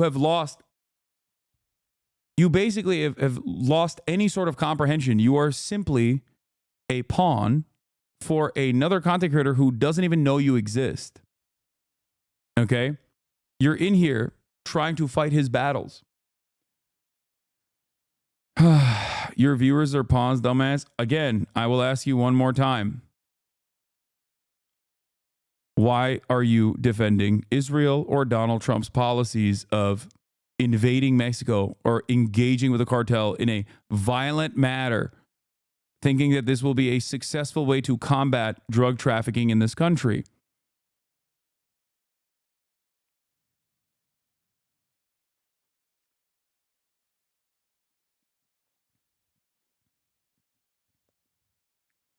This is the worst part of parasocial relationships, man. I know. Go take some Fent. Do everyone a favor.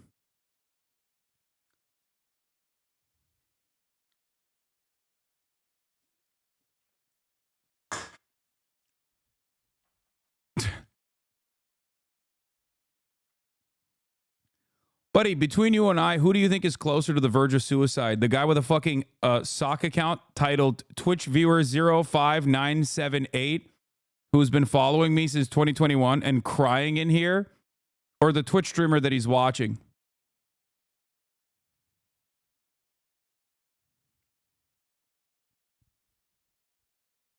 I'm crying so hard, we can tell. Anyway, we'll get back to you when you have a coherent thought that is individually, a coherent thought that you came up with on your own, okay?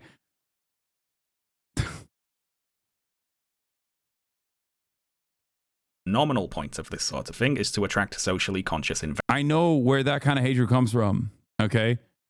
I've been angry and vulnerable in the past myself. I know where you're coming from. I know what it feels like when you are desperately looking for a sense of community online, okay? But the moment that you absolutely fucking despise a Twitch streamer, okay, a dumbass Twitch streamer like myself, to such a degree that you are in the chat like trying to wage intellectual battles in your mind to feel a sense of humanity, to feel a sense of recognition that you have lost in your own personal life, is a moment where you are diving deeper and deeper into the sadness, the pit of despair. I want what's best for you, okay? I promise. You pulled me up, dumbass intellectual battles. Oh my God. All right, well, I hope you get better. Let's finish this video now. Invest in us not just because we're a good financial investment, but because we are good for society, that sort of thing. Of course, even the mildest corporate overture towards any sort of social responsibility is read as Marxist infiltration by the sorts of people who see Marxist infiltration everywhere they look. And so Shift Up hiring someone whose job will be, in part, to publish ESG reports is seen as necessarily compromising. They have caught the woke mind virus, in other words. Alas, they were supposed to save our culture with their video game bikini ladies, but it turns out that was probably just a really strange thing to expect. Something that jumped out at me watching dozens and dozens of horrible videos over the course of making this horrible video was how few of these video game commentator channels seem to be run by people who actually play the games they're talking about. I saw a lot of people not just talking about how great Stellar Blade is without having played it, but talking about Hades without having played it, Baldur's Gate without having played it, and so on. Like, I didn't play Hades, and I have no plans to play Hades 2, but I'm outraged about these Hades character designs, and, like, why? Well, we know why, don't we? People like Mark Kern and the YouTubers who make these videos are outraged tourists. They don't really care about what they're talking about, they just want attention. And something happened quite late in the production of this video which illustrates this point rather nicely, which is a little annoying as I now have to add this part you're hearing right now into an already long video, but on the other hand, it is a good example. So on the 20th of August, Mark Kern posted the following tweet about an upcoming game in the Monster Hunter series, Monster Hunter Wilds. And he says, "What happened to Capcom? From Monster Hunter World to Monster Hunter Wilds." And then he posts two pictures comparing two seemingly random characters from those two games. The Handler from 2018's Monster Hunter Worlds, and a new character called Olivia, shown here in a frame from the third trailer for Monster Hunter Wilds, which was also released on the 20th of August. The intent here was obviously to get another "they're turning the beautiful ladies into ugly ladies" discourse cycle started, but this one was thankfully killed before it got off the ground. Monster Hunter fans ruthlessly mocked Kern and his silly cherry-picking until he was forced to delete the tweet. Kern then posted another tweet about Monster Hunter Wilds saying, "Took down the Capcom tweet, Monster Hunter Wilds is safe, my bad," and he attaches a picture of Gemma, another Bro, so much of this is just fucking fake outrage. That's the greatest antidote, though. Other fucking vicious nerds being like, "You better shut your fucking bitch ass up. I love Capcom games. They never miss. Fuck you." Asman believed this shit? No, dude, he didn't, okay? He believed the fucking 1.5 million views that he accrued on his YouTube channel from believing this shit. That's what he believed. Come on. Come on, dude. Jesus Christ.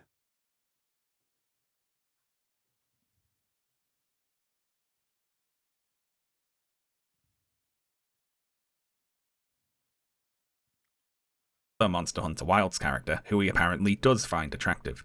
Good for him. But Kern has accidentally revealed something here. You see, Gemma was shown in the first Monster Hunter Wilds trailer, which was released back in May. Any Monster Hunter fan paying attention to Monster Hunter Wilds would already be aware of this character, so Kern doesn't know what he's talking about here clearly. But even worse, Gemma also shows up in the third trailer, the one featuring Olivia, the character Mark Kern was complaining about in his tweet, so he must not have seen it. He's only seen this screenshot. So it's not just that Mark Kern isn't some big Monster Hunter fan, he hasn't even seen the trailer that he's complaining about. Kern and the outraged tourist YouTubers like to complain that their hobby has been infiltrated by fake fans. Listen, as long as your audience does not care about the truth and they only want a comfortable hug box, which is ironic because many people project and say that that is my audience, okay? It doesn't matter. You will never get punished for being wrong. How many people yelled at drama farmers that were like, Hasan was wrong about the Al Ahli hospital being bombed by Israel, when everything that Israel said subsequently after, before bombing every other fucking hospital in Gaza, okay, came out to be completely false? How many people punished those guys? No one. Zero. The answer is zero, because those guys were not interested in Israel or Palestine. They were interested in fuck Hasan content. Do you understand? So for a lot of these people, they have no well-established opinions. They have no interest in what's going on. They're just in it for the battle, okay? They're in it for the blood sport. They've decided someone is the fucking enemy, and that person needs to be humiliated at every step. And they also don't understand, just like that one chatter that I was talking to earlier, like they don't understand why normal people don't respond to these endless fucking maniacal smear campaigns, not just against myself, but against like these video games and shit too. Do you not understand? They literally are so firmly grounded in a falsehood, in a false narrative, that they can't comprehend why most people in the real world don't give a fuck. They don't understand when their narrative that they've developed in a hug box is not reflected by the majority population in the real world. That's the problem. They get worked up, and even when the thing that they got worked up over doesn't actually follow through, when there's no actual material gain to be made, they just move on to other things or decide we won anyway. It was actually a victory nonetheless. That's the reason why that dumbass Dan Saltman, who's now fucking actually Dan can't stream on Twitch for, doxing people and shit, was running around being like, I actually took away hundreds of thousands of dollars of revenue from Hasan. What have you guys done? I saw that. Like, he was doing victory laps. It's like, I don't like running ads anyway, dumbass. The fuck do you mean? Oh, I'm suffering so much. No, he said 3 to 4 million. That's hilarious. I refuse to take on advertisers that I don't want to get money from. I deny advertisers to the tune of $1 million specifically for the election night coverage. If I cared about like farming higher amounts of revenues, I wouldn't work with fucking American-made union shops when I'm doing my merchandise. I just go to fucking China. Okay, I go to Indonesia. If I cared about farming as hard as these fucking delusional losers care about it, I would take on any advertiser that wants to pay me, okay? I don't need it.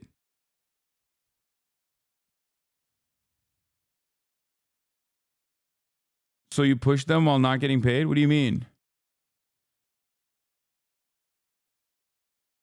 The point is, not only am I principled in this circumstance, but also when the narrative fails, okay? When the narrative fails, they just move on and they try to like derive a victory from some other place where they're like, no, we still got a victory here. Lowy literally laughed at you for getting cucked on ad revenue on your contract. I know.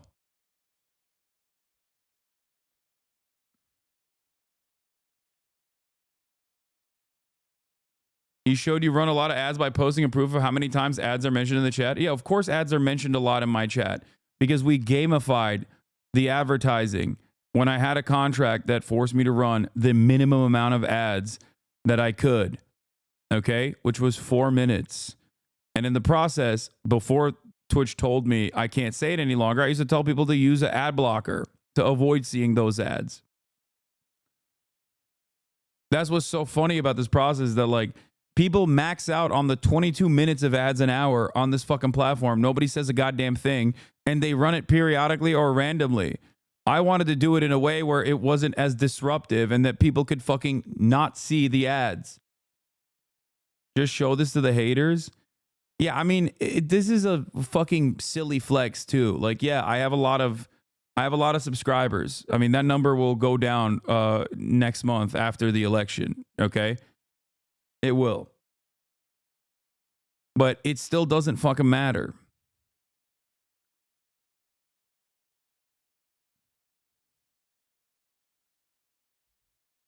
Yeah, I used to tell people to use a VPN or an ad blocker to avoid seeing the ads.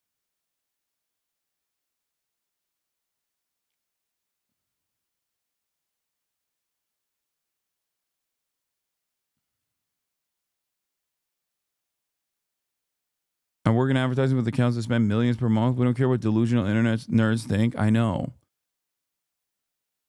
Oh.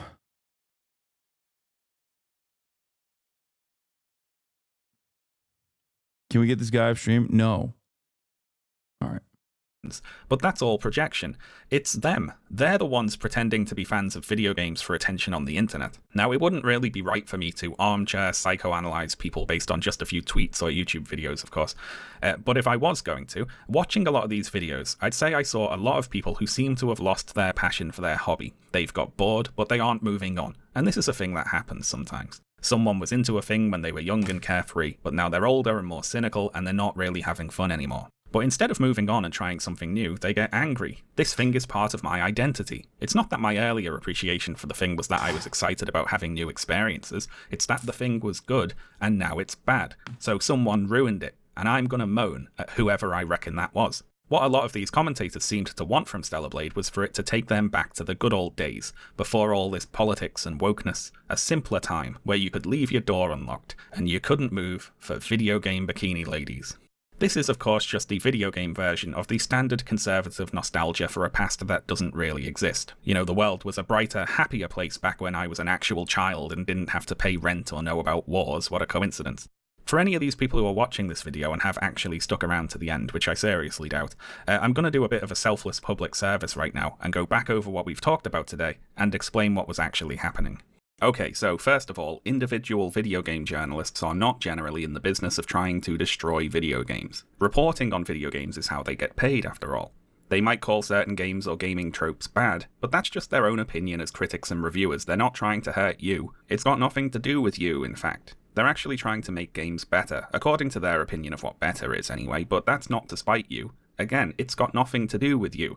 That's just what their opinion is. Next, big mainstream video game journalism outlets are not generally in the business of trying to destroy video games, especially video games from big publishers like Sony. They make money from running ads on content related to game releases. IGN, for instance, makes guides and videos about Stellar Blade. That's part of how they make money. For this reason, mainstream journalism outlets actually tend to be rather generous with review scores for big game releases, because publishers pay to advertise on their platforms, so they have an incentive to stay on friendly terms with the publishers. And of course, if a mainstream journalism outlet was trying to destroy a video game, they wouldn't bury that attempt in an otherwise positive demo preview on a single foreign language website, would they? Next, if a video game company does censor violent or sexual content, it is vastly more likely that decision is being motivated by getting particular ratings from media ratings agencies, rather than anything to do with some amorphous idea of wokeness, i.e. it's mostly being driven. I just keyed on to why you're particularly proud that your merch is made in the US and some creators' merch, Teddy Fresh for example, whilst claiming to be ethical and sustainable, see made in China, it's a subtle diss. You're out of your fucking mind if you think that this has anything to do with Ethan Klein, brother. Are you insane? No, my merchandise has always been made in America by union hands far before I even knew who Ethan Klein was, okay? Get the fuck out of here. No, it is not a sneak diss at all.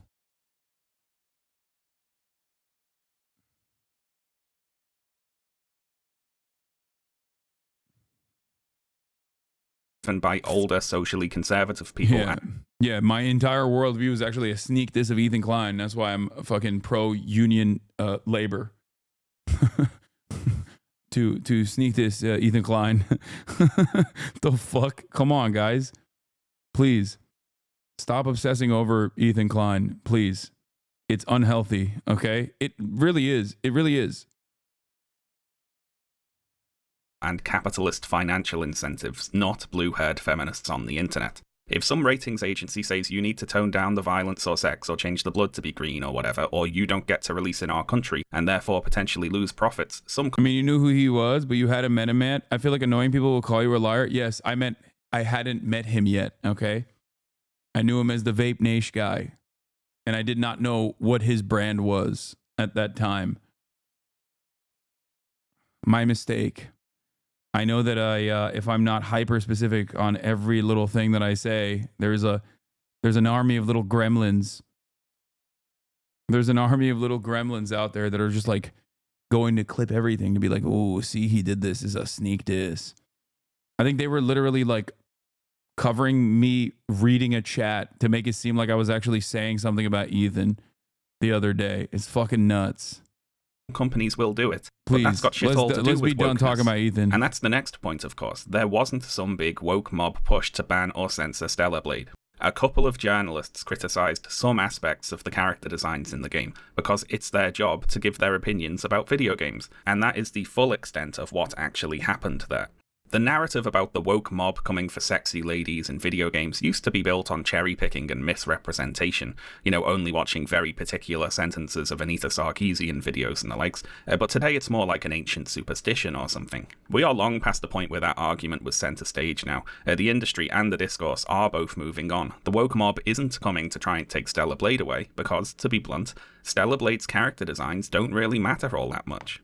The argument really was about a lack of diversity in character designs, and Stellar Blade's style of character design just isn't as prominent and overrepresented as it once was. This isn't a two-sided culture war battle anymore, if indeed it ever was. It's the outrage tourists versus their own imaginations. Next, I have a note about concepts of attractiveness here. Now, this goes beyond the remit of talking about video games, of course, but watching all these videos, I heard a lot of talk that was very obviously coming from people who just assumed that they were the default type of person, and that only people who are like them play video games, and furthermore, that any attempt to appeal to people who are not exactly like them must be some evil scheme or other. I heard a lot of gamers want this is what gamers want to see, when what they really mean is, this is what I want to see. Yeah. It's a very basic point, but there is a much wider range of what people... I think the inherent irony of this kind of fucking, this kind of cause championing is that, like, they get mad because they think, like, video game companies are making decisions specifically on the virtues of diversity to appeal to a different demographic, and they want themselves represented more. Like, they're doing the same thing. They're like, oh, well, I want anti-woke representation. Please, what the fuck? Why are you doing woke representation? I want anti-woke representation. When in fact, like, gaming companies don't give a fuck about woke representation all that much either. They just care about making money. That's the only thing they care about. That's precisely the reason why games are dog shit. Or I wouldn't even say games are dog shit, because I think this past year had a litany of sick-ass games. Well reflected in the award season representation right now.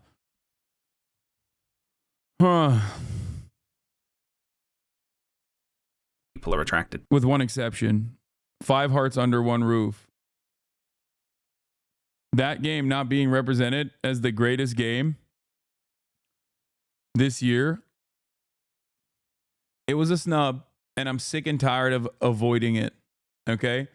It's a real fucking snub, dude.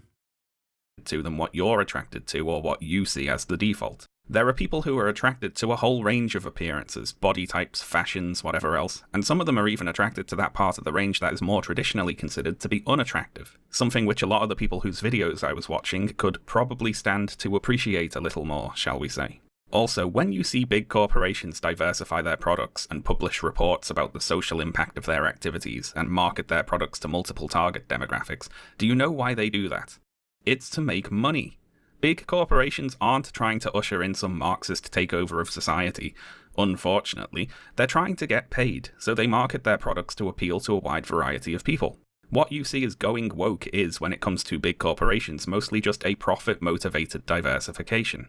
They want diverse demographics to feel included, sure, but that's because they want to sell products to those people. There's no need to go on the hunt for the shadowy Marxist puppet masters pulling the strings of society when actually the things that you're annoyed about are being caused by boring old capitalist economic incentives. The right are in kind of an awkward spot here because of course they can't say they think capitalism is bad, but also they hate diversity. So if a profit-motivated capitalist corporation diversifies its products to target a wider audience, they're kind of in a bind. They can't call that out for what it actually is, so they have to sub in the spectre of communism and blame that instead. Not to go off on another tangent right at the end here, but I guess part of the issue is that the right see capitalism as something close to human nature, the system that best reflects humans at their default. And I suppose if you believe that, and also you're socially conservative, you'd expect capitalism to produce products that were narrowly targeted towards each type of person, and those products to be consumed by that type of person.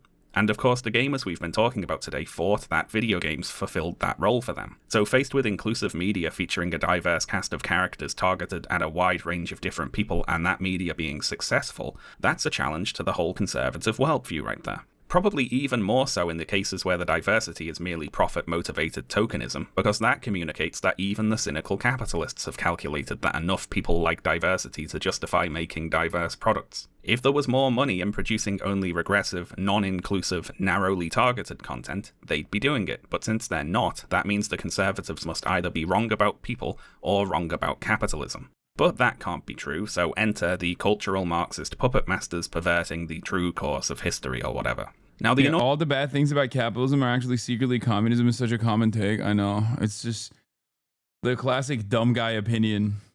The annoying thing here is that this push to make products that appeal to different demographics is one of the more benign economic incentives driving corporate decision-making. But some other economic incentives really are hurting gaming. Right now, a lot of gaming conservatives have the strange idea that if a game or gaming company or journalism outfit fails, it's only because it's gone woke. This is a worldview sustained with a constant regimen of confirmation bias where all examples that don't work are either ignored or attributed to conspiracy theories. But in truth, it often doesn't matter how well things are doing. You can have the most profitable or critically acclaimed gaming company or website in the world, and it can still be destroyed from the top down by finance people who care more about the next quarter's profits than any sort of long-term sustainability. We've seen companies broken up, sold for parts, the employees all fired or poorly replaced by air quotes AI. We've seen games ruined by pay-to-win mechanics, arbitrary microtransactions, and other predatory monetization schemes. We've seen CEO payouts skyrocket while their employees, the ones who actually make the games, can get laid off at a moment's notice.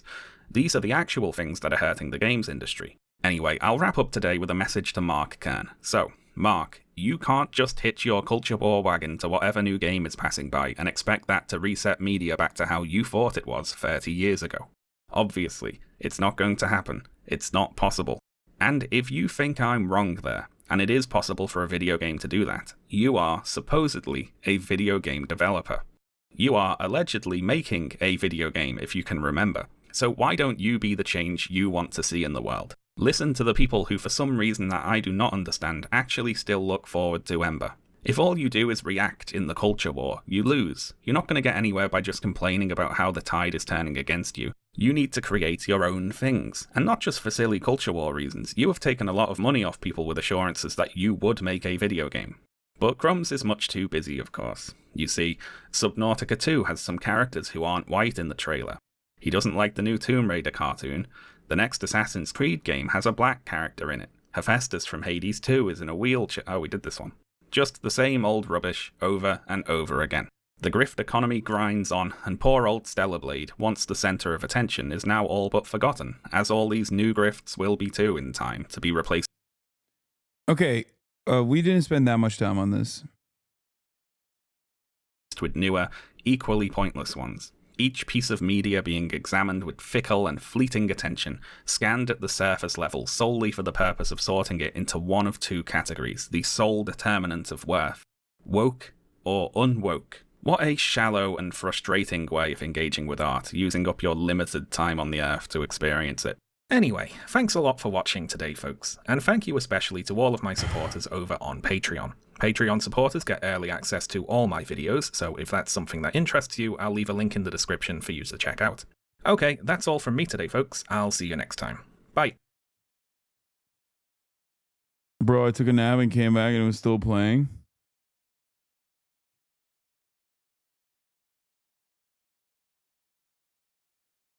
I took a nap. Time to visit Grand Canyon. We're not going to do Grand yet. Jesus Christ. Y'all are fucking crazy. That was a banger video from Sean.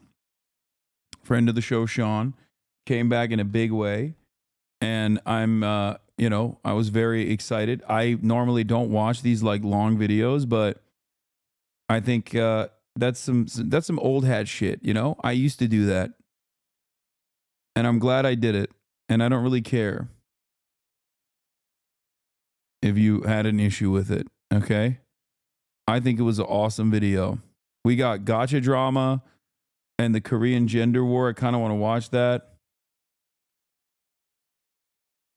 This was a fun watching commentary, but I just remember why we don't watch normally long videos in here. No, I mean, it's the weekend. We can dial it back a little bit and dive into some stuff that's been annoying to me that we haven't gotten a lot of time to cover in the sea of all of the awfulness that is happening in the real world, in the real world of politics.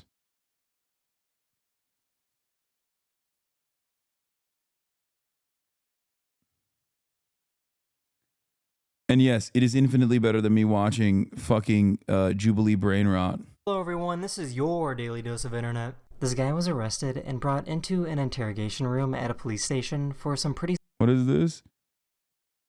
Hasan is currently eviscerating Grums right now on stream to 27,000 people. Been watching him for like 4 hours. No one told me Hasan's stream was this good. It's like the first time I watch him other than clips online and people shitting on him here.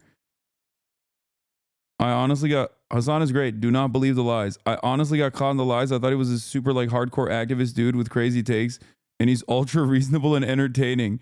Don't do Twitch a lot. So yeah, there's so many people like this. This is why I say I saw clips of the Korean dating simulators. Okay, this person is a op. This is a psyop. There's no way. I saw clips of the Korean dating simulator stream he did, and I was crying laughing. That's why I tuned in today.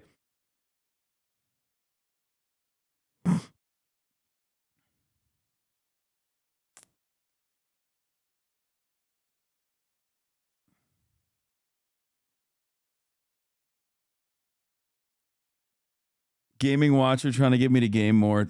I won't fall for that. This is why you need the game for it. Your haters literally set up a face in the door technique to make you seem more reasonable. Talk about backfired. No, it doesn't work because Twitch is like impenetrable. Twitch is like too high of a fucking barrier for a lot of people to broach. And there's a lot of people in the real world, not you guys, okay? Because you're already in here, right? You might be a normie in your normal life, but like you've already breached that. You've already breached that boundary. But for most normal people, they think like I'm either like Destiny or Vosh, or I'm like the fucking kick streamers. Like most normal people think like, oh, Twitch, isn't that the website where they're like always violating laws? So yeah, of course, if that's the only thing I see about live streaming online, then yeah, I would never fucking in a million years go to this random dickhead Hasan and his Twitch stream to see what he's all about. I would never do that in a million fucking years, especially after seeing a bunch of these clips that go viral about like any number of different opinions that I don't actually have. Yeah, most people will probably think I'm like fucking Johnny Somali.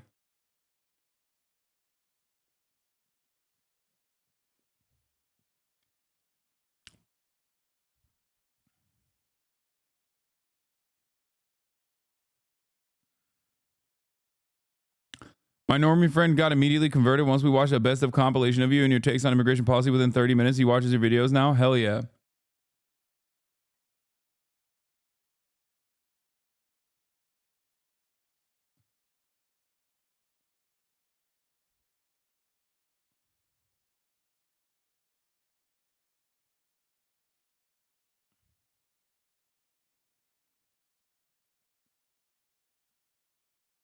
Can we learn why Korean people aren't fucking today? Yeah, let's do that.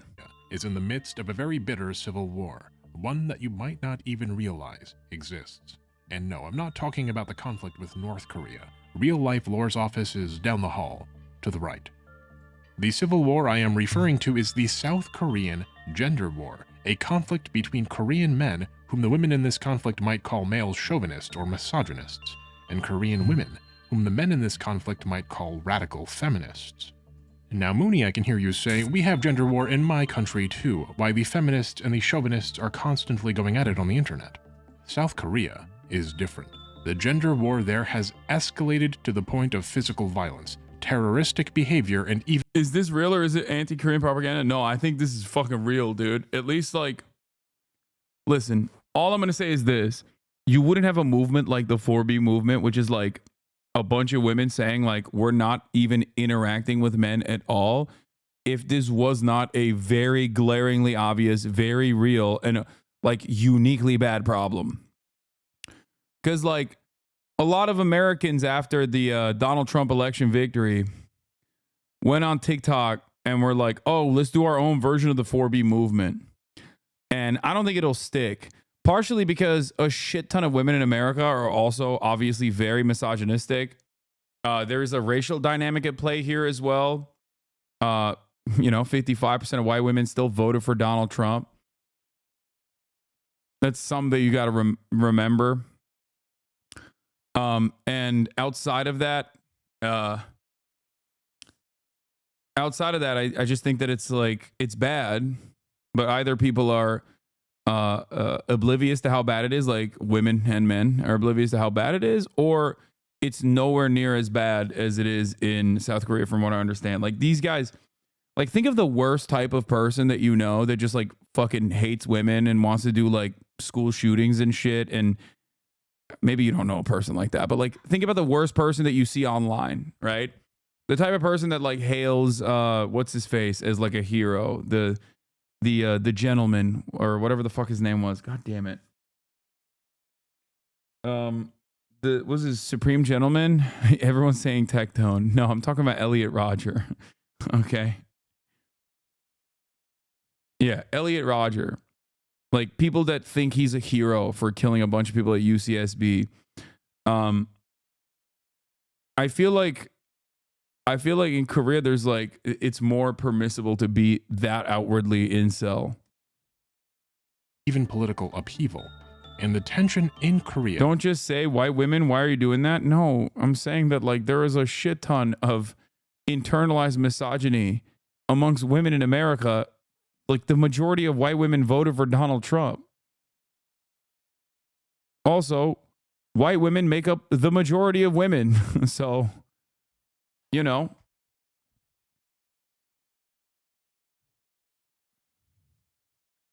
Between chauvinists and feminists is so substantial that even the tiniest bump can cause an eruption. This is the story of one such an eruption. A new front in the war between men and women in Korea started over something almost unbelievably trivial. That thing being gacha game art. In case you don't know, gacha games are generally mobile games that— Oh my god, right after the, oh, I'm gonna die. This coming right after we watched the Sean video about fucking Grums and how like American gamers and Western gamers like constantly talk about booba in video games. Oh my fucking lord, dude. Oh god. Oh, G, save us. Even though you make so much gacha. Oh my god, I just realized G is not going to save us. He's making gacha as a weapon. He's making gacha games as a weapon. Oh my god, dear leader G, you have unleashed such a devastating tool upon every capitalist nation on this planet. Oh my god.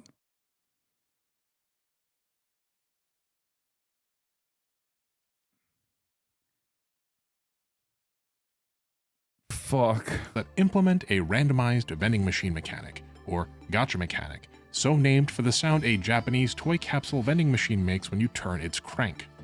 In gacha games, you pay in-game currency, which can sometimes cost real money, and you receive, well, something. That something very often being a character or character skin that you can then use in-game. The very notion that mobile gacha games could lead to political upheaval is absurd. How does a society as sophisticated and wonderful as Korea's arrive at a point where animated waifus can result in terrorism? This conflict has deep, winding roots in Korea, and we're going to try to approach this topic with a nuanced perspective. To do so, we'll explore both current events and historical context, both his story and hers story, in order to understand why little C's can cause such big trouble. Stop sending me the BBC semen extraction video, please. I'm not going to watch it, okay? Please. But first, a quick word from our returning sponsor, Brilliant. Moon Channel viewers have enthusiastically told me about how Brilliant has worked for them. Remember, And so I'm happy this to have channel Brilliant is a new sponsoring channel that another I'm video. reacting to. It's called Moon Channel. It is not to be mistaken with the reactionary channel Moon, okay? I made that mistake. You shouldn't. And we're doing ethical react, so I'm going to let this ad run. Brilliant has thousands of interactive lessons ranging from basic to advanced topics. Also, you can still You can learn subscribe. math You or can't computer avoid this science or data ad, analysis but you can with avoid only all the 15 ads minutes of interactive problem solving a day. if you subscribe, even though I'm not running ads. But you can show your support by subscribing for $6 or for free with a Twitch Prime. Twitch Primes are still free. You can send me links of videos that I probably will not watch, or maybe might, if it's actually interesting. By subscribing. You can also get gifted a sub. Even get 20% off an annual subscription. That's brilliant.org. Owen Gila, thank you for the 5 gifted Why settle subs. for smart when you could be brilliant?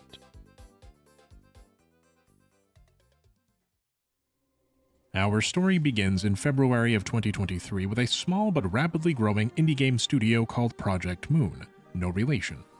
If you don't play mobile gacha games, you might know Project Moon from their games Library of Ruina, a card battler somewhat akin to Slay the Spire, and Lobotomy Corporation, a roguelite that plays like a combination between Fallout Shelter and Dwarf Fortress, with an SCP Foundation-like setting and a difficulty slider locked to masochistic. Project Moon's earlier games were standouts amongst their competitors for 2 reasons. The first reason was Project Moon's unique art style, which was simple but very sleek and stylized. The second reason was the lore. Project Moon's games are built around grim but fascinating stories which together create a Project Moon universe of sorts. And so, when Project Moon announced that it was producing a horror role-playing gacha game for mobile devices, there was a surprising amount of enthusiasm. Gacha games are notorious for being cash cows, but usually gacha games are published by big players in the industry like MiHoYo, Cygames, or Nexon.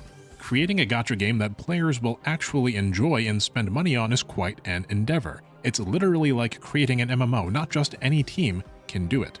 But Project Moon is not just any team, and they did indeed release their gacha game Limbus Company to very positive reception.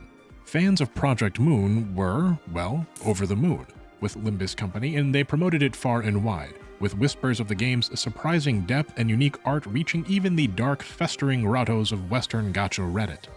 Limbus Company exploded in popularity, far exceeding the expectations of Project Moon. I would know, I fell for the hype myself and tried it back in early 2023. The game is a little bit like Darkest Dungeon mixed with Project Moon's former game in Library of Ruina, which I also happened to play. I determined back then that the game was neat, but too involved for me. I just didn't have the time to play. Evidently, not everyone shared in my sentiments. Limbus Company's player count grew and grew and grew. Prior to Limbus Company's release, Project Moon's highest ever player count for a game was in 2021 when Library of Ruina briefly saw a peak player count of roughly 7,000 players. By April of 2023, Limbus Company reported roughly 260,000 players and a revenue of $1.8 million within just 2 months of release, as per MMOByte.tv. MMOByte goes on to say that Limbus Company's launch was only a modest one, coming in at 15% of what Eversoul, another gacha game, launched to just 3 months prior. But Eversoul was published by Kakao Games, which is a subsidiary of Kakao, a South Korean internet giant that reported an annual revenue of $5.89 billion in 2022. Limbus Company taking home 15% of what Eversoul launched to is an extraordinary achievement for an entity as small as Project Moon. However, this smallness, this relative inexperience came at a cost for Project Moon. Their diehard fans, the ones that had promoted Limbus Company everywhere, knew the score. Their expectations were tempered with the knowledge that Project Moon is a small indie dev, and that problems with the game would be resolved slower than a larger, more experienced dev team might manage. The new players, though, well, they were much less understanding. Gacha devs are usually from big companies, and those dev teams can gauge the expectations of players more accurately and respond to complaints more quickly than a small, inexperienced indie team like Project Moon can. The new players, missing the context that the old players had, were upset. I'm legitimately shocked at how this is going to turn into the gender war, but I guess we needed to understand like gacha games and you know, that their expectations and how they were play unmet, a formative and role that in balance this. changes were slow. But there is another thing that these older players knew that these newer players didn't about Project Moon. Their expectations were tempered with the knowledge that Project Moon is a small indie dev, and that problems with the game would be resolved slower than a larger, more experienced dev team might manage. But there is another thing that these older players knew that these newer players didn't about Project Moon. Project Moon, you see, has an unstated anti-lewd stance. Their characters can be attractively designed, sure, but they make it a point to avoid egregious fan service, meaning sexualization. And so when Project Moon announced— Boo! No fan service, boo, woke. Woke got him, dude. The player crashes and reloads that in a few frames, I think. Boo! that Limbus Company would be adding 2 swimsuit characters for the summer season, the older players weren't expecting anything lewd. But the new players, the overwhelming majority of players, were expecting what every gacha offers for summer swimsuit characters. Fan service. Lots and lots of highly provocative, prurient fan service. One of the 2 summer characters was a male character named Summer Sinclair. He wore swim trunks, a collar, and not much else. Whereas the female character released was Summer Ishmael, and she wore a skin-tight diving wetsuit. Ishmael's usual outfit is a suit and tie, and so the wetsuit is quite fanservice-y. The skin-tight nature of a wetsuit, the focus on the character's body, it's all heavily sexualized, and this is for a company which has a history of avoiding such sexualization. But this wetsuit was not revealing enough for the new players, who were expecting the usual. What happened next shook the entire Korea gacha game industry to its very core, and the aftershock reverberated into wider Korean society. It started small, just some grumblings on various Korean forums by disgruntled players. But these grumblings, like a tiny snowball at the top of a snow-covered mountain, rolled along, collecting additional grievances as they went, each grievance compounding the severity of the last. The wetsuit being insufficiently Bro, this is literally, oh my god. This is the exact same thing. Oh my god. This is Korean Gamergate. We just spent like 4 hours watching Western Gamergate, only to be hit in the face with, yet again, you guessed it, Korean Gamergate.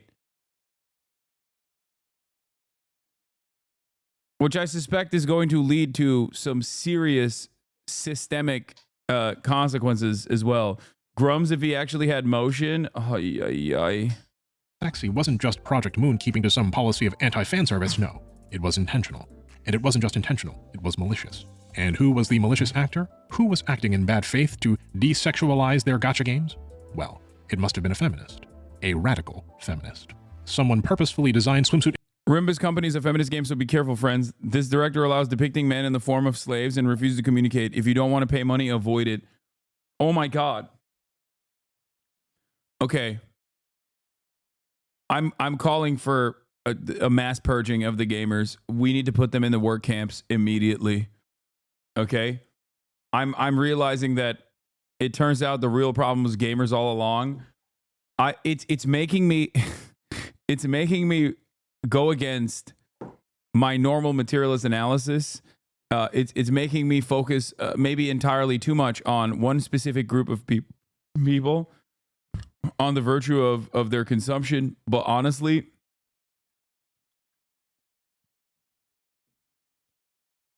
it's valid. Ishmael and the Korean gacha gamers would find out who. The spark is lit, the powder keg fizzling. The event now infamously known as the Ishmael swimsuit incident has begun. On August 5th, 1997, Korean Air Flight 801 took off from Seoul en route to Guam. The aircraft, a Boeing 747-300, was in good working order. The pilot was Captain Park Young-chul, age 42. Captain Park was previously a pilot in the Korean Air Force and had accumulated a total of 8,932 hours of flight time, roughly 2/3 of which were as a civilian pilot. His first officer was Song Kyung-ho, age 40. He too was previously a pilot in the Korean Air Force, and with over 4,000 hours of flight time under his belt, roughly half of which were as a civilian pilot. First Officer Song was no greenhorn. The journey across the Pacific Ocean progressed without any apparent issue. As the flight approached Guam, however, it encountered a storm, which obscured the plane's final destination, Antonio B. Wonpat International Airport, from sight. In aviation lingo, these weather-related problems are called IMCs, Instrument Meteorological Conditions, conditions in which one has to fly by flight instruments instead of utilizing one's sight. You may be familiar with the incident that follows. Perhaps you've already read a version of this story in Malcolm Gladwell's book, Outliers. Well, instead of reading anyone else's words to you, let's read the pilot's words together and do a play-by-play. This is the intra-cockpit communication transcript taken from Appendix B of the National Transportation Safety Board's Aircraft Accident Report. At 15:21 UTC, the first officer notifies the captain that the condition at Guam is no good. The captain acknowledges this by stating that it rains a lot. As the descent continues, the first officer asks the captain, "Don't you think it rains more in this area here?" The captain doesn't respond to the questions. He makes further statements, and the first officer answers simply, "Yes." At 15:26, just 5 minutes later, the flight engineer notices that something is wrong. He asks about Guam's condition. At 15:27, the flight engineer then states that the weather radar has helped us a lot, to which the pilot responds, "Yes, they are very useful." At 15:29, the captain states, "We should be getting onto the route," to which the flight engineer responds, "It is rising instead." The captain answers in the affirmative, "Yeah, you are right."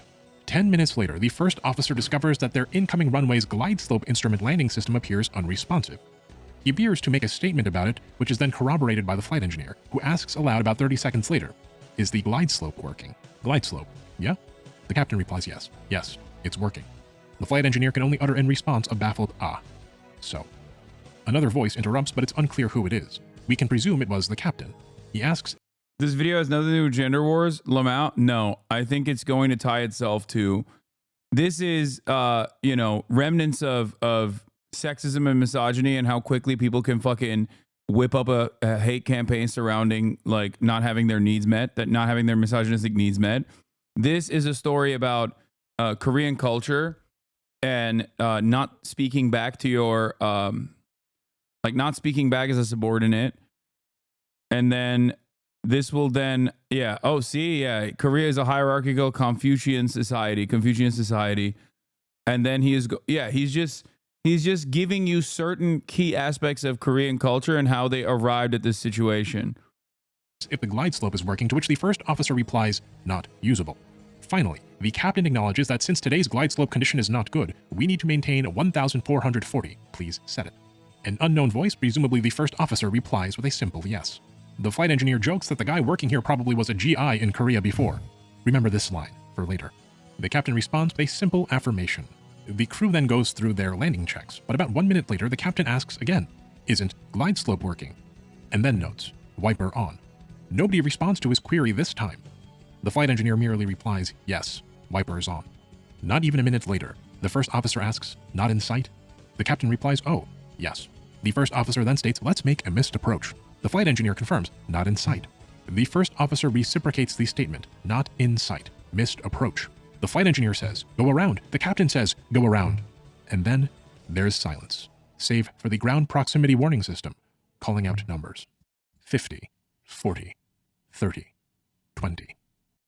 At 1:42 Guam local time, Korean Air 801 slams into the side of Nimitz Hill, just 3.5 miles away from the airport. Of the 254 people aboard, 229 perish. Let me ask you something about what we just read. Does that conversation seem fitting for an imminent plane crash? Why doesn't the first officer take more direct action? Why doesn't anyone tell air traffic control what is going on? How is it possible that the first officer and flight engineer can directly see what is happening and yet apparently fail to even utter a protest as the captain charges the plane directly into a hillside? The words in the transcript are translated into plain English, but there is an additional layer of context required to understand how this plane crash happened, and that is cultural context. Korean culture is extremely hierarchical, more so than China, more so than even Japan. When the first officer asks the captain, "Don't you think it rains more in this area here?" he is trying to respectfully communicate to his superior, an elder in age with more flight hours. Bro, that's I'm not gonna die over manners. Yeah, that is pretty fucking wild. I stopped watching for 2 minutes. Is the video still about misogyny? It's just giving you, oh my god, chatters are so TikTok brain, bro. Let this fucking guy cook, dude. He's literally,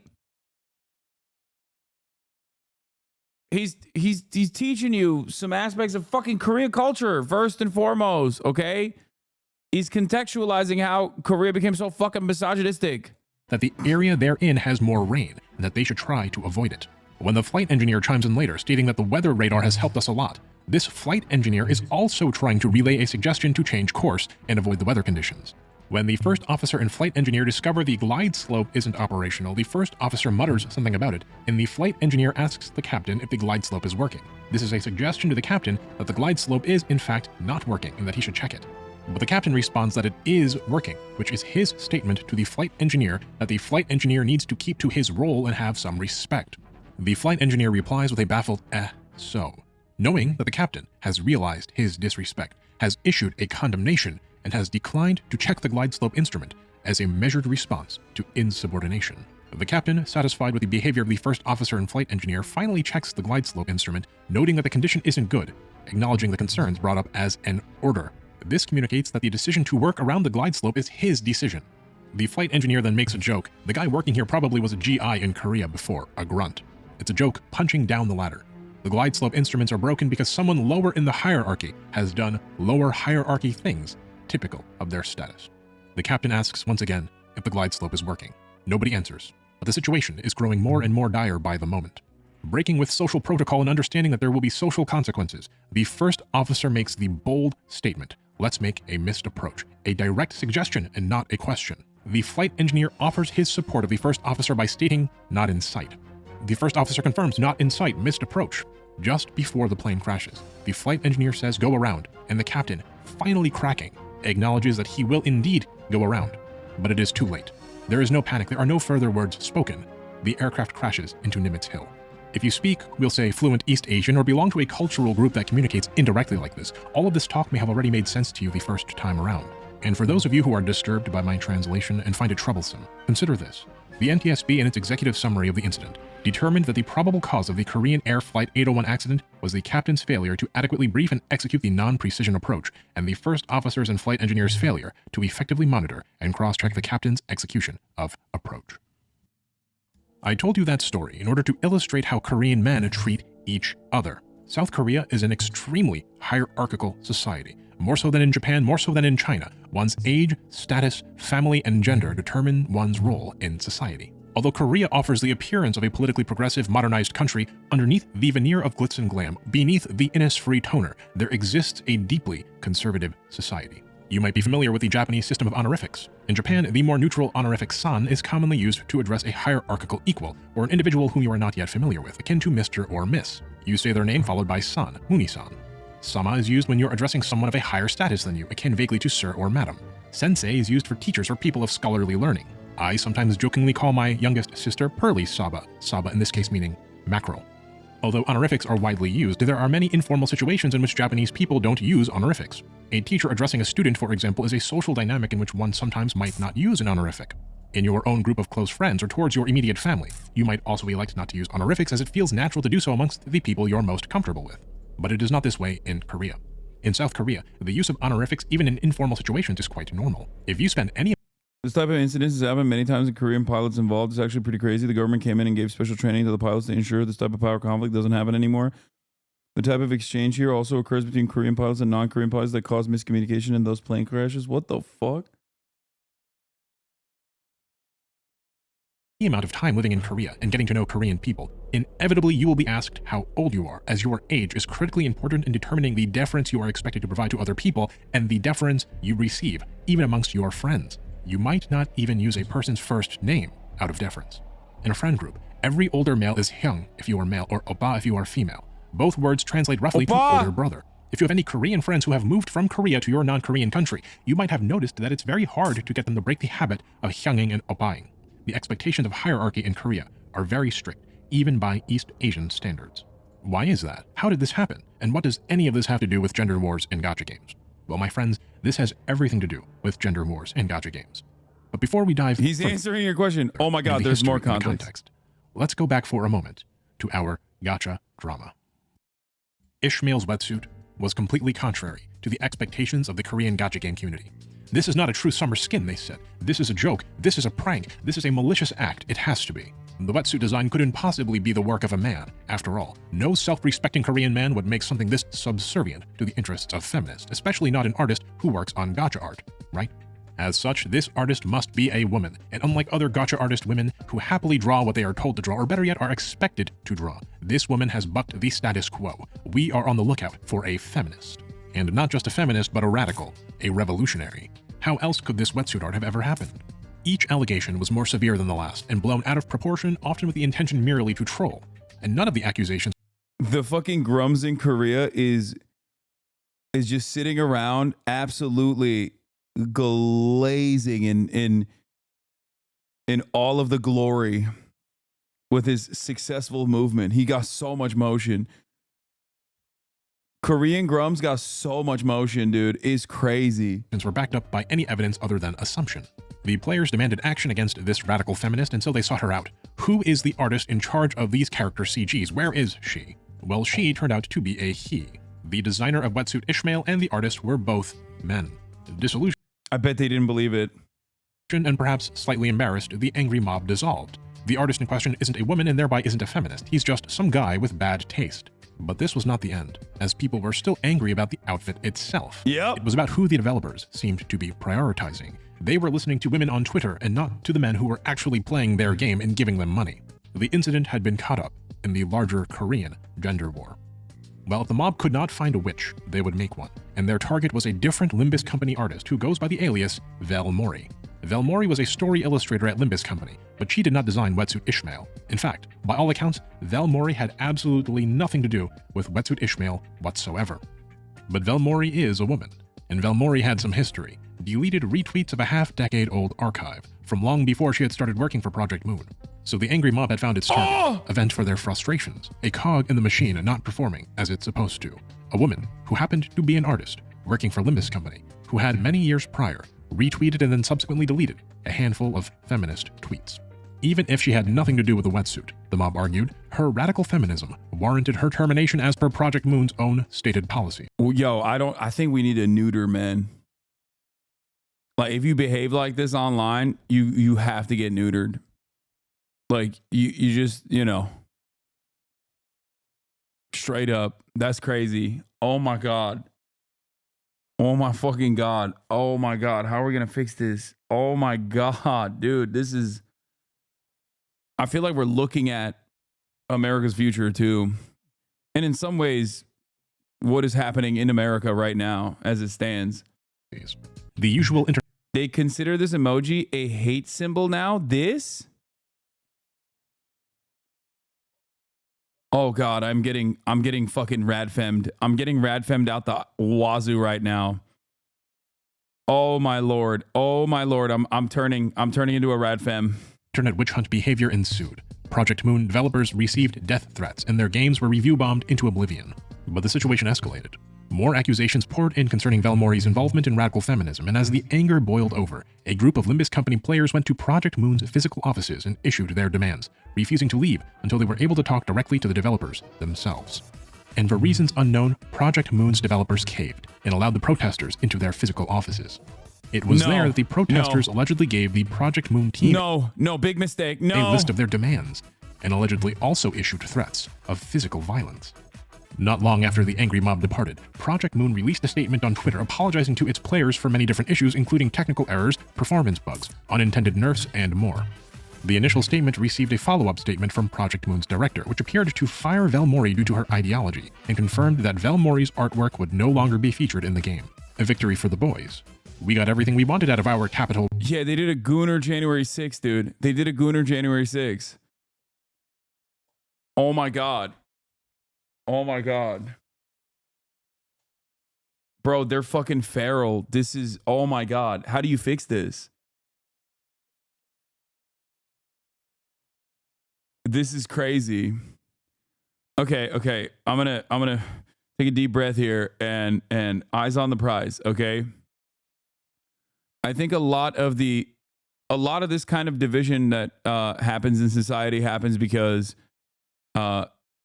class politics is completely fucking destroyed. In a place like Korea, if you look at the actual historical context, if you want to look at a solution to it or how we actually arrived at this, and I'm shocked that the History Channel is not referencing this, it still goes back to American intervention. It goes back to the Korean War. It goes back to the Korean military dictatorship that forcibly destroyed any semblance of class consciousness, any semblance of class consciousness in South Korea. Okay? Labor movements were crushed violently, like mass purges, straight up mass killings. He talks about this too, by the way. Oh, thank God. Okay, I was going to say, yes, South Korea, until not that long ago, for those of you who don't know, South Korea was a fascist military dictatorship. And then that fascist military dictatorship turned into 6 families in a trench coat that is a hyper-capitalist dystopia now. And as a consequence of that, like, beauty standards have gotten completely fucking out of control. Their work culture is insane. Their suicide rate is higher than Japan. Okay? And it is an incredibly reactionary country in many ways. And they're suffering from low birth rates, obviously. That's a major problem. It's a major factor. And I think that when your housing prices are completely unsustainable, when your housing prices are completely out of control, when you are a hyper-capitalist dystopian society where there is unimaginable amounts of income inequality, and you're super materialistic, and I don't mean like materialist in the Marxian sense, I think that you end up looking for different villains in the exact same way that we vilify, maybe not women as much. We still do a healthy number of that, a healthy bit of that, but we vilify undocumented migrants and trans people and yada, yada, yada here in this country. Like they have decided that the real villains are actually women. Part of that, I think, the contributing factor to that probably is also the military draft. That is a direct and real gender disparity, I guess, in the eyes of a lot of South Korean men. So they look at it as like, we have to serve in the military. We can't get a job without compulsory service. And ultimately they just like, their understanding of the world is so fundamentally broken. Oh no, not having women in combat? What? What the fuck does that mean? One of the least compelling parts of leftist discourse is all or most of the oppression will disappear when capitalism is dismantled. People are angrier when they're poor and powerless, but I think it comes off as idealistic to dismiss, to reduce it all to class. What? There's never been a moment where I have said that all matter of hate will be dismantled, or all matter of oppression will be dismantled if capitalism is dismantled. That's not a thing that I've ever mentioned at all, as a matter of fact. It's more, first of all, there is no easy solution. Although everything is intertwined with one another, there is no one singular solution. And the goal there is to at least fix some of the underlying material problems so that it's easier to, change society dramatically in a way that ensures positive results. Okay? I don't think anybody personally says like, no, racism goes away when capitalism goes away. Or maybe some people do. They're, they're just perhaps a little delusional, but. Riot, including the burning of our witch. Sure, we have to endure that wetsuit skin, but maybe in the future we'll get some looter skins now that the devs know who is in charge. But alas, this was no victory. The firing of Velmori changed everything. The wider world became exposed to this. Stop analyzing the Korean culture like you've lived in it. Come on, man. Wait, what? OMG, stop. You're right. I shouldn't learn about it either from a guy who's at least offering some historical context. You're right. Story, and was not at all sympathetic to the plight of the Korean male gacha gamers. Even when the situation was presented in its most favorable light to casual observers, their behavior seemed preposterous, immature, and entitled. In enforcing their demands on Project Moon, the gacha gamer men had fallen into a trap. Velmori became a martyr. The finger pinch became a hate symbol around 2017 because Korean feminists started using it against men after a report came out that Korean men average smaller dick sizes, internationally speaking.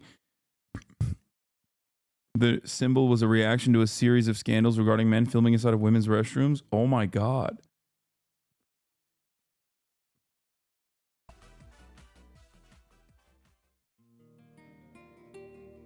The hierarchical systems in Korea that exist today have ancient roots. These hierarchical systems began, arguably, as Confucianism crept into Korean politics and culture vis-a-vis China, starting as early as 372 AD with the founding of the Confucian Taehak school in the kingdom of Goguryeo, and continuing through the unified Silla period in the year 682, which saw the founding of the Gukhak school. Confucian schools like these became the preeminent places of learning in Korea, and Confucianism established itself as a dominant philosophy in Korea second only at the time to Buddhism. The influence of Buddhism in Korea reached its apex during the Goryeo dynasty, not to be Everything's done. confused It's on with YouTube, Twitch, Goguryeo. streaming is over. The later Good job. Goryeo kings, such as King Sunjong, seeing Confucianism's centralizing power, suppressed the practice of Buddhism in favor of Confucianism. This trend then exploded during the Joseon dynasty, where Confucianism was elevated to the official ideology of the state. But the Confucianism that the Joseon dynasty adopted was of a very specific school known as Neo-Confucianism. Now, Neo-Confucianism developed in... I remember that you were talking about it with a bit too much confidence, like you know 100% what you're talking about. I mean, yes, some of the things I'm talking about are you know, universal. Like, and I do know a little bit about Korean history. It's not like I said I didn't know anything about Korea. What the fuck? I'm just adding some feedback of what I do know, which I'm sure he will address in a second anyway. God, what is wrong with you guys, man? in part Holy as shit, a shut the retort fuck to up. Buddhism, which had also become the dominant ideology in Tang China, just as it was in Korea and Japan. This is going to be an extreme simplification, but where Buddhism teaches self-cultivation for the individual purpose of enlightenment, Neo-Confucianism purports that self-cultivation should not merely be a means to individual enlightenment, but also a mechanic by which one can contribute to a harmonious society. It's not just you, it's not just me, it's us, and we must achieve harmony together. Now, Neo-Confucianism had a lot of benefits for China and Korea. It was a more rational ideology than Buddhism, and its focus on the practical matter of statesmanship as opposed to personal spiritual enlightenment led to the establishment of more schools of learning as opposed to temples of worship, and the uplifting of ethics as a guiding principle of family and government. But Neo-Confucianism was not without its drawbacks, and issues in the underlying philosophy of Neo-Confucianism led to subsequent reformist thinkers such as Yang Mingzi, who developed, for example, the philosophical principle of I think, therefore I am, over a century prior to René Descartes. Yang Mingzi is considered one of the great masters of Confucianism in China and Japan. It's even been said that Yang Mingzi's teachings heavily inspired the Japanese philosophy of Bushido. But these reforms never really made it to Korea, and Yang Mingzi does not hold the same prestige in Korea as he does in China or Japan. Why? Well, it's because the Korean state threw itself wholeheartedly into Neo-Confucianism, so much so that it developed its own independent schools of Neo-Confucian thought, separate from what was emerging in China. Where China had Yang Mingzi, Korea had Yi Huang, known better perhaps as Togye, and Yi Yi, also known as Yogo. Togye and Yang Mingzi were contemporaries. They lived at the same time period, the early 1500s. If you watch the video I made on Christian games, do you recall how American Calvinists, Puritans, were so deeply entrenched in their beliefs that their Calvinism failed to develop as Dutch Calvinism did? How American Protestantism branched away from Protestantism at large and thus failed to develop Neo-Calvinist theology as a counterweight to Calvinist Puritanism? Korean Neo-Confucianism developed very much in that same vein, as Ming Dynasty China evolved its Neo-Confucianism, thereby arguably softening the strict hierarchical systems that come with Neo-Confucianism. Korea doubled down. Hyun-Sun Lee, a lecturer at the Department of Philosophy at Seoul National University, states in his work, Yi Huang and Yi Yi's interpretation of the Taiji Tusu, focusing on their theories of Li Qi, quoting the traditional work Annals of the Joseon Dynasty. Yi Huang took to heart that China lost its tradition of Dohak, or authentic Neo-Confucianism. In other words, Yi Huang, the preeminent Korean Neo-Confucianist scholar, utterly rejected Chinese developments in ideology in favor of a pure Neo-Confucianism. You may have noticed that I never described what Neo-Confucianists actually believe outside of their emphasis on hierarchy, and I haven't done this because it wouldn't make any sense to you at all. It's like trying to read and understand Hegel before reading Kant, but worse by a factor of centuries. Let me read you a snippet from the article we just discussed to give you an example. Zushi claims that the Wuji and the Taiji are not separate things. He interprets the above phrase as formless but with Li. Okay, I think there's too much context now, bro. I swear to God. He's doing too much context, okay? This is crazy. And describes it as the substance, what is above form. Skipping ahead. Whereas the Wuji and the Taiji mean the same thing, the Taiji and the Yin Yang are to be clearly distinguished. In other words, they are explained as belonging, respectively, to Li and Qi. I'll stop there, you get it. I haven't explained Neo-Confucianism in full because I can't, but what I can tell you is that Neo-Confucianism puts an enormous emphasis on hierarchy as a stabilizing force of societal harmony. Yi Huang, the Korean master we discussed, who felt that Ming China had lost true Neo-Confucianism, was himself critiqued by Yi Yi, also known as Yulgo. Yi Yi felt that a more physical, more material approach to Confucianism was necessary. Self-cultivation, knowing oneself, one's place, one's capacities, are directly relevant to proper administration. In other words, Yi Yi's teachings deepened the physical bonds between the state and Confucianism. Not unlike in Japan and China, a rigid social hierarchy emerged in Korea. Bro went back to the Big Bang to be like, let me explain the context of how we arrived at the nation state of Korea to begin with. Like, that's crazy. He's like, you can't address anything until you talk about the theory of evolution. Like, he's like, let's go back a little bit in time, and a little bit is like literally the year 8.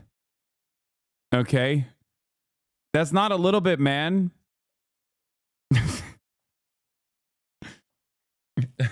What the fuck? No, he literally said 372 AD.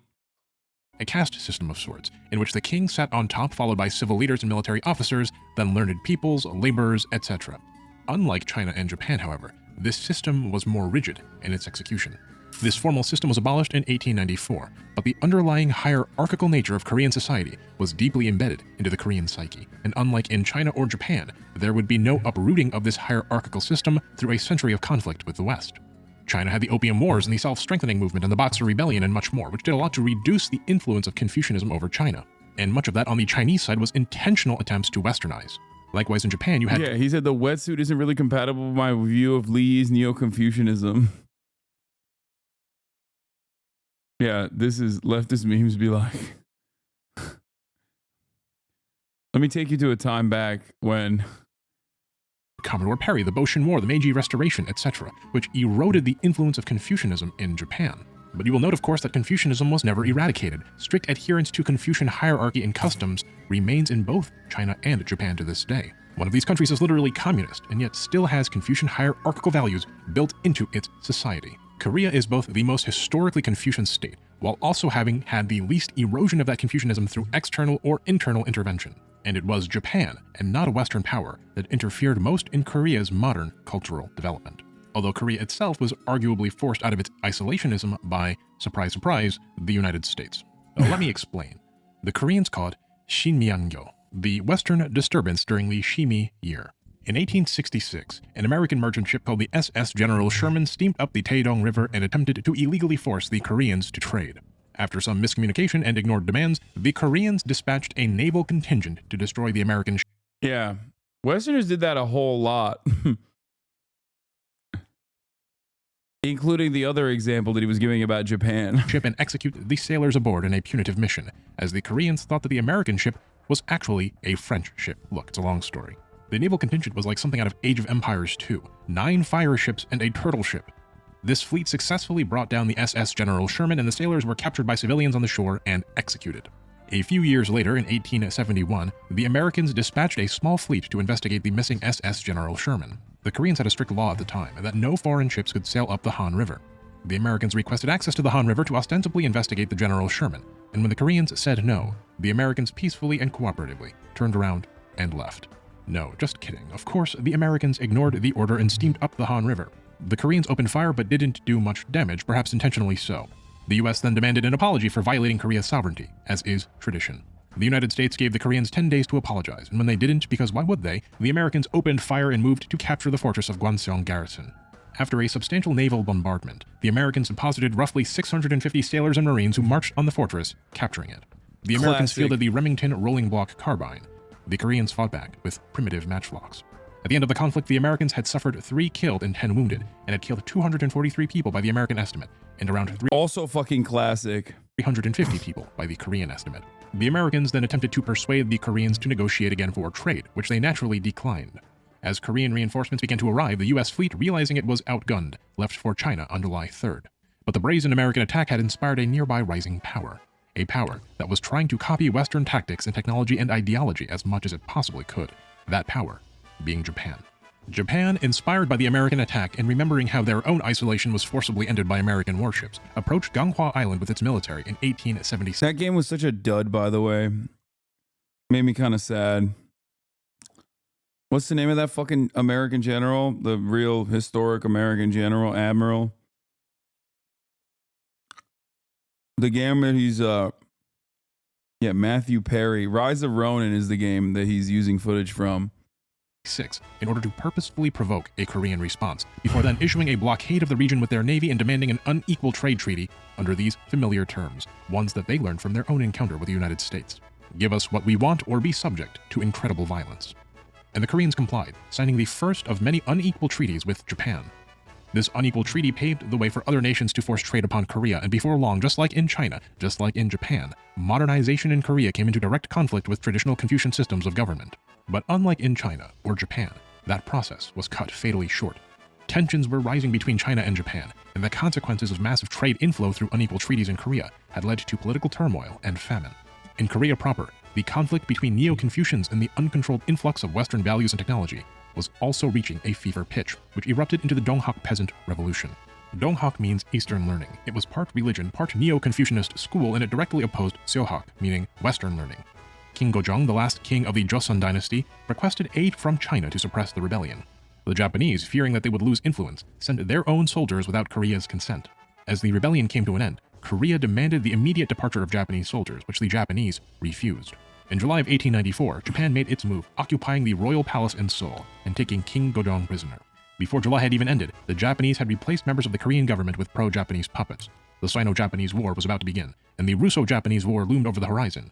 But the annexation of Korea by Imperial Japan was already underway. Yeah, Imperial Japan is wild. Just an unstoppable, maddening force of evil all across the far reaches of a Japanese empire. Korea did not get to experience a Meiji restoration or a self-strengthening movement from beginning to end, as it simply didn't have the time. The American attack occurred in 1871. The Japanese forcing open Korea occurred in 1876. And by 1894, less than 20 years after being forced open for trade, Korea was already under threat of annexation by Japan. In the year 1910, Japan formalized its annexation of Korea with the signing of the Japan-Korea Annexation Treaty. The Japanese occupation of Korea was brutal. The suffering of the Korean people, unimaginable. The horrors of the occupation are beyond the scope of this video, but I'll leave some reading in the description for you if you'd like to learn more. One of the most grotesque of Japan's inflictions upon Korea was the systematic eradication of Korean culture. The Japanese banned the Korean language, replacing it with Japanese. They attempted to eliminate the use of Korean names. They tried to change the very fabric of Korean history so as to assimilate the Korean people more easily. But as is evident, the Japanese did not succeed in eradicating Korean culture. The Japanese attempt at cultural eradication actually caused the Koreans to entrench their culture, to preserve it by any means necessary. As such, Korean culture thrives to this very day, brighter than ever, with each Korean generally quite proud of his or her cultural heritage and eager to share it with the world. Just as Korean culture at large survived Japanese annexation, however, so too did Korean Neo-Confucianism. And although the influence of this Neo-Confucianism deteriorated very substantially under Japanese rule, it was never completely quashed. For all of their imperialism and westernization, the Japanese imperial government was deeply hierarchical, with its own legitimacy tied inseparably to Bushido. You will recall that Neo-Confucianist philosophy had a lot of influence on Bushido. Bushido built upon the foundations of Neo-Confucianism, and Imperial Japan was built on Bushido. As such, Neo-Confucianism, and specifically Korean Puritan Neo-Confucianism, became deeply internalized in Korea to a much greater extent than it did in China or Japan. Citing here the Routledge Handbook on East Asian Politics, South Koreans believe their country not only as closer to China than Japan, but in administrative culture and familism, more Confucian than China. And indeed, in post-war Korea, this strict adherence to hierarchy was utilized in a big way to rein in the people and resolve the chaos of the post-war era. Quoting here from the book Economic Development in the Republic of Korea, proper order between senior and junior and loyalty to the state was used to be utility for the maintenance of Park's, referring to South Korean President Park Chung-hee's, autocratic political regime. Throughout Western and Eastern intervention, Korean understanding of Confucianism has developed and only hardened, okay? And that's why they have such strict rules about hierarchy. That's it. That entire process is basically reduced to what I just explained. To summarize what we've just discussed succinctly, citing again from Economic Development in the Republic of Korea, despite their efforts at modernizing— Wait, what the fuck? This video is almost over.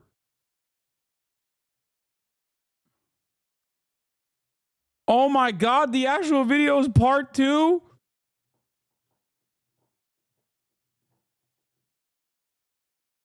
We got fucking debated. It doesn't even say part 1. And part 2 is so much longer. Gotcha drama in the Korean gender war. We are living in a Megalia world, the house that rebuilt, the great dictator, and I am a Megalia girl, death of Park and the modern Korean political cycle, a gotcha drama to end all others, the suffering of Korean men. And okay, I want to see just this part. It's hard. I want to see the gotcha drama, and then I want to see the suffering of Korean On men. or about November 23rd, 2023. Nexon, the developer and publisher of Maple Story, the very same Nexon who fired or otherwise let go of voice actress Kim Ja-yeon. If there's a part 3, I'm not watching this. Okay, there isn't. Oh my God, there's also an infamous 4B Today, movement we explainer wanna talk- from Asian Boss, which we can watch too. Released an animated trailer promoting an No, it's actually this is super intelligent and also very good. It's chock full of good stuff. What is this? The Joker 2 movie is making Korean men angry. In Korea, it has become a trend among incels. The sit-in seats reserved for pregnant women as a way to show off their so-called brave anti-feminist stance on predominantly male websites. I was so pissed off after watching the Joker movie that I sat in the subway seat reserved for pregnant women. I'm so angry right now, I can't keep my sanity. When I get home, I'm going to wet the bed.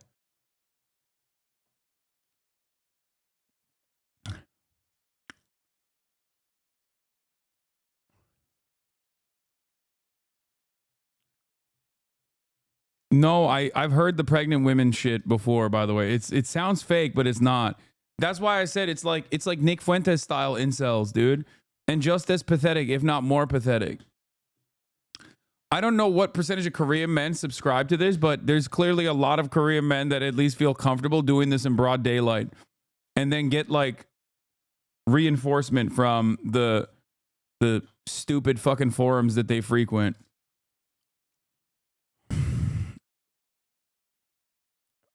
And it's weird, chat. When I tell you shit is fucked up, I don't know how to describe it. Online spaces are so male dominated. It's reported that Tinder in Korea is 94% male to 6% women.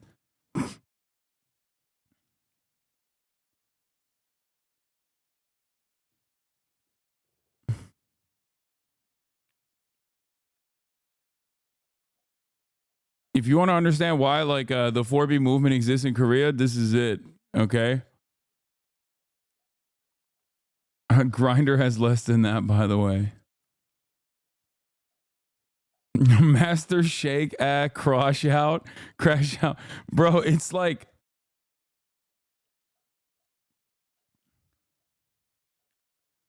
Yeah. When I first encountered the 4B movement, I was immediately like, what the fuck is this? This is not productive. This is dumb. And then we dove a little bit deeper into the gender wars in Korea. And I very quickly found out, oh, it's not normal at all. I understand it. I think it's vigilantism. And of course, it's born out of systemic inequalities that the government is not choosing to address at all. Okay? So it's like, you know how I talk about how terrorism is born out of like acts of terror is born out of like not having any other options. Like nobody wants to fucking blow themselves up. Okay. They do that because that's like the final thing that you can do where you have some sense of control over your life. Okay.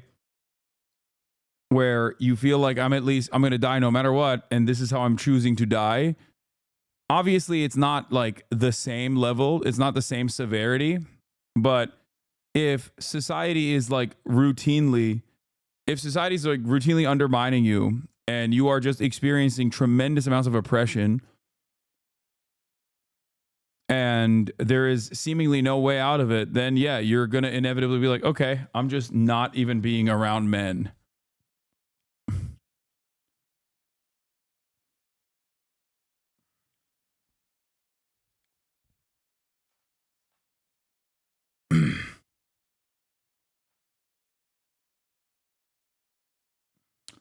That's not entirely true, as it doesn't explain zealous martyrdom. In the context of which I explain it, it does make sense. Okay?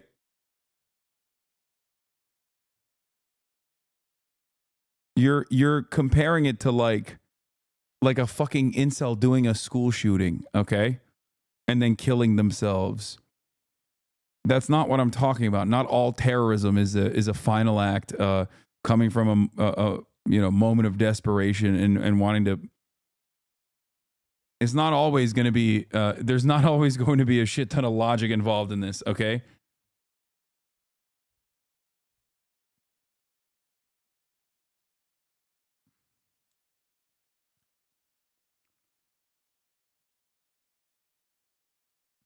Most Korean women don't know what the 4B movement is. It's severely blown out of proportion. Most Korean women don't even like it. Yeah, I don't necessarily care about the 4B movement as much. I know that's like the highlight or the high note. It's the tip of the iceberg that everybody pays attention to.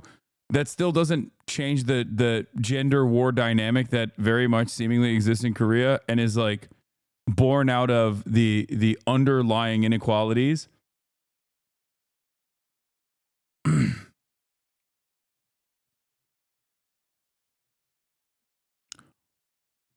You notice how in 3/4 of the region, the women are moving further and further steeply in direction, but in South Korea, look, a wide ideology gap is opening up between young men and young women in countries across the world. Holy fuck, look at the men. Just straight up falling off the cliff, dude. Oh my lord.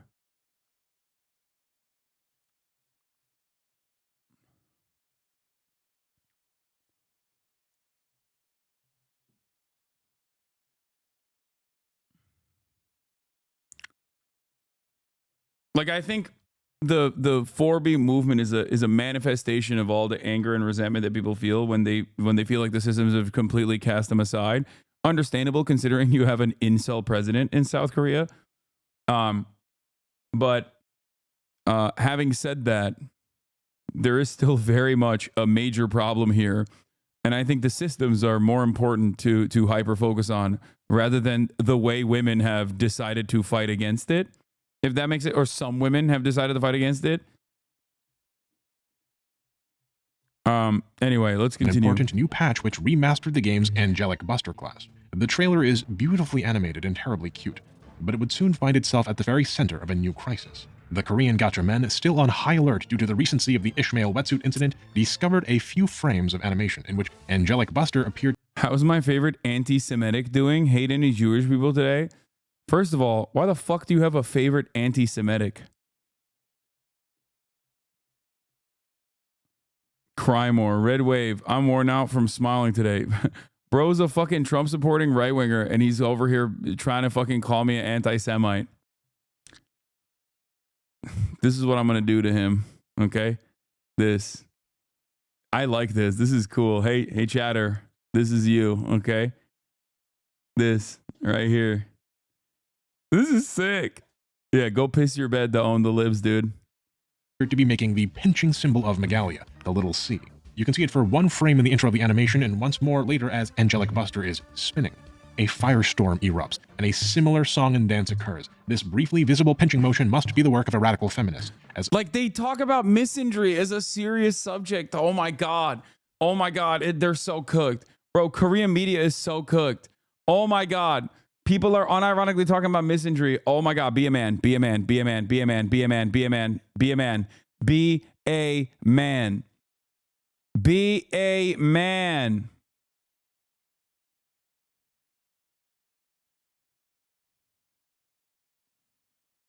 only a radical feminist would include this dog whistle, this anti-male, hate speech, slur in an animation.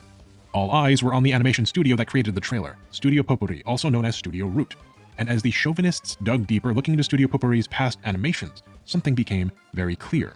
The hand pinch signs were everywhere, in Korean games ranging from MapleStory to Blue Archive, from Epic 7 to Dungeon Fighter. Where Studio Potpourri was, there too was the pinch. The first target that the angry mob lashed out at was Nade, the vocalist for the song in the animation. She had retweeted old tweets that were in support of Kim Jae-young back in 2016, which was enough to paint her as a misandrist, a man-hater. But Nare didn't draw anything, she was a vocalist, not an animator. So someone else put the pinch into the animation, right? Well, the next target was a woman named Teiso, an animator and team leader at Studio Pupuri. She had an old tweet in which she stated that she would never stop being a feminist, even though she'd had her social media accounts blocked for being offensive towards men. She stated further that she will always continue to be a feminist, stealthily and subtly. Most damning of all, she also liked a tweet that was critical of Limbus Company's firing of Vel Mori. Nexon and Studio Pupuri were inundated with angry complaints, and as was the case with Nexon, Bro, women are getting fired for being remotely pro-feminist. That country is cooked. It's crazy.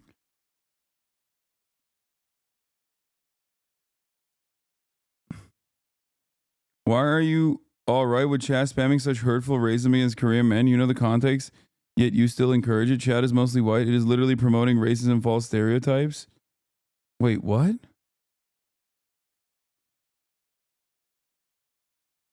This right here is not about Korean men. I'm calling a fucking right-wing American Republican, you know, using this to make fun of a right-wing American. Yes, the pinching thing is racist. Wait, what? No, I'm saying he has a little dick. The fuck are you talking about? Why are you getting mad? What the fuck? Why is that racist to say someone has a little ass dick? What the fuck? Am I misunderstanding something?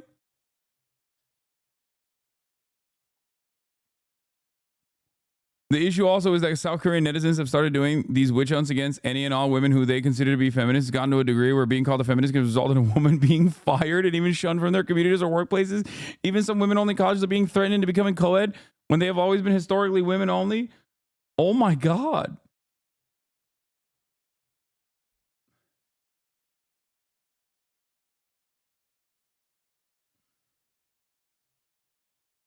Not defending him, but it's an Asian stereotype. Okay, this is crazy. Hey guys, I'm not like, this has nothing to do with Korean people's penises. What the fuck? Oh my God. Chatters got made. You made the chat and what? Chatters got mad. You and chat made a sign that targets misogynistic men. Yeah, I mean, I'm not gonna lie. I'm probably going to. I'm probably if I see little dick energy from a misogynistic chatter, I'm probably gonna use it. Finger pinching conspiracy is an anti-feminist conspiracy theory that originated in South Korea and claims there's a deliberate plot to spread and promote misandry through hand gesture imagery. It asserts that radical feminism groups have propagated the hidden message to mock small penises. Bro, it's got his own Wikipedia page. Oh my God.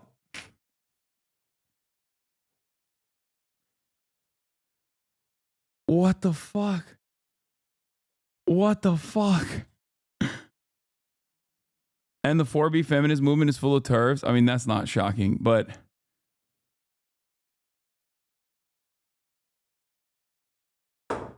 the sign is popularized in Korea. Of course, not raised against Koreans because it originated from there. Lamau's so dumb.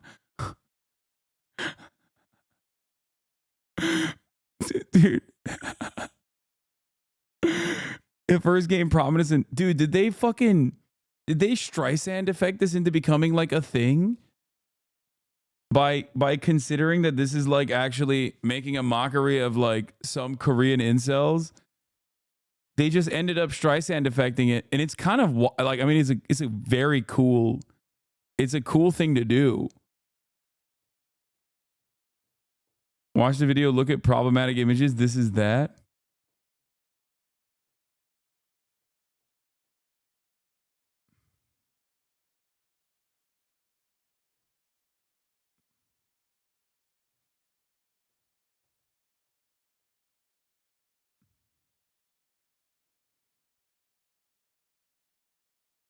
Dude, that's wrong. It's Katie's celebration and he says mini. I know. Or you do this. That's the other thing. You do one of these, like you do this. Like all the way to the ground. to show how tiny of a size you are. Like you can't. You're too small. You're just too small.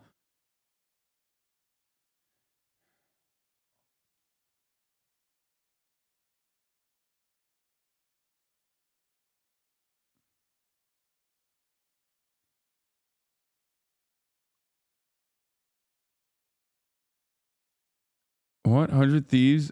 League of Legends got an emote you could get where a character, Akali, was doing the pinching hand. They were forced to change after what I think was a backlash of the gesture. Bro, what the fuck? Dude, I'm learning so much cool shit today. It's pretty crazy.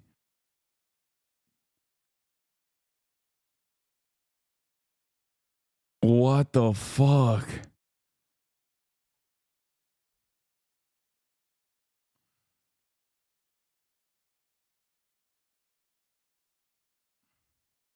One of my K-pop idols got canceled for showing a picture of a feminist book. Dude, what are you guys saying? What are you saying?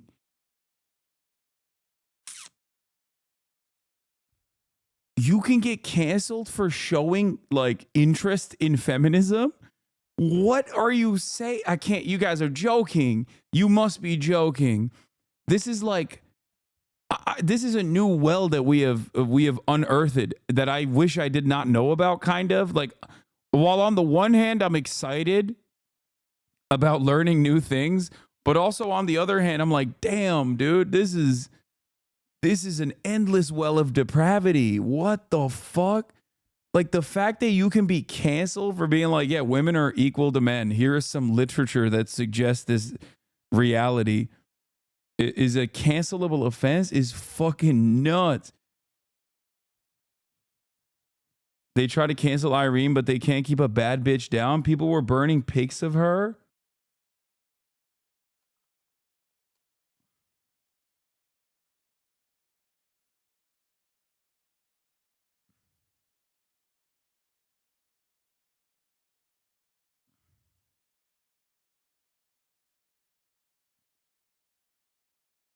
Oh my God. Kevin Durant supporting the 4B movement. Kevin Durant should, I saw that tweet about him like making money off Gaza. Buddy Cam Thomas on him. Telling Nurkic, get out of here. I want this. Durant working Thomas off one leg. Banks it in. Plus the foul. And damn, he did it. That's crazy. Fuck, he did it so fast. He knew it was an inappropriate gesture, so he did it so fast I can't even catch it.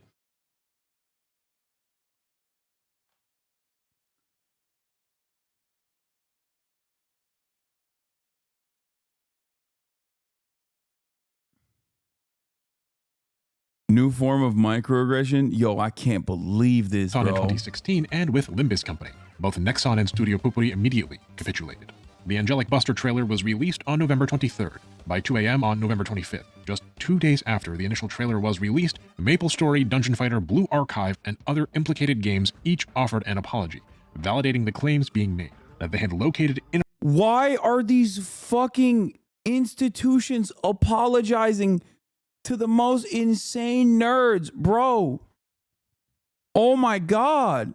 Oh my God. This is what's going to happen to fucking Twitch and every other platform when the IHRA definition passes.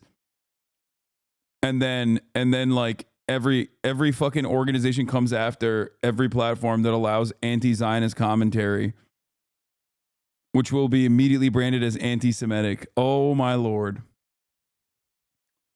Inappropriate expressions, and that they would take necessary action. Kim Chung-sop, the director of MapleStory at Nexon, held a live stream press conference in which he reassured the angry MapleStory players that we will never allow a culture that publicly expresses hatred towards others and those who enjoy such a culture to defame MapleStory. On November 26th, Studio Pupuri published its own apology in which it appeared to admit fault and offered the angry mob exactly what it wished for: complete and utter capitulation and validation of their claims of foul play. The target of the mob's anger, Teso, was forbidden from working. The small symbol is also like such a weird self-own because like you're basically, if you get mad at that, you're basically saying like, I have a small dick. You know what I mean? Like, why are you what? Like, this has nothing to do with you, brother. Like, or it shouldn't. You know what I mean? Like, why are you basically saying like, wow, it's really fucked up that you said I have a small dick? Like, I'm really insecure about that. Like, what?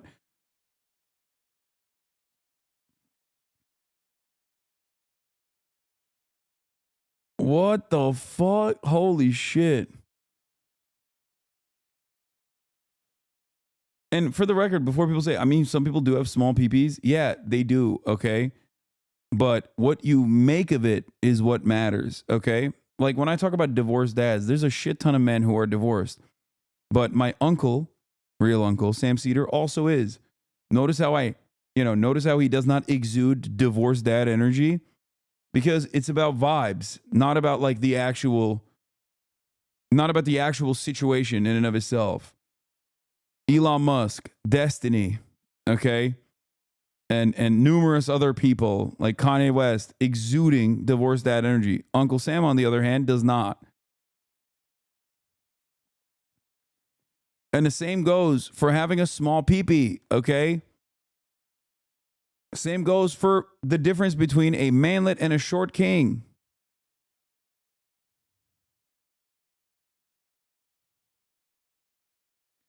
The way it works is that men can say, imagine making fun of a woman's body totally lacks broader social analysis. Yeah, but they do make fun of women's bodies. What the fuck? After this is about instituting control over what women can and can't do or can and can't say, including but not limited to. It's not even fuck what you want to say about women's bodies, which they do all the time. It seems like they won't even let women be like, I'm a feminist. That's like way worse than even objectifying women or telling women what they can and can't do. They're now saying you can't even think that you are equal. What the fuck?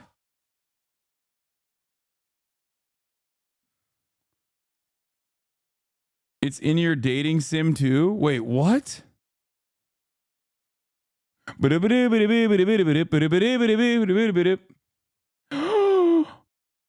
Oh my! Wait, what is this website? Did you just find is this an incel website?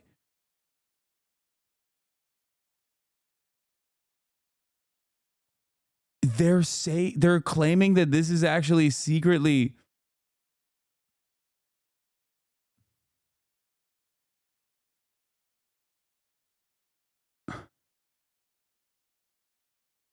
Hey yo, this shit is crazy. God damn, I'm learning so much. Working on further promotional videos. This apology was deemed insufficient though, as Taeso was not outright fired. Studio Pupuri was accused of a false placation. An angry mob allegedly went to their offices, taking pictures and spying on their employees. The situation was getting dangerous, and Studio Pupuri could do no more without risking their safety. On November 27th, Studio Pupuri issued a second apology and stated that the animator in question, Taeso, would not be fired but would instead resign. This apology and the firing was quickly retracted, but it was too late. Yeah, the getting canceled for being a feminist is way worse than being objectified, lol. You can look, but don't take my rights away. No, I'm just saying, like, it's one step above that. You know what I mean? Like, they've moved beyond being like what women can and can't wear, which still comes back to like obviously women being servile and being considered like less than men. But now they're like, you also can't even advocate for your equality. Like, that's insane.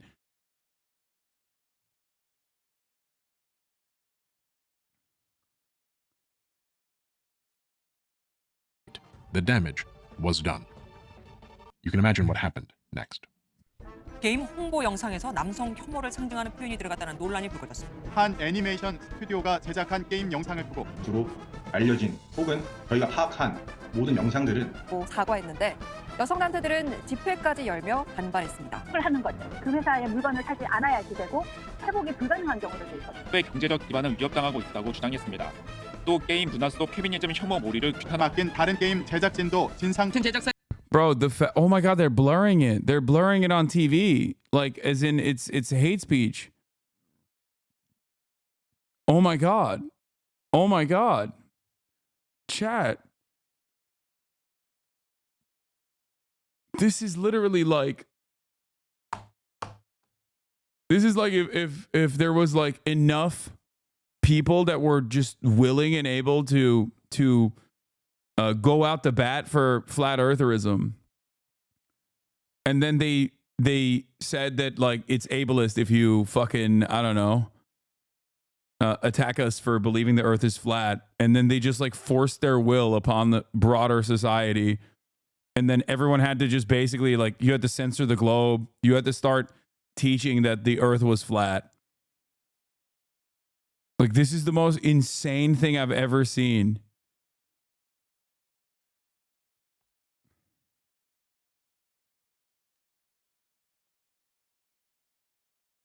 It's crazy.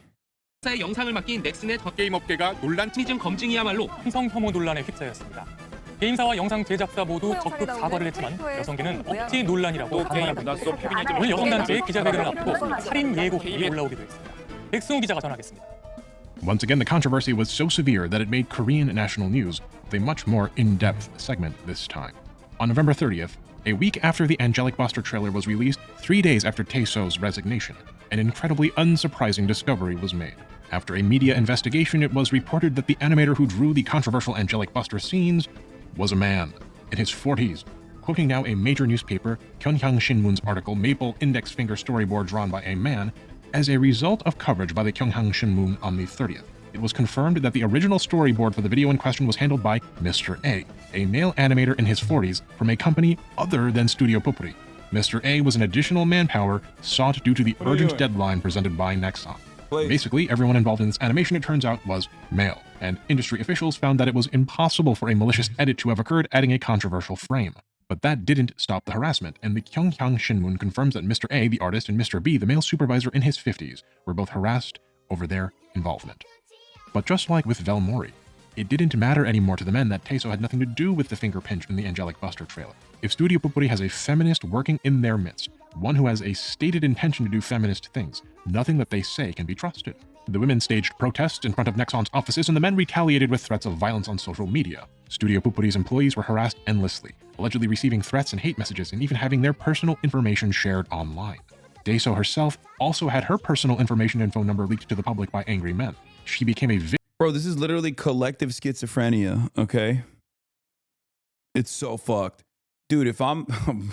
bro, no disrespect to anybody, but if I'm DPRK and I hear about this, I'll be like, nah, dude, we're not fucking... the demilitarized zone just got fucking a mile longer, okay? I'll be like, no, what the fuck?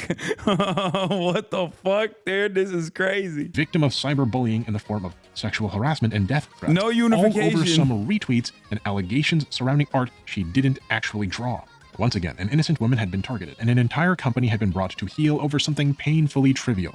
A few frames of a hand gesture in an animated trailer with no bad intentions behind it. But unlike the Ishmael swimsuit incident, this time, the drama broke containment. The angry men turned their attention to other games, and as many of them came from the gacha game community, their targets were disproportionately gacha games. They began tearing apart every single animated trailer, every frame of art, searching for the Megalia pinch. Dude, this is the problem, okay? You give these fucking freaks an inch, and they will take a fucking arm, okay? Like, that's the issue. You can't let institutions cave and capitulate to fucking freakish monsters, especially when they have not logically arrived at their positions. There is no valid movement here. This is completely fucked.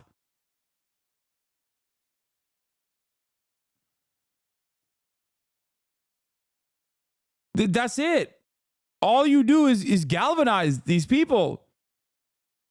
I feel like I'm going insane watching the news unfold, okay? It's like, yeah, what do you expect, dude? What do you fucking expect when you normalize this kind of behavior? These people are just gonna be like, oh yeah, we gotta kill, we gotta scalp.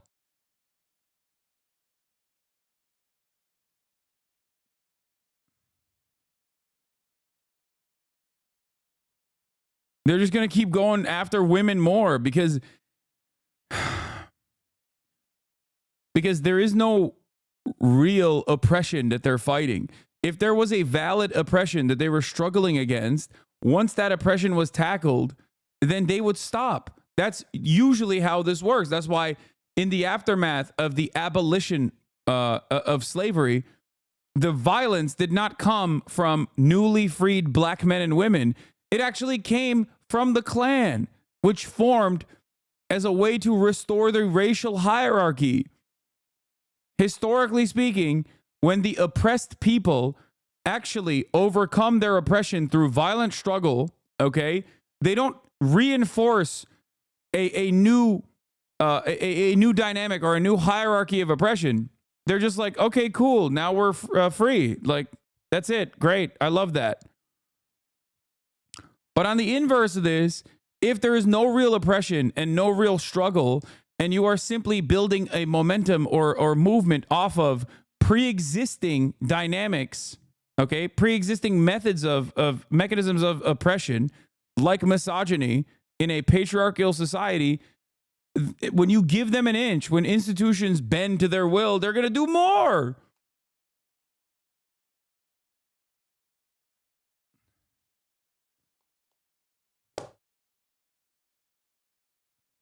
Yeah, this is like caving to the QAnon freaks and being like, Universal Studios wanted to apologize.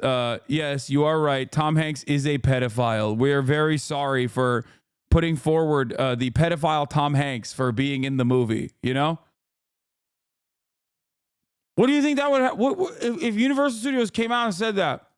What do you think would happen? They'd be like, oh, you know who else is a pedophile? Every single person.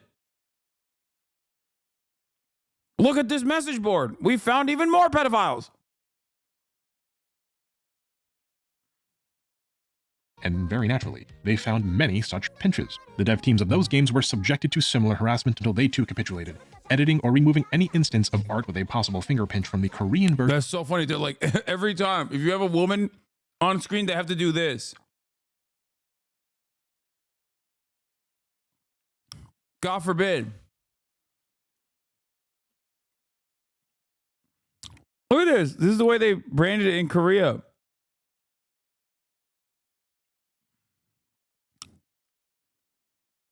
Did this in League of Legends? Yeah, I saw. We already covered it briefly. Versions of their games, making concessions in order to avoid further harassment and violence. Some dev teams, such as the one at NeoWiz's Brown Dust 2, even acted preemptively, removing any art that could even potentially resemble the Megalian Sea before negative attention found them. I know what most of you are thinking. This is insane. This is crazy. First, these men rioted over a wetsuit, and now they're forcing dev team after dev team, corporation after corporation to apologize and capitulate over anything even vaguely resembling an index finger and thumb forming a C.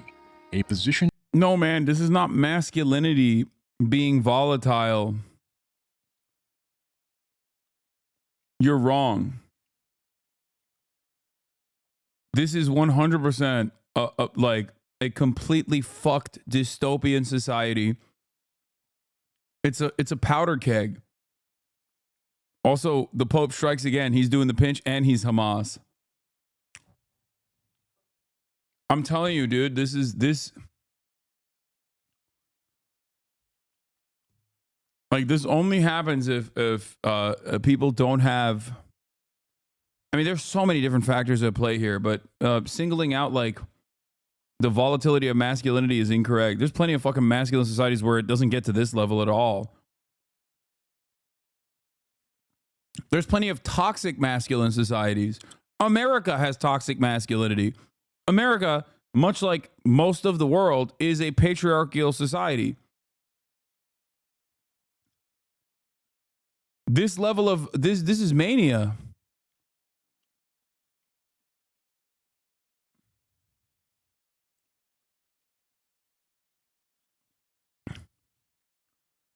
You have to look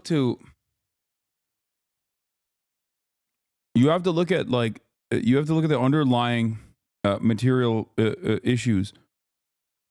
Which, need I remind you, is the resting position of the hand and is thereby virtually unavoidable. It's easy to look at a situation like this and feel dumbfounded, as we will see even other gacha-playing men sharing similar prurient interests, and culturally adjacent countries like China and Japan are mystified by the extremism of the Korean men. But in truth, the anger being vented, the frustrations being expressed towards Project Moon and Valmori and Studio Popuri and Taiso, they aren't really about swimsuits, or finger pinches, or hate symbols. Before we wrap up our gacha drama story, let's finally talk about what life is like in modern South Korea. Thank you. Oh my God. But no! No! He's back to the fucking... No! God damn, dude. This guy, bro. Stop. He said, let's talk about modern Korea and went back to Neo-Confucianism. Fuck.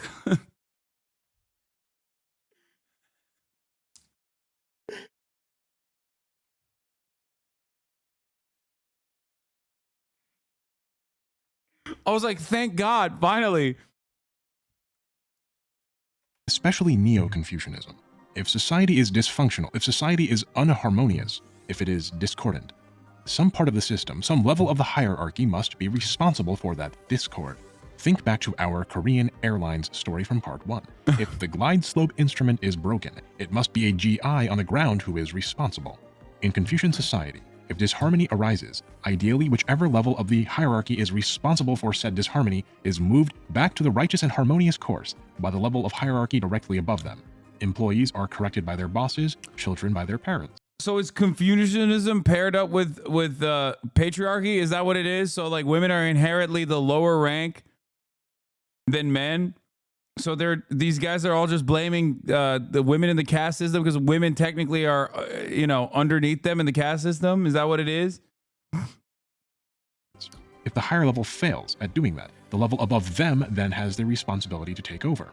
If each layer continues to fail, eventually the emperor steers the entire ship of society in the direction that can bring it back to harmony and order, hopefully integrating any necessary social change in the process. But in an extremely Neo-Confucian state, a status quo can emerge which so strongly emphasizes harmony and order that it rejects social change, causing society to We wanted one question answered, but we're going to leave with a minor in Korean gender studies. Yeah, no ethnic minorities to blame, so they target women instead. Yeah, I guess. America is so Confucianist in the way that they look for a permanent underclass that they can blame. Stagnate. When the top of the hierarchy is especially... It is kind of like American white supremacy. Bureaucratic or incompetent or corrupt or self-serving, disorder gets enveloped by obfuscation, and the underlying problems never get fixed. The problem becomes enveloped, mired in nonsense and misinformation and moving goalposts and bureaucracy. At the end of all the fighting and mess, social harmony is pulled back into its place without the requisite social change, such that the underlying issues do not get solved. This behavior goes down the ladder from the top. The top of the hierarchy does this to the middle, and the middle does this to the bottom. We clearly need to import more American soldiers to take the pressure off Korean women. Brother, I'm not lying to you when I say this. That is how they got here, okay? I think that's what made the situation so volatile to begin with. Okay? That's a part of the problem, I think.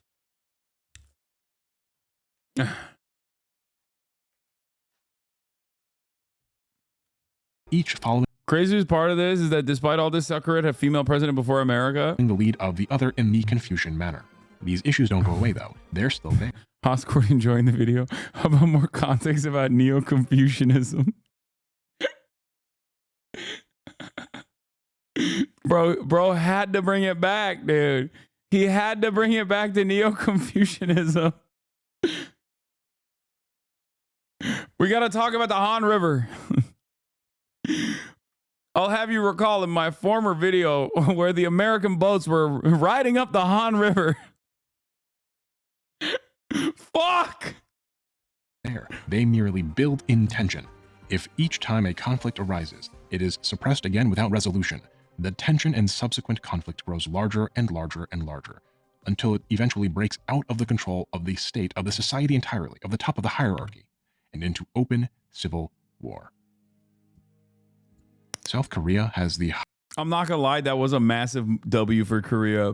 Yeah, maybe we should export more annoying streamers like Johnny Somali that gives Korean men something to hate on. Yeah, that shit was dope. Damn, 5 hearts under one roof with the fried chicken and the fucking beers and the sexy ass ladies, and also the pack watch on Johnny Somali made me feel a certain type of way about South Korea. Turns out I was not. I was. I apologize to the Korean women. I did not know shit was like that. I thought I had a grasp on how shit was. it turns out is so much worse. With every single time I learn things about like the gender wars in Korea, I'm shocked. It's like learning about stuff that Israel does, where your immediate reaction is like, come on, that's like anti-Semitic. Like you just lied. You just made that up. And you're like, oh my God, that's a real thing that Israel is doing. What the fuck? Holy shit. This is what it feels like learning more and more about South Korea and the gender wars that exist there.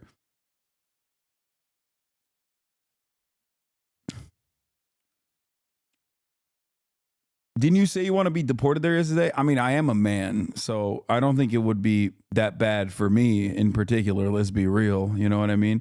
I'm not only a man, but I also have a small head and broad shoulders, which I hear, like I said, is a delicacy in South Korea. So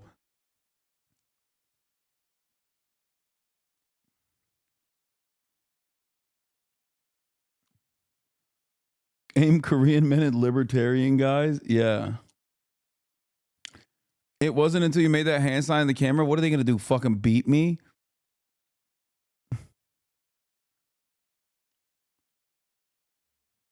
Like, I'm sorry, but I feel like any Korean man who already has like a healthy enough lifestyle that, you know, goes out and fucking works out and shit is not going to be pissed off by this. Okay.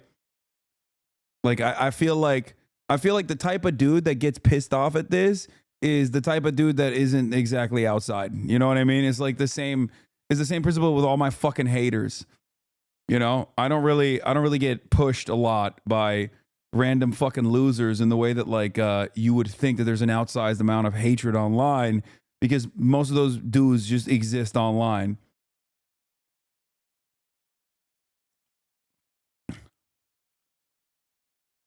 You don't understand they will come to your house and protest? Yeah, I'll show my dick at them.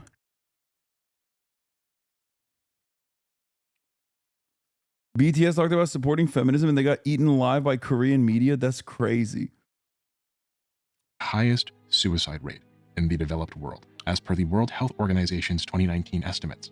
If you look exclusively at the suicide rate amongst women, you will find that South Korea's suicide rate for women is the 4th worst of all countries in the world, surpassing even many struggling developing nations. Japan is somewhat notorious in the West for its problems surrounding depression and suicide, but in South Korea, women commit suicide at twice the rate of women in Japan. In 2019, keep in mind that this is before COVID, a survey conducted by Hankyoreh newspaper showed that amongst young Koreans between the ages of 19 and 34. Yeah, we haven't even talked about the deepfake porn harassment epidemic in South Korea, which is even crazier, dude. Like, there's so much. I know that stuff, but I didn't realize this shit was also happening. 83% of young women and 70. Yeah, you want to see a hateful gesture? I'll fucking start windmilling my cock to all the fucking protesters outside of my house in South Korea, okay?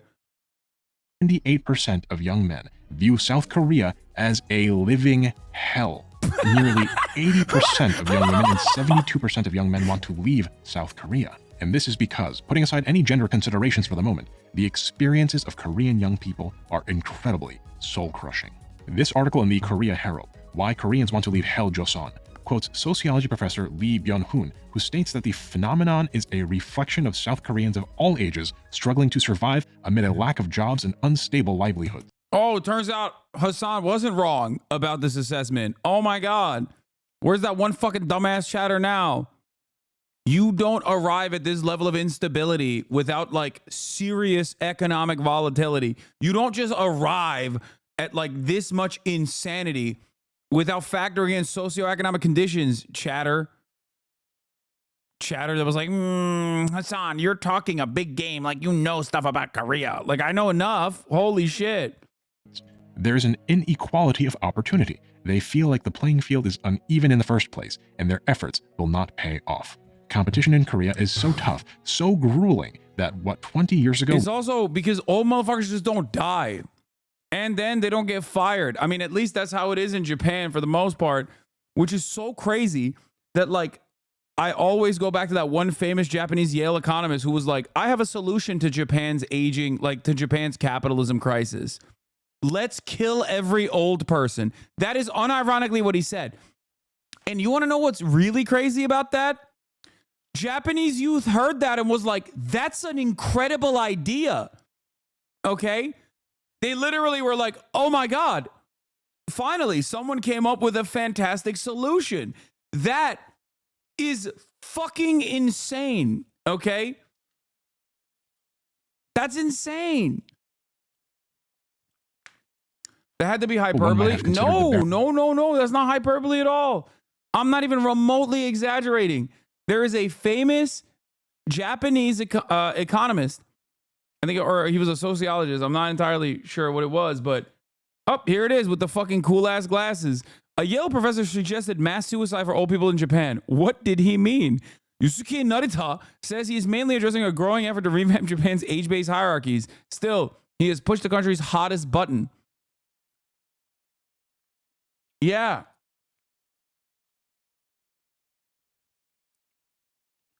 But no, you don't understand. The craziest part isn't that he suggested this, okay? Like, or he had the audacity to dream, okay? The craziest part is people heard it and were like, that's a banger idea. Like, he wasn't joking. He wasn't memeing. He was just straight up like, let's just kill some of these old motherfuckers. Like, and the Japanese youth heard that and said, we hear you. That sounds like a great idea.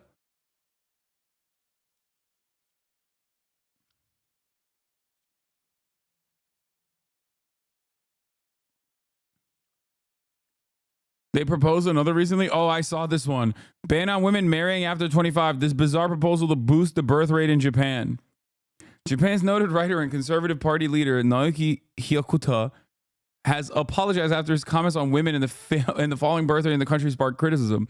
He said that to boost the nation's birth rate, women should be banned from marriage after the age of 25 and from removing their uterus post the age of 30. I swear to God, dude. Listen. Mark Fisher cooked when he said, we can imagine the end of the world before we imagine the end of capitalism. It is easier to imagine the end of the world than it is to imagine the end of capitalism. Okay? These people are just like staring down the barrel of a gun and going, fuck it, dude. I got no other options. Let's just kill old people. Or they're looking at the situation and going, let's just, forcibly impregnate every woman under the age of 35 or under the age of 30.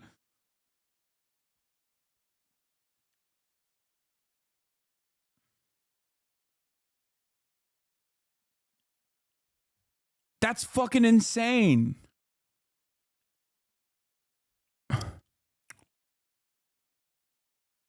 Yeah, he did. He just straight up said it.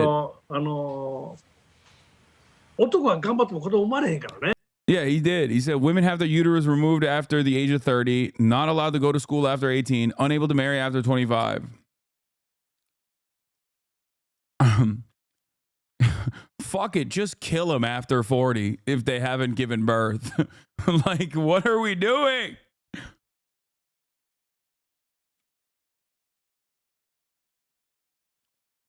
Okay, we've moved so far beyond the problems facing Bare minimum these different societies. Hyper competitive, and one who is lower on the hierarchy, which in Confucianism should be, most people, have to overcome both that competition and the enormous advantages of the privileged people in Korean society to get anywhere or be anyone. If you watch the JRPG video, you might recall that Japan's economy is controlled in large part by mega conglomerates with enormous political power called the Keiretsu. In South Korea, the situation is even more severe. The chaebols are very much like the Keiretsu. They are thick webs of interwoven business relationships, but even more exclusive. Yeah, this is why I say South Korea is like fucking, well, it's one company that owns everything, but it's like 6 families that the chaebols own basically every aspect of the economy. And it is so fucking cooked. Oh my God.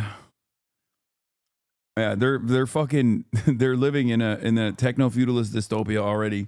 as many of them are families built quite literally in the Confucian style. The top 10 chaebols in South Korea account for nearly 60% of the country's GDP. Another nearly 25% is accounted for by the remaining 50-some-odd chaebols. Altogether, 80 to 85% of South Korea's GDP is controlled by about 64 families. To give you an idea of how preposterous these numbers are, when the United States broke up Standard Oil, you know, Rockefeller the octopus, well, Standard Oil accounted for only 1.7% of the US GDP at the time of its breakup. In 2022, Samsung's revenue by itself was a little over 20% of South Korea's GDP. The margin of error in the estimate is larger than Standard Oil's entire percentage, and in spite of the vast wealth here, the money is not trickling down. For most young people, there is simply not enough opportunity to go around, and the best that one can look forward to is to work at a chaebol, perhaps, and be treated like a wage slave. The system is untenable and unsustainable. You have to have the best grades, the most handsome or beautiful appearance, the most socially correct demeanor in order to compete for an ever... Oh yeah, I forgot about this. Okay, so remember what I talked about the aesthetic that is in Korean society earlier? Chat can correct me on this if I'm wrong. Wait, did the mic fuck up? Hello. It went out. Is it still out? You can hear me, right?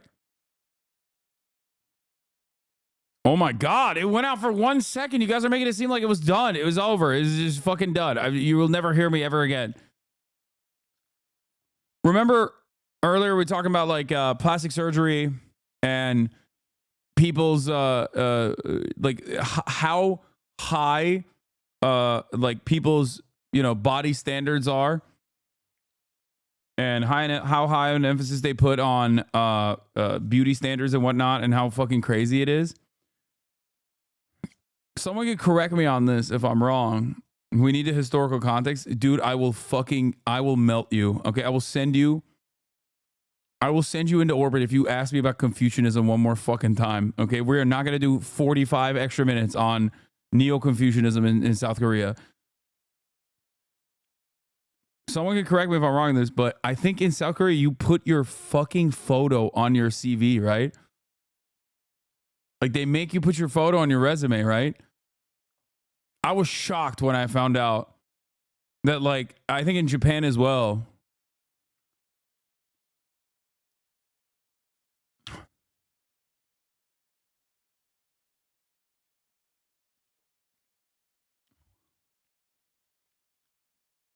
That's so weird. Shrinking slice of the pie. The common people are desperate. As we've seen, prior governments have promised crackdowns on the chaebols, have promised economic reform which never materialized in a meaningful way due to how deeply the chaebols have sunk their roots into the South Korean political apparatus. Attempting to so much as touch those roots has had massive economic consequences, and meaningfully disarming the chaebols. Low-key, that shit would have helped me, honestly, because people see the name and they probably are like, you know, very racist towards it, but if they saw that I was like at least white looking, they probably would have been like, all right, he's probably one of the good ones. He's not one of the Mohammedan.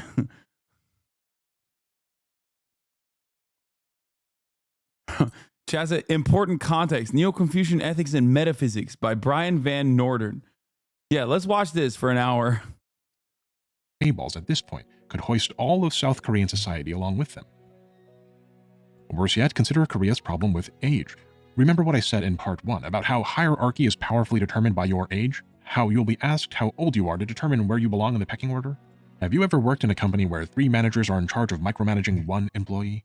Well, young Koreans don't just have to put up with that dynamic at work, they have to endure it in every facet of their lives. Korea has fewer and fewer young people and an enormous elderly population that places massive expectations, often in conflicting ways, on young men and young women.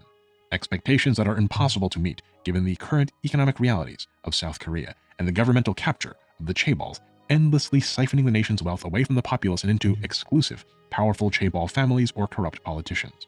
And these young people must now also balance the cost of an aging society against their own limited avenues for opportunity or self-realization. Korean young people then have been thrust into an impossible situation. Their incredibly Confucianist society has been captured by the chaebols, an immortal emperor with roots that dig down very deep into each level of the hierarchy. Young people are fiercely competing with each other over ever-decreasing opportunity, They are becoming increasingly desperate, and the problems they face are incredibly difficult to even understand, never mind change, obfuscated as they are in that Confucian. Turns out it's not even crazy that Ming Ming was working at a fucking coffee shop, dude. Like, at first I was like, come on, what kind of idol would work at a coffee shop? Turns out, vindicated, you know? 5 Hearts Under One Roof, vindicated once again, is just a documentary about real Korean existence. They are miserable, and the misery in their lives seems completely outside of their control. With this general primer on the experiences of young people in South Korea, let us also now break down what life is like for each gender in this gender war, armed as we are now with the context necessary to understand just how serious and deeply rooted these problems truly are. It's hard to be a man in Korea, but doubly so to be a young man. Society places enormous expectations upon you, and if you fail to live up to them, you are treated not as a human being with dreams and aspirations and hopes, but as a disgrace, a black sheep, a monster. The generations immediately before you managed to live up to expectations because expectations were both much lower than, and many of them experienced Korea's economic miracle. They experienced unparalleled growth, and so their Yeah, brother. I wonder how that happened. And I wonder why America was able to overcome this exact same population Christmas tree turned into a fucking upside down pyramid. Perhaps the one group of people in the millions that we're fucking routinely shitting on have something to do with that. I don't know. expectations are both higher, and they were able themselves to carry the expectations of Korea's ultra-Confucianist demands upon their backs. But you are stuck in an era of stagnation. You are one cog in an enormous machine competing against countless other cogs for a pittance of coin, and ambitiously, a shred of respect, of self-worth, of belonging. But instead of respect, you are awarded with disrespect for your efforts, disrespect from your elders, disrespect from your peers, disrespect even from your subordinates. Every year, hundreds of thousands of Korean young men like yourself are conscripted against their will into the military. If you choose not to serve, you might face jail time. Future employers might refuse to hire you if they see you didn't do your time in the military. These 2 years are treated less like actual time in the military and more like a hazing ritual, cruel and grueling for absolutely no good reason. Once you get out of the military, you then have to return to civilian life and find jobs that can support a whole family on your own. You have to run the gauntlet and wear the suits and suffer the indignity of slave-like labor. And that's the best case scenario for you if you aren't born into a position of privilege. If you aren't born into such a position of privilege, where you can't leverage your family's resources or prestige or network, then you must carry all of these expectations as well as a 10-ton weight of societal Wow, it's a good thing we don't do this. I mean, we do this in many respects, but you have to understand, like, it's much more dire. I think the income inequality, economic inequality, income inequality is much more dire. And also on top of that, they have mandatory conscription. It's just like in America, the neoliberal beacon of prosperity, there's always the fallacy of choice here. Okay, it's hellish. It's a nightmare scenario. And we have a lot of people that we, put in our crosshairs. We have other enemies, other societal villains that we can always point to look down upon and push aside. We do it on the virtue of white supremacy in many instances. And I think that there is like a finite amount of bigotry that everyone has. It's like the Trump battery phenomena, right? We only have only so much bigotry that we can focus on at any given moment. So our bigotry spectrum in a nation full of immigrants and in a nation where people talk about trans issues, gay issues, yada, yada, yada, is maybe a little bit more focused on all these other subgroups instead of just women. It seems like in South Korea, they've well defined their anger and frustration directly towards just women in general. Whereas we're too racist to be as misogynistic. if that makes sense. We're too xenophobic. We're too racist. We're too Islamophobic. We're too homophobic to also hyper-focus on women. We still do a healthy number. We still do a healthy bit of women hate around these parts. Okay? Don't make a mistake. Don't get it confused. Some more than others. But I would say that our bigotry is spread too thin. Like a real jack of all trades, master of none type situation. Whereas I think the Korean men have specced into radical misogyny, and they have become expert, like, you know, tier one operators of being misogynistic. So much so that they're now talking about misandry.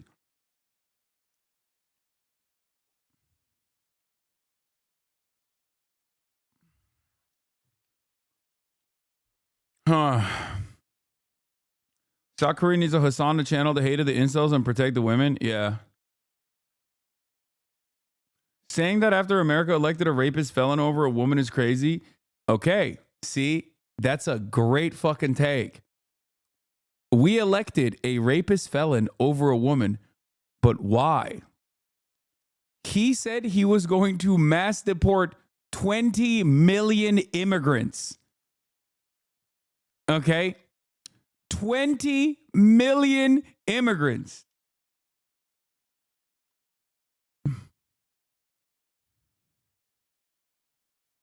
You know?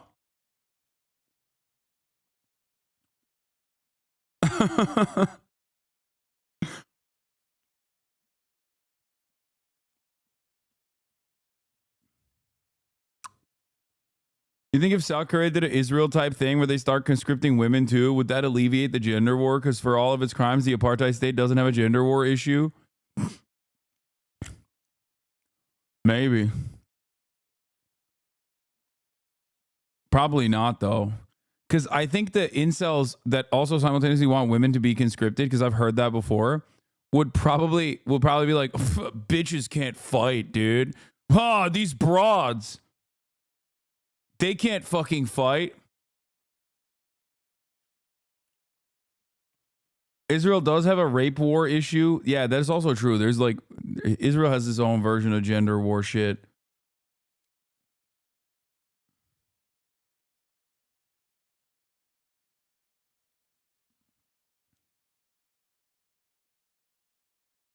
Shame at having not been able to succeed. All of these expectations are levied on men, and none are levied on women. Women seem to have it so easy. They just have to... Also, I don't think you want to train the entire female population in hand-to-hand combat, and because I feel like they're gonna start beating ass. You know what I mean? Maybe it's not. Dude, seeing the way that shit has, seeing the way that shit has unfolded in South Korea, I don't know if you want all of the women to be able to do hand-to-hand combat. Maybe it's the best idea. I don't know. Maybe it is. Equalize the field. Women about to do an Atomwaffen, but for, radical misandry. Look good and stay quiet and cook the meals. That's all that society expects of them, and they can't even do just that, while we men are expected to do everything else. To provide for the family, to build a generational wealth, to pay for the dates, to pay for the places the women live and the clothes they wear and the food they eat, to serve in the military against our will, all while being disrespected by everyone around us, by the elderly, who don't understand why we aren't doing as well as they did, by foreigners, who don't understand the expectations our society places on us, and by our own women, who seem to expect more from us than what we can provide, and accuse us of crimes that we aren't committing. Something must be wrong. The system is failing us because the pieces aren't in the right place. What could it be? I don't know, man. I feel like if it's not a crime, a lot of the stuff that we've seen from the fucking radical incels out there claiming that women are doing radical misandry, I think that should be a crime. Even if it wasn't, maybe they should be crimes. From where I'm standing, it seems like it is a crime. Like, it needs to be dealt with somehow. The people are subordinate to the government. The sons are subordinate to their... I know he's talking about the incel perspective. Fathers. The younger are... Also, there is validity to what they're saying, for the record. I like, all jokes aside, this is something that I was talking about as well, where, like, this is precisely what I was mentioning when I said, like, this kind of attitude doesn't just come out of nowhere, okay? People don't just, like, learn... it's not because South Koreans watch, like, a shit ton of Andrew Tate videos, okay? If anything... some of these dudes could teach a thing or two to Andrew Tate about how to properly be a misogynist. But there is validity to a lot of the anger and resentment that South Korean men feel. It's just being misdirected, as always, against someone else that they have that they're considering is like beneath them. It's a case of punching down. People get mad at me and say, Hasan, why do you compare everything to America? But like, I live here, and also my audience is majority American, so it's no different in thinking that like your Haitian immigrant neighbors are eating your cats and dogs and stealing your social safety nets and stealing your rent in fucking Springfield, Ohio, when your town is in a state of disrepair because there's no adequate job prospects for you, and there's no adequate housing for you. And of course, in that process, you're just like looking for someone to blame for why you feel the way that you feel. You're looking for someone, you're looking for solutions. And I'm sure that there are plenty of people in South Korea, just like in North America, there are plenty of people who will point the finger of blame at those who are even more underserved than you. Subordinate to their elders. But the women, they want more, they expect more, and they offer disrespect instead of appreciation for the suffering we must endure on their behalf. Why do the women insist on piling more onto us? We cannot take any more. Our backs are breaking. We are at the point of madness. We cannot tolerate a single straw further, not one more step. And so every step, every encroachment. Also, this kind of division amongst gender, like having any sort of division within the working class, is only beneficial for one group. And in South Korea, they have a name. It's chaebols, right? Like those who benefit from sitting at the tippy top of society will, of course, sit back and be like, great, they're fighting each other instead of fucking fighting us. Awesome.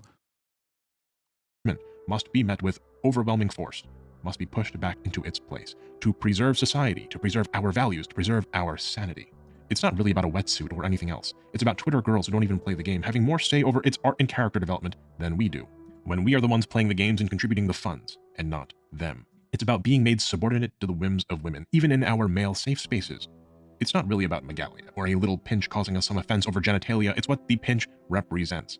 Disrespect, at a point where we are already disrespected to the maximum amount by everyone around us. It's about a nonsensical rebellion against the system by women who have the easiest role in the hierarchy, eroding the very strengths that empower Korean society and make its cultural exports the envy of the world. We are hurting and we're not being heard. Why can't women just understand that they have it easy, and at the very least, stay quiet if they can't be respectful? It does suck to be a man in Korea. Not to give away too much about myself, but my own culture is not that dissimilar to yours, and I get it. There are a lot of responsibilities that we must bear as men. There are expectations levied on us that we can't meet because the world prohibits us from meeting them, and then we are blamed for the world. Korean society is dehumanizing. You may think to yourself, you men, well, some of the actions we take are a bit over the top, but the ends justify the means. We can't take anymore. It's human nature to judge oneself by one's intentions, and others by their actions. When we see a woman protesting the art of a game they don't even play, or sneaking offensive hand gestures into art, we see their extremist actions. When we invade the offices of a developer, when we go after an artist on Twitter, we judge ourselves by our intentions. Sure, the artist is the wrong artist, but she's still a feminist, and our intentions matter, not our actions. I want you just for a moment to join me and look at the intentions of the young women in your society. Because just as Korean society places an enormous burden of everything that the men are complaining about, women also literally get punished by, and then some on top of that because of the radically misogynist ways in which South Korean society operates. The only major difference is that they don't have to serve in the military. That's it. But there's plenty of unrestricted oppression that they have to deal with. I assume that there's a lot of like caretaking as well within Korean culture, that they like there's a lot of physical standards that like both men and women have to subscribe to, from what I understand. But I'm sure that it's probably worse for women regardless. Like the societal standards placed upon women and the importance of like how women have to look is universally under patriarchy going to be much more rigorous. And also on top of that, you have to, take care of the children, take care of your parents. That's another thing that from what I understand, is a big problem. Kamala Harris talked about this. She called it the sandwich generation, but it is true, in especially in Korea, where I think you have to make sure that you're taking care of your fucking in-laws and shit. Yeah. Expectations upon you, the men. Your women also suffer from expectations, ones that you might not even be aware of. This video, by the way, context and all, turned into an absolute fucking banger. Okay, this video is incredible. Like, it's so well thought out. It's so well researched. I mean, 10 out of 10, no fucking notes. Maybe we learned so much about, maybe we learned a little too much about Neo-Confucianism, but maybe there's a little bit too much context. But Moon, why did the chicken cross the road? Audience, don't know why. Well, first we need to establish what a chicken is. Let's go back to roughly 6,000 BC with the domestication of the red jungle fowl.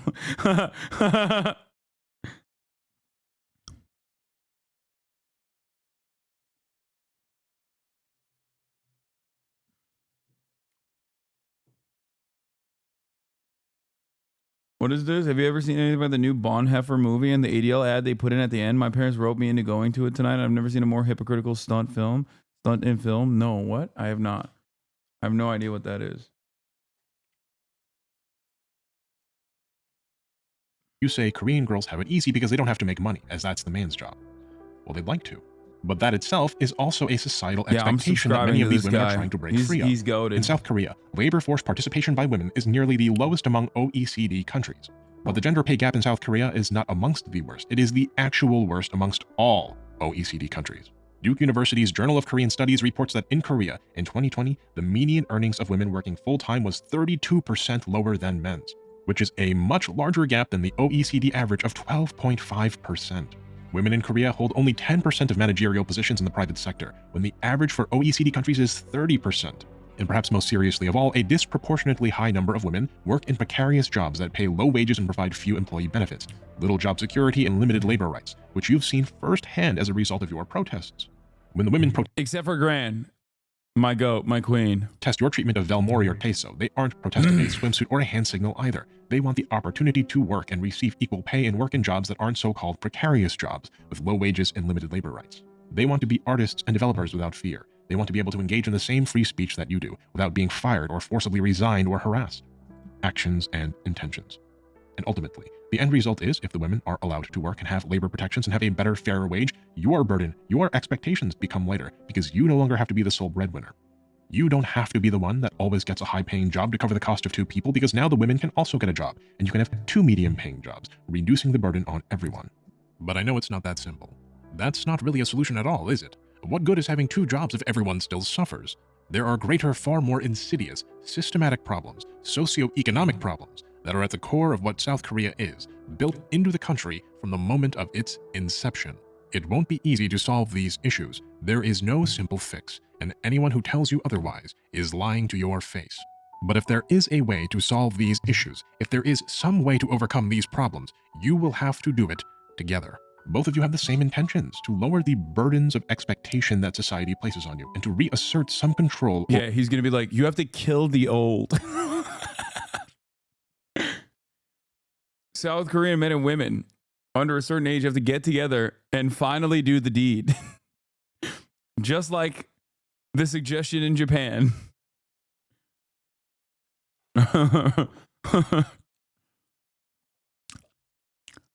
Yeah, I don't know, man. I feel like people are way more focused on the gender war dynamic than anything else. Like, I don't think they're gonna do a elderly pogrom, let alone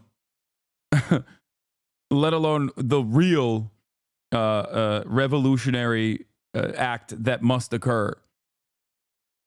Is this why Gran dresses like she does? The lanyard is the only link that shows she's gainfully employed, so she has to display it to demonstrate her worth in a hyper-capitalistic society. Is this why she holds the lanyard so close to her heart? Yeah. She's like, I'm a manager and I need you to know that. And she's actually in that, it's a revolutionary act where she's actually taking advantage of the misogynistic tendencies of men to make them hyper-focus on her bodacious boobs, but only in an effort to reinforce her class position.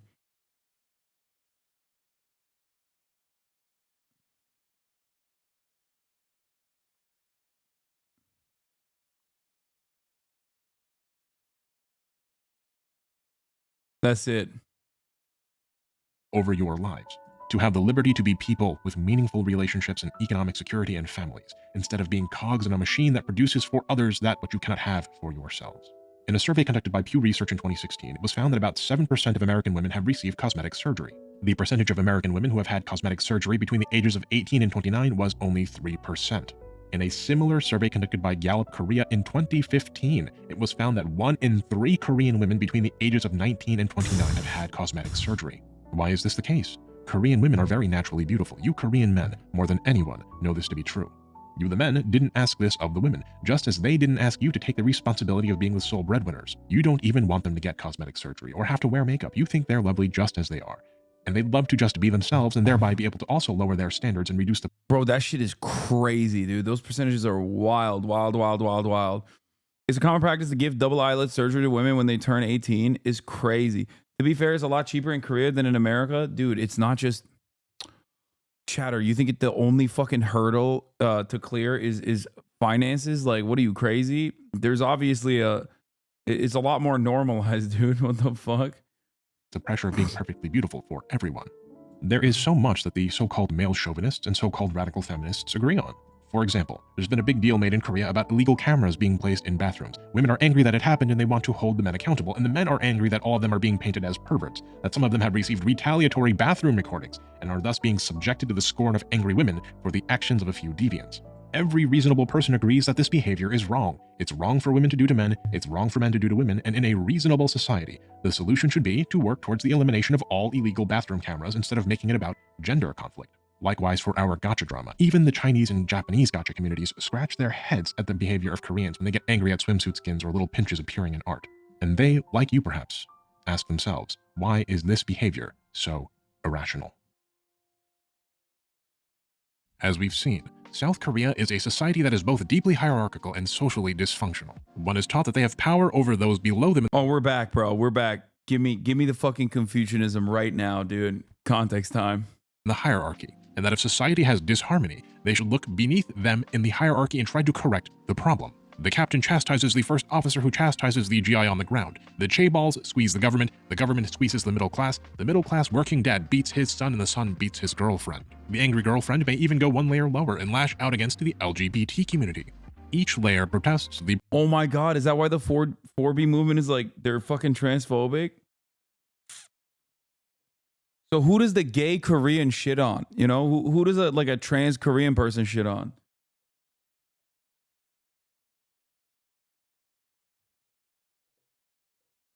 Like, there's nobody left at that point, you know? Go home and Filipinos for some reason. Immigrants? Do they even have immigrants, dude? What percentage of Korea has... The poor treatment they receive from the layer above them. Each one seeks reform. The women seek equal rights from the men. The men seek better treatment from society. Society demands a less corrupt government, and the government wishes to reform the chaebols. But each layer has determined that it is powerless to affect the trajectory of the layer above it, having experienced such firsthand. And so they do what they know how to do, what Neo-Confucianism has taught them, what has been drilled into their psyches. They punch down. This is the crux of the Korean gender war. This is the sad truth around which the entire edifice of this conflict is built. The chaebols rule Korea, and Korean livelihood depends on the continued existence and empowerment of the chaebols. They can control whomsoever they want, even government reformers, through bribes, corruption, or other manipulation. The experience for regular Korean people, and especially young people, is increasingly bitter. The young people, having lost hope in meaningful reform, desperately wish to escape Hell Joseon. Those who cannot physically escape will seek out other ways to mentally escape. They'll get super into movies or anime or books. They'll dedicate their lives to a new religious movement, or they'll obsess over their favorite pop stars, bread, and circuses. Or maybe, just maybe, if they're young men, they'll escape by playing gacha games. Games where the women are beautiful and fawn over them, where they can be powerful heroes and make a meaningful difference in a cruel, unfathomably hostile world. They can receive a glimpse, a taste of what society promises them, what they never seem to receive. I'd even argue that this is partially why Korean games are so grindy. In a society where it seems impossible to find self-worth, where young men are spent like fuel for the chaebol furnace, it feels nice to grind for something that takes effort and yields a reward, even if that reward is small and the effort is substantial. When that little bubble of escapism, that little mental haven is disrupted, even if that disruption isn't real, even if that disruption is just the outside world projecting a shadow onto the proverbial cave wall, the response is very severe. It's not necessarily about women. This puts a sinister undertone in the 5 hearts under one roof. Excuse me. This is why 5 hearts under one roof is the solution, okay? Rights or skins or pinches, but about reasserting control over the very limited things these men actually feel they have control over. And the more control Korean society cedes to these angry men in this gacha gender war, the more control they crave. These young men, having lived their lives with so little control, so little agency, so little power, have both now a vent for their frustrations and an apparent enemy to blame for their suffering. This all seems like a bit of a stretch, Mooney, I can hear you say. Aren't you reaching a bit? Isn't it reductive to take all of the gender war issues going on and reduce the fault to just the insecurities of men and the hopeless state of South Korean society? That's not what I'm saying. The insecurity of men does play a major role, yes, but that insecurity has been very purposefully manipulated, very cynically directed. A house divided against itself cannot stand. A people divided against themselves cannot revolt. Let us finish our discussion of history then, and complete our understanding of the Korean gender war by giving you a glimpse into modern Korean politics. The president that came after Roh Moo-hyun, you will recall, was the former CEO of Hyundai Engineering and Construction, which nowadays has been absorbed by Hyundai Motor Group, the core of the many spin-off companies that together compose the complex web which constitutes the Hyundai chaebol. Lee Myung-bak was no political newcomer. He had served as the mayor of Seoul in 2002, and given Roh Moo-hyun's unpopularity at the time and the ongoing investigations into alleged corruption, Lee Myung-bak was able to take the presidency in a landslide. His platform was simple. He promised to reform and reinvigorate the economy, to strengthen relations with the United States, and to deal with North Korea. Almost immediately after taking power, though, Lee proceeded to negotiate a controversial free trade agreement with the United States and pushed for privatization of public companies. Like his predecessors, he conceded ground to the chaebols and to the United States and built his power off of economic legitimacy. But Lee was no reformer at heart. He was of the chaebols and by the chaebols and for the chaebols. He was their man in the chair. Now look, I know I've simplified Korean politics to an extraordinary extent. These leaders are more than just walking corruption scandals. There's a ton of political nuance that I'm not touching upon because they're outside of the scope of this video. But as you will see, corruption runs very deep in the South Korean government and continues to do so to this very day. Lee's presidency came and went, and though allegations of corruption emerged, they never went anywhere. It wasn't until 2018, in the wake of another corruption scandal, which we'll soon get to, that Lee Myung-bak was investigated and eventually arrested and sentenced to 15 years imprisonment on charges of corruption. Reuters reported at the time that the Seoul Central District Court found Lee guilty of embezzlement of about 24.6 billion Korean won, about $21.77 million, from a private auto parts maker headed by his brother. And he also accepted bribes from Korea's largest chaebol, Samsung, and from other capital interests as well. But Lee's corruption pales in comparison to that of his successor, the first female president of South Korea and the first female head of state in East Asia, Park Geun-hye. Damn, dog. They put a woman in charge, and look at what she did. Let her do some girl bossing. Let her do some girl bossing, okay?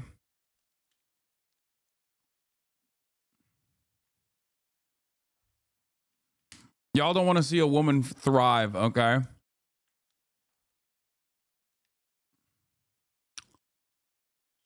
She said, if men can do it, I can do it too. South Korea has woken up to its first female president-elect. And some people here on the streets of Seoul think that she may be able to do a lot to try and help the lives of women. Now, Park was already a well-known politician in South Korea prior to her becoming president.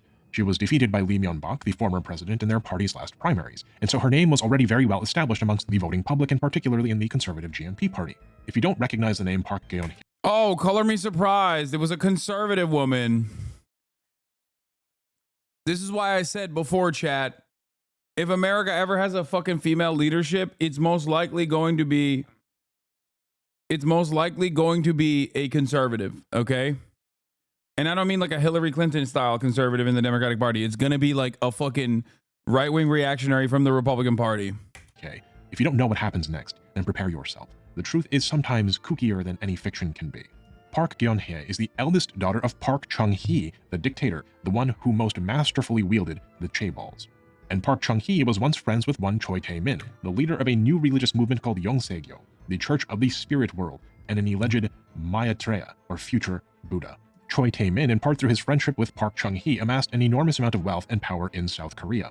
Park Geun-hye's mother, the then wife of Park Chung-hee, Yuk Yong-soo, was assassinated on August 15, 1974, after a failed attempt at assassinating Park Chung-hee went awry. As Park Geun-hye grieved the loss of her mother, she was allegedly approached by Choi Tae-min, who claimed that he had seen her mother in a dream, an event which marked the start of a long, friendly relationship between Park and Choi. Choi Tae-min had many children, one of whom was Choi Soon-sil, a prominent and... Yeah, she was in a cult while being president. Absolute insanity. No, it's not. It's the CIA.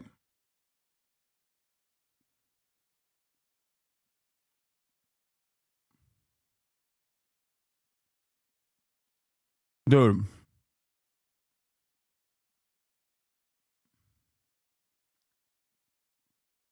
It quite literally is a cult that the CIA propped up. It exists in America too, and in Japan. Why do you think they fucking killed Shinzo Abe?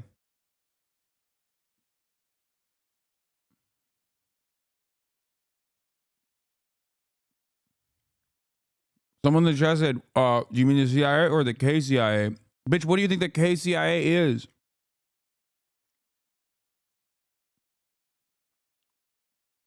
Wait, isn't this the same cult? I thought the Moonies were an offshoot of this cult.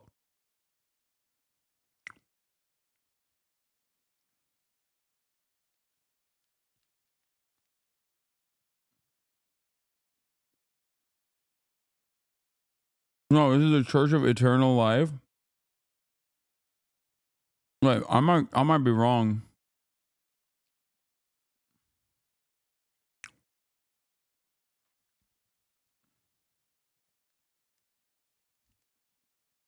Cult racism, I apologize.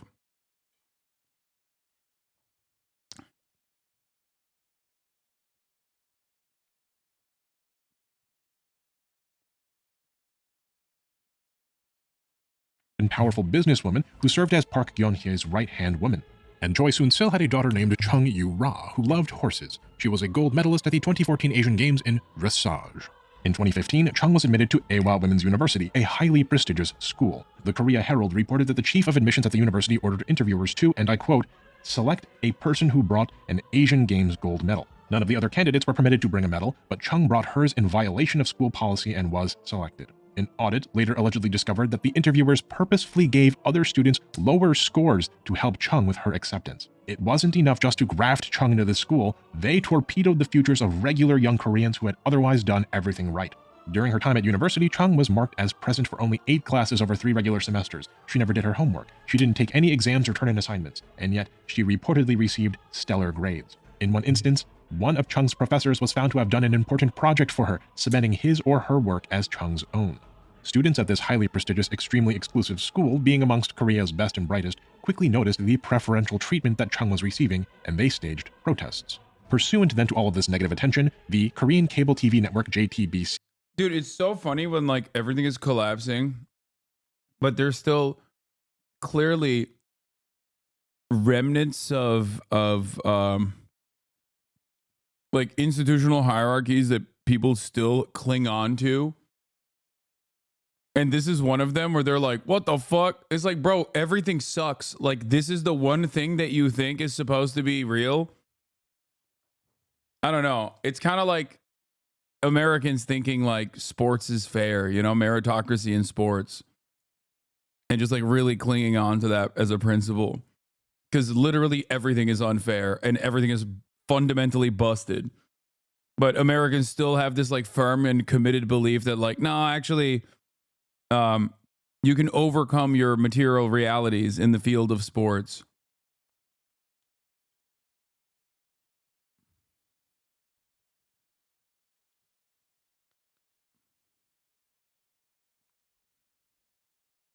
opened investigations into both Chun and her mother Choi Soon-sil. By sheer luck, JTBC obtained a discarded tablet once owned by Choi Soon-sil, and on this tablet, JTBC discovered drafts of 44 different speeches and other statements that President Park had made. Choi received many of these speeches days or even hours prior to their delivery, and certain passages in those speeches were marked in red. This powerful businesswoman, this daughter of a cult leader, had access to extremely privileged information and was editing the speeches and directing the policy of the president. This Also, Chaeble's like, they get away with doing horrific shit. Like, both structurally, but also directly, like physical violence. Which is always shocking. Like, what was it? There was that famous story of the one of the Chaebles that, like, demanding the plane fucking land or some shit. I'm misremembering, but it's like, it's basically like you're God's chosen son.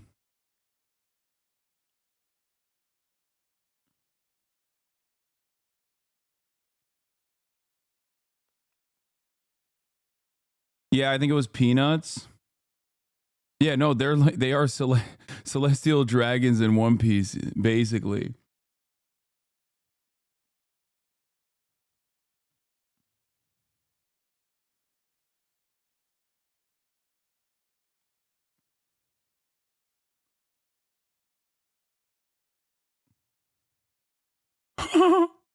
The Nut Rage incident, referred to as Nutgate, Tangkong Hohang, was an air rage incident that occurred on December 5th in John F. Kennedy International Airport.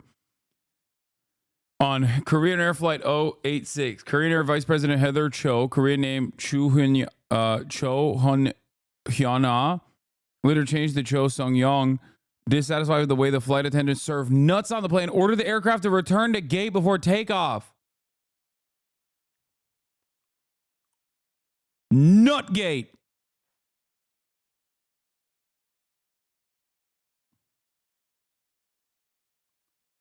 All first class passengers, including Cho, were given nuts bagged in their original packaging in keeping with the airline's procedures. However, Cho had expected them to be served on a plate in first class. She questioned the cabin crew chief about the standards procedure of serving the nuts. After a heated confrontation, Cho assaulted him. That's the part that is really funny. Like they throw hands, dude.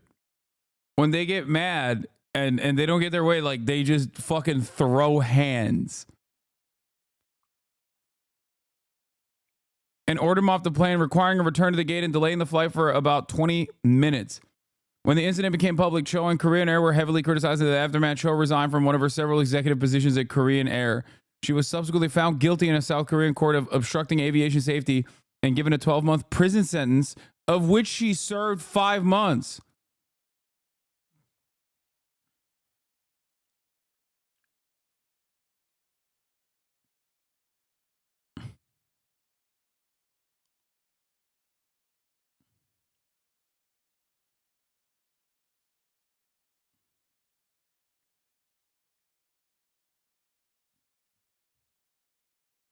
That's crazy.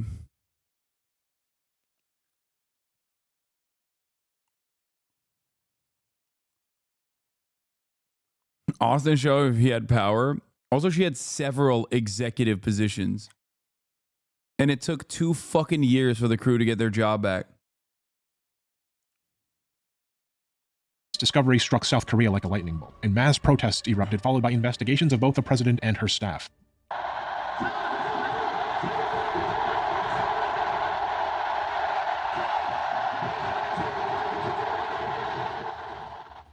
At the end of those investigations, a wide web of corruption was uncovered. A web so vast that we don't even have time to cover each instance of corruption in this video. Instead, we'll fast forward to the end.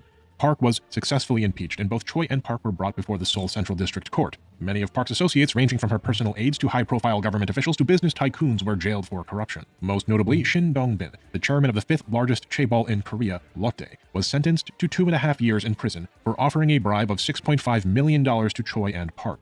And Lee Jae-young, the then vice chairman, now executive chairman of the largest chaebol, Samsung, was convicted of bribery, embezzlement, perjury, and other charges. Lee Jae-young had made payments of over $36 million to foundations owned by Choi, had given a prize horse and several $1 million to Choi's daughter as well. He did this in order to secure government support for a major restructuring of Samsung, which just so happened to allow Lee to become the head of Samsung later down the road. Park herself was convicted of abusing her power to extort money from companies. It's kind of wild that they still go to prison, though. Like, we don't do that shit in America. Are we even more cooked? Like, at least when there's enough public pressure, like, the Korean government's like, all right, you got to go to jail. Sorry.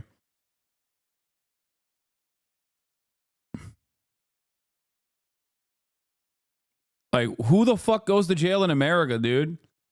Donald Trump wanted to make a pedophile the attorney general. What the fuck are we talking about?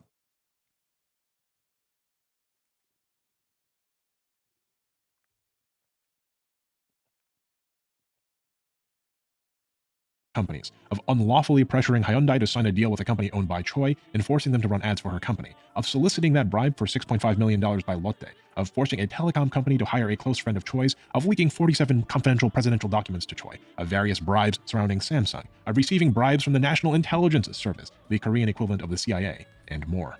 Choi was sentenced to 20 years in prison and a fine equivalent to 16.6 million US dollars. Park was sentenced to 24 years in prison and a $16.6 million fine as well. Seems like a stunning victory for the Korean people, right? The corrupt president has been removed, the influence of the chaebols has been gouged out of the government, and now things will be better, won't they? The people are back at the top of the hierarchy now, aren't they? Well, no. I'm afraid not. The next president was Moon Jae-in. He came from the opposing political party and was not a conservative but a progressive. He ran on a platform of reforming the chaebols. He raised the minimum wage by more than 16%. He lowered the so-called maximum work week from 68 hours to 52 hours, which I will note for the record doesn't actually mean one only works for 52 hours a week. He was also in power when COVID-19 struck Korea, and his leadership is credited with substantially reducing the impact of the virus on Korea. But despite his attempts at economic reform, the chaebols were far too powerful. Although Moon himself managed to avoid allegations of corruption, members of his government, including his direct appointees, were not so fortunate. Consider Cho Kook, Moon's appointed Minister of Justice, who allegedly conducted illicit business activities and was sentenced to 2 years in prison for falsifying documents showing his son had completed a prestigious internship that he never actually did, and for forging his daughter. Dude, why are they always doing like low-level grift?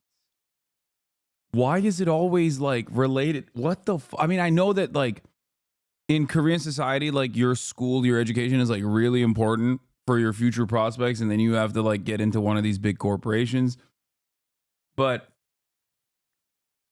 it's kind of funny that it's like everyone's getting popped because they're interfering with school.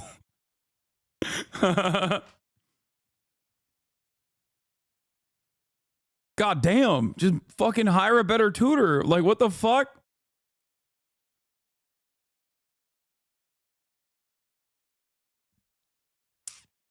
The 11th richest person in the world might go to jail in America. Meet Gautam Adani, the Indian billionaire and business tycoon who was just charged with a massive bribery case in the U.S.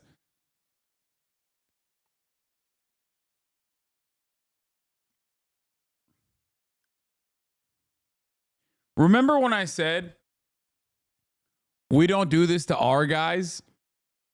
Your solution, your counter to that was, here, look at an Indian billionaire that we're going to prosecute and not actually throw in prison.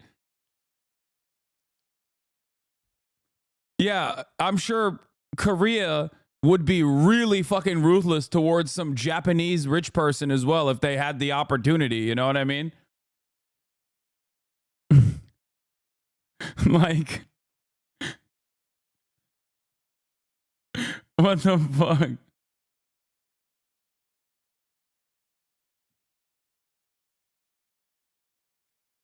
Dude, Nutgate is so academic funny. Credentials. You tell me. How is the average Korean supposed to compete with behavior like this? Moon Jae-in became president on May 10, 2017 and served until May 9, 2022. On February 13, 2018, Shin Dong-bin, the head of Lotte, was sentenced to 30 months in prison pursuant to the bribe issued to Choi Soon-sil in exchange for licenses which would allow Lotte to operate duty-free stores. On October 5, 2018, a South Korean appeals court agreed to suspend his sentence to time already served, thus setting him free. He remains the CEO of Lotte to this very day. Yeah. That's the other funny part. They go to jail, but then they like still retain their position. That's so funny. Yeah, no, don't worry about it. Don't worry about it, big dog. You still got your job.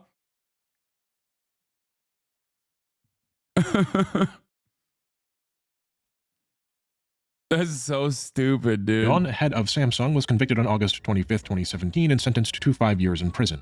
He was let out on parole by the Seoul High Court, pursuant to a suspended sentence after just 11 months. The Supreme Court reviewed the case and remanded it to the High Court in 2019, and Lee was sent back to jail briefly following a retrial. Yet he would be released again on parole shortly thereafter. On August 12, 2022, Lee Jae-yeon was pardoned by current Korean President Yoon Suk-yeol. Lee maintained control of Samsung throughout his brief time in and out of prison. PBS reports that business leaders and politicians had called for Lee's pardon. Justice Minister Han Dong-hoon stated at the time that the pardons were, and I quote, aimed at overcoming the economic crisis through encouraging business activity. It was just like what happened to the industrialists under Park Chung-hee, imprisoned, fined, and released in exchange for their cooperation. Wield the scepter, gain legitimacy, empower the chaebols, feed the beast. On December 23, 2021, President Moon Jae-in granted a special pardon to former President Park Geun-hye. This is what he said concerning the pardon. We should move into a new era by getting over the pains of the past. It's time to boldly pull together all our strengths for the future rather than fighting against each other while being preoccupied with the past. And believe it or not, even former President Lee Myung-bak received a pardon. Remember him? The president who was the former CEO of Hyundai and who took bribes from Samsung, amongst other... Yeah, she said Obama. He said, Obama! We must not look backwards. We must look forward.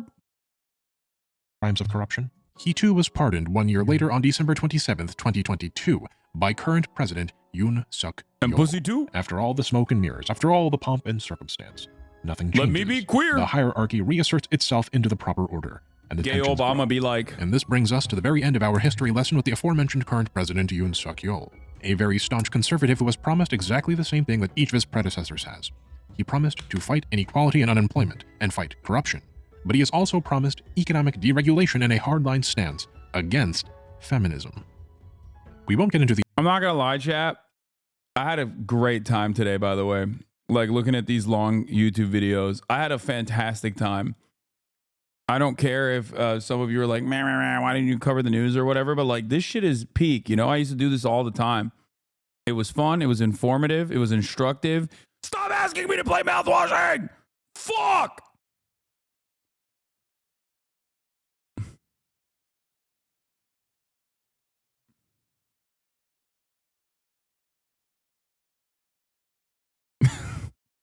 Non-stop with this one. Non-stop.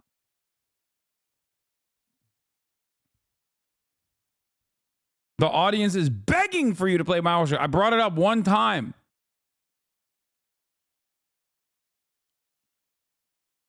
Anyway, I will also do more of this tomorrow. I fucking did 9 hours, dude. It like time just blew by. Didn't even pay attention. Didn't even realize what was going on.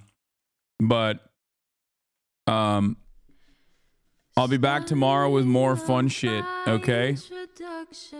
SNL Sundays, you already know what it is. We'll get some news as well. I'm gonna finish Arcane maybe tonight, who knows? Also, you know, don't forget, this is a hate crime, apparently. But love you all. No Grant tonight. Kaya! And I'll see you tomorrow, all right? Peace.